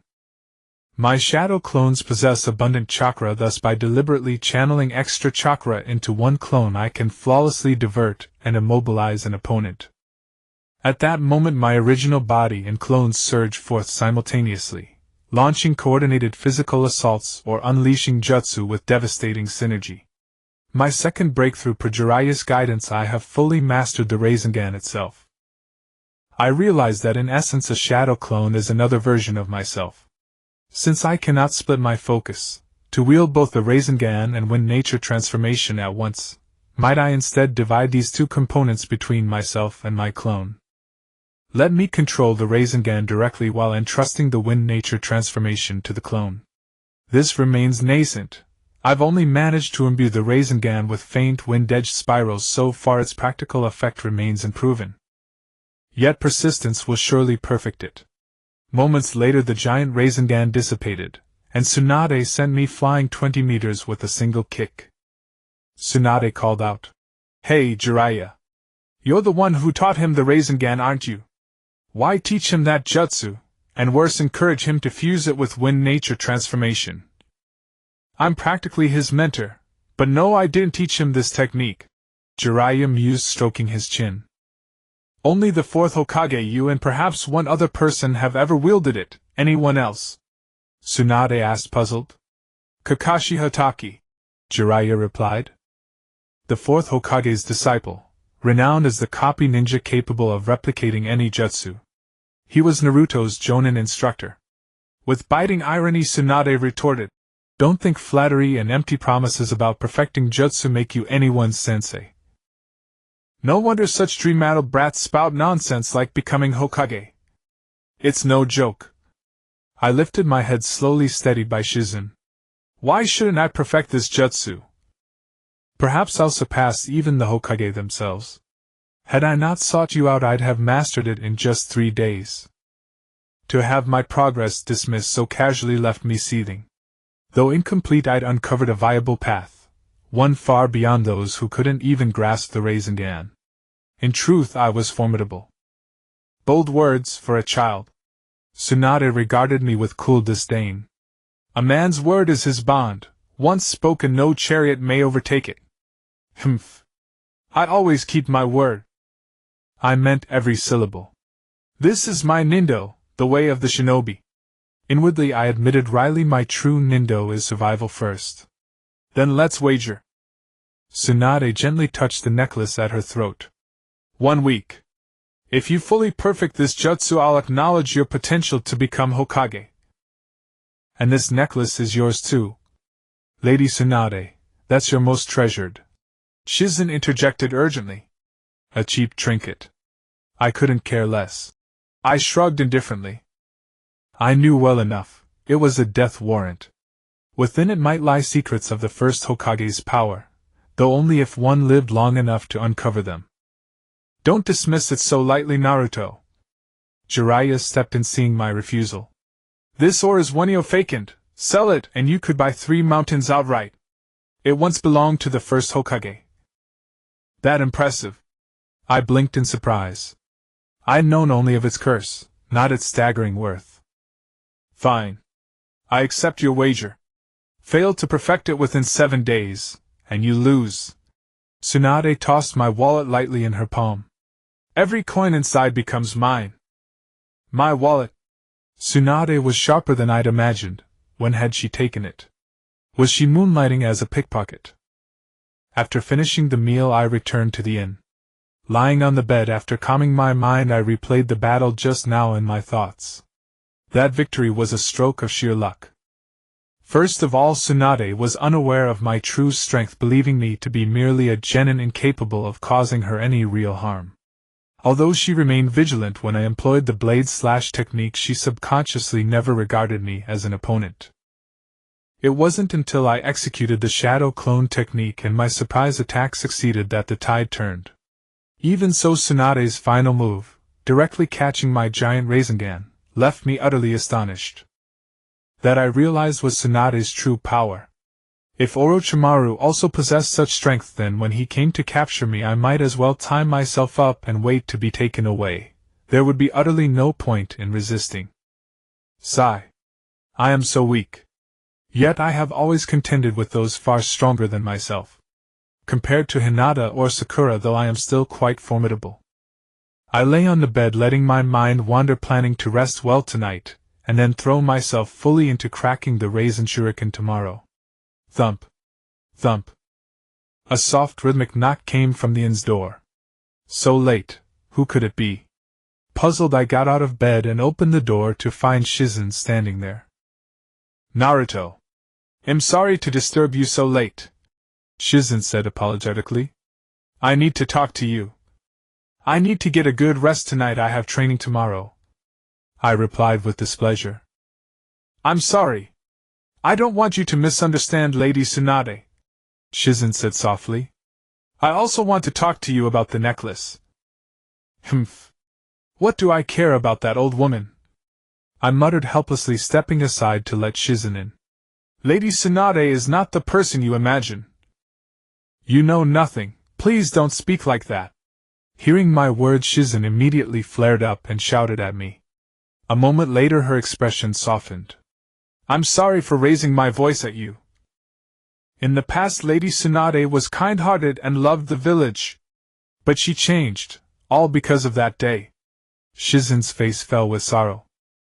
What happened that day? I asked in confusion. Shizen said in a low voice. The day when dreams, love, and hope were all lost. All that remained was that necklace brimming with memories. To Lady Tsunade, that necklace is almost as precious as her very life. No matter what, she should never have casually used it as a wager. How was I supposed to know that? I shrugged. She was the one who wanted to stake it. That necklace was never meant to be yours. It's no ordinary trinket. The necklace does not acknowledge anyone other than Lady Tsunade. If given to another, that person would surely die. Shizen spoke slowly, and the tale of Tsunade's past unfolded before me, a bloody past where her beloved younger brother and her lover both perished. What overwhelming grief Tsunade must have endured. Do you understand now, Naruto? Shizen fixed her gaze on me after recounting that past. Since that day, Lady Tsunade has been living in turmoil. After hearing the story, I said nothing and strode directly outside. Naruto! Shizen called after me. "I'm going to train," I declared firmly. "That necklace is mine now." Half of that declaration was out of spite because Shizen had said I was unworthy of possessing it. The other half was sympathy. Perhaps Tsunade was seeking a way to liberate herself. From that moment on I stayed in the forest outside the village, dedicating myself single-mindedly to mastering the Raisin Shuriken. This was the first time since arriving in this world that I focused so intently on a single task. Before I thought that with Juyu's help I would be invincible. But the recent battle with Tsunade and her tragic story made it painfully clear if you don't strive to attain absolute power, then when you fail you won't even find a place to weep. After steadying my mind I summoned a shadow clone and began experimenting with the Raisin Shuriken. My time was running out. I had only 1 week. After that I would have to face Orochimaru. I didn't want to realize my shortcomings only when it was too late. Behind a large tree in the distance a pair of gleaming spectacles caught the moonlight as they flashed briefly. For 6 days I had spent all my time in the small grove. When weary I would simply collapse onto the ground waiting for chakra to recover before resuming my research. Shizen brought military ration pills to check on me while Jiraiya occasionally delivered some fresh food. The greatest challenge was the consumption. The spiral shuriken demanded an appalling amount of chakra. After 2 spiral shurikens not a shred of chakra remained in my body. The first time I used the spiral shuriken consecutively I lay on the ground for half an hour. Now I could already complete the spiral shuriken using shadow clones. The sole remaining hurdle was to execute it myself. If I failed, the agony of chakra backlash would engulf me, reminiscent of the terrible sensation when the chakra of the 9 netherworlds surged through my body, a living death. Darkness fell. Tomorrow was the last day. I looked down at my hands, which were covered in wounds. Some were burns from the high-speed rotation of chakra, others were cuts from tiny wind blades. I had no strength left, and the curse mark stirred restlessly. In my normal state I couldn't master this technique well. What would happen if I used the curse mark, or the Chinchou gate? At those moments the chakra would be even more uncontrollable. No, I had to completely master this technique. On the first day here I was sulking with Shizen, now I was simply sulking with myself. Why couldn't I complete this ninjutsu?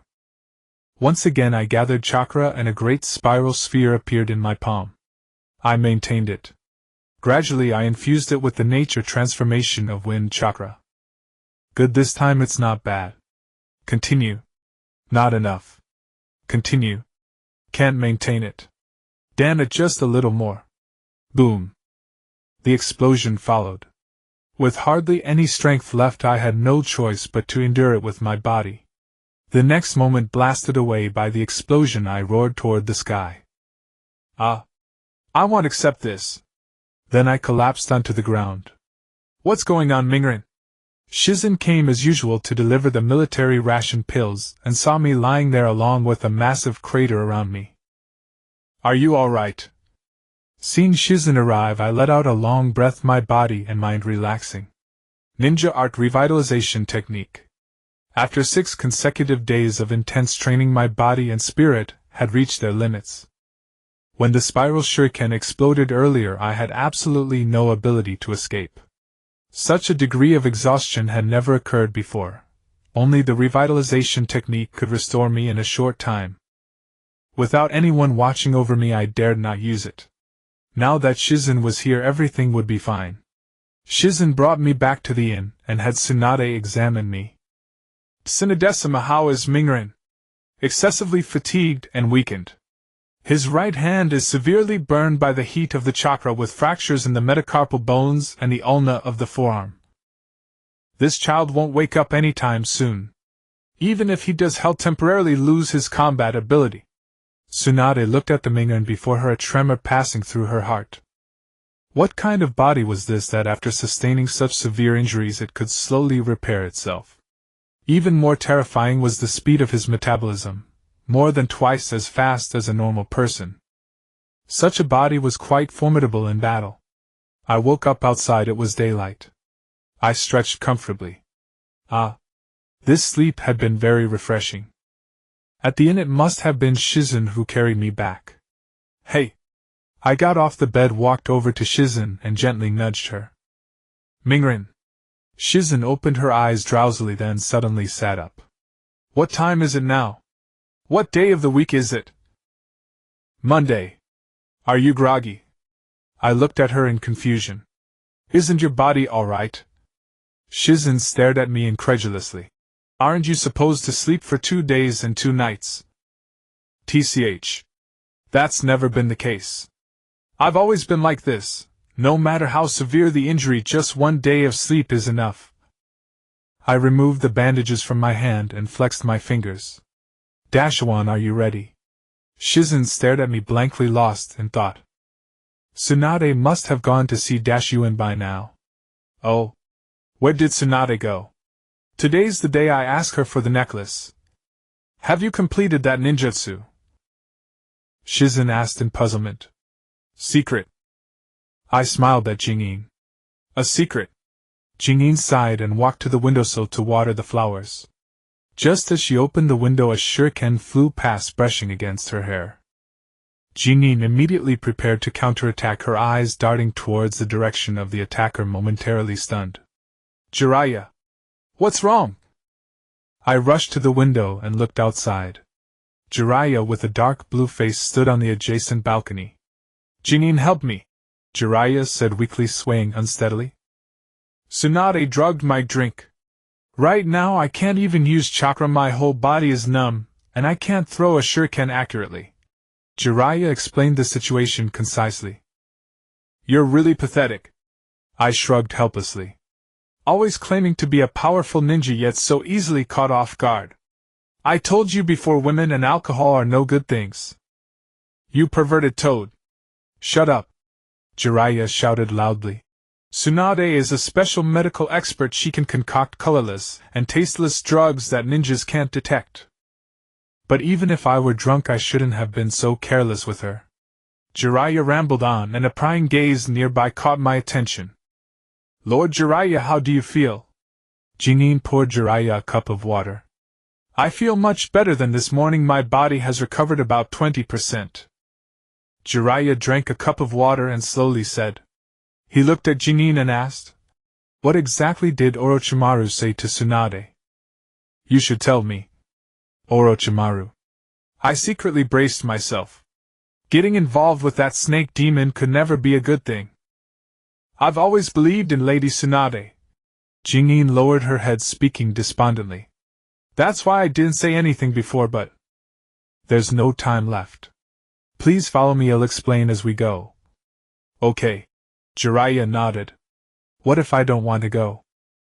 I said lazily. What do you think? Jiraiya pressed down on my head. I reluctantly said, Fine, I'll go. Who can guarantee that when I'm alone Orochimaru won't send someone to capture me? On the way, Jingyin revealed Orochimaru's conditions, which made my heart race with fear. Fortunately, my body is recovering quickly. Otherwise today Jiraiya and I would end up as sacrifices for Orochimaru. What is Tsunade really thinking? According to my memory, Tsunade did not agree to Orochimaru's conditions. Could it be? She plans to confront Orochimaru herself. Orochimaru is not so easy to deal with. The third Hokage wouldn't have died otherwise. I don't dislike Tsunade, but at the same time I don't really hate her either. As for Orochimaru, it's time to settle the old scores from the Chunin exams. We arrived near the castle on Short Book Street, and the surroundings were in disarray. Damn it, did we come too late? What happened? I looked around at the case and said helplessly. There has already been a battle. Jiraiya observed the traces left by Tsunade, marveling. This Princess Tsunade. Following the battle marks, we arrived at an open area. As I examined the traces, I couldn't help but be amazed by Tsunade's combat power, such terrifying strength and endurance. If it were me, just one hit would render me unable to fight. When we arrived, Tsunade was covered in blood, collapsed on the ground. Kabuto was standing in front of her, seemingly trying to take her away. Tsunade instinctively waved her arms, dodging Kabuto's grasp. Huh! I breathed a sigh of relief. Thankfully things weren't too different from my memory. What's wrong, Naruto? Jiraiya asked curiously as he saw my relieved expression. It's nothing as long as Granny Tsunade is alright, I said vaguely. Perverted toad. In going to fight. After saying that, I took out my slingshot, loaded a smoke bomb, and shot it at Kabuto. Long time no see, Jiraiya. From a distance, Orochimaru's lips twisted into a grotesque grin the moment he recognized Jiraiya emerging from the smoke. Your gaze is still as fierce as ever. Jiraiya chuckled, a reunion with an old decades-long rival. I smiled faintly at Kabuto across the field and said, Well, if it isn't senior brother Kabuto. How's the salary at Orochimaru's place? Higher than Konoha's. And Naruto-kun. Kabuto greeted warmly. And, yo, Senior Serpent Sage. How have you been lately? Any stomach cramps or limb spasms? And I heard you suffered quite the humiliation in Konoha. I called out to Orochimaru far away. And, Uzumaki Naruto. You remain as insufferable as ever. Orochimaru replied, his voice dripping with chilling mirth. You two know each other? Jiraiya asked, puzzled. A faint curve tugged at my lips. He and I took the Chunin exams together. As for that serpent sage, we crossed paths once, in the Forest of Death during the Chunin exams. And why haven't you told them about the curse seal I placed upon you? Orochimaru suddenly boomed. And you... My heart clenched. Damned Orochimaru. And... Jiraiya blinked in surprise. Naruto. It seems you've never mentioned it. And it's nothing really. I shrugged, smiling carelessly, and lifted the cloth concealing my neck.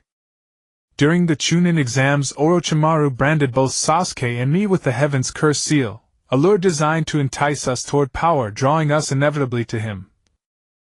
I shifted tone smoothly. But Senior Orochimaru, you could never have foreseen this. The very seal you left behind would become your own epitaph.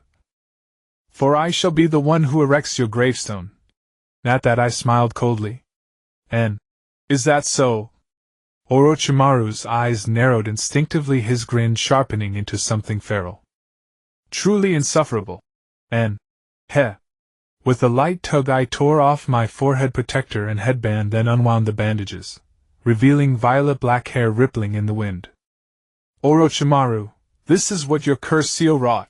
In an instant my eyes snapped open, gaze locked unblinkingly onto Orochimaru, then sweeping coldly toward Kabuto. Orochimaru's confidence wavered. Kabuto froze rigid on the spot.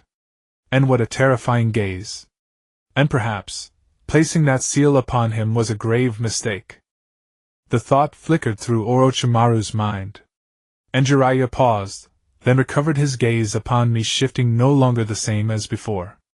And Orochimaru, do you know where you went wrong? And people around me had changed. The subtle shift in perception confirmed it. My future would be fraught with trials. And what? Orochimaru frowned, bewildered. And your sole error was failing to recognize who I truly am. A sly smile curled my lips. I am Uzumaki Naruto. Uzumaki Naruto is a being who will never under any circumstance submit to another's control. And what reckless arrogance from a brat. Orochimaru scoffed, casting me a contemptuous glance. And I closed my eyes. Right now you can't even muster 3/10 of your former strength. And Orochimaru stiffened, then let out a ghastly hollow laugh. Indeed, the third Hokage was rather formidable. Perverted toad sage. I turned to Jiraiya. Orochimaru's yours. He's already sealed both hands, immobilized by the third's forbidden technique. He can't form a single hand sign. You can hold him no problem. Shouldn't be much of an issue. I think I can manage. Jiraiya mused aloud. As for Kabuto, a quiet smile played on my lips. His value to Orochimaru lies precisely in his ability to perform hand signs in his master's stead. Separate them and they pose no real threat. And I'll handle him. No. He's on par with Kakashi. You're not strong enough. Jiraiya shook his head. You protect Tsunade, Shizen will take him down. And Could you please trust me just a little? I sighed, exasperated. Kabuto isn't my match. He lacks Kakashi's complexity. The Sharingan's reputation wasn't earned through empty boasts. Shizen and Izan. I glanced back at Tsunade, trembling. Please carry Lady Tsunade far from here.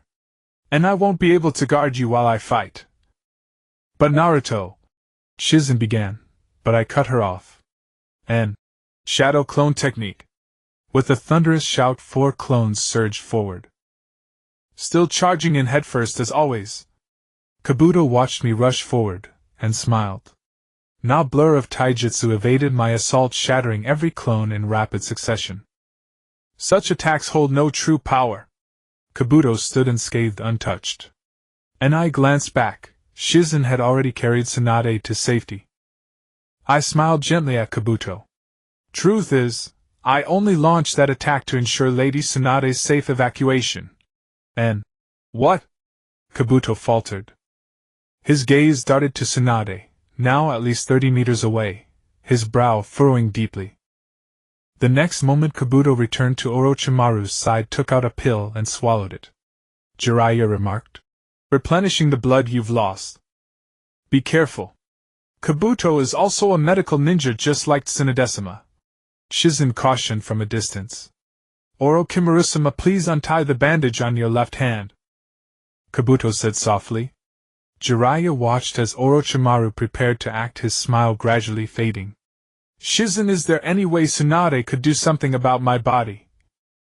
The effect of that pill will still last for several hours. There's no way. Shizen replied helplessly. How could this be?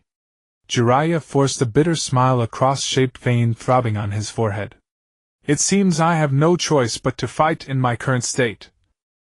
Kabuto smeared a bit of blood from the wound onto Orochimaru's left forearm, then formed hand seals. Seeing Kabuto's action, Jiraiya bit his own finger and smeared the blood on his palm. Summoning jutsu! They shouted in unison, and a layer of smoke filled the battlefield. As the smoke cleared on Orochimaru's side, Kabuto had summoned a 2-headed serpent nearly 100 meters long. On this side, Jiraiya summoned my old friend, Gamakichi. Yo! Long time no see. Gamakichi greeted Jiraiya warmly. What is this thing? Jiraiya was dumbfounded. Hey Gamakichi. I chuckled, greeting him. Gamakichi is my informant. I always use Gamakichi to contact those in the summoning realm who are willing to come out. So far, including Gamakichi's father Gamabunta, I can easily summon 5 summoning beasts willing to fight for me. I haven't treated Gamakichi badly. I always let him take plenty of snacks, both to eat and to carry away. When Gamakichi saw me, he immediately reported to me. Oh, it's Naruto. No good news lately. Those powerful guys aren't willing to come out casually. This time I didn't summon you, this fellow did. But hide for now, I'll talk to you later. I picked up Gamakichi and tossed him towards Shizen. Hey! Shizen, take care of this little guy. Looks like there's no other way. After tossing Gamakichi away, I bit my finger and formed hand seals. Summoning Jutsu Gishiwa. With my loud shout, a puff of smoke rose. He's gotten stronger lately. Don't underestimate him, Kabuto. Orochimaru said, watching me. Kabuto agreed. He's been hiding his true strength ever since the Chunin exam. After spending so much time with Jiraiya, he must have learned something. If he's learned how to use the Nine-Tails chakra, it'll be troublesome. Orochimaru said. When I encountered him, he could already use the Nine-Tails chakra. Though I sealed the Nine-Tails power with a sealing technique back then, breaking the seal is something the Sannin can do. Then perhaps he's learned something else from Jiraiya. Kabuto analyzed. If it's how to freely manipulate the Nine-Tails chakra.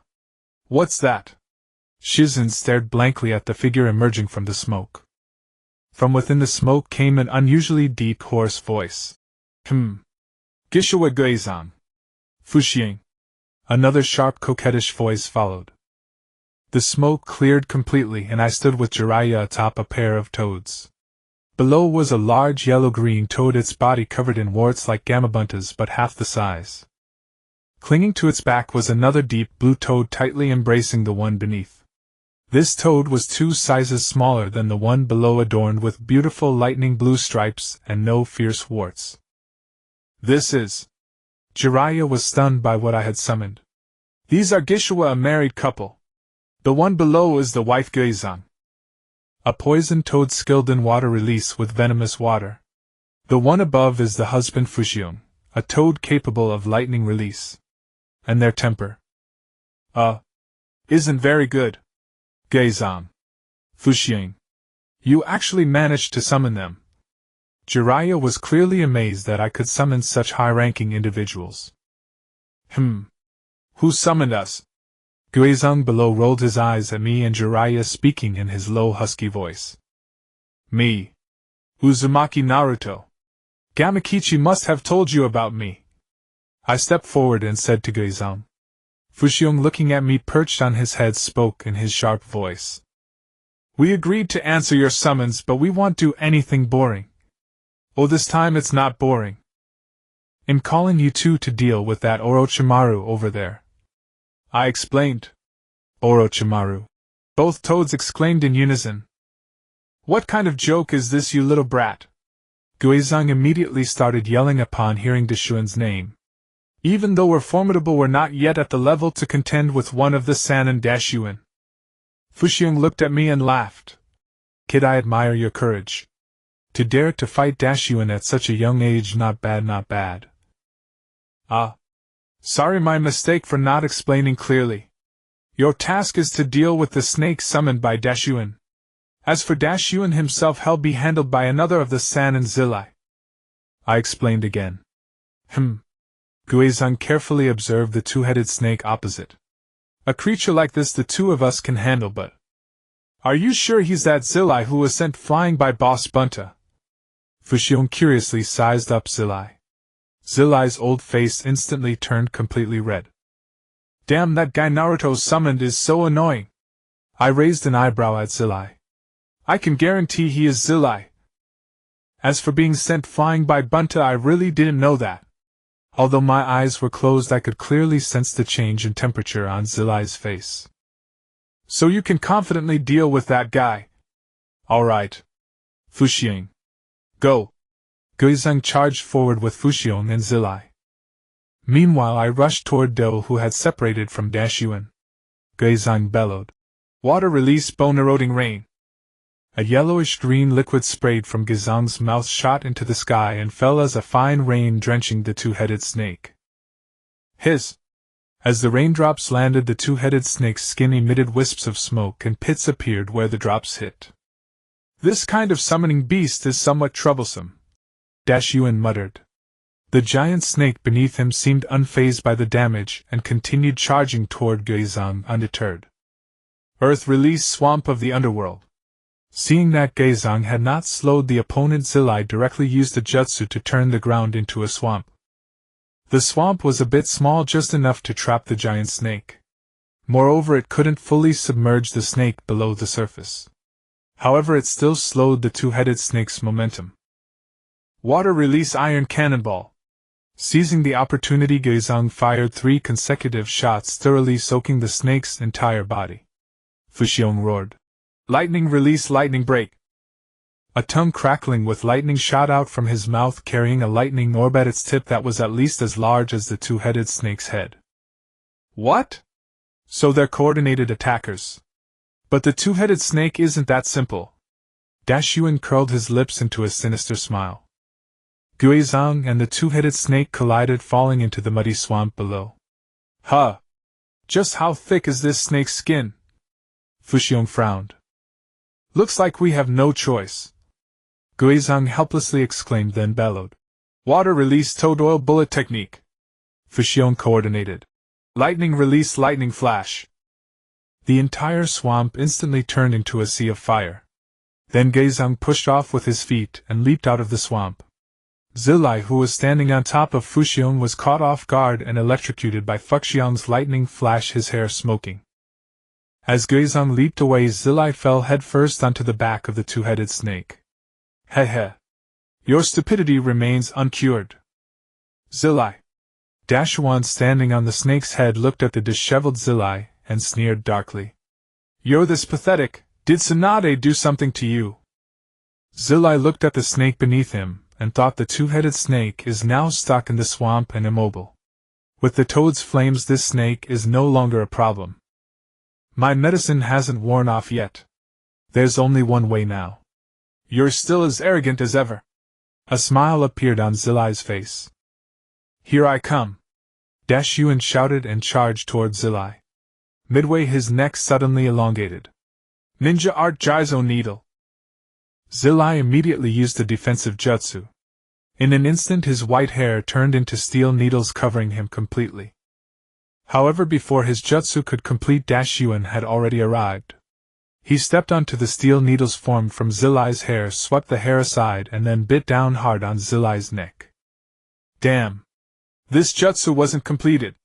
Zilai muttered angrily. Dashuan, still biting his neck, said, The differences in each other's weaknesses mean differences in strength. Better surrender. Ninja Art Tree Frog Venom. The voices of Guizhang and Fuxiong rang out simultaneously. The snake head where Dashuan had been standing instantly melted and vanished like a wax figure in fire. Humph. Let's see how hard your head really is. Guizhang's hoarse voice sounded. How dare you belittle me? Don't get angry, there's still one head left. Fuxiong said. Then aloud. Boom! Was heard, and Guizhang and Fuxiong had already leaped to the position of the other snake head. Dashuan saw that the two-headed snake he had summoned was dead, but he remained completely indifferent. With a contemptuous expression on his face, he looked at Zilai Yi and snorted. Humph! Once known as the Mad Ghost by the people of Hidden Leaf Village, you now run around with a brat for the village's affairs. How far you've fallen! Zilai Yi sneered. Better than a traitor like you who can only hide in the dark underground. On the other side, Guizhang and Fuxiong nodded to Zilai Yi, then turned into a puff of smoke and vanished. Pity the little brat you brought will eventually become a traitor just like me. Dashuan laughed eerily. Don't you see the thirst for power in his eyes? I don't think so. Zilai Yi shook his head. Actually, he's a very lazy person. As long as no one forces him, he won't become a rogue ninja. You're too naive, Zilai Yi. Dashuan laughed recklessly. With his talent, do you think those old geezers will allow him to develop and eventually become a threat? He is like me, a person full of craving for power and ninjutsu. He will definitely come to find me. Zilai Yi was helpless. What Dashuan said was true. I have a way to solve this. By then I will directly kill him, Dashuan thought to himself. Dashuan looked at me fighting with Do. To his surprise, the current situation was that I had the upper hand. On the other side, I leaped down from Fuxiong's head and fought against Do, who was standing on one of the snake's heads. Wind release, great breakthrough. I formed hand seals and attacked. Ninjutsu is more effective against huge opponents. The snake opened its mouth wide and bit toward me. The wind release, great breakthrough, hit inside its mouth but left not even a scratch. Watching Guizhang's fight over there, I instantly understood that the two-headed snake's strength lies in its hide. Helpless, I took out a kunai, and before the snake's mouth closed, threw it out of the giant snake's mouth. The dust from the snake's impact on the ground rose skyward. Do instantly leaped away, using the flying stones in the air to charge toward Gangshou's position. The next moment, Zilai Yi's earth release swamp of the underworld directly trapped the snake. Jingyin saw the dust and rubble caused by the giant snake's attack, picked up Gangshou, and stepped back. She didn't expect that Do would burst out from the smoke and land a heavy punch that sent both Jingyin and Gangshou flying. After landing, Jingyin warily scanned the surroundings. The sleeve needles on her arm were ready to fire, and as soon as she saw Do, she launched them. Do sidestepped Jingyin's poison needles, then swiftly closed in and struck her chest with a palm, making it hard for her to breathe. Jingyin was not one to be bullied. She immediately used a ninja art poison mist to force Do back. As Jingyin was searching for Do, a pair of hands suddenly reached out from the ground beneath her feet and grabbed her ankles. It turned out that Do had dodged the poison mist and used earth release to reach under Jingyin's feet. This sneak attack severed the tendons of Jingyin's feet, completely incapacitating her. Everything happened so fast it was over in half a minute.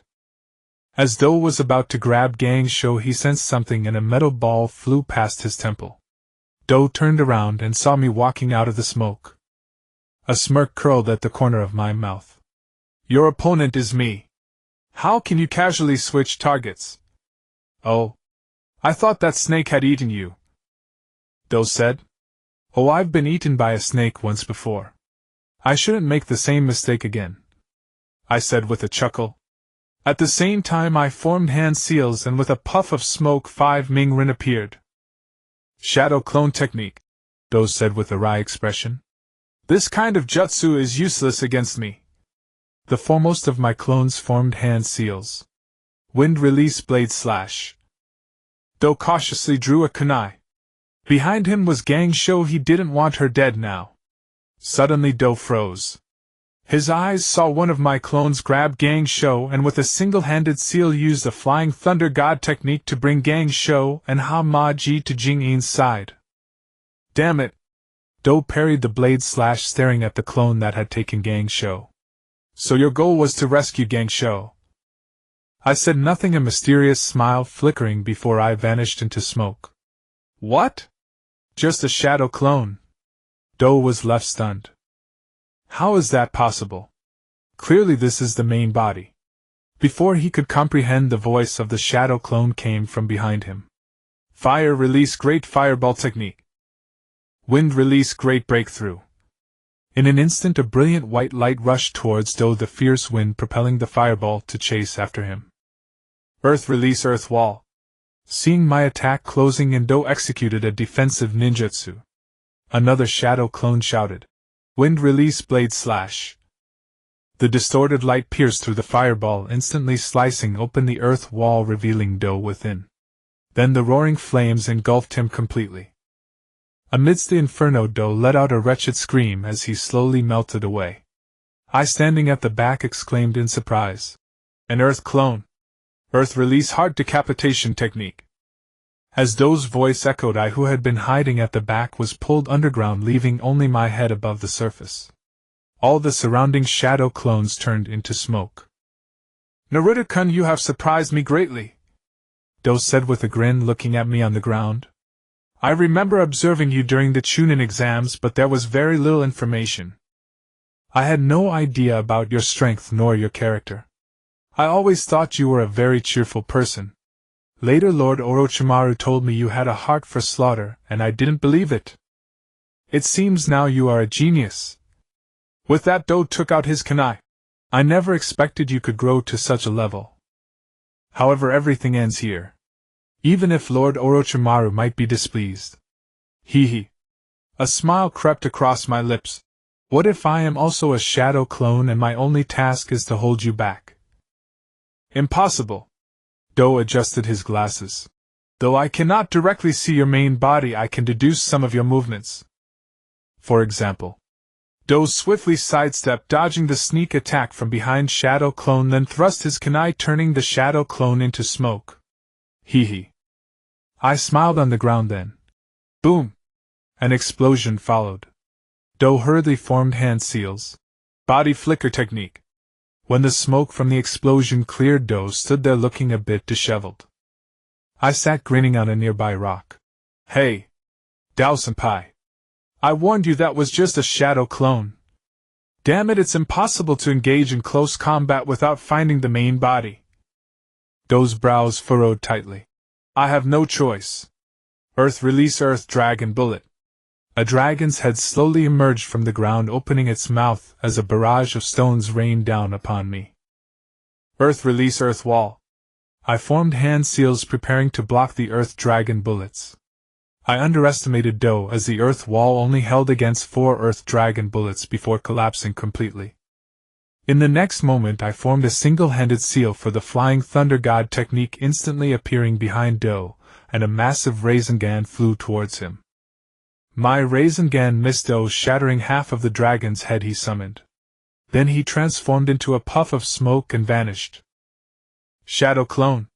Water dripped from Do's face. Gotcha! While Do was in shock, Naruto leapt out from behind and grabbed one of Do's hands. Another shadow clone. Do roared in anger and thrust the kunai forward. However, he did not expect that this time the kunai actually struck my abdomen, and I did not disappear. What? Do was astonished. Hee hee. A smile played at the corners of my mouth. This time you can't escape. Then another shadow clone jumped out from behind me, firmly grasping Do's hand holding the kunai. The two of us formed hand seals together. Rasengan. In an instant we sent Do flying, leaving a long half-meter deep groove in the ground. I was very wary of Do's chakra surgical knife, so I had to use this method to completely restrict both of his hands. It seems the effect is good. Do, struck by two giant Rasengans, slowly rose to his feet. I never expected you to possess such formidable strength. Had I not prepared in advance, that blow would indeed have rendered me combat incapable. Standing upright, Do adjusted his glasses. Lord Dashuan values your talent and the monster within your belly. The primary reason Lord Dashuan values me is neither my skill nor my inspiration for ninjutsu, but my astonishing regenerative ability. As he spoke, the two grievous wounds on his body had already healed, leaving no trace of scarring. I began treating myself before sustaining injuries, activating my cells to rapidly generate new ones and replace the dead. I watched Do, still putting up a brave front, and smiled helplessly. Senior Do, surely you don't think my giant Rasengan is that simple? Do, who had been walking toward me, froze, then collapsed to the ground with a thud. Why? I treated myself. Why am I still suffering such severe damage? And my internal organs? Do's face grew paler. I walked slowly to him. This is the result of my training in recent days. While I can't unleash the Rasen Shuriken alone, I can infuse a bit of Wind Nature Chakra into the Rasengan. I see, Do realized. By injecting Wind Chakra into the enemy's body through the Rasengan, you destroy them from within. Mingren-kun, you're a genius. Lord Dashuan's judgment was not mistaken. A slight smile curved my lips. I have a question, Senior Do. Could you perhaps answer it? In my current state, do I have the luxury to refuse? Do forced a bitter laugh. Well, Senior Do, do you possess a Kekii Genkai? I asked cheerfully. I'm very curious about your bloodline. What is it? Do was taken aback, then sighed. You're truly terrifying. Even Lord Dashuan doesn't know this secret. In my memory of Naruto, the two most enigmatic individuals were Kakashi and Do.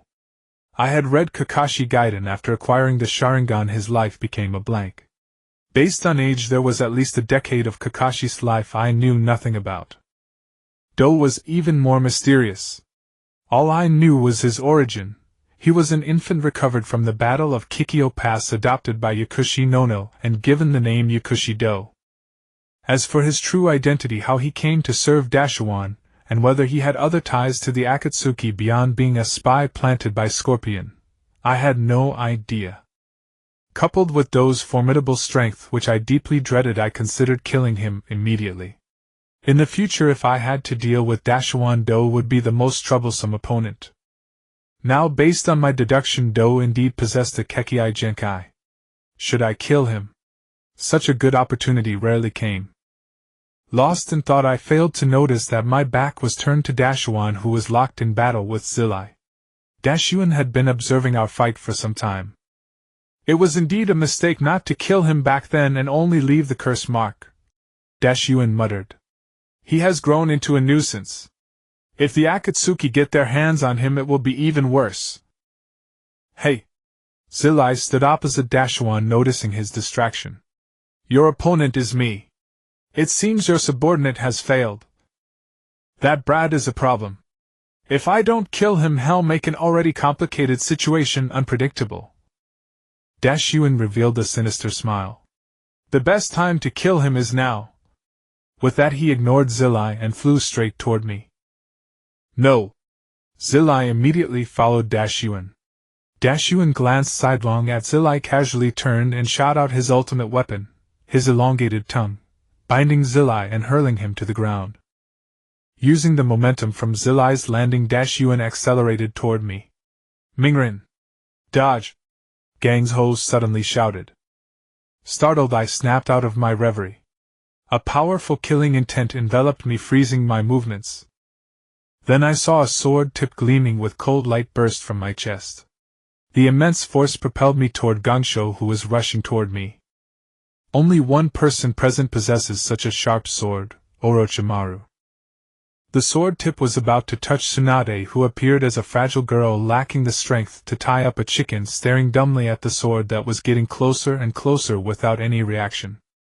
At that moment I suddenly let out a thunderous roar, forcefully halting right before the sword could harm Tsunade. Moreover, I pushed Orochimaru behind me, resulting in my wound being exacerbated. Scalding blood instantly splattered onto Tsunade's face. Tsunade was stunned, completely at a loss. Orochimaru. I stood firmly, then unfurled a pair of wings from my back, pushing Orochimaru away. Before Orochimaru could truly fly off, a hand with enormous claws had already gripped his left arm fiercely. Invisible winds began to swirl, growing increasingly intense. A white chakra sphere resembling a spiraling ball slowly formed in my hand. An ear-piercing sound erupted, and the blood gushing from my heart was instantly blown away. What is this? Terror filled Orochimaru's eyes as an invisible wind blade left a cut on his face. Tsunade.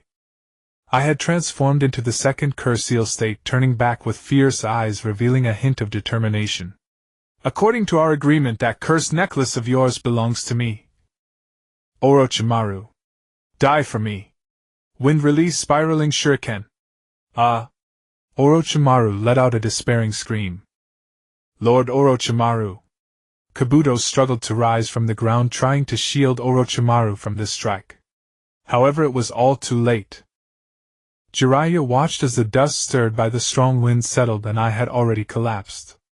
Blood continued to gush from my chest, while in the distance both Orochimaru and Kabuto seemed to have perished. Seeing all this, Jiraiya appeared dazed, staring blankly.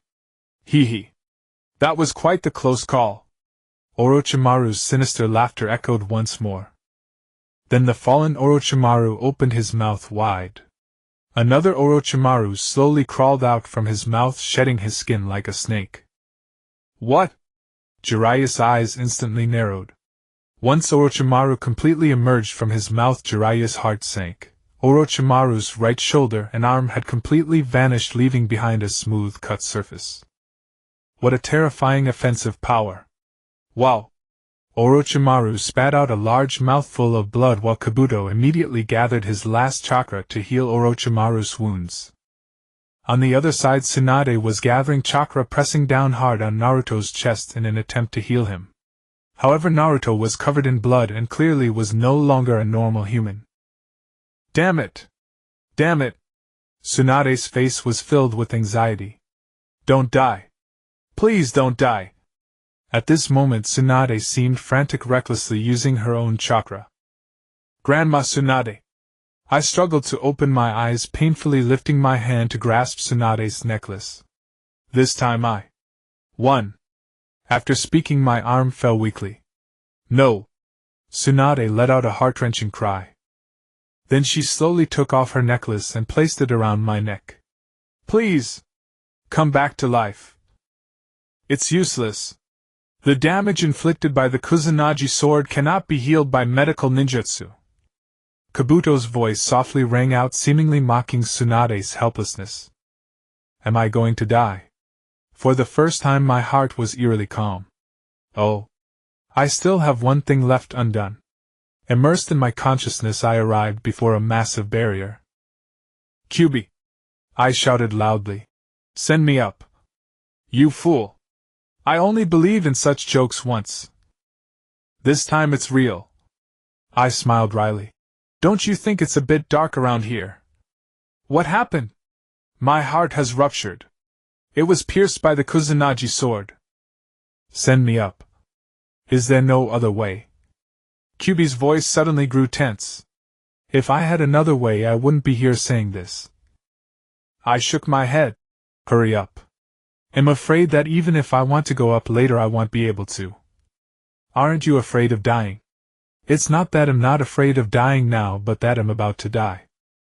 Kyubi. After you get out, don't be so foolish. Find a quiet place to stay and don't let anyone seal you again. I stood on the chakra emitted by QB. It has been nice knowing you in this life. QB casually responded, then wrapped me in layers of chakra. In that instant, memories flashed through my mind. Juyu's overwhelming power, his ferocity, his contempt, and even his concern. You wretched bug. Why must you keep living? If you're so lonely, wouldn't death be better? What do you know, you insufferable nine-tailed fox? I don't want to die. If I die, what will become of you? Perhaps it was from that moment onward that Juyo and I truly became friends. Juyo, I called softly. What is it? He carried me closer to the talisman, continuing to thicken his chakra. Don't seek revenge for me, I said flatly. Is the grudges of a bug worth my effort? Juyo scoffed. Hey, I'm about to die, I complained to him. Give me some face, will you? Juyo replied. Once we get out, the first thing I'll do is kill you myself so you won't have to suffer. Forget it, pretend I never said anything. I sighed in resignation. This was our everyday banter. Juyo loved to talk about how he would kill me while I always mocked him for having power he couldn't use. Now this might be our last quarrel. The talisman was right before me, yet I could barely lift my hand. The surrounding light grew dimmer and dimmer. And I was so sleepy, desperately so. I took a deep breath. Though a soul needn't breathe, I did it out of instinct. This was my final battle. But before I could act, Juyu's chakra launched a suicidal assault. The talisman seemed to know I was the protagonist. Bolts of lightning struck at me. Soon Juyu's chakra was shattered and the lightning lashed against my body. Pain. Unbearable pain. The agony of a direct strike on the soul is not something a human can endure, especially the soul of a human on the verge of death. I screamed in torment. Juyo let out a muffled groan. The lightning passed through my body and through the chakra struck him, yet he chose to endure it with his own body rather than withdraw his chakra. We fought to the death. My hand was only a short distance from the talisman, yet that distance stretched like the ends of the earth, within sight but beyond reach. My left hand was already gone, only my forearm remained, the result of severe soul damage. I had to keep going, not for any other reason but for that detestable Juyo below. I had to make it happen. At last my forearm touched the talisman. But in that instant the talisman released a bolt of lightning unlike any before, tearing through my body. Half of my body vanished. Juyo let out a blood-curdling scream. My right hand, faster than lightning, seized the talisman with all my might. I thought it was over, but the talisman was stuck fast. I hung suspended in the air. Another bolt of lightning struck and my right hand disappeared. Damn it! Juyo was doomed to die with me. Both hands gone, I looked down at myself with a bitter smile. My wings. I suddenly remembered. I was in the second stage of the curse seal. I still had a pair of wings on my back. Since I couldn't tear you off, I'll devour you. I steeled myself, flapped my wings, and bit down fiercely on the talisman. Bug, get down. You'll die. Juyu's roar came from below. Die. I was already dying. I bit the talisman, braced my feet against the gate, and strained every fiber of my being just to break this accursed seal. Lightning struck again and again, but I held on unyielding. I clung to a single thought: no matter what, I would not let go. TSS. A faint sound and I fell from the air. Something was in the corner of my mouth. What it was I couldn't tell. I drifted down weightless. Seems I wouldn't be electrocuted, but I'd be crushed. I thought helplessly. By now only half of me remained. Hands, jaw, wings gone, my feet were fading away. Goodbye. No, farewell. Naruto. The massive bars ahead slowly dissolved into golden specks, drifting away with the wind, beautiful, ethereal. Bug, hang on. Juyu's giant claw scooped me up. I gave a weak smile, my jaw was gone, I couldn't speak. Hey! Bug! Juyo stared at the thing in his claw, watching it fade bit by bit. Juyo grew desperate.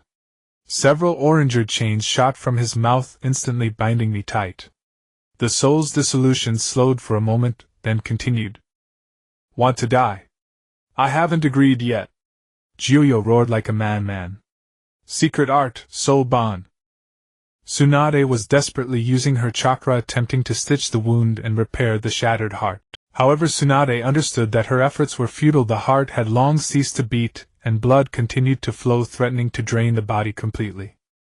My breathing had begun to slow, becoming shallow. My limbs twitched slightly, a result of excessive blood loss. Damn it! Tsunade cried out. Stop it! Don't let any more blood out. It's useless. Orochimaru sneered. His heart is completely shattered by me. Moreover, ordinary medical ninjutsu cannot heal the wounds inflicted by the Kusanagi blade. Shut up!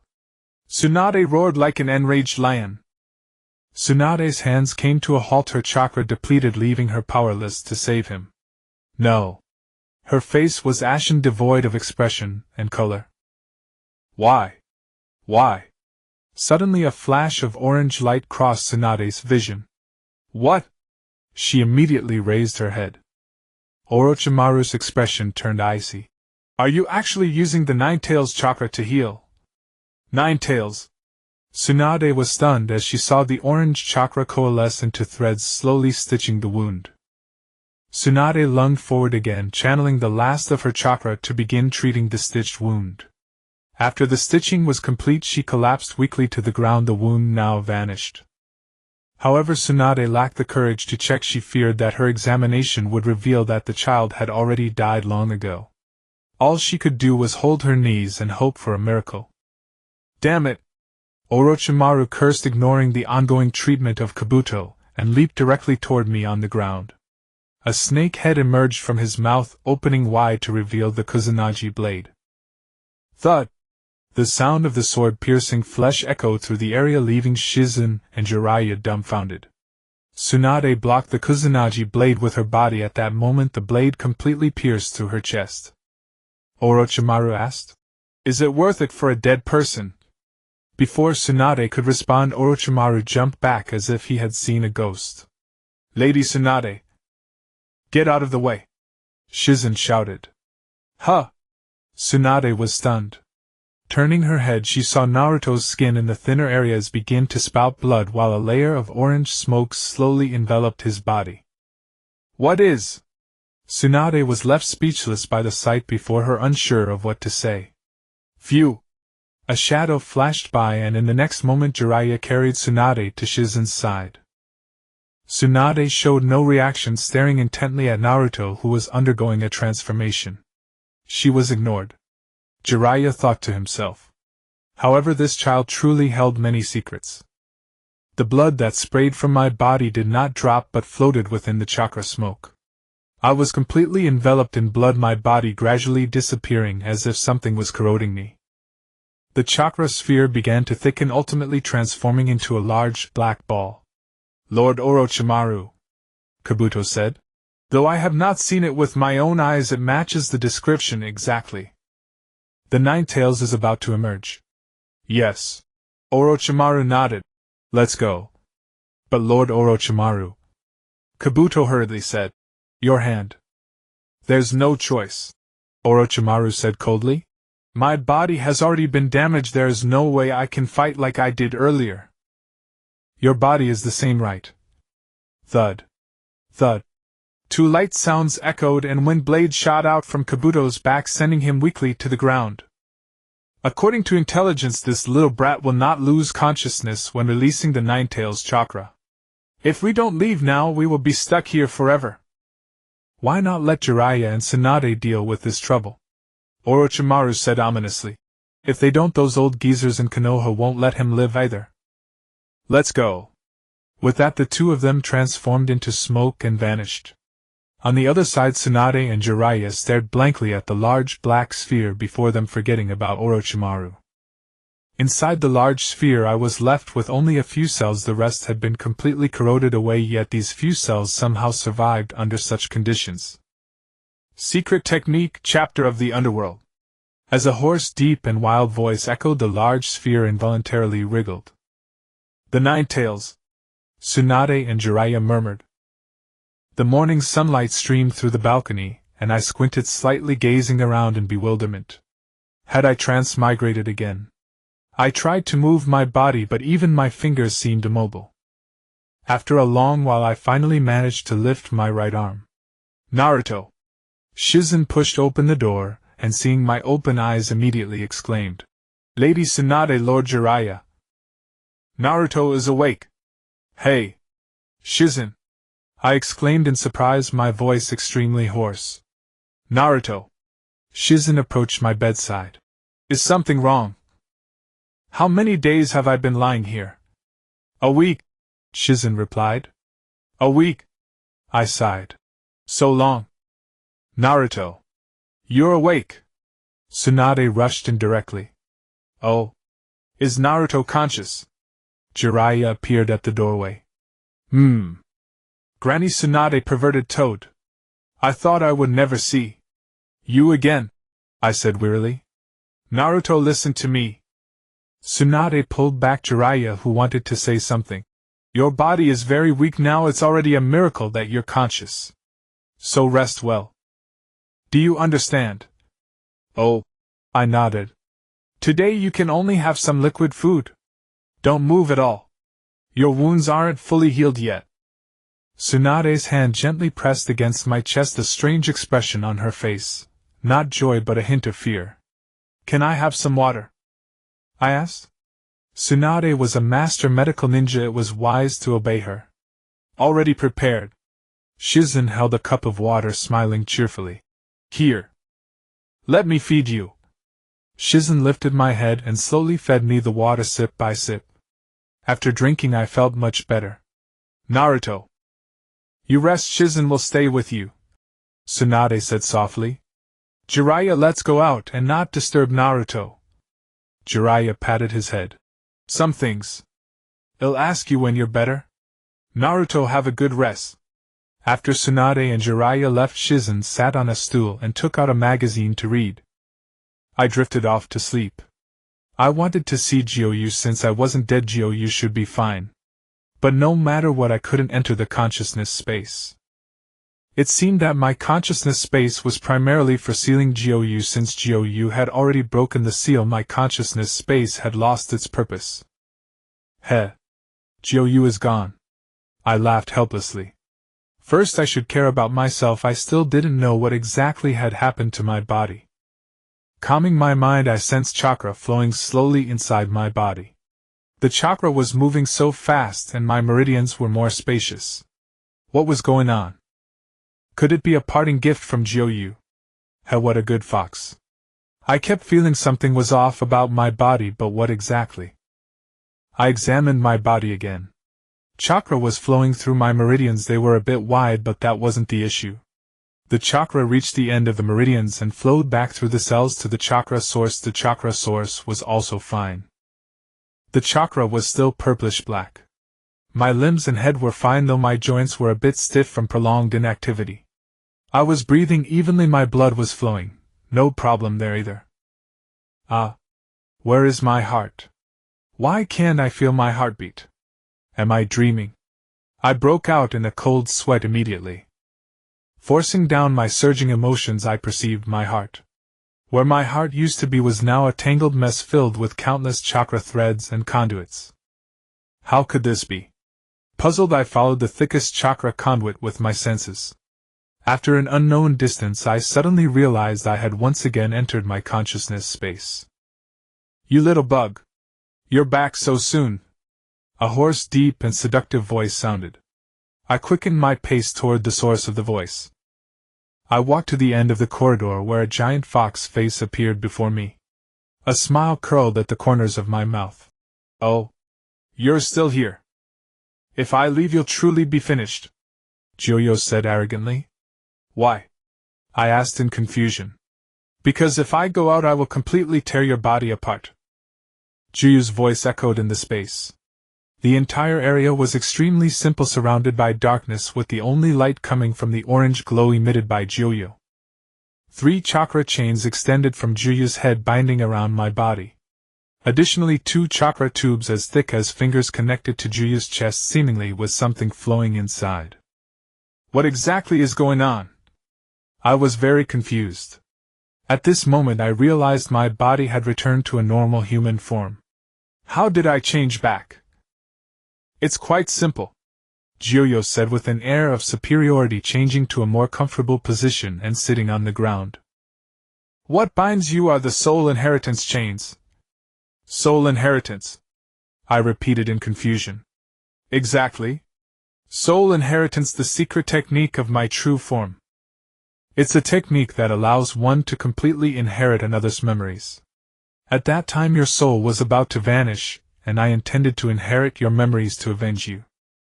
Jiuyo smiled. Unfortunately, the curse mark on your soul actually absorbed my soul power to restore your soul.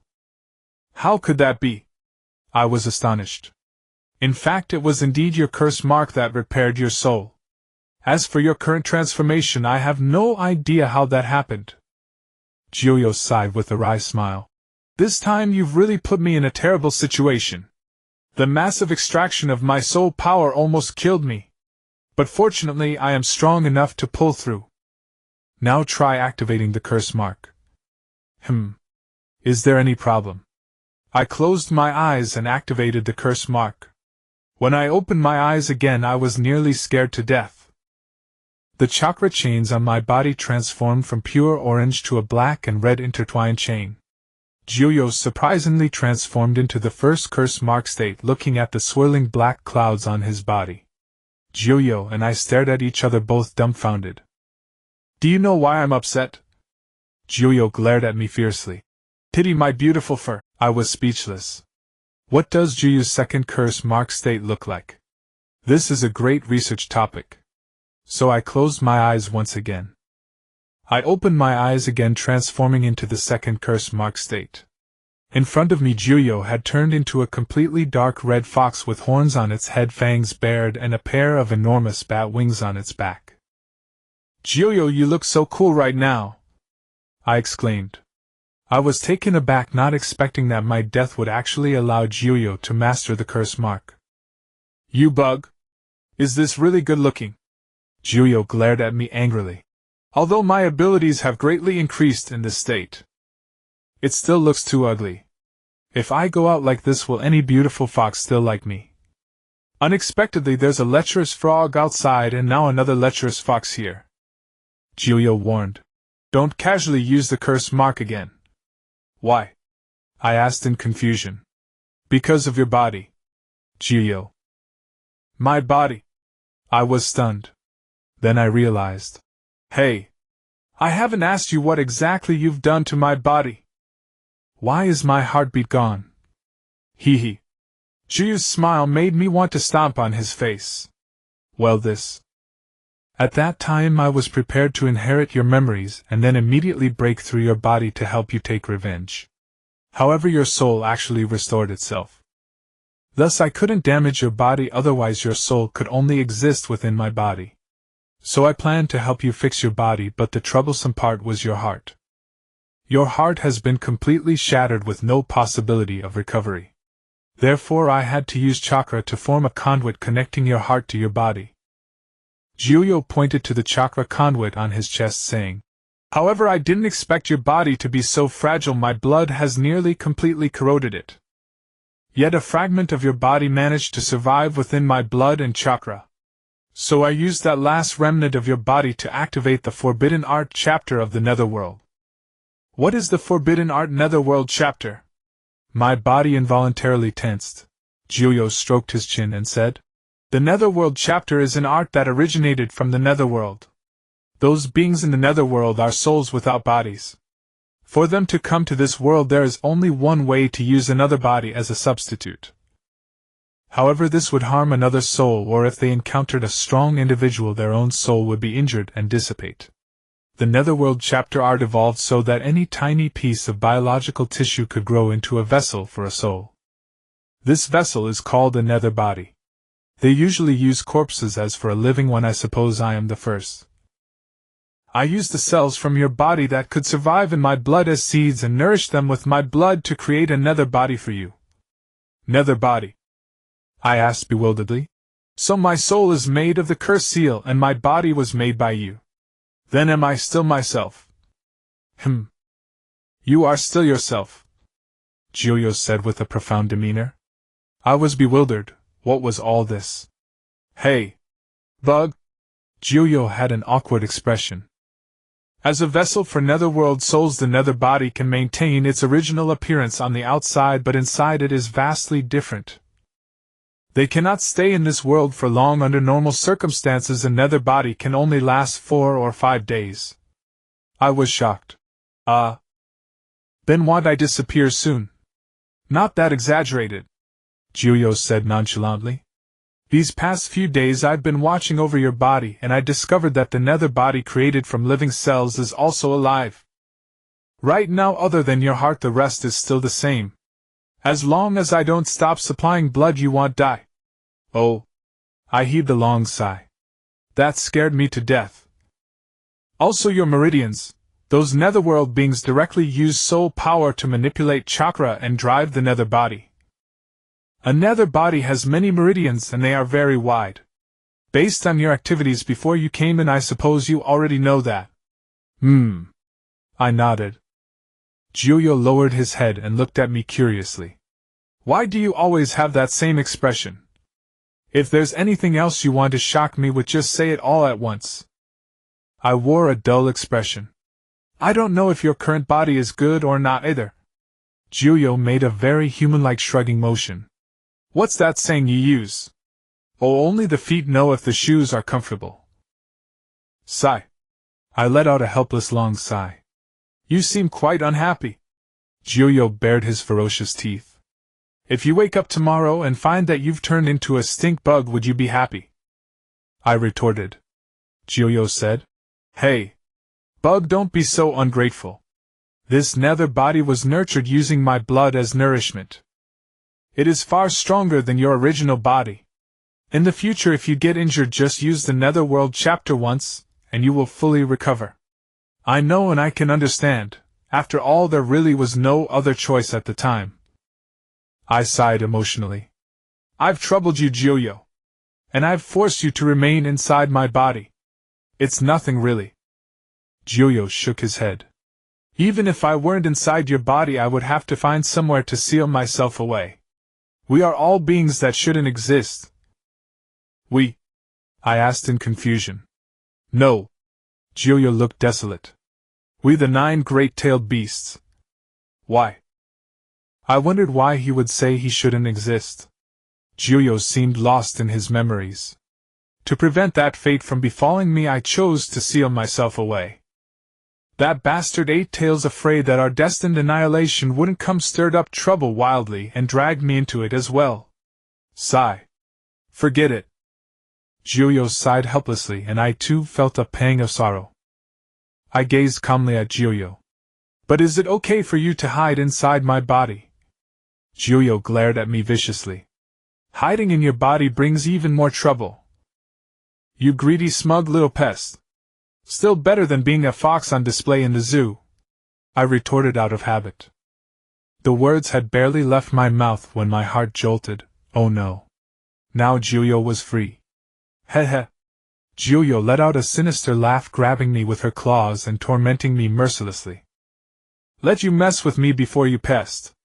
Hee hee. Damn it. I'm going to lose it. So I grabbed Giulio's fur and started yanking it hard. After our playful scuffle, we both lay there without a shred of dignity, like 2 mischievous children. Pest. Giulio sat up. Now I'll teach you some life-saving tricks. First is the Ming chapter. Your body is a nether body. When you're injured, just use the Ming chapter, and theoretically, no matter how severe the wound, it will heal. Don't be so vague, okay? I said helplessly. The other one is the soul barrier, Giulio said slowly. Our souls are connected. I know everything you do. This technique saves you from bothering me. It severs the link between us. If you want to talk to me normally, just think it. I grinned. Not bad. At least I won't have you watching me bathe. I have no interest in a pest. Giulio's forehead darkened. And I have no interest in a fox. My forehead darkened too. Giulio continued. The last one is sealing art, sealing reversal. Right now I've used self-sealing to lock myself inside your heart. In other words, I've been taking over your heart's function. Once this technique is used, the situation reverses. You will be sealed into my heart, and I will appear outside. Hearing this, I couldn't help but be shocked. Wow, if I used this technique, it would be earth-shattering. Given Jiuyo's power, I couldn't even imagine the devastation. Can I still use the Chinchyo gate? I asked cautiously. Of course. But if you let me out for some trivial pest, I think you know the consequences. Jiuyo's words carried a threat. I wiped the cold sweat from my forehead, though there was nothing there. Good then. But next time we meet that bastard Shoha, you have to let me out, otherwise, Jiuyo said fiercely. I silently mourned for Yugara. After laughing and joking with Jiuyo, I drifted out in a daze and fell straight into a dead sleep. When I woke up again, it was dawn. How long did I sleep? I asked. 1 day. Shizen was still keeping vigil by my side. Can I get up and walk around? I pushed myself up and prepared to get out of bed. Don't move. Let me help you. Shizen immediately rushed over and supported me. I'll have to slowly get used to this new body, I silently remarked as my feet touched the ground. I saw myself in the bedside mirror, golden hair, a very pale face, and my eyes. The same beastly pupils as Jiuyo, red and eerie, making me uncomfortable. I shook my head helplessly, picked up the forehead protector, and completely covered my eyes. I could easily sense anyone passing by in the corridor, so my eyes were almost unnecessary. I restrained my vast mental energy, now able to control it. That way I wouldn't inflict indiscriminate mental shocks on anyone I saw. From now on I need to practice focusing on one person or one point. A week had passed and I had already grown accustomed to my new body. My Ming body was far stronger than before. The meridian channels were broader, and the physical strength, endurance, and resilience had been immensely enhanced. My speed and reflexes had sharpened. My perception grew more precise. Whenever I focused my attention on someone, I could clearly hear their innermost thoughts. Jiraiya, standing behind me, kept murmuring to himself about how to deal with me. My current state must have been giving him a headache. I didn't know exactly what had happened that day. From Jiraiya's brief account, Orochimaru had been wounded by me and fled, and Tsunade had rescued me. Tsunade's gaze toward me held something more. Her thoughts were in chaotic turmoil, but I had no interest in deciphering them. In the afternoon we gathered at the same tavern where we had first met. During the meal I didn't mention the necklace, and Tsunade didn't bring up the bet, as if everyone had collectively forgotten about it. Tsunade deliberately avoided my eyes. We ate a little in a relatively harmonious atmosphere, and then set off toward Konoha village. On the way, Tsunade insisted on stopping at a hot spring town. I had no objection. I took a hot spring bath and then returned to my room. That lecher Jiraiya was still soaking in the springs, hoping for a mixed-gender bath, and waiting for beautiful girls. In my room I took out the white coat from my backpack, stared at it for a long time, and resolutely put it on. I tied the Konoha forehead protector over my eyes and stared at my own golden hair, wondering how did this happen. Could the curse mark have failed? In the next moment my reflection in the mirror was wrapped in black cloud patterns. Nothing had changed. I took off the coat, and the cloud patterns slowly faded, leaving 2 scar-like black marks on my face. Swoosh! Huge wings spread from my back. The curse mark hadn't changed at all.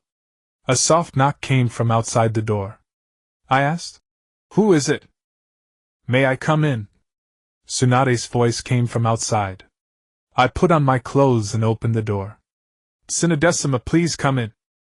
Tsunade casually found a place to sit in the room, staring at me fixedly. "The third Hokage wrote you a letter before his death, didn't he?" I nodded. It wasn't much of a secret. I had told Jiraiya about the letter, so it was natural for Tsunade to know from him. Tsunade hesitated for a moment before asking, "Naruto, can you tell me your view of Konoha village?" "How should I put it?" I replied with a grin. "It's quite complicated, both disgust and gratitude. Would you fight to defend Konoha?" Tsunade asked, her voice tense.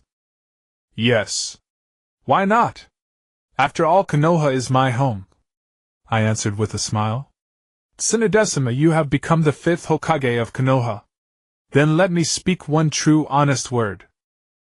My perception focused on Tsunade. What word? Tsunade's demeanor was far from her title as one of the 3 ninja. Her heart was nervous. After waking up this time, I noticed that the once unattainable aura of Jiraiya and Tsunade had vanished from my senses. Perhaps it was because I had defeated Orochimaru, or because my soul and body were now newly forged. I could clearly sense that something within Tsunade's body, something that once terrified me, was stirring restlessly.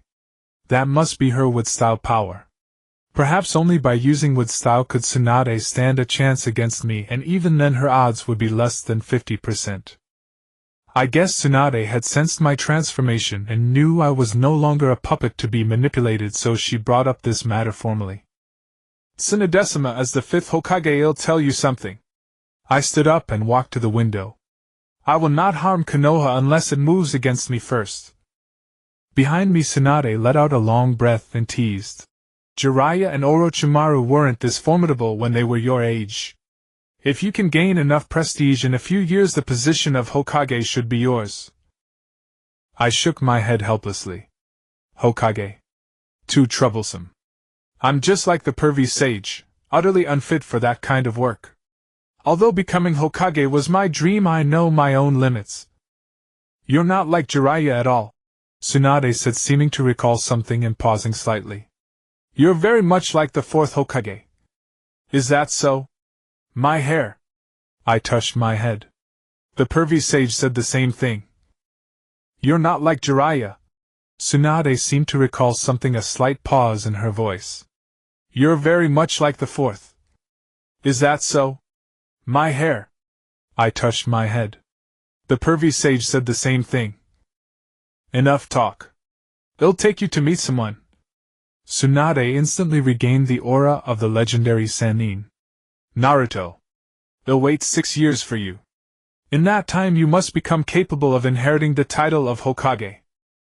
After all, that's your dream. Work hard. With that, Tsunade opened the door and murmured to herself, Jiraiya knows you well. Tsunade left, and I sat quietly in the room. She was testing my intentions. Jiraiya's account was vague, and she wanted to see if I would pose a threat to Konoha. I directly pledged not to betray Konoha first as my assurance to her. After a moment I smiled and stepped out of the room. Tsunade took me to meet Elder Jirocho. It sounded like a Yakuza leader, but there was a clear distinction. Such elders were ranked by age and seniority, serving roles similar to village militias and elected administrators. Tsunade and Jirocho drank and rambled about the past. I chewed on dried fruits. What a boring meeting. Why did she bring me here? Princess Tsunade, you've changed your attendant. Jirocho mentioned me offhandedly. He's my junior, Tsunade replied. His name is Uzumaki Naruto. Jirocho inquired. Oh, I see. Young sir, what makes you worthy of Princess Tsunade's regard? I snorted coldly, channeling my intent toward him. Jirocho's hand holding the wine cup froze for a moment before resuming normalcy, though his hand trembled slightly. What formidable presence! A master of such caliber, perhaps not inferior to you, Princess Tsunade, Jirocho remarked meaningfully. This Jirocho was no ordinary man. I was astonished. Even Shizun would not have been able to withstand my focused intent without flinching. Haha! Tsunade laughed awkwardly. Young man, your presence and strength are impressive, but you're a bit brash and not so steady. Jirocho took a teacup handed by a servant behind him and placed it before me with both hands. Please have some tea. Ah. Thank you, Elder Jirocho. I bowed respectfully. In the world of Naruto, whenever someone pours you wine or offers tea, it signifies deep respect. Especially from an elder. To not express gratitude would be discourteous. Jirocho also intended to apologize for the earlier discomfort he had caused me. Tsunade looked at me, laughed heartily, and downed her sake in one gulp. Naruto. Elder Jirocho is the leader of the Wasabi clan stationed at the border of the Land of Fire and the Land of Tea. From now on you must get along well with Elder Jirocho. Tsunade was looking after me. This statement made clear the purpose of today's meeting. Elder Jirocho was likely one of Tsunade's hidden assets. By revealing it in my presence, she was telling me explicitly that in the future if anything came up I could go directly to him. Tsunade was worried that someone in the village might target me, so she prepared an escape route in advance. Hearing Tsunade's words, Elder Jirocho laughed heartily. If young Naruto can come to my Wasabi clan, I will greet him with utmost hospitality. Hey! Tsunade put on a stern face. Elder Jirocho, are you poaching my people so blatantly? Ha! Slip of the tongue. Jirocho roared with laughter. A ninja like young Naruto has limitless potential. Indeed, limitless potential. I sighed with emotion. Tsunade had already begun using her connections to arrange a fallback for me. This just showed how arrogant the elders of Konoha truly were. The drinking session lasted until afternoon, with hosts and guests all satisfied as they parted ways. I returned to the inn and collapsed into sleep. The ones who should be worried now are not me but the Konoha elders Tsunade and Jiraiya. In the early morning we set off for Konoha. Tsunade led the way while Shizen and the little pig Tuntun followed behind, and I was last dragging along the noisy Jiraiya, who insisted on gathering materials. Nothing else happened on the way, and we safely arrived at Konoha. Once in Konoha I parted ways with Tsunade and returned home.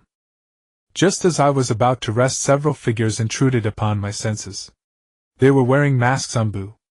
I took off my windbreaker and retrieved a long-neglected demon mask from the cupboard. The elders seemed to underestimate me, dispatching only mid-level Umbu. I casually took out a coin and tossed it into the air, which landed heads up. Sighing softly, I put on the mask and jumped out of the window. Someone was going to sleep on the streets tonight. Life had been peaceful these past few days, and I had been doing quite well. The number of Umbu outside the window had increased from 3 to 8, and 2 were even Jounin leading the team. They were lucky. When I tossed the coin, it always landed tails, allowing them to still be lively outside my window. On the 5th day in the evening, after buying groceries for the next week, I returned to my doorstep to find Hinata waiting for me. Hi! Hinata! A smile curled at the corners of my mouth. Are you free today? Looking to go on a date with me? Naruto. Naruto-kun. Hinata replied anxiously. Please. Hurry and hide. Why? I asked, puzzled. Hinata's tone did not sound like she was joking. Hinata stammered as she spoke. Don't panic, come inside and sit. I opened the door and invited Hinata in. I then signaled for Hinata to be quiet, formed hand seals, and performed the shadow clone technique. As the smoke cleared, another Hinata and Naruto appeared in the room. I handed the items I bought to the shadow clone and with one hand pulled Hinata along. Flying Thunder God technique. In the next moment, Hinata and I arrived at the highest point of Hokage Rock. This place is easy to monitor but hard to eavesdrop on. The surroundings were bare, allowing anyone from a distance to see us, but getting close was impossible. Now you can tell me what's going on, I said with a smile as I sat down, patting the spot beside me for Hinata to sit. Naruto-kun. Hinata blushed, sitting beside me. I came to tell you that I overheard Father and Elder Hayashi talking, and they said they want to seal you away. I smiled at Hinata. What do you want me to do, hide? Tsunade and Jiraiya really understood the elders of Konoha. Other than hiding, do you have any other plans, Naruto? Hinata asked. I quietly wrapped my arm around Hinata's shoulders. Hinata, do you like me? Hinata nearly jumped up like a startled deer. I like you, Hinata stammered after a moment of hesitation. That's great, I said excitedly. Listen, Hinata. I told you before the Chunin exams that I would become a Chunin and then go to your home to ask for your hand in marriage. However, some other matters delayed it. I will go to your house shortly to ask for your father's consent. How about that? No. That can't be, Hinata replied in a panic. Why not? I frowned. Was Hayashi Hyuga already betrothed Hinata? Hinata lowered her head sadly. Because father won't agree. Although he has given up on me, he won't let you marry me. Is it because I lack money or because I'm not strong enough? Or is it because I don't have the Byakugan bloodline like your family? I don't know either.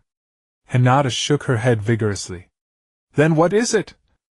I asked, confused. Hinata looked at me with tears in her eyes.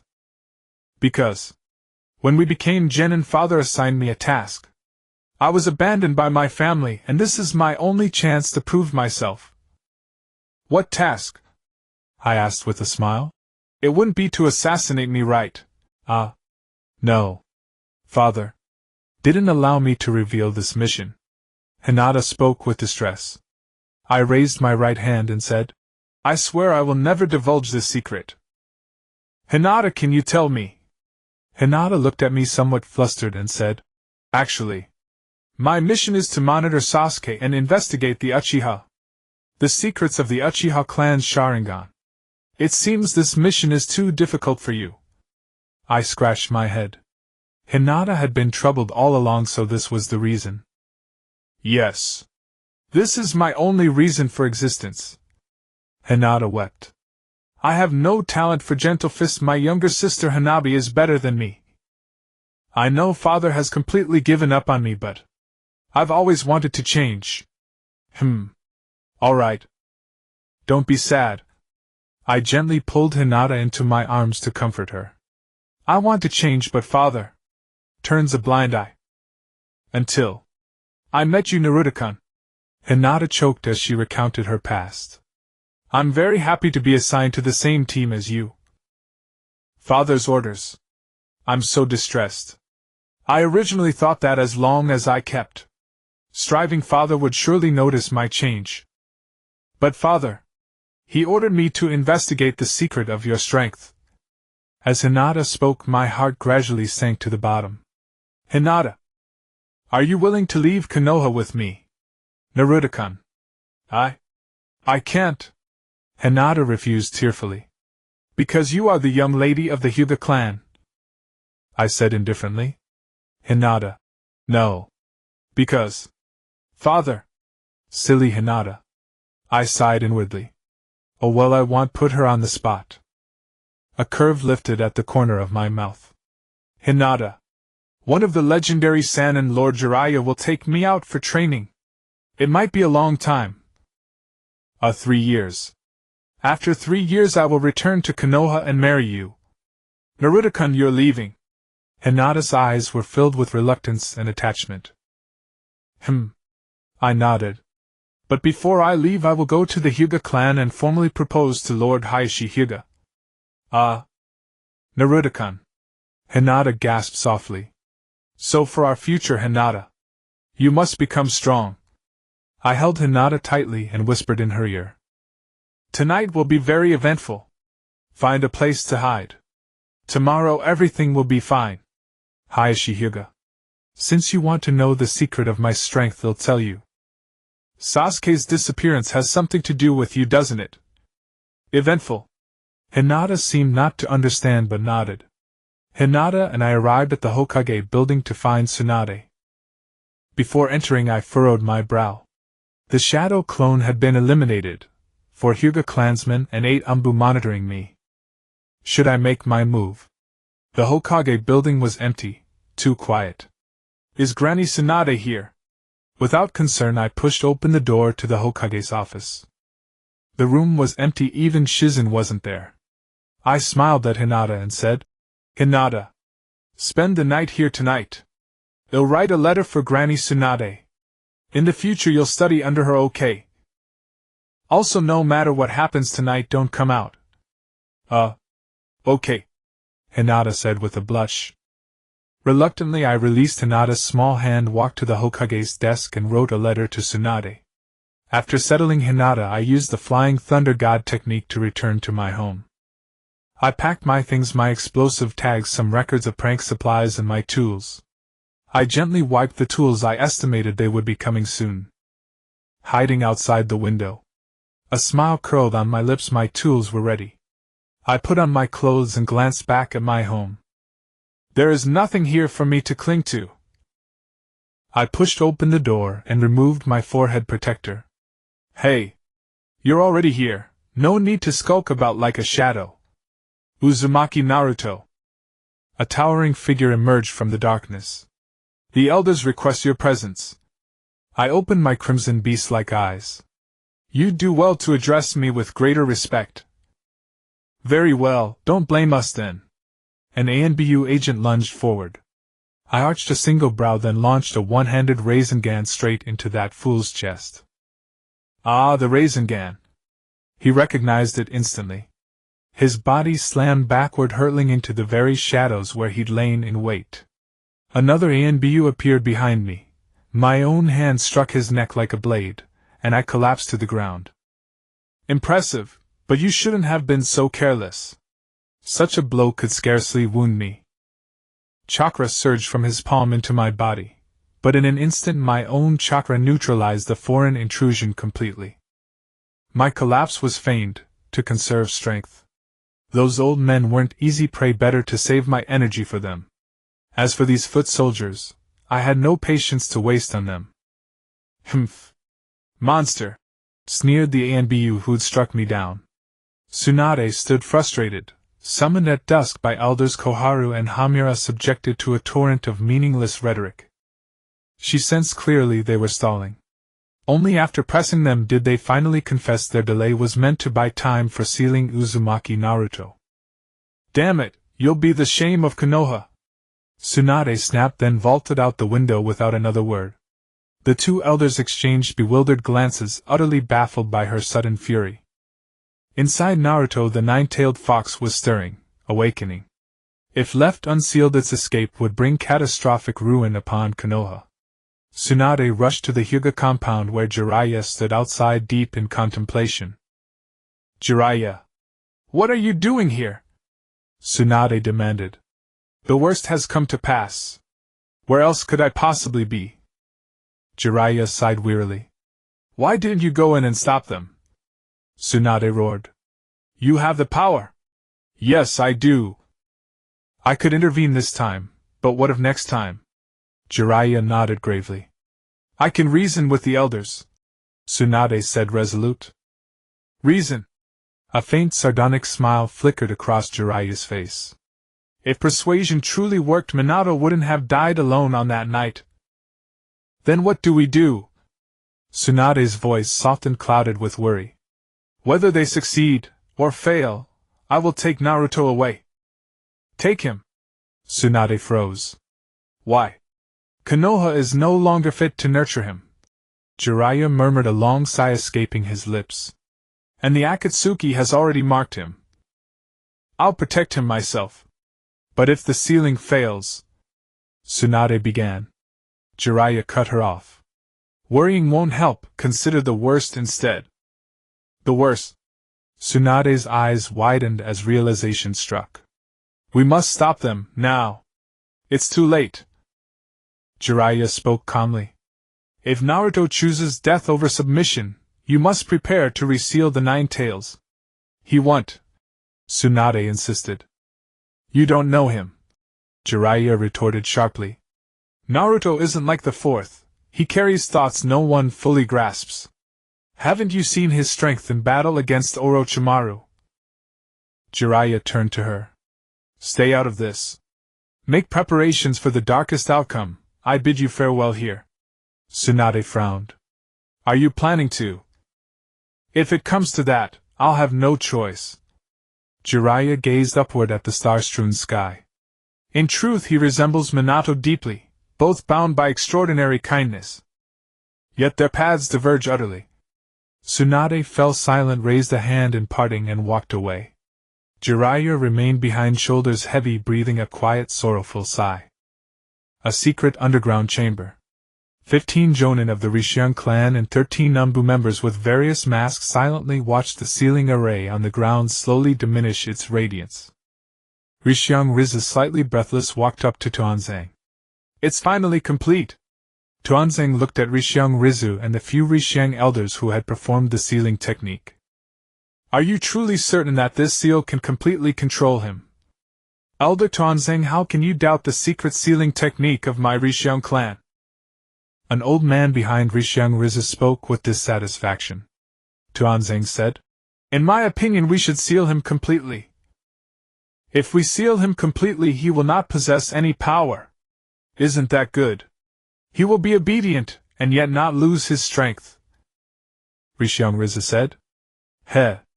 Your Rishyang clan has gained a great bargaining chip." Tuanzang laughed. "My Rishyang family lives in the Mai village, and we will surely protect Mai," Rishyang Riza declared firmly. "Tch. How hypocritical." Suddenly a low sigh startled the two mutual flatterers. Rishyang Riza assumed a defensive posture, shocked. "How is this? The caged bird curse seal should have kept him unconscious for at least a day." The others immediately divided into two factions, watching each other warily. "Is that so?" I slowly rose to my feet, opening my eyes. A green the 10th symbol on my forehead was very conspicuous. "Now that I've been marked with this curse seal, does it mean that from now on I am a member of the Rishyang clan? A monster like you! Our Rishyang family would never accept you." An elder of the Rishyang clan refused. "I am speaking to your clan head." I did not look at him, staring intently at Rishyang Riza. "Lord Rishyang Riza, you should discipline your clan's discipline. Not everyone has patience as good as mine. You are not a member of the Rishyang clan, you are a Konoha shinobi." Rishyang Riza, noticing Tuanzang's gaze beside him, replied cautiously. A curve formed at the corner of my mouth. "Oh. As a Konoha shinobi I formally propose to Lord Rishyang Riza. I intend to marry Lady Rishyang Chutian, the eldest daughter of the main branch." "I'm sorry. I cannot agree." Rishyang Riza refused. The scene was bizarre. More than 30 powerful ninjas were nervously on guard against a single brat. It was as if he could instantly transform into a savage beast and tear them to pieces. These people stood before me in two distinct factions. "Don't refuse yet," I said with a chuckle. "My betrothal gift is quite tempting." "What is it?" Tuanzang asked, coldly staring at me. My expression turned cold. "The lives of all Rishyang clan members." A terrifying killing intent made the surrounding ninjas involuntarily shiver. "You dare threaten our Rishyang clan?" The elder who had spoken earlier jumped out loudly, rebuking me. "Lord Rishyang, control your dog," I shouted sternly. "Otherwise he will be the first sacrifice of my betrothal gift." "What makes you think you have that ability?" Tuanzang said sinisterly. "I recall that the person I want to marry is not your woman, you old fool," I taunted. "You!" Tuanzang flew into a rage, about to say something. Rishyang Riza. "Elder Tuanzang! Grab him quickly, he's recovering his chakra." The surrounding ninjas heard this and immediately prepared to rush forward. "It's too late." I shook my head, forming hand signs. "Fire, release great fireball technique." The ninjas all halted. In the narrow basement their abilities were extremely restricted. My large-scale ninjutsu was the beginning of a nightmare. Wind, release great breakthrough. Water, release water dragon bullet. Earth, release earth-style wall. Earth, release earth flow river. With my series of ninjutsu attacks the ninjas present suffered greatly. "This brat is too troublesome. He can actually channel groundwater to launch his techniques. Damn it! Shut up and prepare to escape. If the water keeps rising, we'll all drown." I had known from the moment I lay on the ground that there was groundwater here. It was actually simple. Konoha was built on a dormant volcano, so there were hot springs, and wherever there were hot springs there was an underground stream. There was groundwater more than 10 meters below the secret chamber. The last ninjutsu. A curve formed at my lips. Lightning, release lightning ball. I stood atop the earth array, gazing down at the individuals convulsing on the water's surface. A smile curled on my lips as I formed hand seals. Spirit communication technique, frog swallowing technique. The water receded below. I furrowed my brows. Only those from the Hyuga clan, including the Umbu member Danzo, had managed to escape. The Umbu truly lives up to its reputation, I mused to myself. In the next moment an unexpected change occurred. All the convulsing ninjas from the Hyuga clan suddenly rose, led by the three elders and Hinata Hizashi, as they coordinated their attacks against me. 8 trigrams 128 palms. 8 trigrams 64 palms. Hinata Hizashi launched the 128 palms at me while the other three restricted my movements with the 64 palms. 9 of them stood on the periphery ready to prevent me from escaping the attack circle. Clever strategy. I chuckled inwardly, but unfortunately for them they met me. My chakra had nearly depleted from resisting the caged bird seal and the previous battle. However, my body is the nemesis of soft fist techniques. After the 9 nether transformation, my demonic body has only a few meridians running through it, and the width of these meridians is double that of an ordinary person. Their Byakugan attacks on my acupoints were of little significance. The expression on Hinata Hizashi's face was utterly captivating. He likely never anticipated that I would be such an anomaly. Soon the attacks from Hinata Hizashi and the 3 elders concluded, and as the 4 retreated, Hinata Hizashi shouted loudly, 8 trigrams mountain breaking empty. Truly, as the clan leader, after using the 128 palms he could still execute mountain breaking empty, he is indeed a master. Surrounding individuals collectively launched an assault with mountain breaking empty, striking my body. The tremendous force knocked me back, splashing a mixture of water and mud. Impressive, I muttered calmly as I fell. Should we finish him off? The 3 elders exchanged glances. No. Hinata Hizashi shook his head, looking at me lying on the ground. I activated the caged bird seal on him, yet he showed no reaction whatsoever. Has the caged bird seal failed? One elder asked anxiously. It must be due to his physique. Hinata Hizashi frowned. Did you all see? His body structure is different from that of an ordinary person. Could he be a spy sent by another ninja village? Suffering such severe injuries, even the best disguise would reveal flaws, another elder remarked. Sigh. With a light sigh I slowly rose from the ground. The Hyuga clan members immediately distanced themselves from me. My body was covered in wounds, looking utterly disheveled. I must admit I underestimated the Hyuga clan. I spat out a mouthful of blood. However, this level of injury cannot harm me. I struggled to maintain my balance.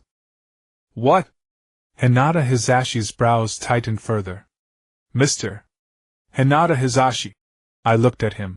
Have you reconsidered the matter regarding me and Hinata Hanabi? Impossible, Hinata Hizashi said firmly. Then the Hyuga clan will be expelled from Konoha. I shouted fiercely. Ninjutsu Gate of Chinchio. An orange chakra surged from my body, filling the entire space, an ominous aura of slaughter enveloping the hearts of everyone present. Within the orange chakra my figure gradually stopped trembling. Secret Technique, Chapter of the Underworld. I formed hand seals and my wounds began to heal at a visible rate, returning to my pre-battle state. It was as if I donned an oranged robe, and without a tail behind me the Hyuga clan members were not yet capable of forcing me to employ such a level of attack. A strange smile appeared on my lips. I now declare the Hyuga clan is expelled from Konoha. Just based on you, this monster. The talkative elder from the Hyuga clan prepared to counter me with words. In the next moment a large hand with sharp claws firmly gripped his throat, preventing him from uttering even a single extra syllable. Let's start with you. How is this possible, such speed? Hinata Hizashi was drenched in cold sweat. If I had ambushed him he would have been dead. Don't. Crack. The crisp sound of bones breaking echoed. This elder bid farewell to the world forever. Next. As my voice rang out I caught another person in my grasp. No. Hinata Hizashi shouted loudly. It's too late. I casually tossed aside the completely limp individual. Next. My voice, reminiscent of that of the Grim Reaper, resonated as Hinata Hizashi desperately ran toward my next target, another elder who closely resembled him. Bagua Palm Turning Heaven! A loud shout erupted from Hinata Hizashi, and I was violently hurled against the wall by the fierce whirlwind of Turning Heaven. Hizashi! Hinata Hizashi shouted hoarsely. He understood just how terrifying Naruto was in front of him. The person closest to the door fled outside, and a voice came from beyond the door. I'm sorry. I haven't agreed to let you go yet. He was pulled back by his neck. A smile curled at the corner of my mouth. Lord Hizashi. I reiterated my proposal. I was prepared to marry the eldest daughter of the Hyuga clan, Miss Hinata. Do you agree? I cannot agree to that. Hinata Hizashi spoke with some uncertainty. I will kill you until you agree. My voice was like a death knell, and with a flick of my wrist the Hyuga clan's elite ninja fell. Hinata Hizashi was furious, and was about to say something when an old man behind him gently placed his hand on his shoulder. Hizashi, give it up. We have lost. The old man sighed heavily. We the Hyuga clan agreed to your marriage with Hinata. Elder. This seems? Another elder questioned, unaware of the importance of family and face. Immediately I appeared behind the old man, one hand gripping his neck. Wait. We have already agreed to your terms. You cannot harm anyone from the Hyuga family anymore. Hinata Hizashi promptly reminded me. Rest assured I will not kill him, I said with a smile, then crushed his right hand. Just a little lesson. Like throwing away trash, I hurled him backward, knocking a few people over. I will return to marry Hinata in 3 years. My eyes fixed on Hinata Hizashi as if I would kill him if he disagreed. In these 3 years, if Hinata is abused, persecuted, or killed by you, then the Hyuga clan will prepare to bury her with her. Furthermore, during these 3 years Hinata will study by Tsunade's side. I hope you won't oppose this. Hinata Hizashi smiled bitterly and weakly said, Things have come to this point, do you think I can disagree? Not necessarily, I replied calmly. If I hear any rumors about Hinata, I might just pay you a visit ahead of schedule. After saying that, I ignored the grim expression on Hinata Hizashi's face and turned to leave. Hinata Hizashi said to the elder, Why are you stopping me? If it really comes down to a fight, I might not lose. Fool! The elder shouted angrily. You only want to defeat him, but have you considered whether he has used all his strength? Did you not see that tail behind him? The monster within him is the Nine Tails. If he can harness the power of that monster, do you think we the Hyuga clan would be mere cannon fodder for Konoha? What about the fate of the Uchiha clan? What should we do? Hinata Hizashi asked in a low voice. We can only do as he says. If necessary, we can place a caged bird curse seal on Hinata. The elder made another significant decision. But father, she is my daughter. Hinata Hizashi exclaimed in panic. I am also her grandfather, the elder roared. This is a sacrifice Hinata must make as a member of the Hyuga clan. Just like back in the day. With Hizashi. Tsunade was exhausted not physically but mentally. Shizen took Hinata to rest as Tsunade rubbed her temples, leaning on the table. Now she hated those damned elders. Had their brains been eaten away by bugs from living so long? She comforted the troublesome little guy, realizing that all of Jiraiya's efforts had been in vain, and he might even lose Jiraiya. Opening the letter left by Naruto, Tsunade felt a wave of helplessness. Naruto had seen through everything, yet he seemed to have no intentions of becoming enemies with Konoha. In the end, he said he would leave Konoha with Jiraiya for a period of training. This was exactly what Jiraiya had told her. Ah. Tsunade sighed and said, Notify all ninjas who are not on missions to go support the Hyuga clan. There followed Jiraiya's orders. If we cannot catch Naruto, then do not pursue him. Notify the ninjas stationed outside the village that if they see Naruto, they must not engage in battle and let him leave. Hey! One of the two Chunin in front of the table bowed and immediately went to arrange the mission. Tsunade opened Naruto's letter once more. Perhaps, Hinata, you are my last hope. Walking through the dark passage, I cautiously evaded the traps around me. These Umbu operatives, even in their hurried escape, had managed to set up numerous traps, truly formidable. But in my presence these petty tricks are nothing. I could simply find an Umbu and use the body flicker technique to get out. Decided on the spot, I closed the Chinchyo gate, casually drew a kunai, and expanded my senses to the fullest. Sensing one Umbu, I immediately formed a single-hand seal, Flying Thunder God technique. In the next moment the kunai was driven deep into his heart, while my hand covered his mask to stifle any sound. The umbu's struggle still managed to produce a faint noise echoing through the silent night. 4 or 5 gazes turned toward my hiding spot. I formed a single hand seal and fled to the rooftop. Fortunately, the sound from the umbu hadn't drawn anyone else, allowing me to remain concealed. 50 ninjas were waiting for me to emerge. Damn. I hadn't expected Konoha to still have so many ninjas available even after Orochimaru's assault. At full strength, I'd estimate at least 100 ninjas on site, perhaps over 200. Over 50 men, more than 30 of them jonin, and the rest were chunin with exceptional skills. In this situation, I couldn't simply charge out. Facing the main gate, Jiraiya was leading another 30 or so people. If I engaged in direct combat and used a sealing reversal, Jiraiya would likely resort to the dead demon consuming seal to seal Joyo once again. It seemed I'd really have to flee with my tail between my legs. But with the Flying Thunder God technique and Shadow Clone technique, no one could stop me from escaping. Huh. Isn't that old geezer hiding at the back, Danzo? Suddenly a simple yet foolproof plan came to mind. Unless Danzo and these ninjas were willing to sacrifice themselves for the village. I chuckled, drawing a special weapon I had developed myself with a kunai clenched between my teeth. Smoke billowed from my hiding spot, and before it dispersed I had already appeared before Danzo, holding a kunai to his throat with one hand. My other hand flung out, sending a bunch of iron balls soaring into the sky. Elder. Several nearby ninjas rushed forward. Idiots. Ninja art skyblast. At my cold voice, everyone noticed that the iron balls flying skyward were each attached to a steel wire, and on the wires were rolls of paper, some with multiple bundles. Boom. The sky was dyed red by the explosion's flames. Danzo tried to say something, but I slashed a small cut on his neck with the kunai. Then, grinning, I slapped explosive tags onto him. You. Don't speak. Just watch closely. I whispered softly into Danzo's ear.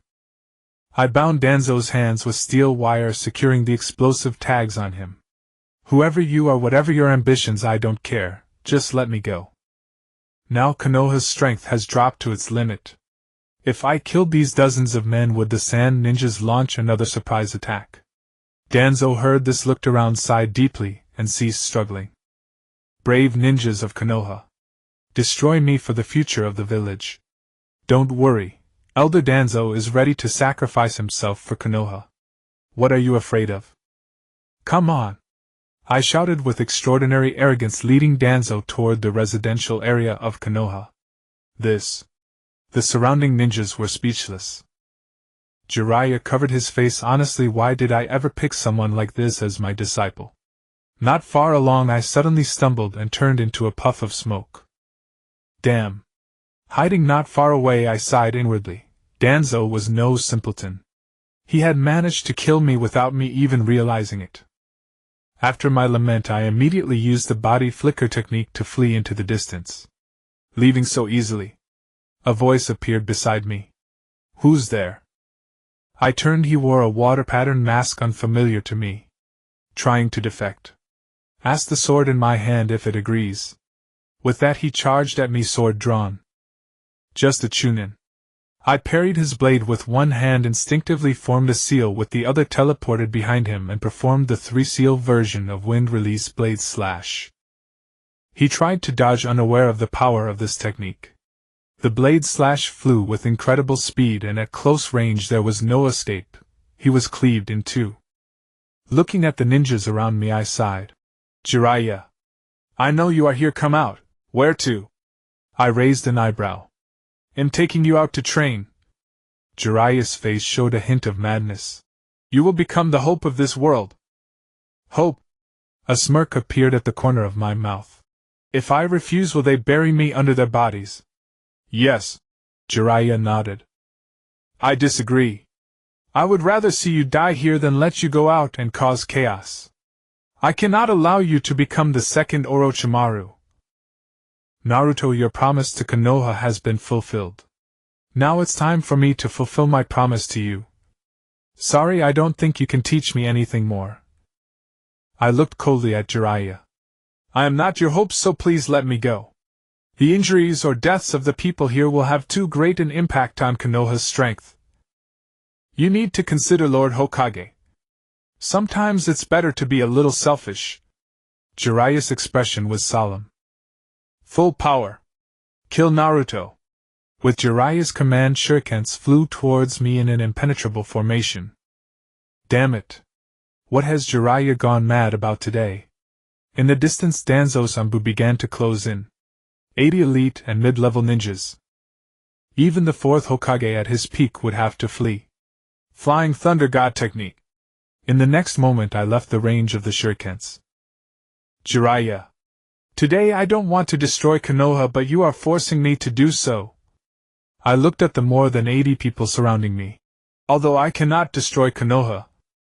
However, I can definitely nullify the efforts of the third Hokage over the past 12 years. I formed a seal coldly. Ninja Art Shinchio Gate. Open. A surge of orange chakra soared into the sky, forming a gigantic fox head in the air, roaring as its eyes scanned the surrounding ninjas. With a disdainful gaze, it was a contempt of the strong towards the weak. The chakra slowly descended, enveloping me in a dark sphere. I must settle this quickly. Under normal circumstances I cannot fight in this four-tailed state for long. I'll have to give it my all. The black sphere opened, revealing a red figure with a pair of enormous wings and four tails fluttering in the wind. Hokage-style hearing technique surrounding airs. Just as I transformed into the four-tailed state, I had not yet had time to do anything when a voice rang out. Then I felt a pat on my back. Damn Yamato. The guy born from the first Hokage cells. I didn't expect him to jump out at this moment. But can this ninjutsu really restrain me? You are all too naive. I looked at the wooden strips surrounding me and said lightly. Is the Jinchuriki gate really that simple? The masked guy behind me was stunned for a moment before cold sweat began to pour down his face. Because behind me the fifth tail appeared, instantly growing as large as the other four. Yamato clearly sensed that the chakra within my body had strengthened beyond what he imagined. I formed a seal with one hand. Flying Thunder God technique. I appeared on a branch of a large tree. Fire release Great Fireball technique. Many ninjas on the ground shouted. Water release Water barrier. Everyone's awareness of fire prevention is quite good. However, before everyone could use ninjutsu to attack me, I had already started to flee. In my current state I can face the 80 or so people led by Jiraiya plus an unknown power Danzo. What a joke. Summoning technique Iron Skin Toad. As the pursuing ninjas came closer, I realized that I wouldn't be able to escape if I continued to fight them. Having a helper would be nice. The Ghost Tree Frog isn't suitable for this group battle, but the Iron Skin Toad is different. Boom! With a loud sound, a toad almost the same size as Fukasaku appeared beneath my feet. Who summoned me? Beneath me was a gigantic black toad with an unusually dense array of warts. Hee. Uzumaki Naruto, nice to meet you. Though I may look terrifying, that doesn't prevent me from expressing my goodwill. Oh, it's you. Enma. The giant toad casually swatted away two approaching ninjas with its claws as it greeted me. What a win! Looking at the formidable Enma, a smile crept onto my lips.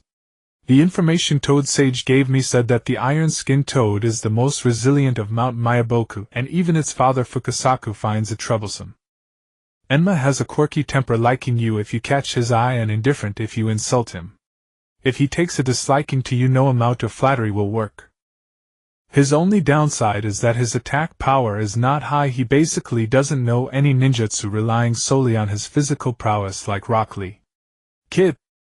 What are you doing? Why are so many elite ninjas chasing you? Enma said unhappily as he looked at the increasing number of pursuers. It's nothing. I'm defecting and they are here to see me off. I said casually. Yenji laughed heartily. Little brat. You can't be older than 15, right? How dare you defect at such a young age? Who said you can't defect before turning 15? I retorted with annoyance. And with Jiraiya behind us, be careful. That guy went to throwing things into the sky. Yenji grinned. Little brat. You have quite the arrogance reminiscent of my youth. Stand straight! Yenji shouted as he leaped into the air. Frog earthquake technique! Yenji charged towards the ground, and at the moment of landing I clearly heard the painful crackling of my bones. The ground shook like an earthquake throughout most of Konoha. I formed hand seals. Wind release great breakthrough, blowing away many unsteady ninjas. Summoning technique! Jiraiya shouted, and the frog Wenta appeared on the battlefield. Wenta, summoned by Jiraiya, seemed quite displeased. What's the matter, Jiraiya? Naruto. Is Naruto leaving? Have you seen Naruto like this? Yes. He used this form when he defeated the Sand Ninja's Jinchuriki. At that time he didn't have such strong chakra yet. Wenta nodded. Jiraiya, am not advising you. With just the two of us we can't stop him. Moreover, Yenji is on his side. Yenji! Jiraiya's expression turned to one of mixed emotions upon hearing Wenta mention the frog's name.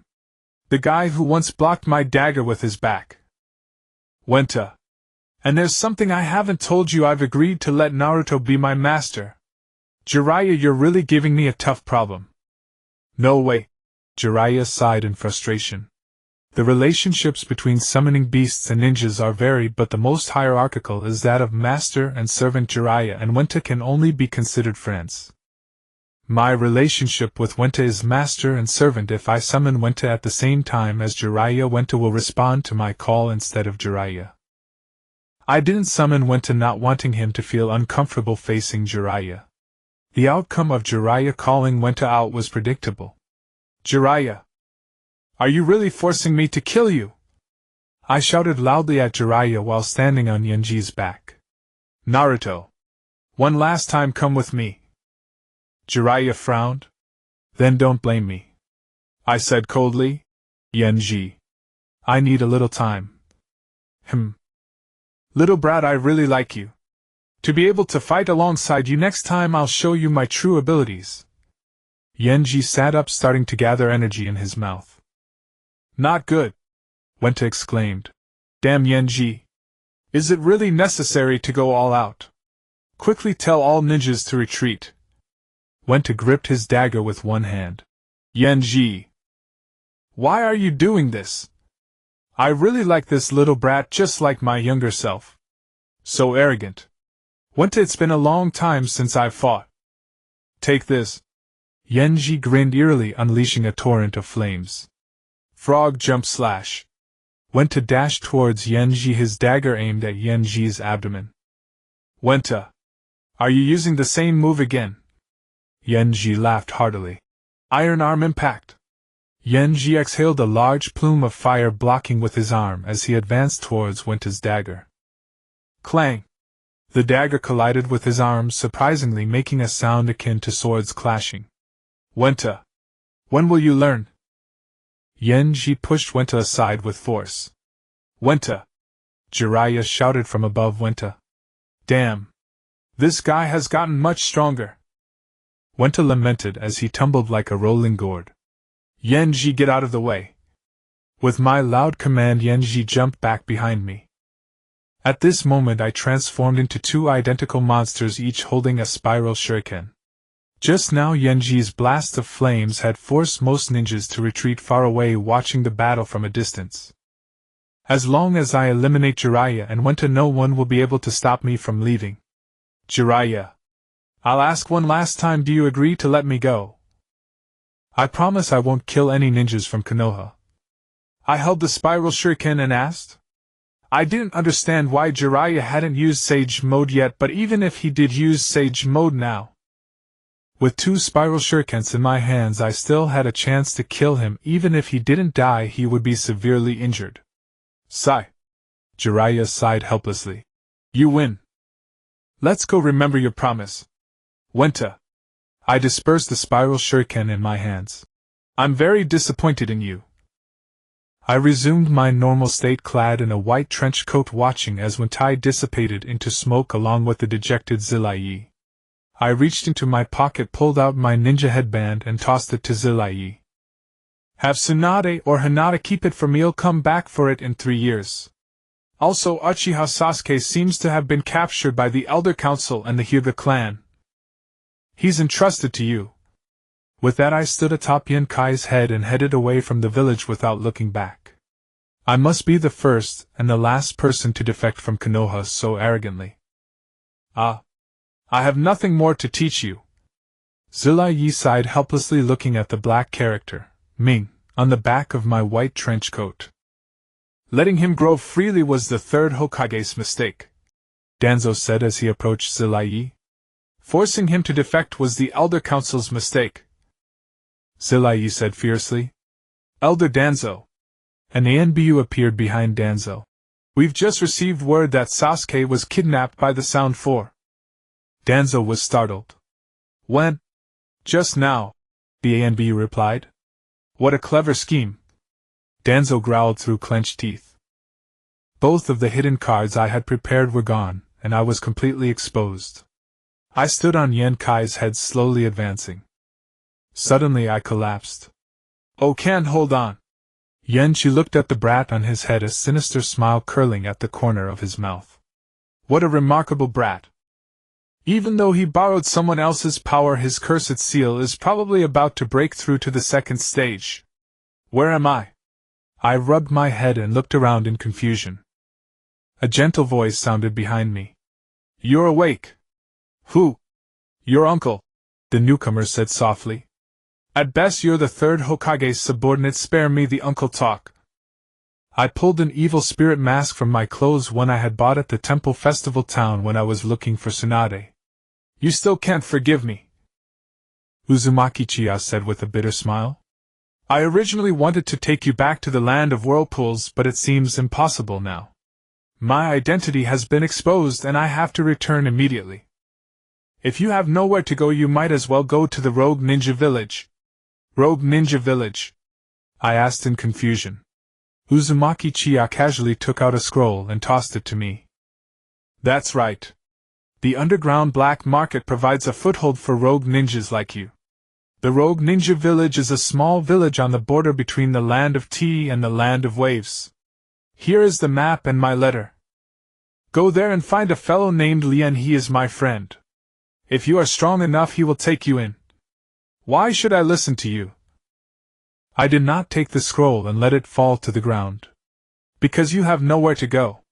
Besides, it's indeed a great place, very suitable for your growth. Uzumaki Chiya explained. If you have any questions about your origins in the future, you can come to the Land of Whirlpools to find me. Well, I'll take my leave now. After saying this, Uzumaki Chiya left directly without another word. How ridiculous! I made my final assessment of Uzumaki Chiya's behavior. Stepping out of the forest, I took a deep breath. Free air felt so good.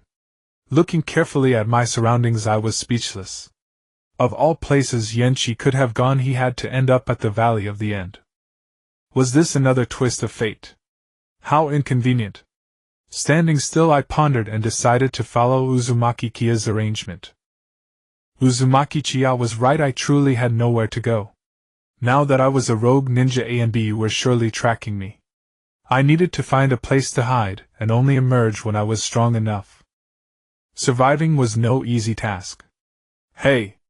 If you're here, come out. What's with all the hiding? I shook my head helplessly. Was I so terrifying that people didn't even have the courage to face me? Hee hee. So this is where you are. As the voice sounded, 4 figures appeared around me. First, let me introduce myself. I am Gui Tong, one of the East Gate, one of the Sound Four. 4 individuals appeared carrying a wooden barrel. The huge barrel covered in runes emitted wisps of purple-black chakra.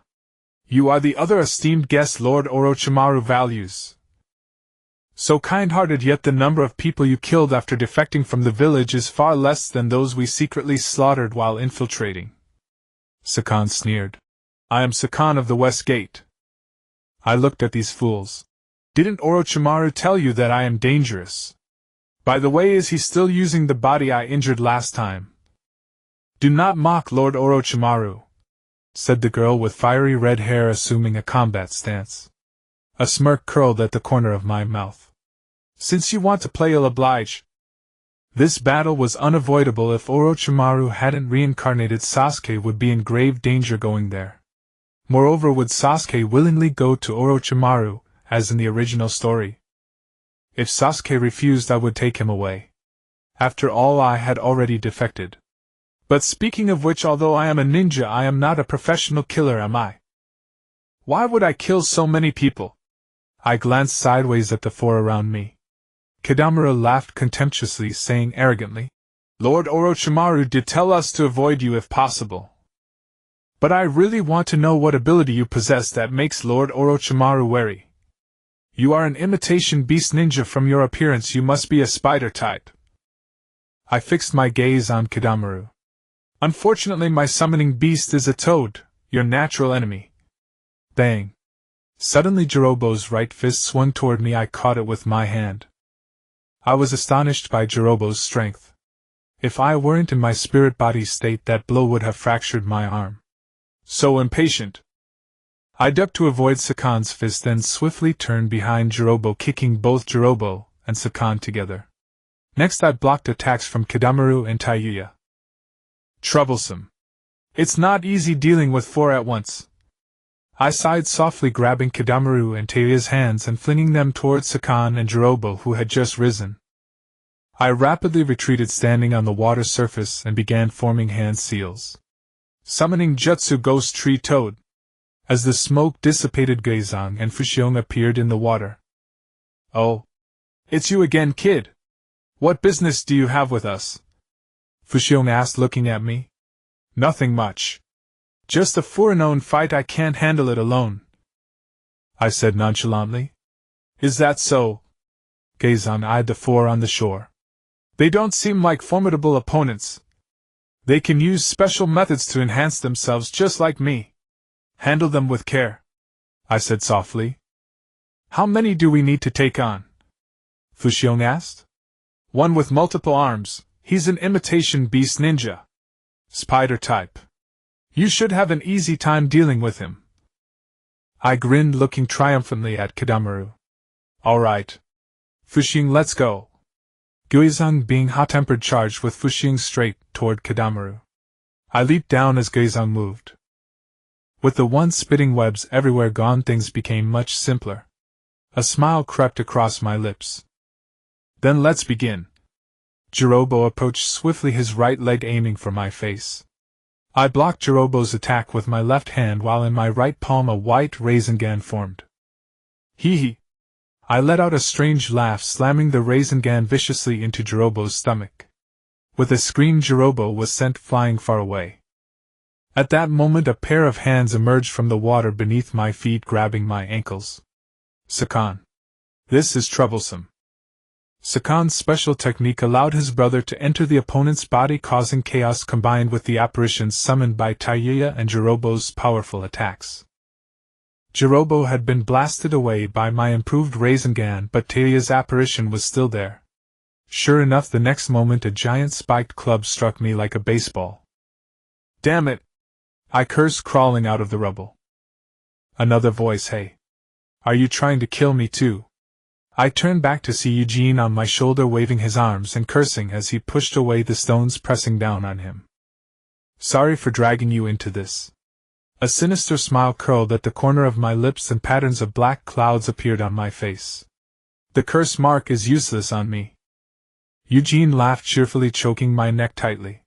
Suddenly he leaped out of my body, his skin covered in burn-like wounds.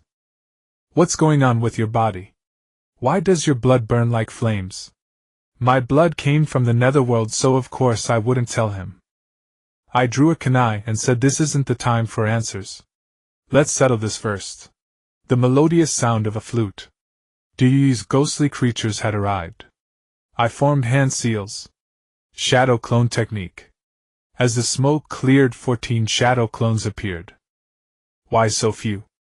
In the manga Naruto's hundreds of clones had a major flaw by splitting chakra into hundreds of parts. Each clone held very little chakra. They could only manage simple taijutsu, incapable of using any other ninjutsu, barely enough to bully genin-level opponents. I only created 14 clones. Though fewer, each clone could use 1 or 2 ninjutsu, making them nearly indistinguishable from my real self in a short time.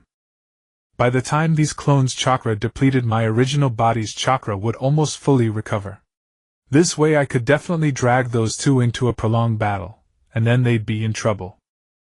After all, ninja battles are short-lived. If it dragged on, they would lose.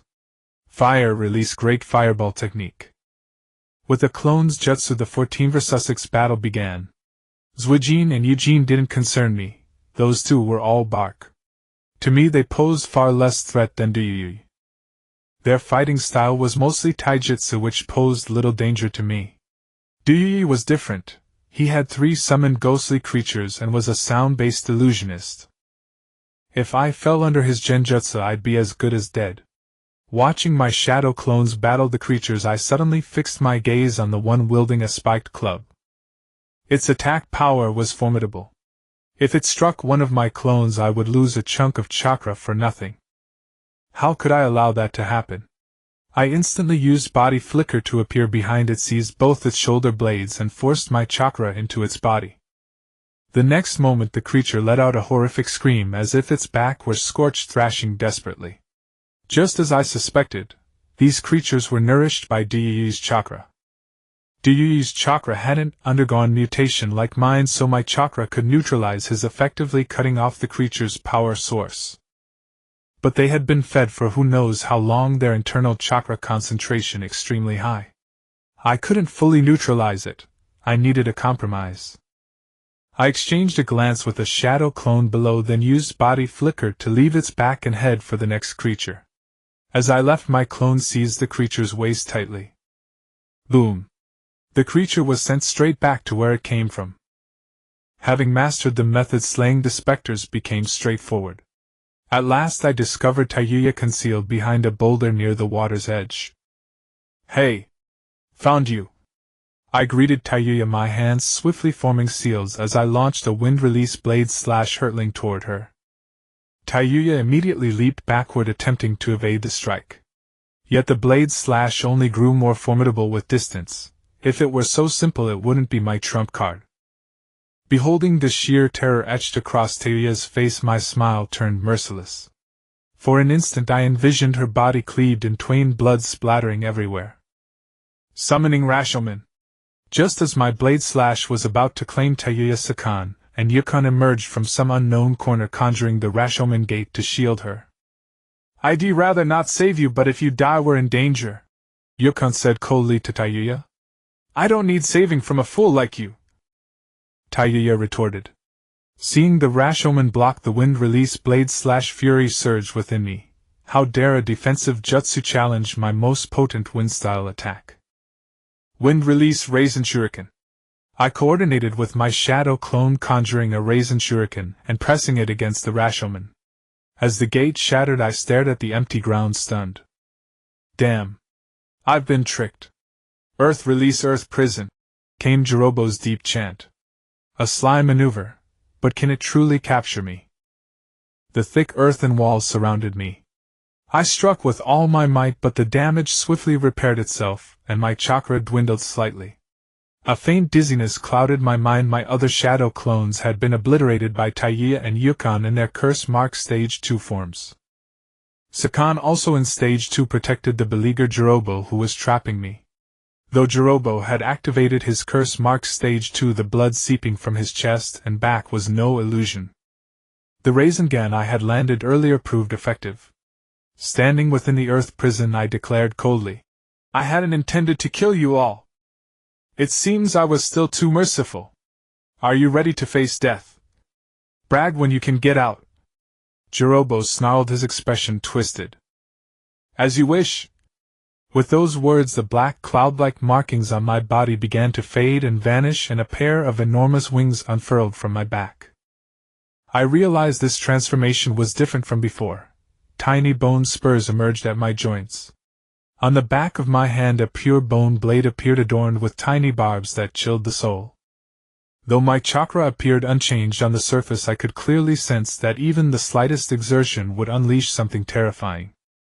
"First they'll get out and deal with these annoying pests," I muttered to myself. Using my perception, I located Jirobo's position directly opposite me. A white Rasengan materialized in my hand and I slammed it fiercely toward Jirobo through the wall. What? Jirobo leaped aside instantly. A dark silhouette burst from the earth prison. Before Sakan could retreat, a massive hand covered in fine scales clamped around his neck. The first one. A voice colder than ice echoed from the smoke, followed by Sakan's agonized screams. The gale dispersed the haze, revealing a monstrous being with gigantic wings sprouting from its back. Its body was a pale black with two long scar-like black streaks across its face. It stretched out an exaggerated hand, gripping Sakan's neck tightly. The chakra swirling around it at dizzying speed was the source of the tempest. Sakan, still in his curse-marked Stage 2 form, was pinned against the chakranda's storm, horrific wounds accumulating incessantly on his body. The whirlwind formed by chakra accelerated, the nearby screams were piercingly tragic and then transformed into a rain of blood splattering in all directions. Seeing his brother dismembered, Eugene let out a furious roar and charged at me for revenge. In the next moment a shadow flickered and disappeared. So fast. Eugene was alarmed. This was a speed he could not comprehend. Suddenly he stopped, his instincts warning him that if he took another step forward he would die. A black hand covered in small scales suddenly appeared in front of his heart. "Eugene, be careful!" Duoyu shouted loudly. Eugene's legs and back felt cold. If not for his instincts, his heart would have already been shattered. Should I dodge? I raised my head, looking at Eugene. Dodging is meaningless. My wings flapped behind me as I withdrew my right hand from under my ribs. Using the momentum from my wings, I delivered a straightforward punch towards Eugene's heart.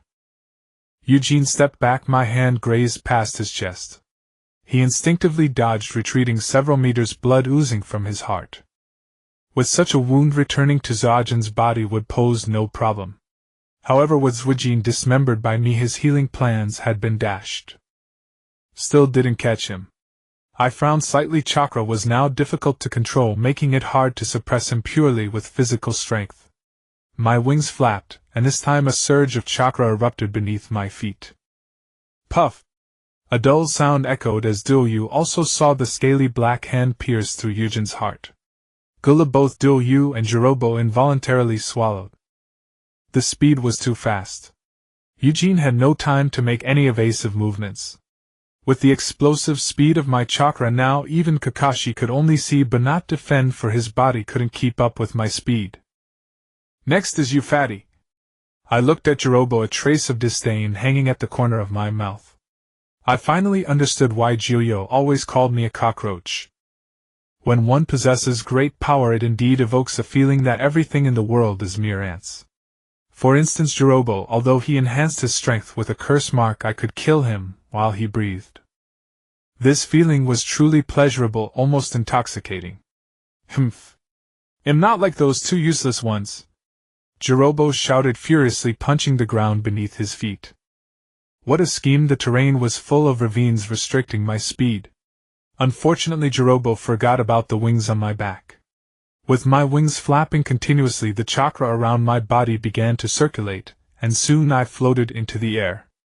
Looking down at Jirobo from above, I remarked, "Your tactics have no effect on me. He can fly, this is troublesome." Jirobo expressed in frustration. "Use the rocks on the ground to attack him, don't let him get close," Duoyu said softly, pulling out a flute and hiding behind Jirobo. "Sigh, there's no other way now." Jirobo sighed, picking up a stone the size of a human head and throwing it at me. The stone whistled as it struck the layer of chakra beside me. It seemed to be pushed by something flying past me without even brushing the edge of my clothes. Then I felt something was off. My body felt stiff, my wings flapping less powerfully, and the chakra outside my body slowed down. Is it an illusion? At that moment Duoyu was playing the flute and I couldn't hear any sound. Why does everyone who knows illusion want to restrict me? It was Itachi before and now it's Duoyu.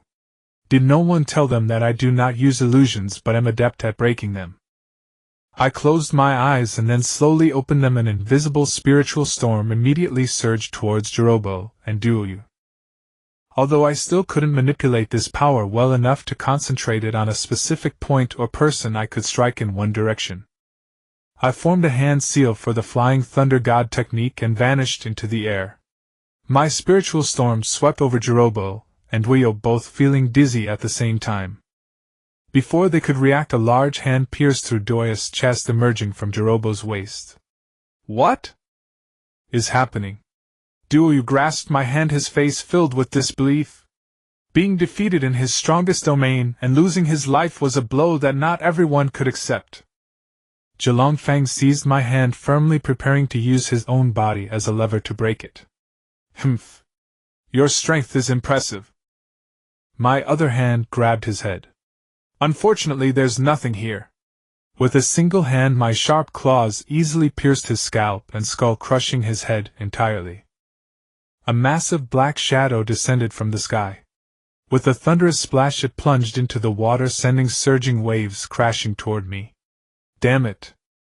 Guizhang and Fu Xiong, you two just had to leap ostentatiously into the pond. Did you not see me standing on the shore? Is the battle over? I asked, withdrawing from the second state of the curse seal as I looked at Guizhang and Fu Xiong. Of course. Who do you think we are? Fu Xiong declared proudly. Then, puzzled, he glanced at the 4 corpses on the ground. Kid, what exactly happened to you during this time? How have you become brutal? Guizhang's voice interjected. Now you give off a very brutal vibe. Was I really brutal? For some reason I had suddenly gone on a killing spree today, yet I didn't feel disgusted. What was happening to me? The way you transform, I sense a threat. Fu Xiong said softly. Before, you merely had the potential to threaten us. But that transformation just now gave you the ability to harm us. Perhaps you should be cautious and try to control your power, Guizhang advised.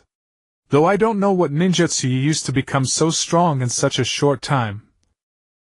I must warn you, the greater the power, the more terrifying the danger it brings. One day you might be consumed by this brutality and turned into a puppet driven by desire. Jiuyo once warned me. Could I really become a puppet? I recalled that raised, swollen, crooked left hand. Was that my desire? In an instant my mind flashed back to the 3 years of my childhood. So I had never forgotten after all. I looked up at the sky and said with meaning, perhaps I really will become brutal. The old Naruto is dead. From today onward, I Xuanhua Mingren will only be myself. Is that so? Guizhang froze, then shook her head with a sigh. I wonder what you'll become once you indulge your desires. That's not something we need to worry about, Fu Xiong said, patting Guizhang on the back. Hey! We're heading back. Kid, I look forward to your growth. Alright, we're off. Guizhang bid farewell, and together with Fu Xiong they vanished into a puff of smoke. I stood there contemplating life. Bang! I turned toward the source of the sound, a smirk curling at the corner of my mouth. After fighting for so long, I'd forgotten he was there.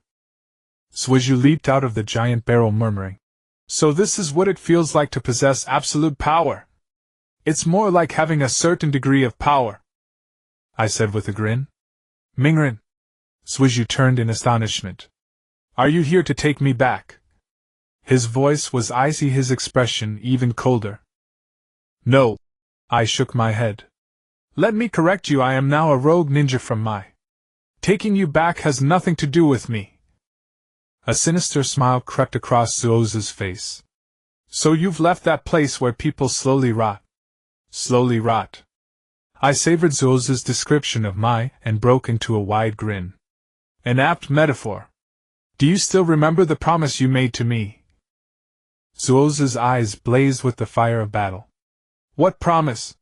I was taken aback. You said that if I could force you to use 2 ninjutsu techniques, you would make me stronger. The fire in Zuozu's eyes was almost visible. A smile curved at the corner of my lips. I remember. However, you've already obtained what you wanted, haven't you? Not enough. Sasuke exclaimed loudly. Indeed, it's not enough. I nodded. You barely managed to survive a single move from Itachi. Upon hearing Itachi's name, madness flashed in Sasuke's eyes. Because I know the gap, I must become stronger. Almost possessed Sasuke would not listen to anything I said. Only by defeating him would my advice be heeded. Then let me show you how far you really are from Itachi, I said coldly. Silently activating the second state of the curse seal, my wings erupted from my back, soaring skyward with a grand flourish. Sasuke was momentarily stunned as black flames of the curse seal crept across his face. One eye transformed into an Orochimaru-like snake, while the other remained in the Sharingan state. Sasuke. I opened my eyes looking at him. Originally I wanted you to personally experience the second state of the curse seal rather than relying on external assistance. Because despite it being the second state of the curse seal, the difference in power is terrifying. With a flap of my wings I vanished before Sasuke. Before Sasuke could react, I kicked him away with a powerful strike. My gaze was cold. In my current state, even if you use your Sharingan to see through my movements. But can your body keep up? I understood what Geizang and Fushiong meant by my transformation. I truly wanted to kill Sasuke. Slowly I closed my eyes, nearly overwhelmed by desire, feeling murderous intent towards Sasuke. It's impossible to give up the curse seal with both Konoha and Akatsuki hunting me down. Limiting my own strength would be a death wish. Continuing to use the cursed seal, there's a real possibility, as Jojo mentioned, of becoming a bloodthirsty puppet. Who should I seek to suppress this cursed seal? Jiraiya. Kakashi. It seems I can only turn to these two for help. Ah. How frustrating. Boom. While I was deep in thought, Sasuke rushed in from a distance, knocking me down with a kick. What do you mean? Am I really that unworthy of your attention? Sasuke shouted at me, his face flushed with anger. Not at all, I said, staggering to my feet. Actually, I've been contemplating how to perfectly simulate Itachi's combat style without killing you. Can you mimic Itachi's fighting style? Sasuke asked in surprise. Indeed. However, I cannot replicate the genjutsu of the Uchiha clan. After standing up and brushing off the dust, I said, therefore I have decided to reveal Itachi's weakness to you. What weakness? Sasuke's eyes sparkled. You have already learned Chidori, so you should be quite clear about the source of its speed, I said nonchalantly. If you can utilize speed that exceeds Itachi's physical reaction limit, you can defeat him. As for killing him, I suggest you find a way using those eyes of yours. Sasuke instinctively touched the corner of his eye. You mean the Sharingan? Yes. I nodded, exiting the curse seal state and sitting down. Continuous use of the curse seal was starting to make my body feel uncomfortable. Patting the ground beside me, I smiled at Sasuke and said, come sit for a while. Sasuke sat down on a stone a good distance away from me, a frown on his forehead. Sasuke asked, don't you have any other methods to make me stronger? I don't, but someone else does, I replied cheerfully. Who? Orochimaru. Him. Sasuke was taken aback. That's right. I nodded. Although I detest Orochimaru, I personally believe he is a formidable figure in ninjutsu and forbidden techniques.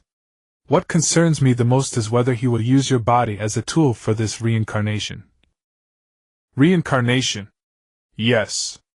Orochimaru left Konoha years ago to study this forbidden technique, using other people's bodies to prolong his own life, thus achieving immortality while collecting all ninjutsu in the world. The real reason I do not know. I am aware that this forbidden technique requires a minimum interval of 3 years between uses. 3 years. Jiraiya and I will go find Tsunade and leave Orochimaru's current body in a half-destroyed state. After he returns, he will likely reincarnate immediately, although we cannot rule out the possibility that he will endure until his subordinates bring you back. All you need to do is wait. Wait until when? Sasuke appeared impatient. Do I have to wait until Itachi finds me? Not at all. Just wait for one person to arrive. Once he does, you will follow him. I calmly closed my eyes, beginning to sleep. I didn't have to wait long with Sasuke before the first person arrived, Kimimaro. Looking at the sickly Kimimaro, I shook my head. Which one of you is Uchiha Sasuke? That's me, Sasuke retorted angrily, glaring at him. All right, please follow me. Lord Orochimaru has been waiting for a long time. Kimimara's expression remained cold as ice. I had pondered his strength. According to my memories from the anime, Kimimaro seemed incredibly powerful in two aspects. One was his bloodline limit, which allowed him to almost completely overpower Lee in a direct confrontation. The other was his cursed seal, which, unlike the Sound 4, was similar to mine, enabling him to autonomously enter the second stage. In the original work, Kimimaro battled Gaara, and the final activation of the Bone Forest, even when he burned his life force to unleash it, was not to be underestimated. "Hey there, handsome," I greeted cheerfully. "Is there something we can't discuss while sitting? Come sit with me. You're Uzumaki Naruto, right?" Kimimaro looked at me coldly. "That's correct," I replied with a smile. "Lord Orochimaru's orders are to take both of you back with me. If you cannot be taken together, prioritize taking Sasuke and killing you." A murderous aura gradually enveloped me from Kimimaro. I feigned fear, saying, "Damn Orochimaru, why give such an order? It seems I should hide in the deep mountains and forests, training for 100 or 80 years before coming out." My antics drew no amusement from either Sasuke or Kimimaro. "So what is your answer?" Kimimaro asked with a stern face. "Of course the answer is no," I replied lightly. "I will kill you," Kimimaro said coldly, looking at me. I shook my head and pointed behind him. Boom! The shadow clone exploded and Kimimaro instantly dodged. I didn't mind the failed ambush and shook my head. "It seems there's a reason you can be considered Orochimaru's top expert. What you're doing is rather despicable," Kimimaro said coldly. A smirk appeared at the corner of my mouth. "You are now my opponent. If you're afraid of my fighting style, you might as well admit defeat." "Lord Orochimaru is correct, you are indeed a formidable opponent," Kimimaro remarked. Sasuke jumped aside to observe my battle with Kimimaro. Kimimaro stood still, gathering his strength. My mind was calm as I slowly closed my eyes. If Kimimaro's strength was similar to what I imagined, then my eyes would only be a burden. Relying on my powerful perception, I prepared to gauge his attack. He moved. Kimimaro's speed was terrifying. I sensed him slightly shift, already covering nearly 4 meters. His taijutsu could rival Lee's. He possessed that level of strength. Now our strengths were quite close, but due to his illness, Kimimaro couldn't unleash his full power. After continuous combat, my body began to show signs of fatigue. If this dragged on, I would be the one to lose. Though reluctant, such situations would become routine in the future. Without the cover and care of teammates, I silently reminded myself that from now on the only person I could rely on was myself. In this battle, the best strategy was to finish it quickly. To deal with the close combat specialist Kimimaro, I needed to create distance, and then use ninjutsu to thoroughly suppress him before ultimately killing him. Resolute, I immediately launched my attack. With a puff of smoke, 4 shadow clones were ready for battle. Fire style Phoenix Fire technique. Wind style Great Breakthrough. Earth style Earth Flow River. The 3 shadow clones unleashed their respective jutsu, while the last shadow clone leapt high, coldly staring at Kimimaro, who was being assaulted by a torrential storm. Kimimaro sighed inwardly, admitting that this opponent was as troublesome as Orochimaru had warned. Simple crank ninjutsu, when combined and coordinated by him, had completely sealed off his routes for dodging and attacking.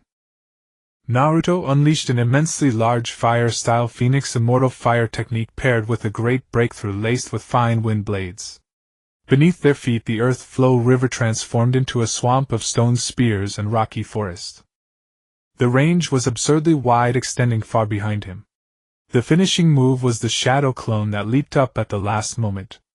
In such a situation, if he made even a single misstep, that shadow clone would finish him in an instant. A ruthless tactic. Kimimaro stood steady on the protruding stone spears, drawing a short sword made of bone from his left shoulder. Then I saw the plum blossom stakes. Dance of the Willow. Kimimaro nimbly dodged and weaved through the stone forest, evading my attacks. Wind-style blade slash. The leaping shadow clone bellowed as a twisted beam of light slashed swiftly toward Kimimaro. At the same time, the shadow clone that had released wind-style great breakthrough vanished with a puff of smoke. Kimimaro frowned. Without the support of wind-style great breakthrough, the power of the fire technique diminished. But the blade slash was already upon him. Kimimaro met the blade slash heat-in with his bone-short sword. The stone spear beneath his feet crumbled like sand. Water-style violent water wave. A shadow clone in the distance formed hand seals on the water's surface. A 10-meter-high wall of water rose and slammed violently toward Kimimaro, who was trapped in the swamp. I had set this elaborate trap to completely eliminate Kimimaro. His illness could be fully healed with a single use of my Een chapter. But he was Orochimaru's loyal follower. I would rather save Kabuto, who was on the verge of death, than save Kimimaro. Because Kabuto was intelligent, if I saved him he might follow me. Kimimaro, even if you saved him the moment Orochimaru gave the order, he would unhesitatingly drive that bone into your heart. Watching the ground that had turned into a vast expanse of water, I did not relax. I remembered that in the original story Kimimaro had still managed to escape safely even when suppressed by Gaara's sand coffin. It was at that moment Kimimaro was truly terrifying. Suddenly a flash of black and white light shot through the water. I formed a single hand seal and used the Flying Thunder God technique to leap 10 meters backward. A black and white whip shadow sliced across the water where I had stood, splashing water onto my face. From the direction of the whip shadow, a prehistoric dragon with a spine of bones appeared before me. This was Kimimaro in his second curse-mark transformation. I smiled wryly in resignation. The curse-mark state was very useful, but it had a fatal weakness. It could not be used consecutively. Kimimaro's expression was solemn. Though you are a worthy opponent, I must carry out Lord Orochimaru's orders. So forgive me. Oh. I formed hand seals. Ninja art Shincho Gate. An orange surge of chakra erupted from my body, and 3 tails swayed in the wind behind me. Kimimaro was now overdrawing his life force, and so was I. My body, already riddled with hidden injuries, screamed in agony under the stimulation of 9 nether chakra. For the sake of my own life, I had to end this quickly. Great Ball Rasengan. I formed a single hand seal, and a white orb the size of a volleyball appeared in my right hand. Then I accelerated and charged toward Kimimaro. Kimimaro's left hand grew a cluster of white bones, forming a bone drill, and he rushed at me. Kimimaro was ready to gamble with his life, and that suited me perfectly. I slightly slowed my forward momentum, furiously channeling my chakra into the Great Ball Rasengan in my right hand, compressing the sphere of light. The next moment, a piercing sound. The orb in my hand shrank, and 4 wind blades appeared like the edges of a shuriken around the normalized Rasengan's glow. Wind-style Raisin Shuriken. Dance of the Iron Thread Flower. Boom. With an earth-shattering roar, I was hurled violently against the cliff behind the waterfall and fell unconscious. When I awoke again, I felt a swaying motion as someone carried me. With effort, I opened my eyes and saw a black-haired figure striding forward resolutely with me on his back. The 3 comma-shaped curse marks on his neck told me who he was. Sasuke. How long was I unconscious? I said weakly. 1.5 hours. Another voice answered my question. I looked back in confusion to see Kabuto carrying Kimimaro on his back, walking behind me. Hey! How come you're here, Kabuto-senpai? I asked. Because my opponent is you, Kabuto said with a wry smile. Kimimaro's bloodline has a major flaw. Originally, he was the most suitable body for Lord Orochimaru. But his illness makes it impossible, so he volunteered to bring Sasuke back. After Kimimaro departed, I heard that you had defected from Konoha and were heading in the same direction as Kidamaru and the others. Your target was Sasuke. I wanted to prevent you from fighting Kimimaro. But by the time I arrived, both of you were grievously wounded. Is he dead? I leaned against a large tree, glancing at Kimimaro beside me out of the corner of my eye. No. Kabuto shook his head. I have completely stopped his metabolism, so this can let him live a little longer. I've never been able to cure his disease. Kabuto walked over and sat beside me, gathering chakra in his hand. I can treat your injuries. No need. I immediately stopped him. Who knows what Kabuto is thinking? What if he carries me back and lets Orochimaru possess me? Kabuto dispersed the chakra in his hand. Naruto, you have really changed. You no longer trust anyone. I only trust myself. A slight curve appeared at the corner of my mouth. I raised my right hand and almost cried. It was completely twisted. The Raisin Shuriken is a terrifying technique not only for the enemy but also for oneself. I asked Kabuto, "How is Kimimaro after being hit by my technique? The technique that injured Lord Orochimaru and Kimimaro." Kabuto's expression was mixed with tears and laughter. He sighed helplessly and said, "I really don't know how your mind works. The fourth Hokage couldn't complete that jutsu, and yet you have fully completed it." Accident. I chuckled. Last time you used Wind Release Raisin Shuriken against Lord Orochimaru, I reckon you had just finished developing the technique and hadn't mastered it yet, right? I nodded. Indeed. At that time I couldn't use it in combat. If Orochimaru hadn't foolishly collided with it himself, my technique wouldn't have been able to threaten you and Orochimaru. The Raisin Shuriken is terrifying, its only drawback is probably the attack range. Kabuto gently adjusted his glasses. Perhaps Lord Orochimaru might have a solution. No thanks. I refused.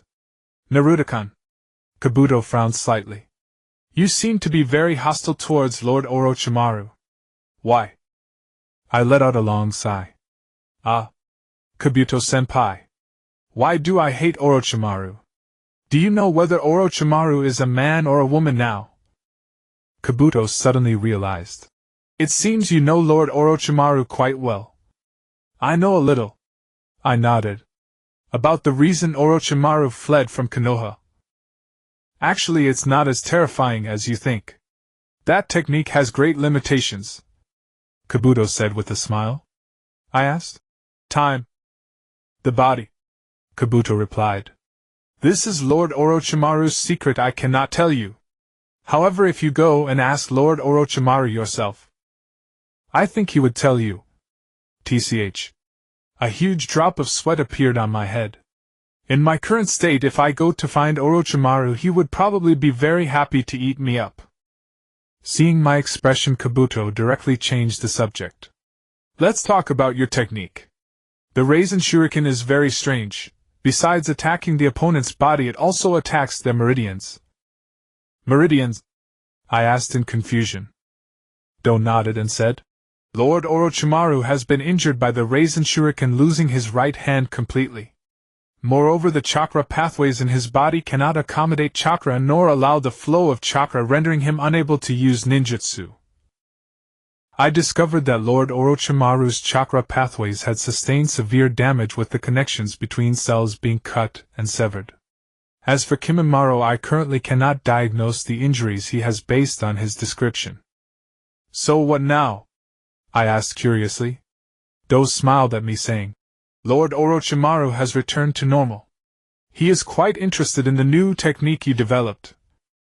So this means Orochimaru has completed his reincarnation. I stroked my chin with my left hand, speculating. Then Sasuke is in your hands. I hope that when I take him away in the future he won't be so weak. Aren't you coming back with us?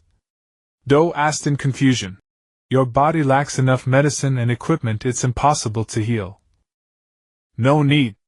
I stood up with some effort next to a deep in thought Sasuke. Hey! You emotionless guy! Do you remember our agreement? You haven't shown me your strength yet. Sasuke looked up at me and then violently turned his head away. I have no interest in bullying the disabled. Sasuke's words nearly made me kick him. I lowered my voice and leaned on Sasuke's shoulder, saying, Bastard, listen carefully. I am now capable of fighting Orochimaru. As for you, he'll give you 2.5 years.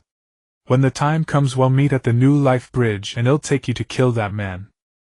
How you get out of Orochimaru's grasp is your problem, but I clearly tell you, In 2.5 years, if you do not possess the ability to threaten Orochimaru, there is no need for vengeance.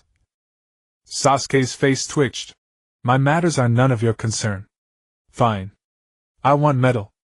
I shook my head helplessly. The rebellious youth of puberty. When you learn the whole truth, what will it be like? Do said.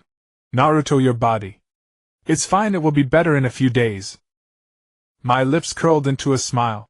You only have one way to take me to Orochimaru now. Do shook his head. Your expression is very confident. You must have a way to kill me or escape quickly. Of course, I said cheerfully.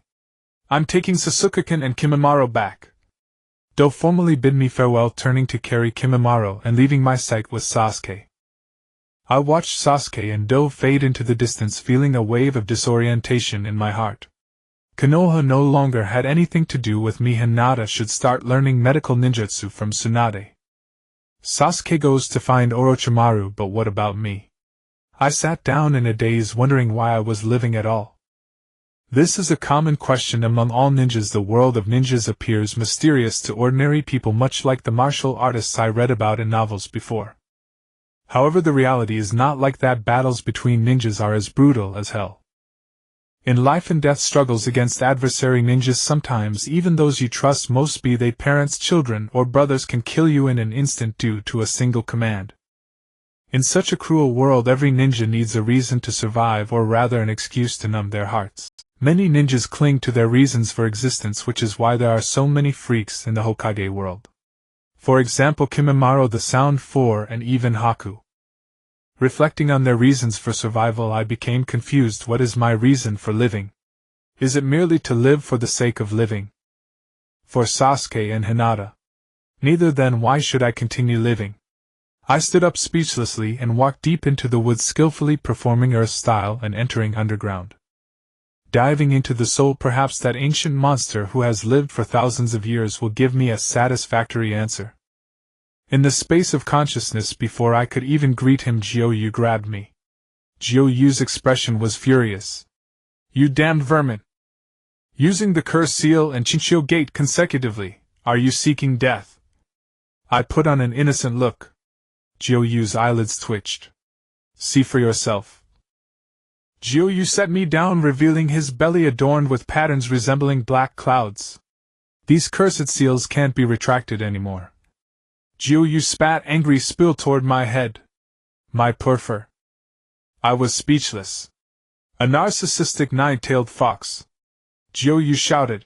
You remember this, don't ever use the cursed seal state casually. Did you hear me? I just defected from Muyi. You know. Huh. You defected? Jiu-Yu was momentarily stunned and asked in confusion. Yes. I nodded. Jiu-Yu instantly erupted, grabbing me again and shouting at my head. Didn't I teach you the seal conversion? Why didn't you let me out? I've got a belly full of fury to vent. Hey! Don't you care about the danger I faced? Jiu-Yu narrowed his eyes. Don't I know you? If there were real danger, you would have let me out long ago. I said helplessly. You're right. Jiu-Yu glanced at me, then closed his eyes. After obtaining the nether body, you should never have returned to Muyi village. That was an idiot's move. I'm an idiot? I asked in confusion. Jiu-Yu nodded. And then you're even more idiotic than I imagined. How am I idiotic? First, your battle with De Shiwan nearly exposed all your trump cards. Jiu-Yu opened his eyes as he spoke, looking at me contemptuously. Including how much of my power you can use, all of it was revealed. Second, since you've defected, you shouldn't have been soft-hearted. At the very least, you should have made those vermin in Muyi know your true strength so they'd never dare trouble you again. Jiu-Yu said coldly. You could even have let me out directly. I shook my head. No, I can't.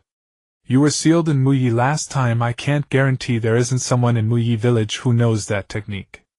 Moreover, once I let you out, then it would mean a complete rupture between me and Muyi. Are you planning to go back in the future? Jiu-Yu looked at me in surprise. Exactly. I nodded, a strange smile curling at the corners of my mouth. Mu Yi holds wishes I've yet to fulfill. Jiu said, You grow crazier by the day. Still, I quite like it. I asked, Jiu, have I changed? Today I met an acquaintance, and he said I'd become cruel. TCH. No big deal. Jiu scoffed dismissively.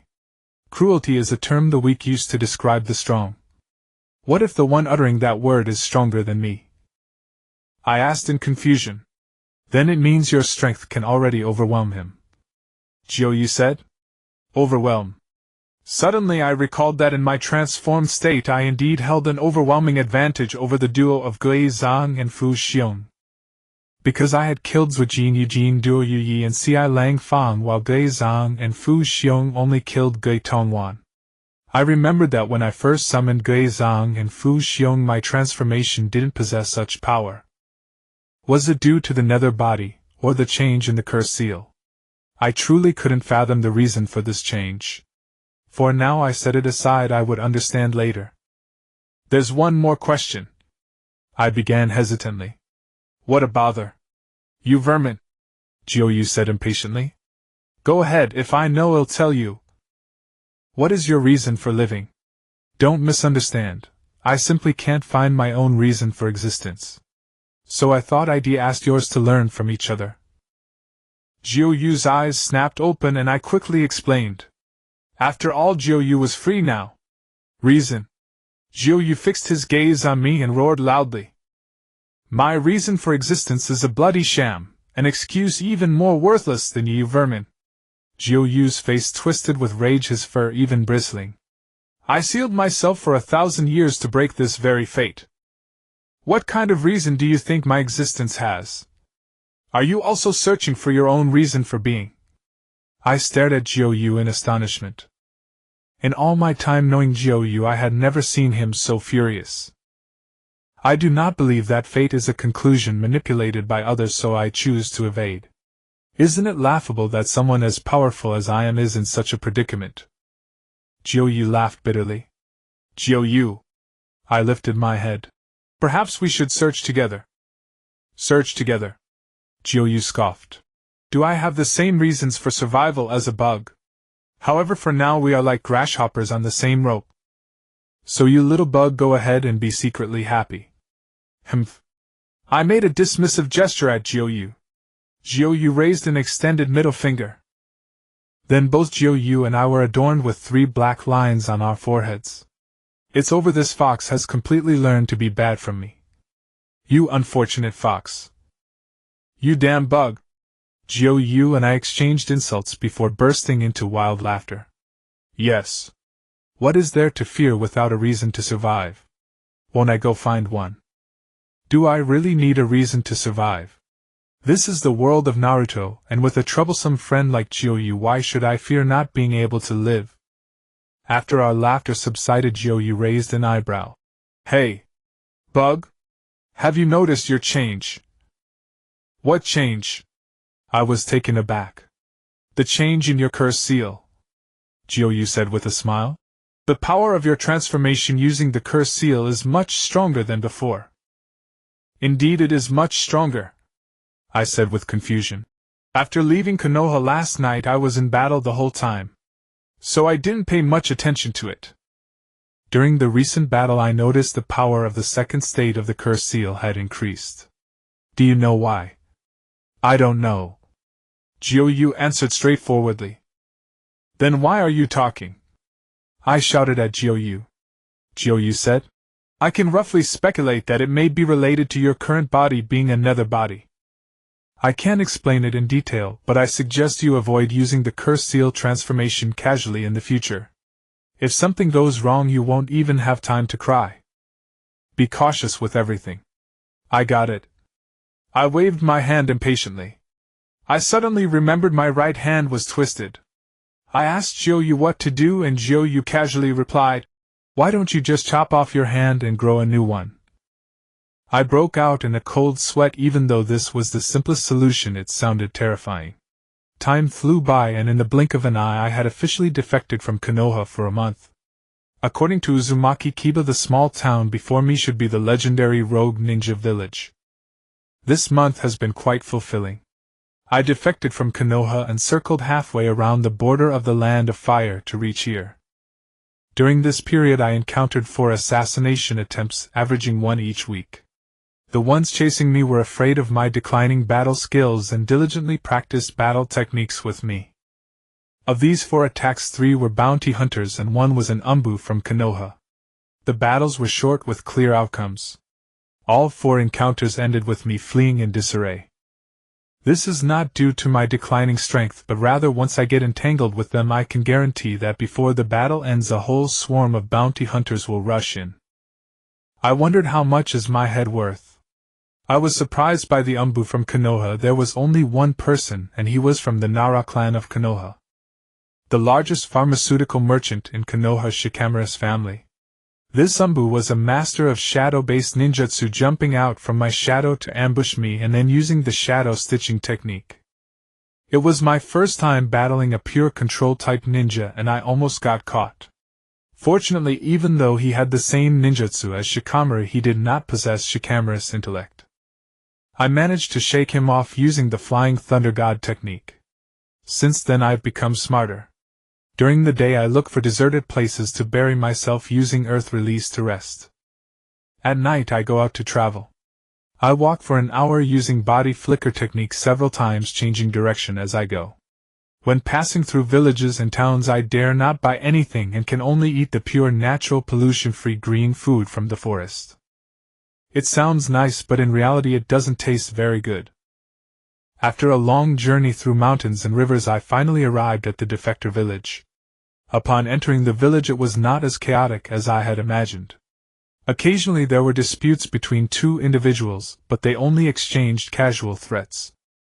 Be careful not to get bitten to death by the dogs of the ninja village during your next mission. Be cautious tonight. Everyone lived in harmony.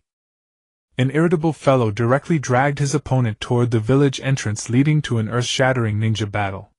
However, the onlookers appeared unfazed. I speculated that there might be 1 or more powerful individuals residing in the village. Otherwise everyone wouldn't be so peaceful. I glanced around and noticed there were no elderly people. This is a place where everyone is a soldier. Hey! You must be the newcomer! A childish voice sounded beside me.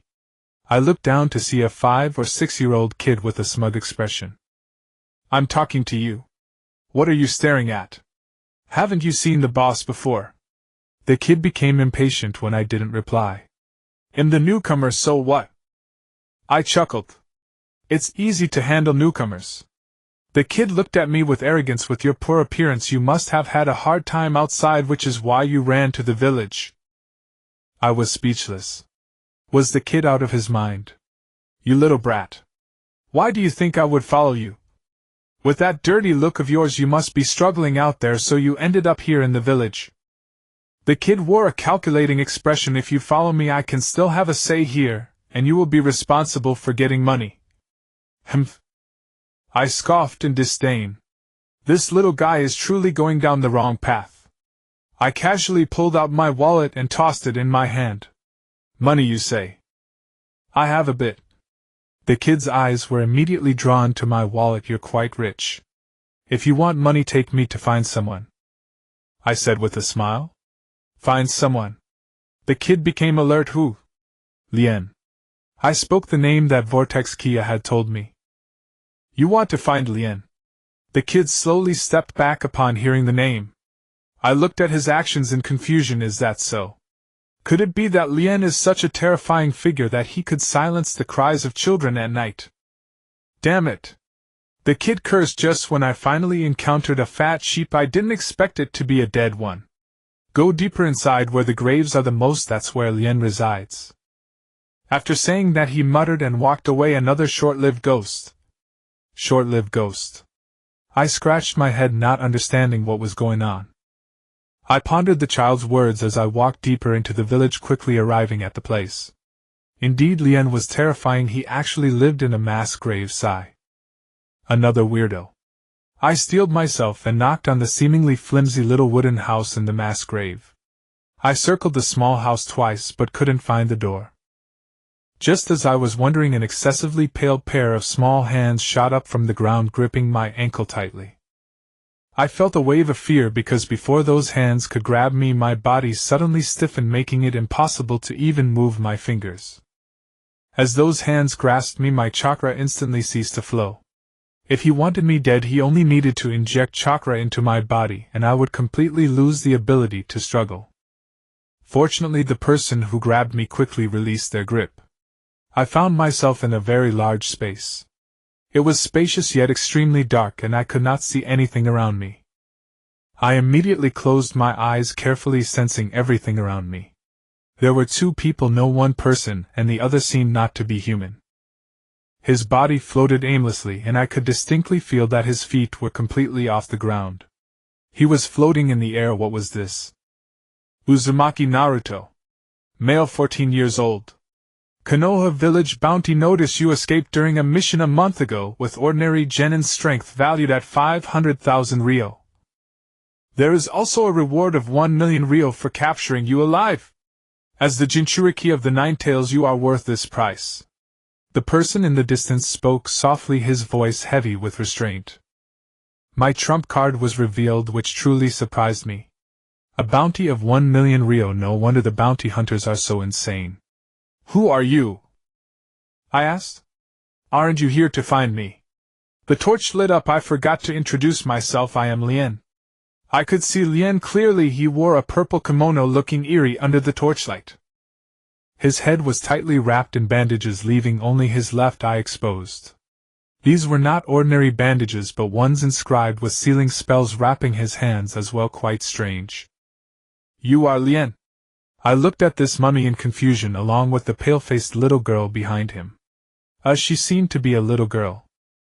She wore a pure white kimono with pale, slender hands, likely the ones that had pulled me down just now. The pale and frail little girl was actually floating in the air. I am. What do you want with me? The mummy spoke, his voice calm yet suppressed. I suppressed my thoughts and retrieved the scroll given by Uzumaki Kia from my ninja tool pouch, throwing it over. Uzumaki Kia asked me to find you. The mummy did not even move. I deliberately threw the scroll at a distance from him. How would he retrieve it? As I imagined wildly, the falling scroll stopped steadily in midair, then floated in front of the mummy and opened automatically. What the hell? The chaotic graveyard above, unsure of how many meters underground, combined with the flickering torchlight in front and the silent woman behind him. An ultimate Demon King scene. Coupled with the strange letter, I couldn't help but worry about my future. The mummy did not look at the map and letter left by Uzumaki Kia, but flipped the scroll over to examine the patterns on the back. So you are a descendant of the Uzumaki clan? The mummy nodded. Follow me. With that, he turned and walked into a passage behind him. This place resembled Orochimaru's underground base in the manga, a sinister and terrifying maze. One wrong step could trigger a trap. The world of rogue ninjas is different from that of ordinary ninjas, Lien said as he walked ahead. The girl in white occasionally floated to the walls on both sides, likely disabling some traps. Now I will teach you the first lesson of surviving in the world of rogue ninjas. If you don't want to die, never expose your final trump card. Because no one will casually attack a ninja whose background is unknown, Lien said. You will understand the brutality of the rogue ninja world in the future.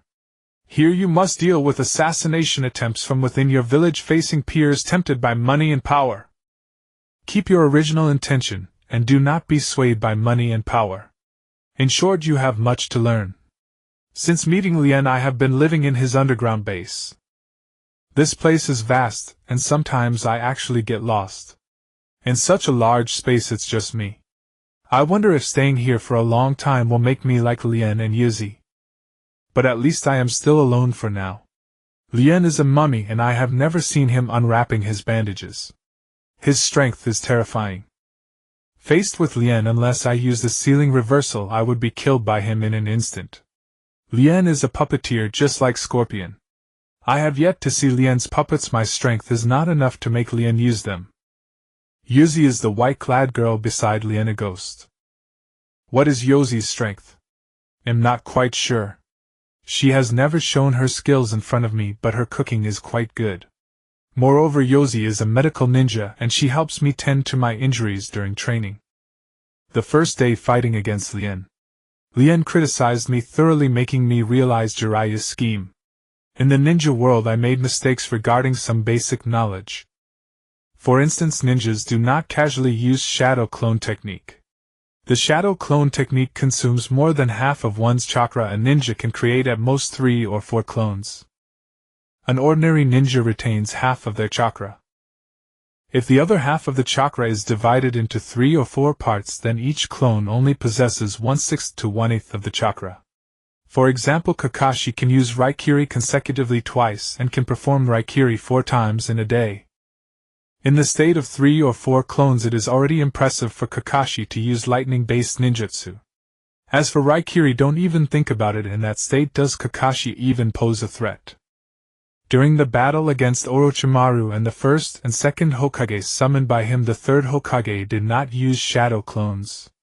This is because the chakra within him does not allow him to evenly distribute chakra into 3 parts and fight against 3 equally powerful foes.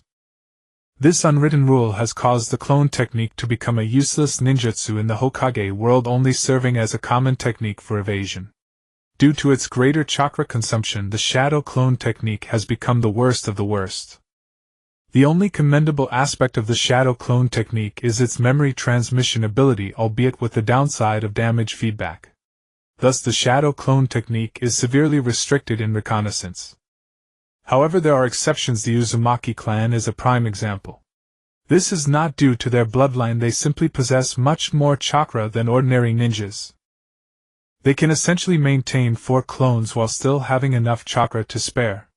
Their combat power not only does not decrease but actually increases, making this ninjutsu a signature technique of the Uzumaki clan. The Uzumaki clan is not as exaggerated as Naruto from the manga, who can create hundreds or thousands of clones at will. They can at most create nearly 100 clones each, still capable of releasing ninjutsu. A little more than that, whether they can utilize ninjutsu is another matter.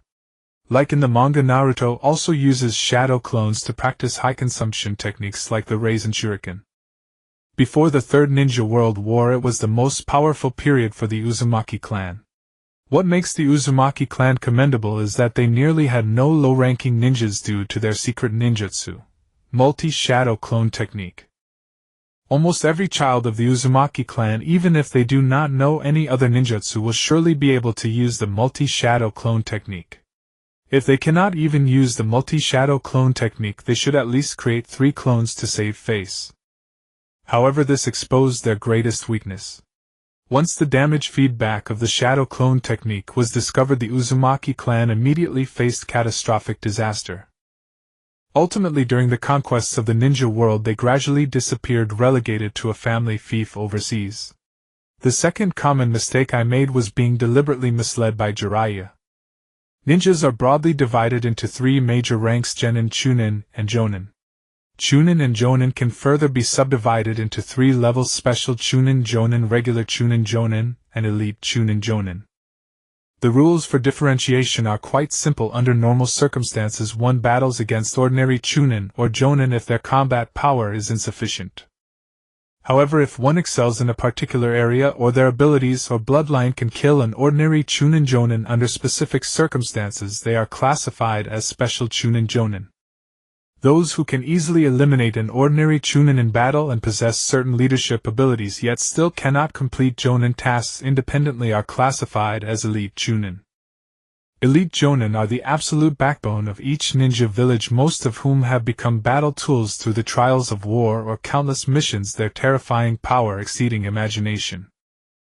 The Hokage is the actual ruler of a ninja village, being the cream of the crop among Elite Jonin. They must not only possess formidable combat strength but also a keen intuition for politics and the bigger picture, a requirement that has barred most Elite Jonin from attaining the title of Hokage. As a Hokage, if you claim to have no more than 1 or 2 ultimate techniques, who would believe you? Therefore, some Hokage utilize super techniques they develop themselves. Others might master unique techniques recorded in the village developed by certain predecessors. With all this said, what exactly am I trying to convey?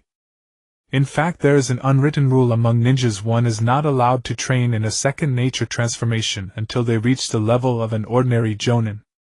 For example, my current strength is at the level of an elite chunin, nearing that of an ordinary jonin. According to the rules, I can only train in wind release and should preferably not dabble in ninjutsu of other natures. A person's energy is limited. By focusing on ninjutsu, my strength saw a swift increase. However, due to a shaky foundation in wind techniques, I ultimately stagnated at the elite jonin level, making no further progress for the rest of my life. When Lien reached this point, I broke out in a cold sweat. Did Jiraiya harm me or help me? I couldn't tell. All I knew was that Jiraiya might want to control me, making me serve Konoha. He slowly taught me to use the shadow clone technique to expedite my training. Simultaneously, if I were to truly defect, I would have no guidance. At most, I would be an ordinary jonin posing no threat. Seeing my expression, Lien said, "If you want to survive in the world of rogue ninjas, it's best not to trust anyone. Not even me." I began my most grueling training, starting from the basics, building my body and learning hand signs. From then on, I entered a new round of cultivation. I thought my strength was formidable, but in Lien's eyes I couldn't even be considered a chunin, at best a novice. He said that ninjas who have never participated in war, who struggle at the edge of life and death when exhausted, do not deserve to be called true ninjas. Likewise, any new generation of ninjas under 20 are unqualified.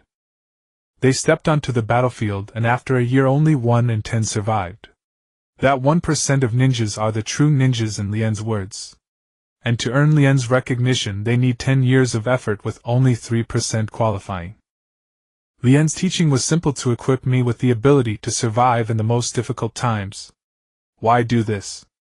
Lien replied, "I once made a vow, and now I am merely fulfilling that vow." Time passed peacefully as I diligently trained. On the 35th day after my defection from Konoha, Lien welcomed two guests I was none too fond of.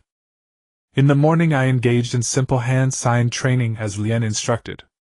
I only needed to dodge 20 puppets within the room continuously, using wind-based techniques without damaging his puppets. Repeating such a movement was exhausting, especially while evading the incredibly fast puppets. If I couldn't dodge, a hard collision would most likely result in fractures. With each collision, the outcome was predictable. Exhausted, I slowly walked toward my room. At the corridor's corner, a fleeting flash of red caught my attention.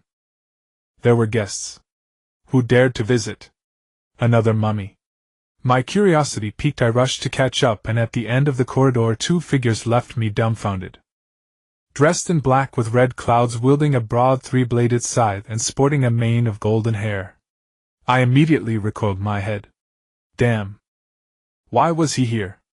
They entered Lien's room, and I carefully hid outside the door, holding my breath to listen. Inside were 2 individuals, Haiden and Kakuzu. Lien greeted Kakuzu. "Kakuzu. You greedy fiend, what brings you here?" "Nothing much. Just looking for some money." Kakuzu's voice was even deeper than Lien's. "After all these years, you are still greedy. And stingy?" Lien remarked. "Hey! How can you speak to your senior like that?" Haiden's voice was filled with arrogance. "Haiden," Kakuzu said, "don't speak to your senior that way." "Senior!" Haiden exclaimed in surprise. "That bandaged guy." "Haiden!" Kakuzu snapped, interrupting Haiden. "All right. I get it, I won't say any more," Haiden replied impatiently. "We are partners. Why do you always yell at me? Do you really want to kill me that badly?" "Humph." Kakuzu was slightly annoyed. "Fine, I won't say anything more." Haiden waved his hand. "Kakuzu. Your assistant is quite interesting." Lien's voice had a mocking tone. Kakuzu smiled and said, "Haiden is from the same era as me. He loves to turn those who oppose him into puppets. Unlike Sasori, the puppets he creates can perfectly retain their original thoughts and feelings. He literally turns people into undying, sleepless puppets, and once they lose his control, they can never move again." Back then, I was still an unknown rookie, and the name Haiden was already a nightmare for many ninjas. With that, Kakuzu let out a soft sigh. "Haiden, I can't kill you." "But that doesn't mean he can't kill you." If you were turned into one of his puppets and left in some deserted room for years, you will understand the true meaning of suffering. And what about you, Kakuzu? Lien, irritated by being exposed, retorted, aren't you the same? Old unkillable monster. How many hearts have you replaced until now? Lien asked. Yuko, bring the rat from outside in. Caught eavesdropping awkward. However, the master invited me in. I gently knocked twice on the door and said, I'm coming in. Then I pushed the door open. Kakuzu and Haiden turned their gaze to me. Upon seeing me enter, Haiden suddenly stood up and shouted, it's him. Sit down. Kakuzu's voice halted Haiden's advance. Lian-senpai. Aren't you going to introduce us to your disciple? Kakuzu squinted, looking at me and Lien. He is not my disciple. Lien shook his head. I guessed correctly, you came for him. Exactly, Kakuzu nodded. Bringing him back is the highest order from the Akatsuki organization. You can't act just yet, Lien stated. Is Hidan-senpai planning to turn him and the monster and his belly into puppets together? Kakuzu's words sent a tremor through my heart. Indeed, that thought crossed my mind. A trace of amusement gleamed in Lien's left eye. I haven't tested it yet, what a tailed beast would look like as a puppet. Jiao Du said nothing. Lien's gaze turned solemn. Enough jesting. Jiao Du nodded and said, You know the reason for my visit, it's him. My answer is impossible, Lien replied coldly. Why? Jiao Du frowned. Because of his surname. Lien's left eye fixed on Jiao Du. You should know my relationship with that clan. We can offer 3 million. Jiao Du's voice remained calm. Lien shook his head. Not everyone is as money-loving as you. There are ninjas in Akatsuki stronger than me, Jiao Du said. Do you think I'm afraid? Lien's tone hardened. You couldn't handle Orochimaru. Do you want me to teach you a lesson? Do you plan to keep him shackled by your side forever? Jiao Du's frown deepened as he calculated whether gathering forces to strike Lien would be profitable or a loss. If he truly doesn't want to leave, I have a place here, Lien said indifferently. Senior Lien, is there no room for compromise? Jiao Du seemed to have weighed the gains and losses, his tone solemn. There is, Lien answered. What conditions? Jiao Du's eyes lit up. Lien spoke slowly. I need the names of everyone in your Akatsuki. Jiao Du fell silent. After a long pause, he raised his head. I'm sorry, I can't decide on such terms. I need to return and consult the leader. Agreed. Lien nodded. Jiao Du, your courage is shrinking. The courageous ones are all in your warehouse, aren't they? Jiao Du threw out those words and turned to leave. When he passed by me, his arm elongated and reached for me. Idiot! I cursed. Jiao Du's hand stopped just a centimeter from my neck, while on the other side Haiden froze mid-swing with his scythe in the air. Jiao Du! It seems I underestimated you. Lien's voice sounded behind Jiao Du. Nothing much, just wanted to see how far this boy has grown. Jiao Du withdrew his hand sheepishly, and behind him Haiden fell straight to the ground. Then I won't see you off. Lien let out a strange laugh. Leaving Lien's stronghold, Jiao Du and Haiden appeared in the forest. Senior Jiao Du, is Lien really that strong? I really wanted to kill him just now. Haiden spoke up. Guai Qianlian's last battle was during the Second Shinobi World War, where he achieved 100 kills. Moreover, he successfully killed the head of the Kusanagi clan. Jiao Du said with emotion.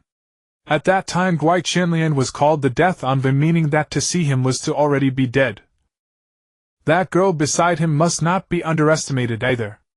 Although she is a puppet, he created her attacks target the soul directly. Your immortal body is less effective against her than my physical hardening. That girl. Haiden was stunned. It was the first time he had heard of attacks that directly targeted the soul. Against Lien, I have almost no chance of winning, Jiao Du said helplessly. I faced Lien's mummified face. Lien's left eye turned cold. Have you completed your training? You have time to eavesdrop on me. If your skills were sufficient to go unnoticed, I wouldn't say a word. But you the one sitting farthest inside, I detected you. It seems your training is far too easy. He concluded with a final sentence. Yuzi. Starting tomorrow you will supervise his training. If he dares to slack off even a little, punish him as you see fit. Time flew by and 3 years passed in a blink. A curve formed at the corner of my mouth as I stood atop the flame toad's head heading out of the forest. Sasuke should have escaped from Orochimaru's place. We arranged to meet at the newborn bridge.